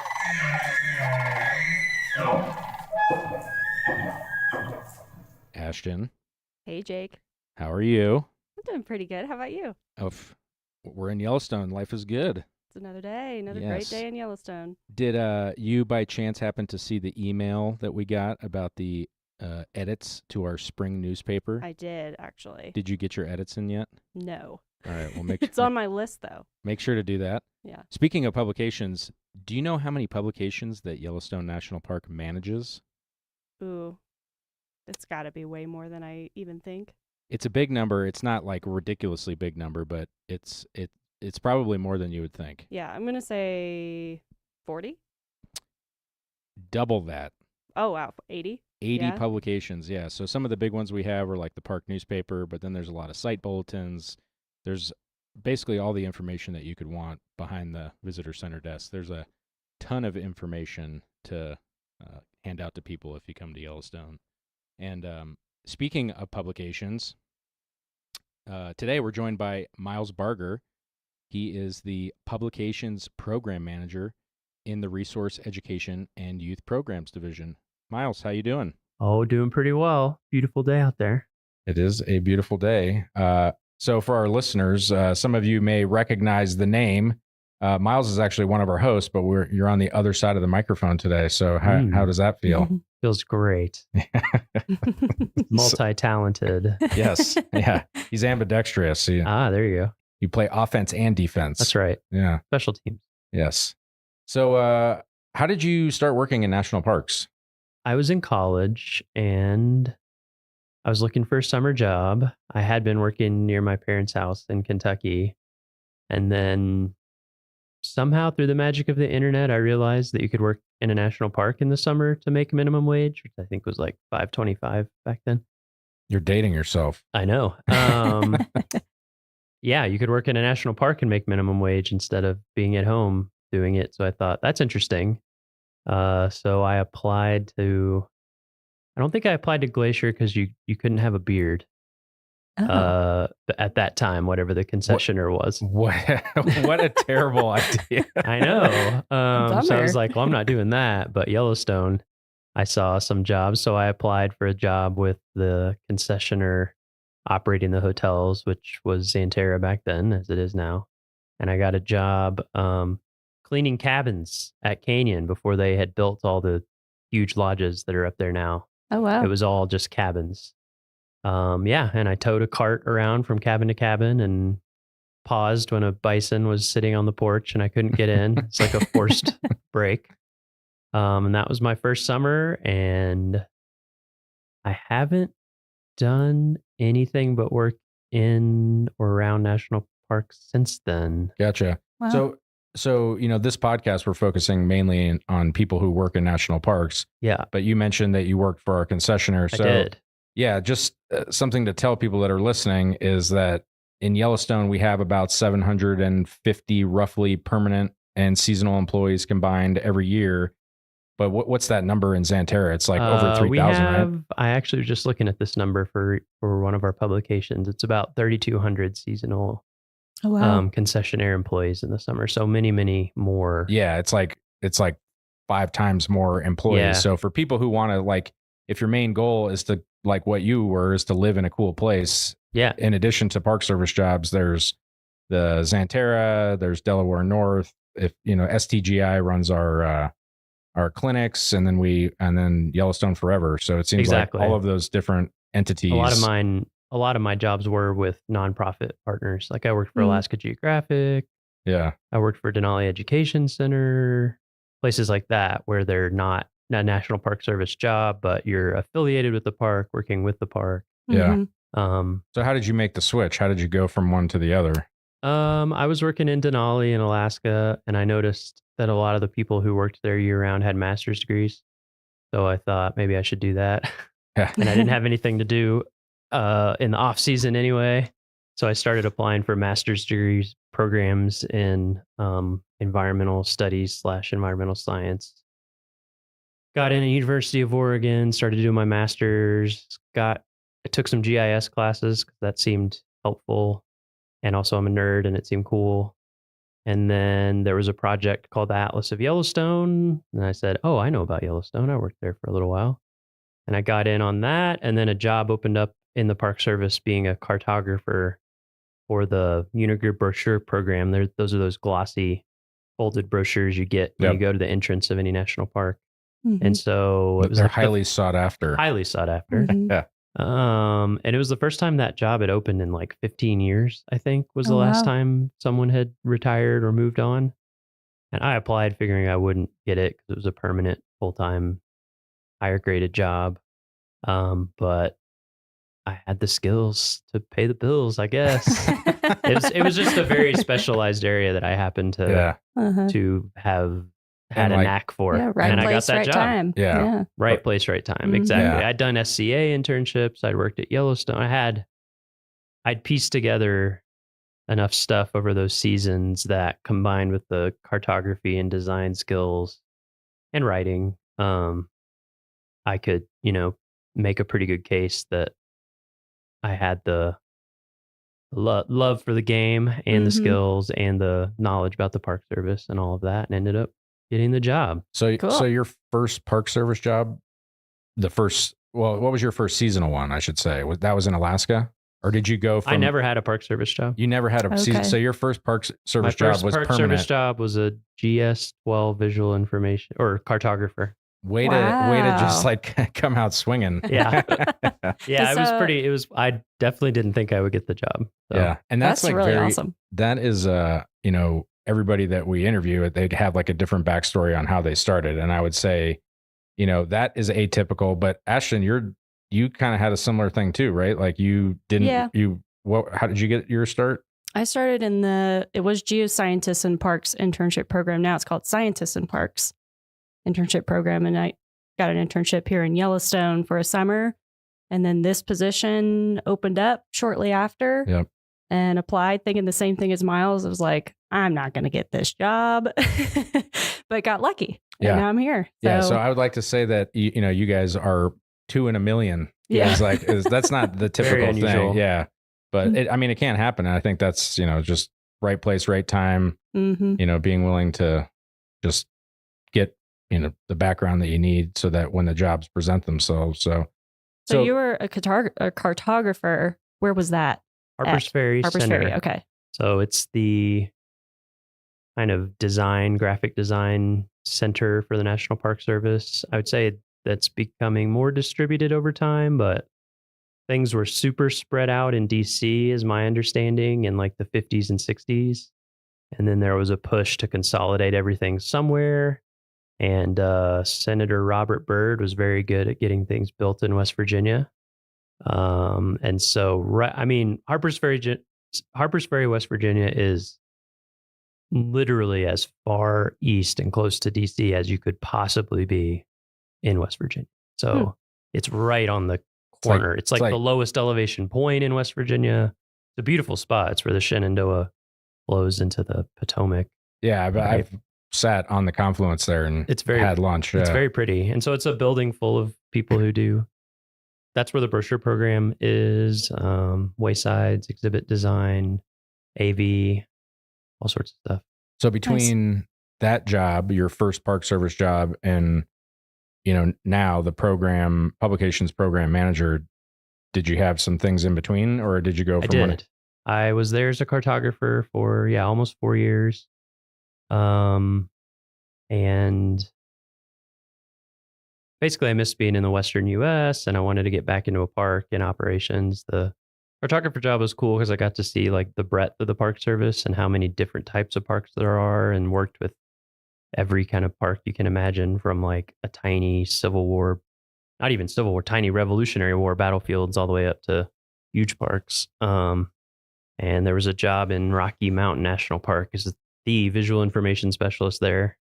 And I applied for that and got that job. So I moved to Estes Park and worked for Rocky for 5 years. And then this job came open and I applied for that and came here in 2020. It was basically during the pandemic when the job opened up. Yeah. Well, so kind of getting more into your current job now that you're here, do you have a typical day or a season? Like what's your workload look like? I definitely have a typical day, which is come into the office and sit down at my computer and work on my computer. Can you expand? Yeah. So, being the publications program manager here, I'm in charge of not all the printed stuff, but the majority of printed things for visitors and for staff, like internal and even concessioners. We make stuff for them as well. There's approximately 100 products when you add up all the site bulletins, which are, the folded black and white things that you get at visitor centers. Oh, so I was off, Ashton. I said 80. So that's a lot. It's something. Maybe it's 80. It depends how you count things. Yeah, and also you count all the different translations as separate things, or not. Right. Yeah. It's a lot of things. So yeah, depending on what the time of year is, I work on those. I would say my seasonality is kind of the inverse of a lot of people in operations, which operations is like, the front line, people who interact with visitors and are busiest during the summer, which is obviously when we're busiest. But I have to write, edit, get reviewed, and get ready for print, which printing takes a lot longer than putting things digitally. Anywhere from 6 to 8 weeks, you have to submit something before you're going to get the printed version.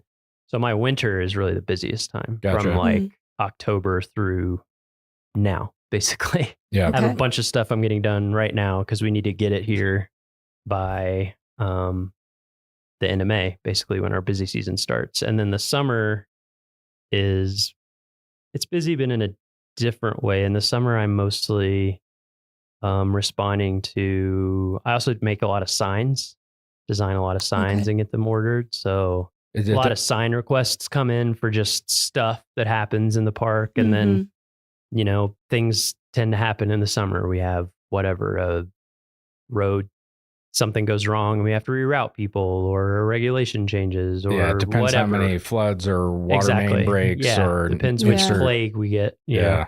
So I'm kind of responding more short term to things like that, and like sending things to people in the field, taking requests for publications that people need more of. And then going out more in the summer to like visit places, talk to people, kind of see what the needs are. So those are kind of my two main seasons. So with that, do you have like an important, like what, for people who are interested in this type of a job, like, is there a skill or something that you would consider that it serves you well? Yes. So I do design, but I also write almost everything as well inside of the design. And so I would say writing is a very key, writing and editing. Yeah. So in that sense, like being able to write well, being able to write in different tones and styles, depending on what you're making, like the newspaper visitor guide that you get at the entrance stations is very just visitor information focused, and it has a ton of stuff in it. So it has to be very concise. So that's one type of writing. It's like plain language guidelines, which is a government thing for basically saying not using huge words and keeping sentences pretty easily understandable. So that's one type of writing. But then like resources and issues, I'm more editing other people, but that's more in-depth scientific writing and kind of everything in between. So I'd say it's also nice to be able to write your own stuff, because when you're designing on paper, everything takes space, physical space on the page. And so a lot of the time you need to be able to edit for space as well. So it's nice to be able to go back and forth to make things fit, or like I'm OCD about columns being all the same lengths and things. So it's like, oh, I want to edit this to be like 7 words longer. Things like that. And then detail oriented. Exactly. Detail oriented. And then there's the design side of things. I think that's a tough one for me. There are skills you can learn, but I also think there's a certain je ne sais quoi that some people have and some people don't when it comes to design. But that's an important skill. And then there's all the technical stuff of like, no, we use Adobe products in design, Illustrator, things like that. But something like Figma or GIMP or whatever, all the different open source things are very similar, but knowing how to run those programs well and do what you need to do, being like proficient and facile in those things. And then I make a lot of maps as well. I guess I wouldn't have to do that.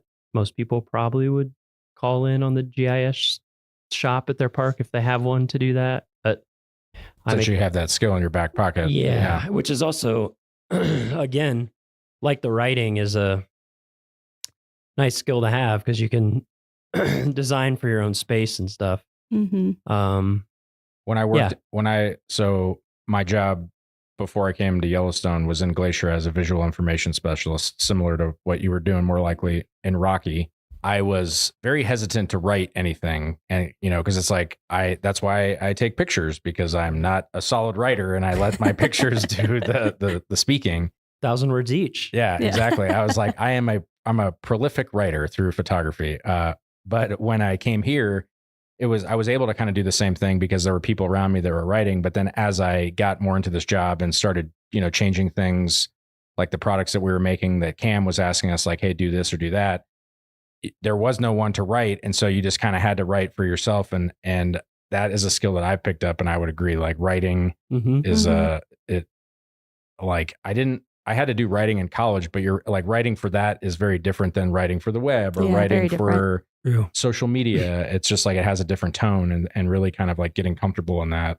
So I would echo that writing is a really a solid thing to do. And it seems like kind of like a lost. It doesn't seem like it's emphasized as much on like with everything is 180, or 280 characters. So it's like, that's a skill too, to try to be succinct, but also like if you need to write more than that, that's, good thing to practice. Yeah.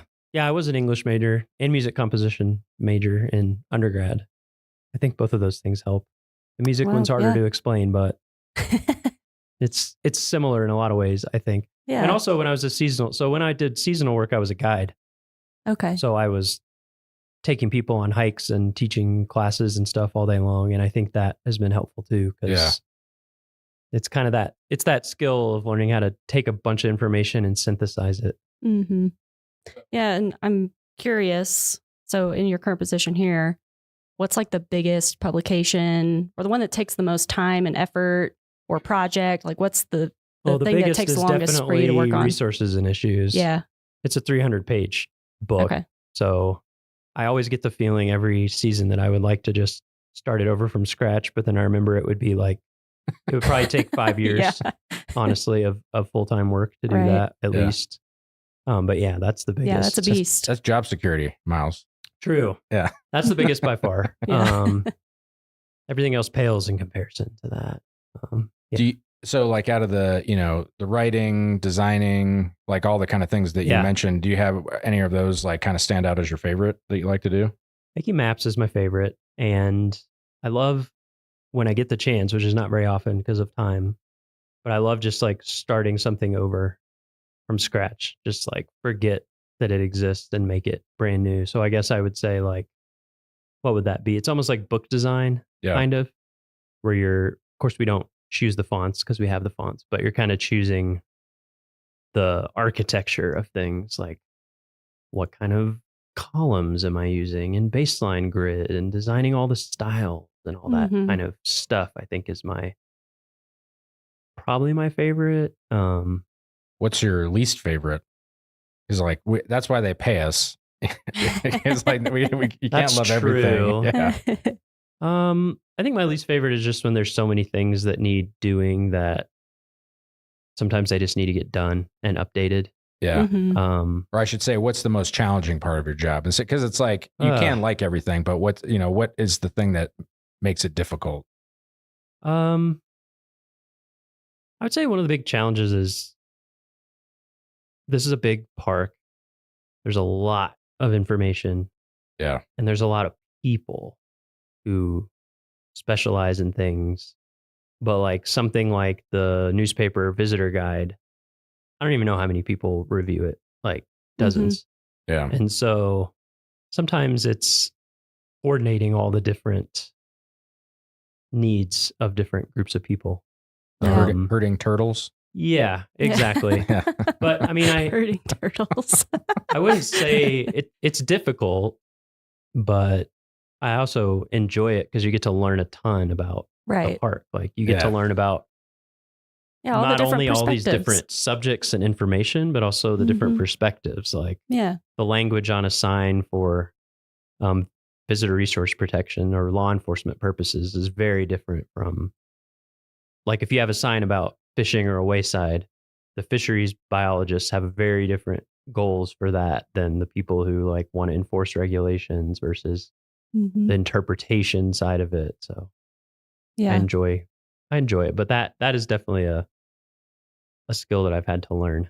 I think that's kind of a perk being in like the communications field, is you kind of have to be exposed to all these different perspectives. Yeah.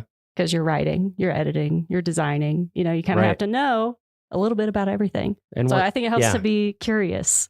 It definitely helps to be curious.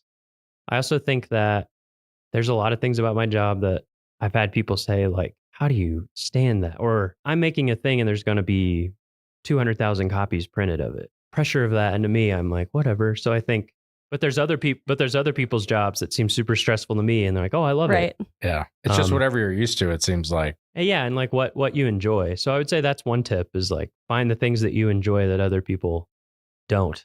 That's a good niche for Find you. your niche, yeah. Yeah, like play instead of trying to improve the things you're not good at, like play to the things that you're naturally into. Murph, he said he likes pumping sludge. Yeah, exactly.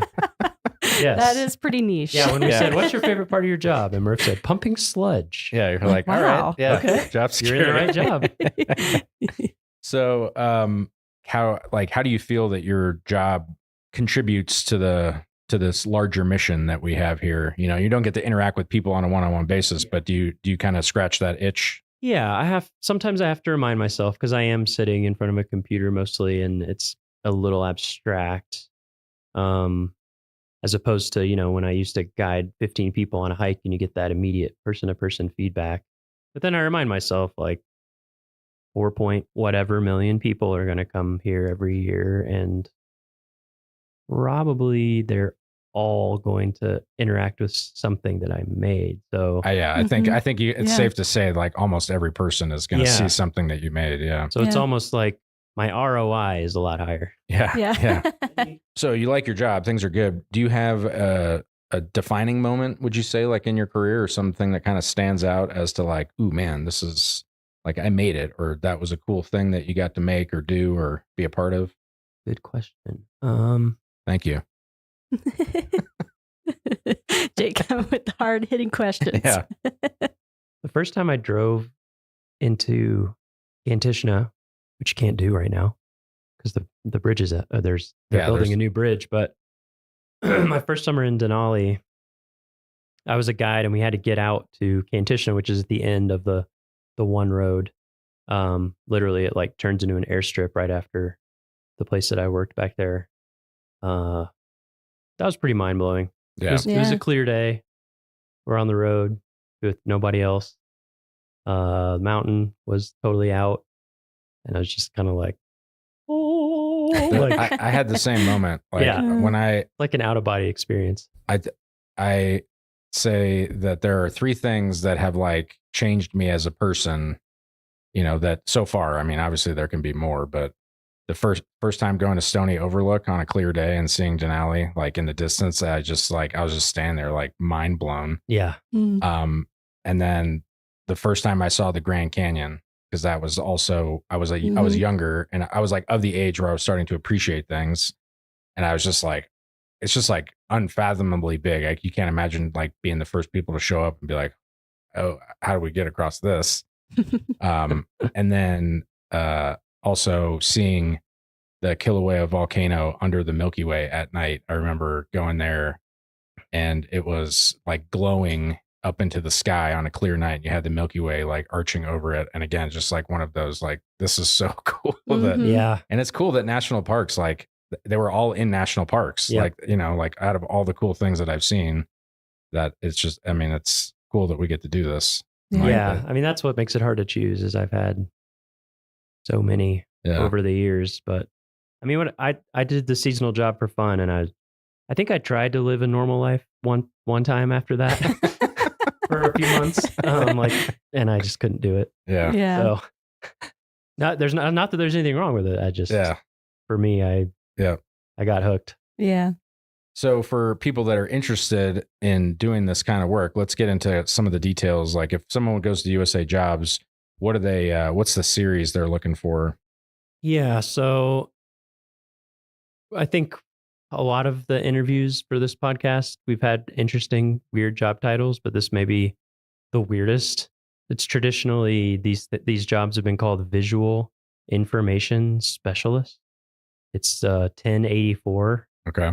I don't know why that's the title of the job, but it encompasses a lot of different things. It can be, it can range so much what that is. Because I've done a lot of digital stuff too. Like at Rocky, I was in charge of all the media. So you can be doing digital stuff, print stuff, audio, video. There's so many things.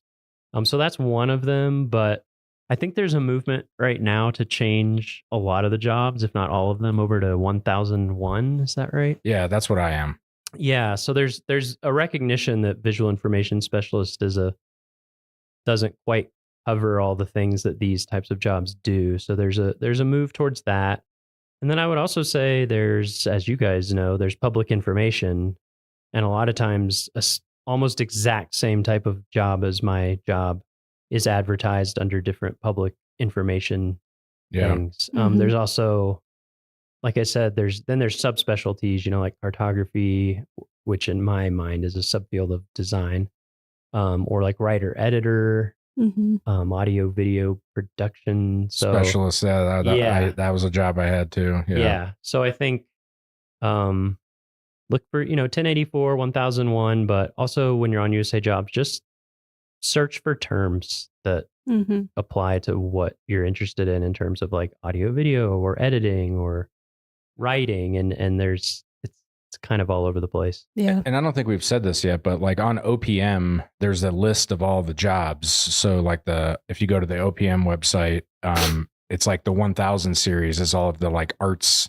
Right. So from like from 1001 to 1099, there's like a bunch of everything that we're mentioning kind of falls in there. And so it seems like if you're looking for it, you could set your alerts on a variety of those different keys, but it's good to know which ones specifically. If parks aren't flying them in a certain category, then doesn't make sense to set an alert. You already mentioned all the training that you had for the design and everything. Is there any other than the design aspect and knowing how to run these programs, like is it required that you have a formal training, that you go to school for that, or could you just like teach yourself how to do this? And you like a lot of people grow up and know how to use Photoshop and stuff. I think you can teach yourself. Yeah. I mean, a ton of it I taught myself. I think, like you said, Ashton, curiosity is a big one, I think, for these positions. Yeah. Curiosity about different types of design work and audio, all that kind of stuff, but also subject matter. I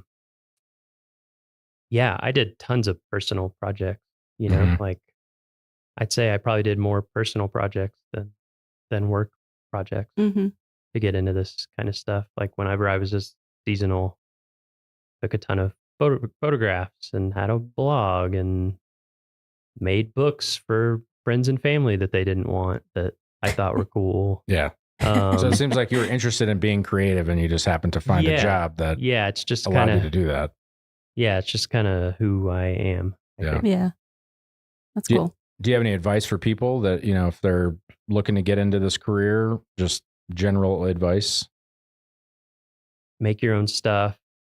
If you have some opportunity to, I definitely know people who've gotten into it who are seasonal or permanent in a different career field, and they are a photographer and they start working on their photography and they get really good at it, or they start writing stuff, or a lot of times I have projects that I need some help with from people out in the field who have that knowledge, and they can, it's not volunteering because they're doing their job, but and generally with parks, with federal, well, I shouldn't say federal, I just know Park Service, but you can spend up to 20% of your time on alternate things as long as and so definitely I did things like that, and others, people in like interpretation or other staff do that as well. You can contribute to projects. It's always hard for me to give advice because I just kind of, it is a winding road. Yeah. I just kind of did what I was passionate about or interested in, and got lucky and it worked out. So it's hard for me to give it specific advice, but not so much like advice on like how, like what did you do that somebody else could replicate, but just like what are the things that are going to set people up for success. And it seems like the things you just mentioned were I also would say I have a lot of print knowledge. I don't know how much I would invest in that moving forward for people, but if there is something that you can learn that is a little less known or technical in a specific subfield, that can be helpful. Yeah. I would definitely say from now moving forward, people focusing on digital is really a good idea. Yeah. So not that we write much code or anything, but just like how websites work, thinking about user experience, in addition to all the other things, apps, app design, and working with databases and things like that is very helpful. So we like to end these with, on a high note. We're like, what's the fun thing? Do you have a favorite story or memory in Yellowstone or some other park? Like, we kind of already touched a little bit about, going out to Kantishna the first time that kind of blew your mind. Is there like a my first non-work related thing, maybe? Yeah. My first summer here, I got really lucky my first summer here because Xanterra had overhired. But I took a lot of time. I took a lot of those, like, does anyone want Friday off? Yes, I do. I did a lot of backpacking, and one of my trips I did Mount Washburn. No, wait, not Mount Washburn, Mount Holmes, which also had a fire lookout on it at that time. So I hiked in. My plan was hike into a meadow, the next day get up, go to the summit, come back, camp, the next morning get up, hike back out, and be done. Kind of break it up. I think it's 20 miles round trip. Yeah. So that way I had like 5 miles in, 10 miles round trip, 5 miles out. Nice and calm. And so I did the hike in, camped at a backcountry site, and the next morning got up, and there's like a big meadow right before you kind of get above tree line for Mount Holmes. And if I remember correctly, it has kind of a lot of little like pothole ponds and things. And so I kind of hiked up. I'd never done it before. I hiked up over this ridge and saw this big meadow, and there were just a ton of cow elk with their calves. I think, they get away from the roads, especially at that time of year when the calves are young and things are. And so there must have been, I don't know, I'm going to say like around 100 or something. And right as I came over the ridge, they were all acting really skittish. And I was like, really? Like, one person by myself? I don't advocate backpacking by yourself in bear country, but I did. Do as we say, not as we do. Yeah. I was young. I wouldn't do it now. My risk tolerance was different. Anyway, so they were acting really skittish and whatever. And so I was hiking along kind of the edge, and then they just started running. I was like, wow, I can't believe how skittish they are. It must be with the calves. And then I looked up, and there was a grizzly bear running like full speed, which if you've never seen a grizzly bear running at full speed, it is something. Like, it doesn't make sense. They run very fast. I think, what do they run, 35 or? Yeah, Carrie says like Wow. 40 feet per second. It's crazy. Wow. Like, it doesn't look real. And the way they run is very odd because they're like very front heavy. They have the big shoulders and the shoulder hump and the big powerful front claws. It's almost like they grab the ground in front of them and just pull the rest of their body forward. And it was trying to chase down an elk, Wow. like a young elk. It looked like it was probably a year old elk that it was trying to get. And I was by myself, and it was my first summer in a national park and my first summer in like mountains. And I was just like, whoa. And you could hear it. Like, it was so heavy that you could hear the sound of it running. Yeah. Wow. So I just kind of backed up against a tree, pulled my bear spray out, carry bear spray. I had my bear spray, took the safety off, had it ready. And the grizzly ran, gosh, it was probably like within 15 feet of me. Did not care about me at all. It was my gosh. in pursuit of this elk running uphill. And then they went into the trees and they turned some kind of corner and came back the other way, farther away, down towards that meadow. And it ran forward and like swept one of the back legs of the elk and got it and started taking it down, was going to eat it. And I was just like, I think I'm going to keep hiking. So I started going up, and I went up to the top and I got to the fire lookout and I was really freaked out. And then I was talking to the guy who manned the lookout back then, or the person at the lookout who worked up there all summer. And that's a remote one. You can't drive to it. You get resupplied by pack animals, I'm pretty sure. And I mentioned like what I'd just seen, and he was like, yeah, there's a guy got killed at Grizzly Lake a few years ago. And I was just like, don't say this to me. So I hung out for a little while, and then I hiked all the way back down to my camp, and I packed up all my stuff, and I hiked out the whole way that night because I was just freaked out. Oh my gosh. But yeah, that was pretty amazing. We'll never forget that one. Yeah. Probably set me up well for risk management going forward. I was a lot more aware of what can happen, which is anything. Anything can happen, which is why it's exciting. And for people listening, just a friendly reminder that we encourage people to hike in groups. Yes. Make a lot of noise. Yes. Carry bear spray and know how to use it. That's how to proactively stay safe. Yes. Well, Miles, thank you for joining us today. It's been interesting catching up and hearing about your job and what you do and all that. My pleasure. Ashton, did you have any other final questions for Miles? No, I don't think so. Thanks for joining us, Miles. Anytime. Well, that's it for this week's episode of What We Do. Thanks again to our guest, Miles Barger. If you like what we do, rate and review the show wherever you listen, because every positive review helps new listeners find the show. If you have questions or you want to learn more about a particular job, contact us using the form at go.nps.gov/whatwedopodcast. Thanks for listening.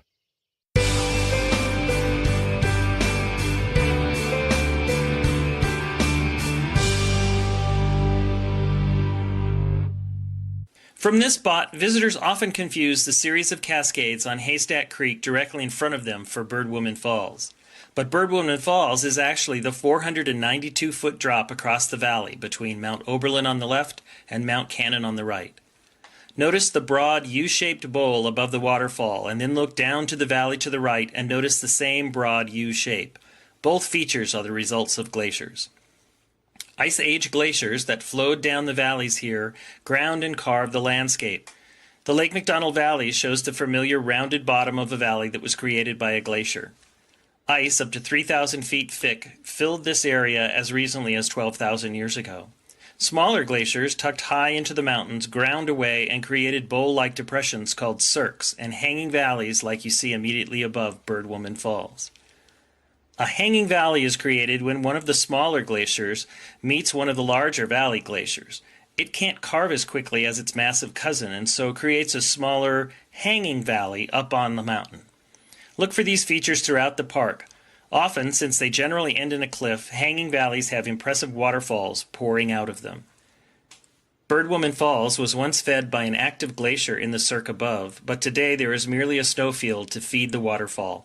In especially dry years, Birdwoman Falls dries up by fall.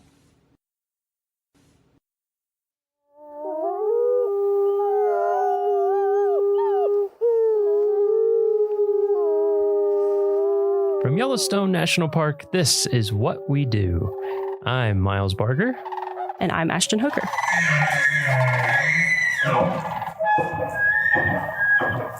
Hey, Ashton. Hey, Miles. How's it going?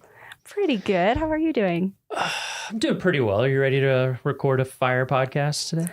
Yes. Straight fire? Fire podcast Straight coming fire. your way. Because today we're going to talk to John Cataldo, Yellowstone's fire management officer. And before we get started, I have to do a little fire trivia. It's going to be a trite one, but I think it's still interesting. So Yellowstone, record fire, 1988. How many acres of the park burned during those fires? I know it was massive. I know it was a lot. It was a lot. I'm you going can round to the nearest 100,000 if you want. Okay, I was going to say a few 100,000. I'll say 600,000 acres. You're up. A little higher. I'm getting the up motion. A little more. 800,000? That would be the right rounding. Oh, nice. Wow. 793,880 is the official number I found. Do you know, like, if we were to compare, and that's what's in that Yellowstone. size? That's not the full fire. Like, complex, what's correct? like 800,000 acres compared to? Gosh, that's a good question. Yellowstone's 2.2-ish million. Okay. Which is what states combined? Rhode Island and it's two Rhode Island. Two Rhode Islands and chain. So so maybe 2/3 of a Rhode Island. It was 36% of the park. Pretty big. That's a pretty big fire. Yeah, pretty big. And that's just inside of Yellowstone. Anyway, there's our trivia. But today, like I said, we're talking to John. Cataldo, Fire Management Officer. You ready to dive in? I'm ready. All right, good. So, in your career, have you always worked for the National Park Service in your career? Or did you start with a different agency in terms of fire? I started with the National Park Service in 1992, and I've kind of oscillated back and forth between the U.S. Forest Service and the National Park Service, but always a federal agency. Okay. Yep. What was your first job in fire? My first job in Or in fire, general? well, in general, it was actually part of my financial aid package when I was an undergrad at Humboldt State University. I was offered a work study opportunity as part of my financial aid. And I was studying wildlife management at Humboldt State University in Northern California. And my advisor and the department chair was married to the branch chief of wildlife at Redwood National Park. And I was on academic scholarship as well at Humboldt. And he kind of passed my name along to to his wife and said, we've got a potential work study student if you interested in picking them up for some work. And they gave me a key to the office for Redwood National Park and a pile of wildlife observation cards that visitors employees had filled out. And it was a pile pretty much up to the ceiling. And they gave me a key to the office and let me go in there 10 to 15 hours a week, all during the school year, and just at my own pace whenever I could fit it in between classes and whatnot. And that was kind of my very first Park Service job. Interesting. Wow. Yeah. Huh. So how long after that was it when you first got into fire of some kind? The very next summer, I was working up in Alaska for the Forest Service in Cordova, which is the last place I ever moved to without checking the Farmer's Almanac for like how much rain or sun it gets or doesn't get.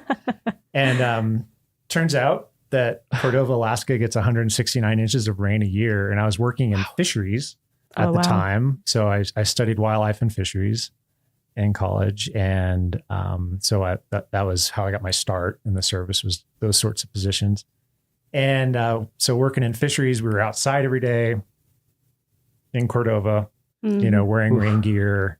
And I mean, honestly, after a couple months of that, I was basically pruning. Like it had just been like, you just had been in the shower for 2 months.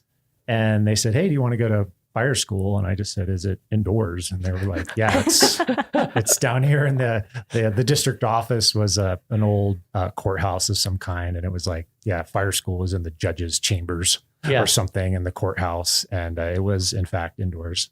And I said, yeah, I'm your man. And so I took fire school. And of course, a place where it rains that much, you don't get a lot of fires. But it was an exceptionally dry summer there the next year when I returned, and we had a couple of like little fires out on the Copper River Delta, fireworks or something. And I got to go to those. And then the 1994 fire season in the lower 48, which is kind of another benchmark fire season in the lower 48, at least, kicked off in August. And I spent the last 6 or 8 weeks deployed down here on fire crews. They kind of went to each little team on the district up in Alaska, and everyone had to volunteer somebody to go be a firefighter. And I was good at hiking and carrying a big pack and stuff. And they said, why don't you go? I said, let's go. Well, so what did you said you were studying wildlife starting out. Yeah. Did you ever envision yourself being in fire? Like what were you kind of working toward before you got the offer of like, hey, you can come indoors and learn how to like, I was just working towards, a career as a wildlife biologist or a fisheries biologist. I studied both, and I grew up loving it and, loving the outdoors and whatnot. I'm a kid from suburban Long Island, New York, like 20 miles outside the city. And that was my big escape, was going to the woods. And, even if that was running around catching garter snakes under garbage on the side of some parkway on Long Island, which is honestly how you start in wildlife management. Wow, beautiful, if you're yes. A little suburban Long Island kid, there's not a lot of open wild spaces or places to get away from the crowds. So yeah, yeah, the woods kind of became my retreat when I was young, and just got out the book of colleges, when you're in high school, and it's like the size of a phone book, and it's every college in the country and all the programs they offer, and picked 3 or 4 of the top wildlife management programs. And one of them happened to be 4 hours from where my brother lived in Oregon. And nice. Yeah, ended up at Humboldt. Oh, cool. Yeah. So when you finally did get into fire, what was it that kept you there? I've always been into, played a lot of sports growing up. So I like being really physical. And honestly, probably statistics and organic chemistry pushed me towards firefighting, because to kind of take the next step in wildlife and fisheries, it was going to be really heavy. And, you kind of get to that point in your education where it's like, I don't know if I'm ready to take the next step. I think organic chemistry is that line for quite a few people. Yeah, it kind of weeds people out, huh? Yeah. So just working on a team and being outside, and it was just a good fit. It was like I was kind of made to do it. I just felt enjoyed right. it. Yeah, it just felt right. It was just right off the bat. It was a good fit. I just fell right into it. And you're lucky if that happens to you. Yes, Whatever I agree. you are, whatever you're doing. Yeah. Yeah, I feel the same way. I'm like, how did I get to where I am today? And I feel lucky. I don't think I would have planned it. Like you're saying, sometimes these things just happen. Yeah, I had some apprehension, in the beginning, and just talking to other folks who'd done it previously. And they're like, no, it's great. It's like camping for dollars. Like we're going to go camp for weeks, and we're going to work hard all day, and then we're going to go sleep in a tent, and we're going to get up and do it again. I was like, that sounds great. So what was I'm guessing, I don't know yet, but I'm guessing a theme in these podcasts that will come up is the career progression can be interesting. So like, what are the steps to go from that, where you're like actively out camping, fighting fire, to where someday you're spending most, if not all, your time in an office and dealing with budgets and hiring in the big picture? Like, what did that look like for you, timeline wise? Yeah, that's kind of one of the hazards of the job is someday someone's going to hand you a radio to talk on. That's the first hazard of the job, right? They kind of leave you alone for a few years because it's dangerous to let you be in charge of anything. And then at some point they're like, oh, like you seem pretty squared away. And they hand you a radio, and that's a big fork in the road. Is you're going to let me talk on the radio while I'm on a fire and actually, help coordinate what's going on. And I've held a lot of positions along the way. We get to go a lot of different places in this job, which is also what attracted me to it. I think I've been to fires in 18 different states. Oh, wow. At this point. And I'm not done yet. I got a lot left in me, but was one of those states more memorable than the others? Does one stick out to you?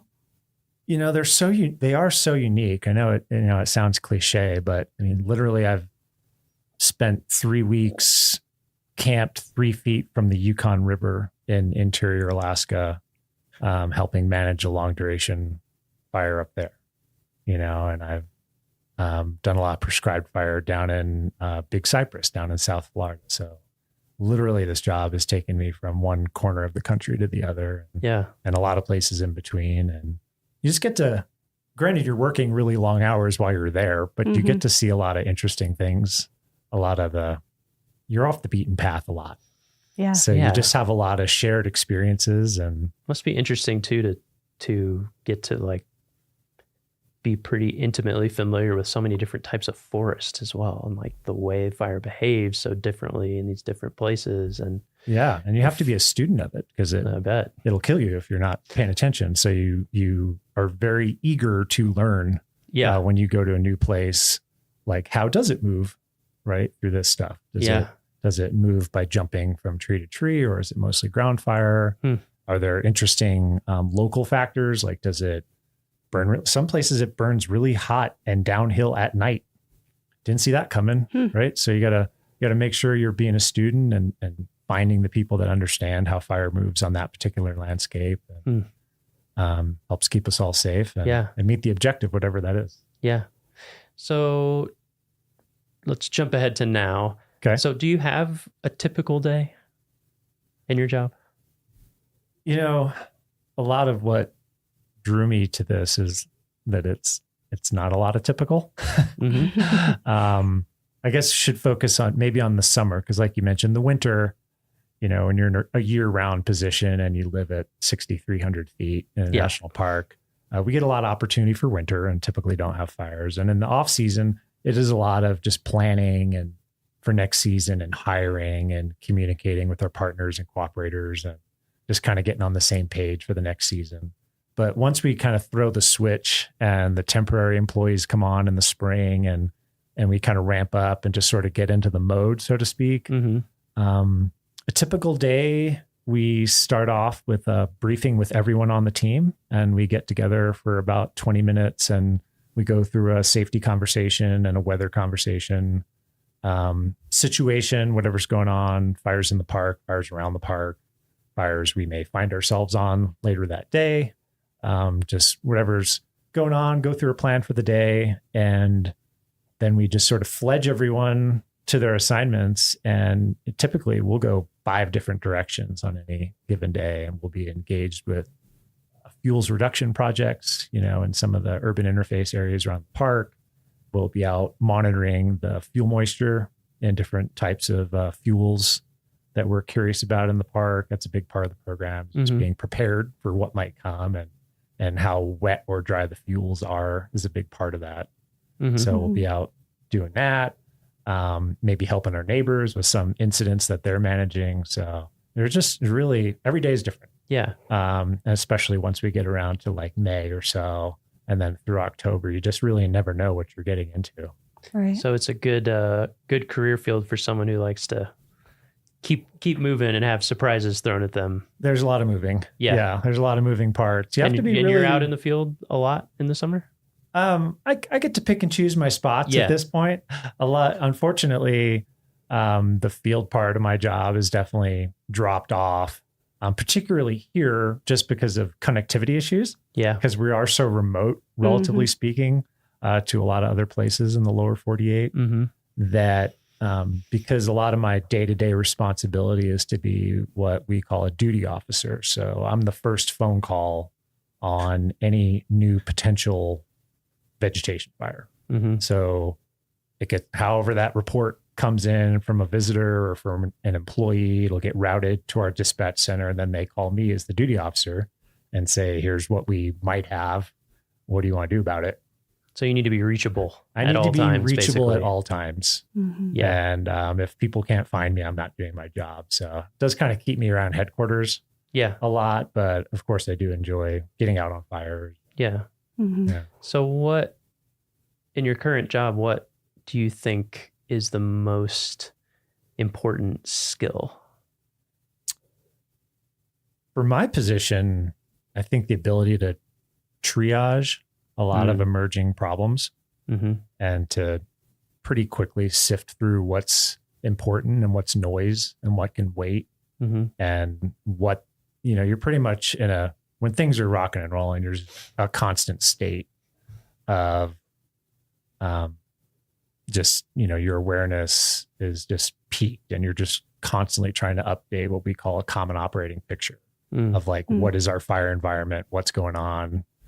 And what the biggest threats are, right? It's all about risk management. I mean, fire management is risk management. So risk to people, first and foremost, risk to infrastructure, buildings, and then everything after that.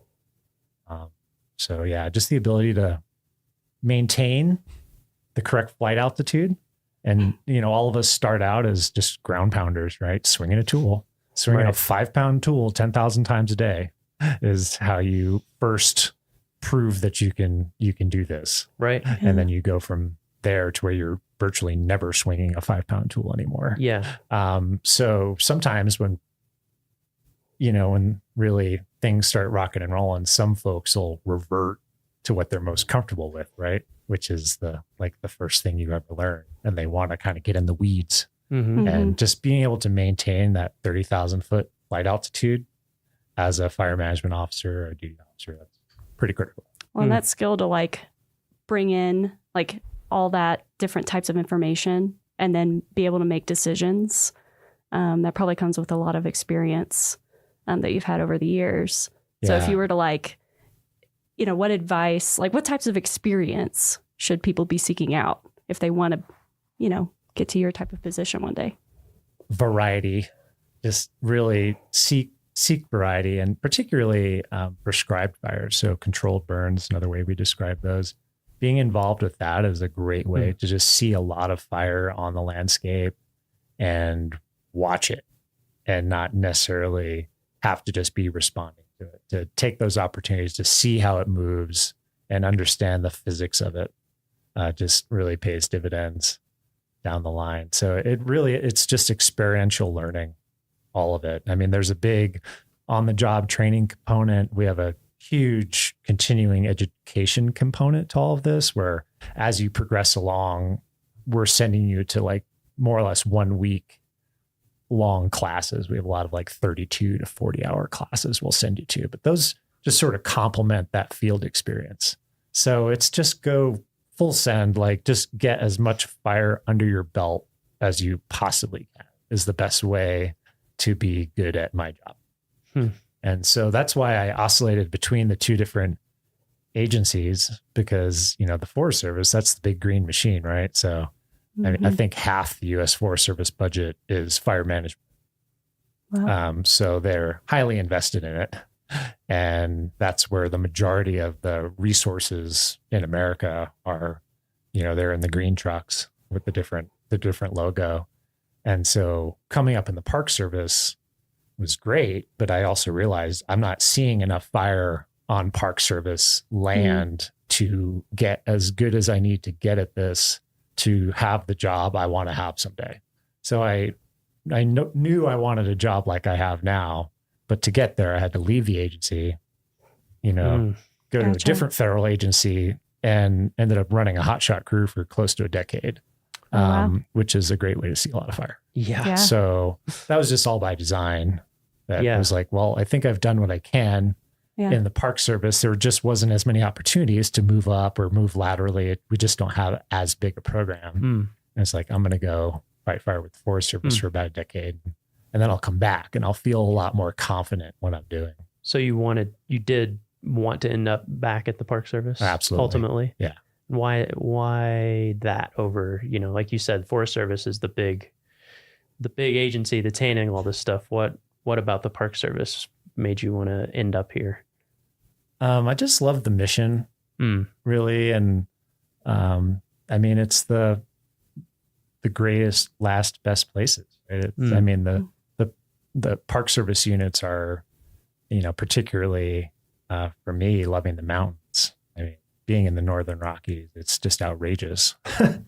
And this region in particular, I've spent time in the Pacific West and the Pacific Northwest, and I love those systems as well. But the Rockies are just outrageous. So for me, you can't beat it. So Yeah. Was that kind of same sentiment what drew you to Yellowstone, or was there some sort of draw to Yellowstone for you in particular? I've spent about 5 years of my life in Alaska. So one of my early Park Service positions, actually my first permanent appointment, I was the first helicopter manager hired at Denali. In the year 2000, we had the National Fire Plan came out. So we'd had kind of a succession of really intense fire seasons in America. And the result of that was a thing called the 2000 National Fire Plan. And a big part of that was a big injection of funding into fire management in America. So, a lot of life's timing, right? And so when the National Fire Plan rolled around, I had about 9 seasons under my belt, either of fire management or wildlife or fisheries management. And I think three full seasons and a few qualifications under my belt. And then all these permanent jobs popped up.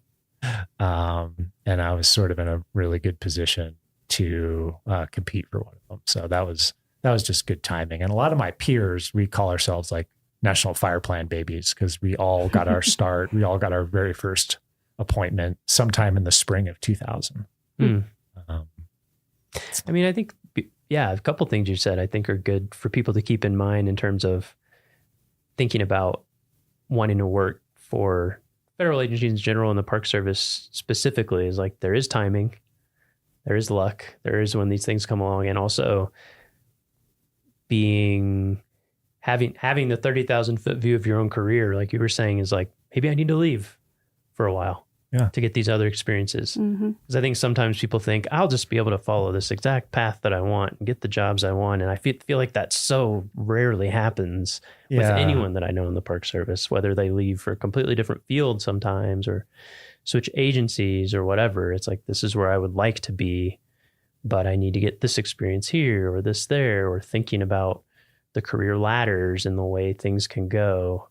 I think I'm glad that you brought up those points, because I think it's a good thing for people to remember. That's certainly how my career has been. I think almost everybody I talk to. Yeah. I think a big part of it, I tell folks all the time, to some extent, you have to be prepared to move at the speed of opportunity, and you can't just expect to, in the federal service and the Park Service, like plant roots in one spot and march up the ladder through your entire career in one place. It's just not realistic.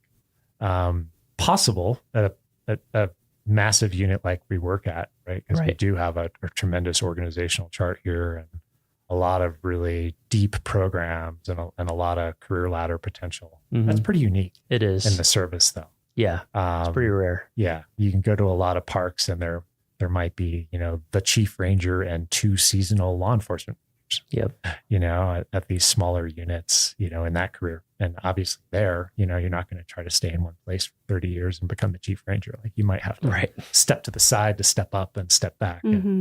But there's tremendous opportunity to move around. I think that's a great thing. I wanted to see a lot of places and I wanted to do a lot of different things.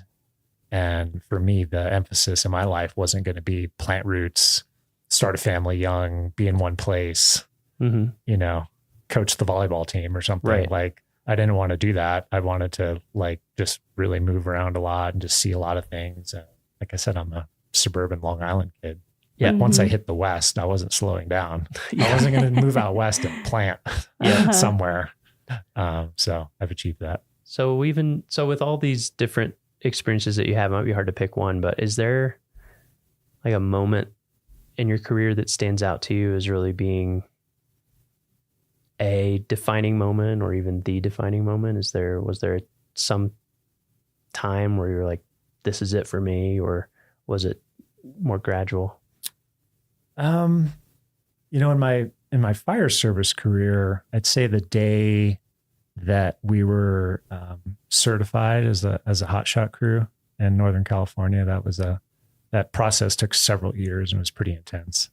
And so I'll remember that day for the rest of my life for sure. Yeah. Anytime you're working towards the same goal for 6 years, year round, it's a pretty big day when someone finally says you're good enough.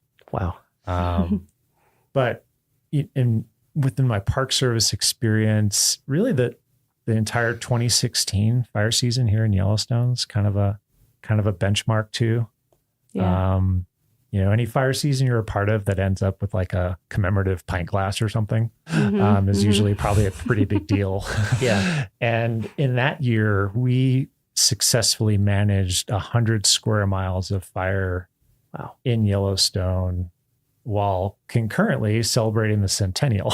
Oh, wow. Big year. So there was a period of time where we had an incident management team just managing the centennial celebrations in Mammoth and Gardner, Montana. And we had a separate incident management team assigned to the Maple Fire, which was out by West Yellowstone, ultimately burned about 55,000 acres. And we had a third incident management team concurrently managing a basket of about 5 or 6 smaller fires, most of which were out on the northern range of the park. And we had all that going at once, and we didn't have any single serious injuries.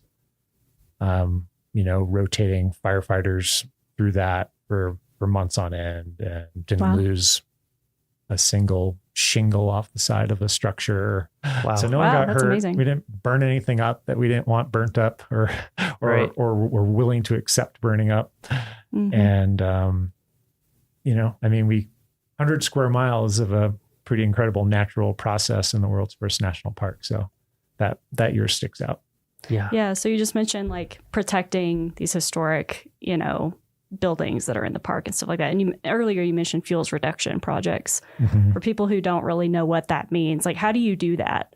How do you protect, like, because, there's all these historic buildings throughout the park. How do you go about protecting those? It's really all about just creating what we call defensible space around those. And we really focus on the first 30 to 300 feet of vegetation immediately around that structure. So we just basically need some elbow room around there to function as firefighters. We can't have little baby trees growing out of the foundations of old buildings and pushing the shingles off the side of them and stuff like that. That'll happen in a place like Yellowstone. Lodgepole pine is a pretty robust species, and it's a little bit weedy in some places where it gets really thick and comes in pretty strong, especially after a fire.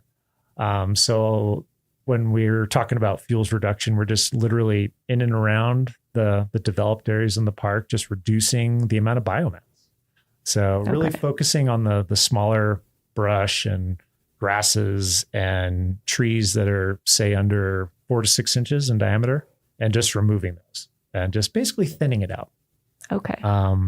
In other areas, we might use prescribed fire or controlled burning to try to accomplish that same objective, because fire is a really efficient way to reduce the amount of biomass around a subdivision. But lodgepole pine, when it burns completely. So its natural fire regime is stand replacement. So it burns from the surface of the ground, of the tops of the trees, and completely is what we'd expect.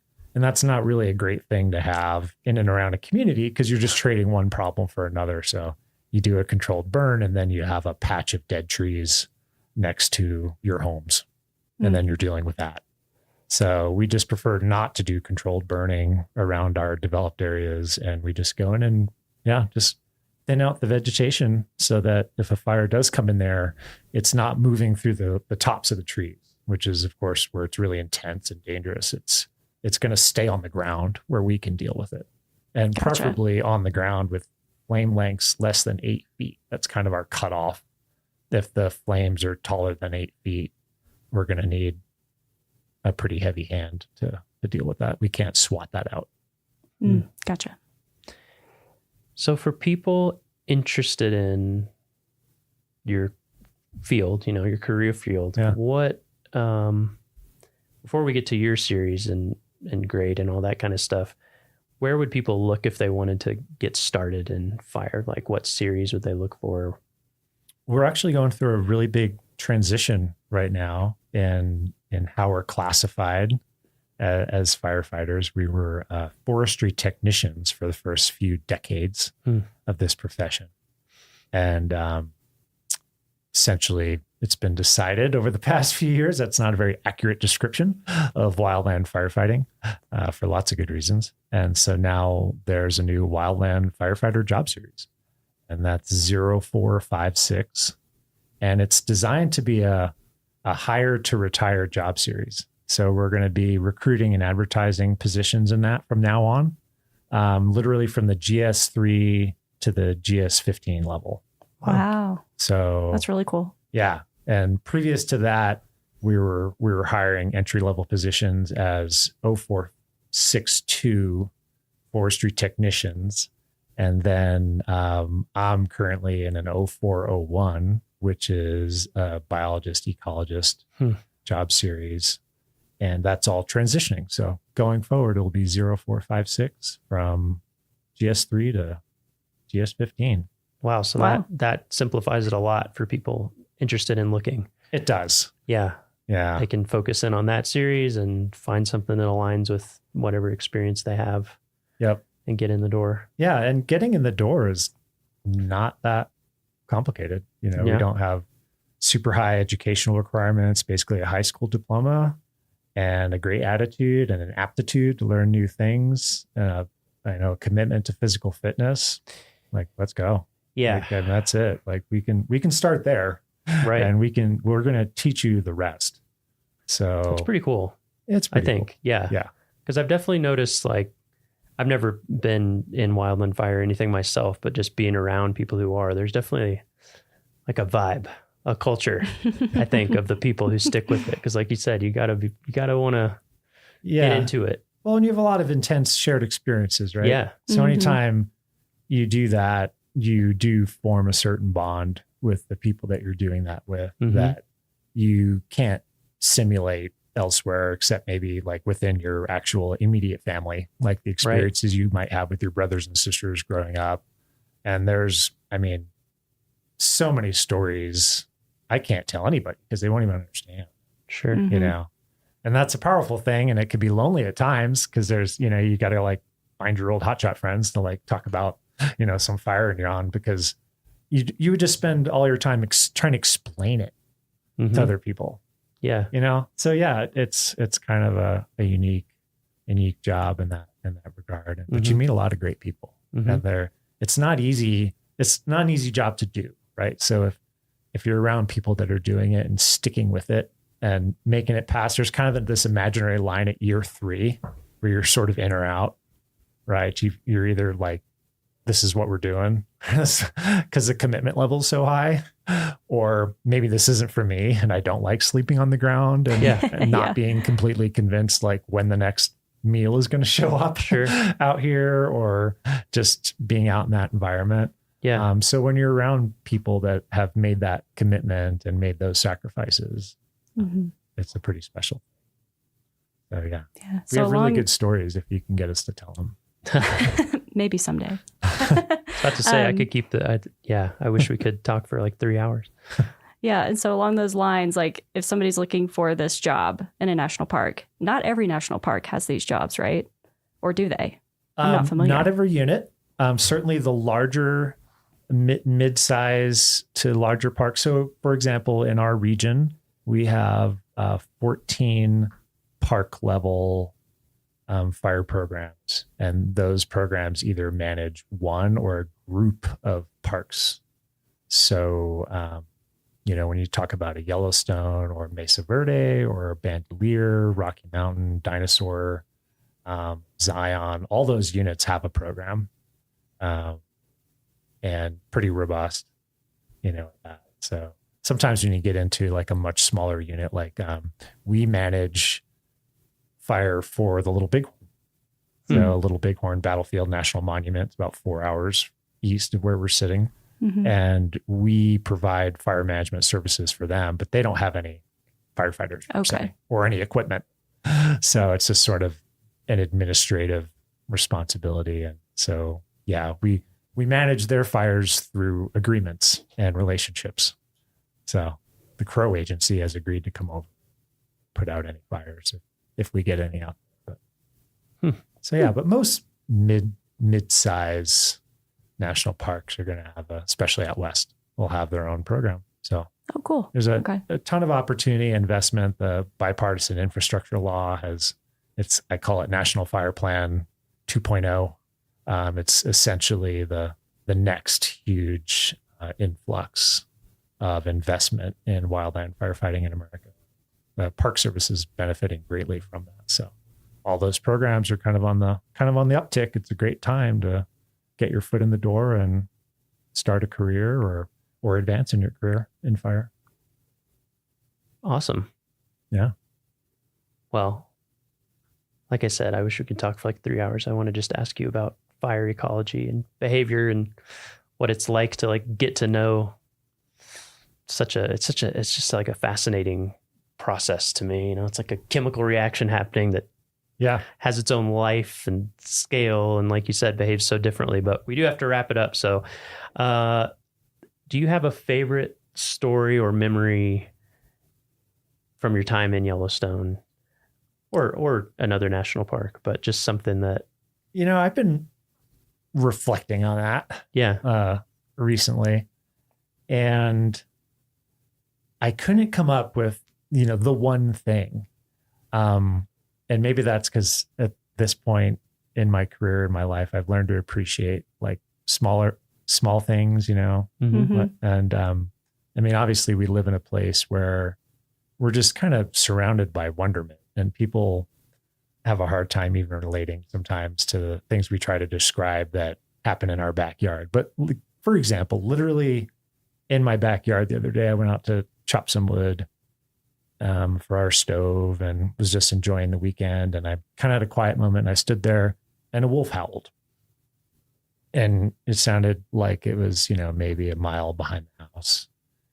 And I thought, it's like noon.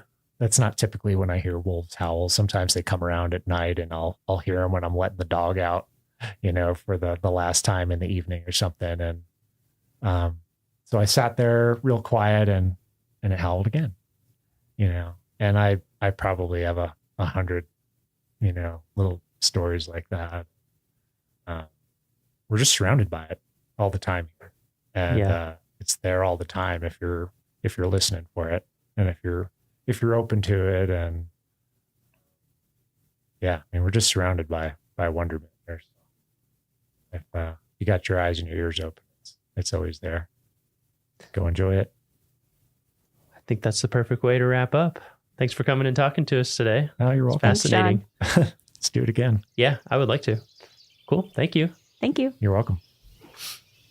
Well, that's it for this week's episode of What We Do. Thanks again to our guest, John Cataldo. If you like what we do, rate and review the show wherever you listen. Every positive review helps new listeners find the show. If you have questions or want to learn more about a particular job, contact us using the form at go.nps.gov/whatwedopodcast. Thanks.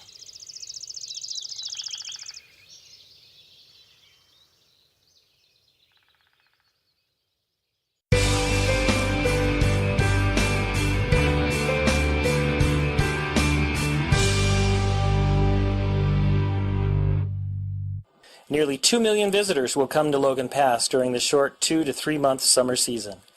This shuttle stop is literally the high point of the Going to the Sun Road, as well as the high point of many visits to the park. The pass sits along the Continental Divide at 6,646 feet and treats visitors to sweeping vistas of mountains and subalpine meadows full of colorful wildflowers. The rangers at the Logan Pass Visitor Center can assist with answers to questions about the area and information on plants, wildlife, and hikes. A bookstore is also located in the Visitor Center. From the back of the Visitor Center, a boardwalk crossing flowering meadows leads to Hidden Lake Overlook. Snow often remains on the trail well into summer. This 1.5-mile walk provides visitors with dramatic views of Mount Reynolds, Clements Mountain, and sparkling Hidden Lake. Hikers can continue another 1.5 miles down a steep trail to the lake where Bear Hat Mountain rises high above on the far side. Please remain on the boardwalk and trail. A careless human step will leave a huge impact to plants in this fragile environment. Some may only grow 1/2 inch in 5 years. Across from the Visitor Center on the other side of the Going to the Sun Road, visitors can experience one of Glacier's most popular hikes in the park on the Highline Trail. Hikers often share this trail with mountain goats, so please yield the right-of-way to these alpine residents. Although there are a few precipitous spots on the trail, don't let that discourage you from enjoying some of the most spectacular views in the park. Wildlife, including bighorn sheep, mountain goats, and an occasional bear may be seen, as well as smaller animals such as Columbian ground squirrels and hoary marmots. Feeding any wildlife, large or small, is strictly prohibited. While wildlife may seem tolerant of humans, respect their need for space and do not approach. For both your safety and the safety of the animals, if an animal moves towards you, please move away.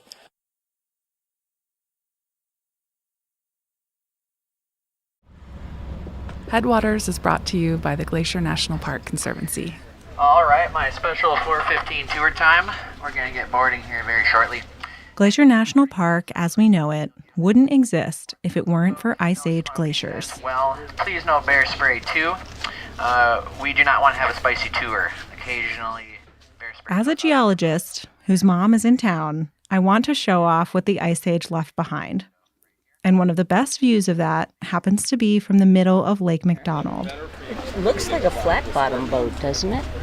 I'm not a nautical expert, just But guessing. We can ask our boat guide. So, we're going on a boat tour.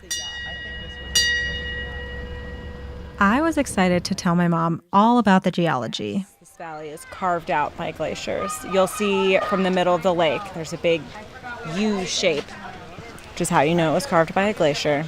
But as an artist, she was a bit more focused on the scenic qualities. Very sensual. Sure, that's how the artist sees it. The boat we're on is called the De Smet, and it's one of 6 historic boats that offer tours throughout the park. This boat was built in the year 1930, and it was built specifically for boat tours on Lake McDonald. It may be an old boat, but it moves pretty quick. Do you get seasick? I'm surprised, actually, that I'm not seasick. I was going to say, I remember one incident where you watch. took me whale watching as a child. Yeah, I didn't enjoy that ride too much. Within about 30 minutes, we reached the middle of the lake, and the captain slowly turned the boat around to face mountains I've seen a lot, but never from this perspective. Okay. So if you look behind you, what can you see? That is spectacular. The change of the colors as it goes back from gray to deep blue to light blue to green. It's just wonderful. Over 1,000 feet of ice once filled this valley. And while that ice is long gone, we have it to thank for this landscape that we all know and love. Ice Age glaciers carved our postcard-worthy scenery, and our roads and trails follow the paths they cleared. But while I spend a lot of time thinking about how this landscape came to be, I've never really imagined what it would have been like to be here while this was happening. For thousands of years, there wouldn't have been much land to walk on. Everything was covered in glaciers. But there was a world at the edge of that ice.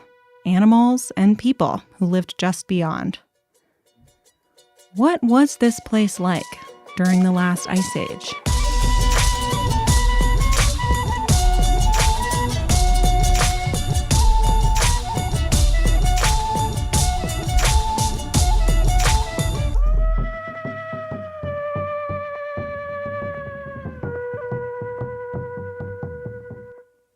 There are no photographs of most people who have ever lived.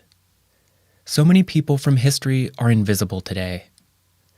Like a melted glacier or a footprint in the mud, some stories can only be inferred from the impressions they leave behind. Welcome to Headwaters, a show about how Glacier National Park is connected to everything else. I'm Daniel, and this is Season 3. It's about how this place became what it is today. Not a comprehensive history, but a collection of stories from the park's past. This episode is about the Ice Age, a time when this place was filled with thousands of feet of ice. It was a consequential time in the park's geologic history. But this episode is also about the search for life and understanding in a world we'll never see. And because the park was so covered in glaciers, we walked this story out to the edge of the ice and tracked down the history beyond the borders of the park.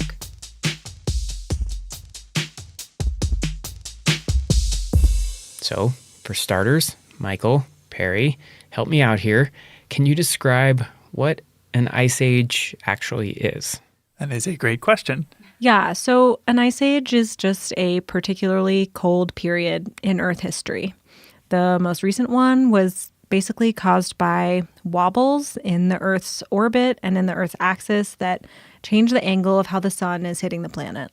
So basically, we get less solar radiation. The result is that global average temperatures during the last ice age were around 10 degrees Fahrenheit colder than they are today, which doesn't sound like a ton, but this allowed glaciers and ice sheets to cover nearly all of Canada and a third of Montana, including the park. Okay, so when was this? How long ago did this happen? So there have been several ice ages, but the Pleistocene, which is the most recent, goes from about 2.5 million years ago to about 12,000 years ago. Okay, so the Earth wasn't just a solid ball of ice for 2 million years. The ice is advancing and retreating. Right. There's these glacial periods and then these warmer interglacial periods. Yeah, so as we set out to try to understand what this place might have looked like during the Ice Age, we had to pick a specific point in time. So we zoomed in on one that Perry suggested, called the last glacial maximum. Yeah, so that's basically the most recent point in time where those big ice sheets stopped growing and started shrinking. It's about 20,000 years ago, at least in this location. And at that point, there was so much water frozen on land that sea level was about 400 feet lower than it is today. But to understand what happened next, let's zip on over to a tiny state park in Oregon. Oregon? Really? Barry, if I had to ask you what the most abundant type of rock found in Glacier is, what would you say? Argillite, I think. Yes. Yeah, it's found throughout the park. There are bright red and green colors that are pretty distinctive. And around here, it's in a rock formation called the Belt Supergroup. Yeah, the Belt Supergroup is found all over the Northern Rockies, but it's not found in Oregon. And yet, perched on a hill above the Willamette Valley of Northwest Oregon is a boulder made of Belt Supergroup argillite. So how did it get there? Well, it weighs 90 tons and probably used to weigh about twice that, or almost as much as a Boeing 747, before people chipped away pieces to take home with them. But the story of how it got there is the story of one of the greatest natural disasters to have ever occurred in North America.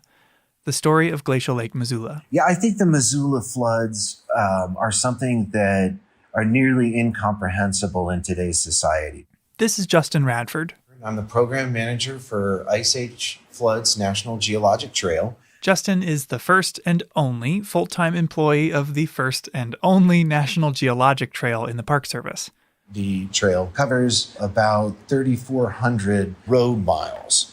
It's a massive area, and there are people and educators and partners all along this route. So those massive sheets of ice that Perry mentioned, which covered most of Canada and the northern part of the U.S., well, the Ice Age is ending. Those are melting, which produces a lot of water. All that water needed to go somewhere. And if we use the ice here as an example, water melting from the Ice Age glacier in what's now Lake McDonald would have been headed for the Pacific, flowing through the Flathead Valley, then west through Idaho, Washington, and Oregon before making it to the ocean. But at the end of the Ice Age, water couldn't make it to the coast. It couldn't even get past Idaho and was instead stopped near modern-day Lake Pend Oreille.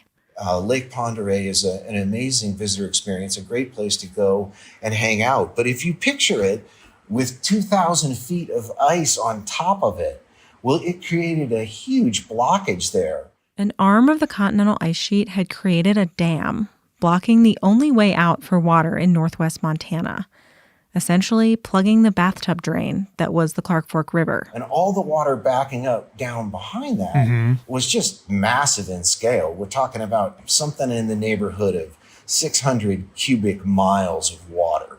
This ice dam was holding back the volume of Lake Erie and Lake Ontario combined, creating what was called Glacial Lake Missoula.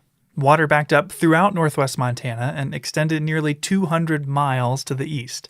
And it wasn't the only lake of its kind. There were at least 6 others like it in Montana, but Glacial Lake Missoula was the largest one in the West, and you can still see signs of its presence across the state today, including its old shorelines.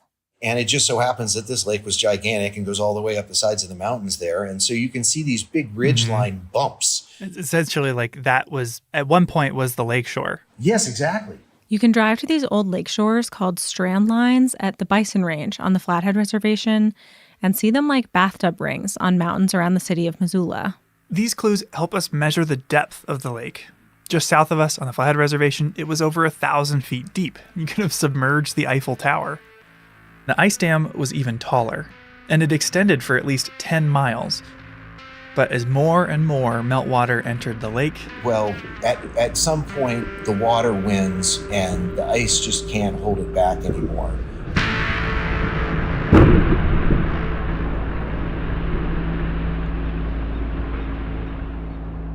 We're not totally sure how it happened. Might have been like trying to hold your hand over a fire hose, but the dam failed.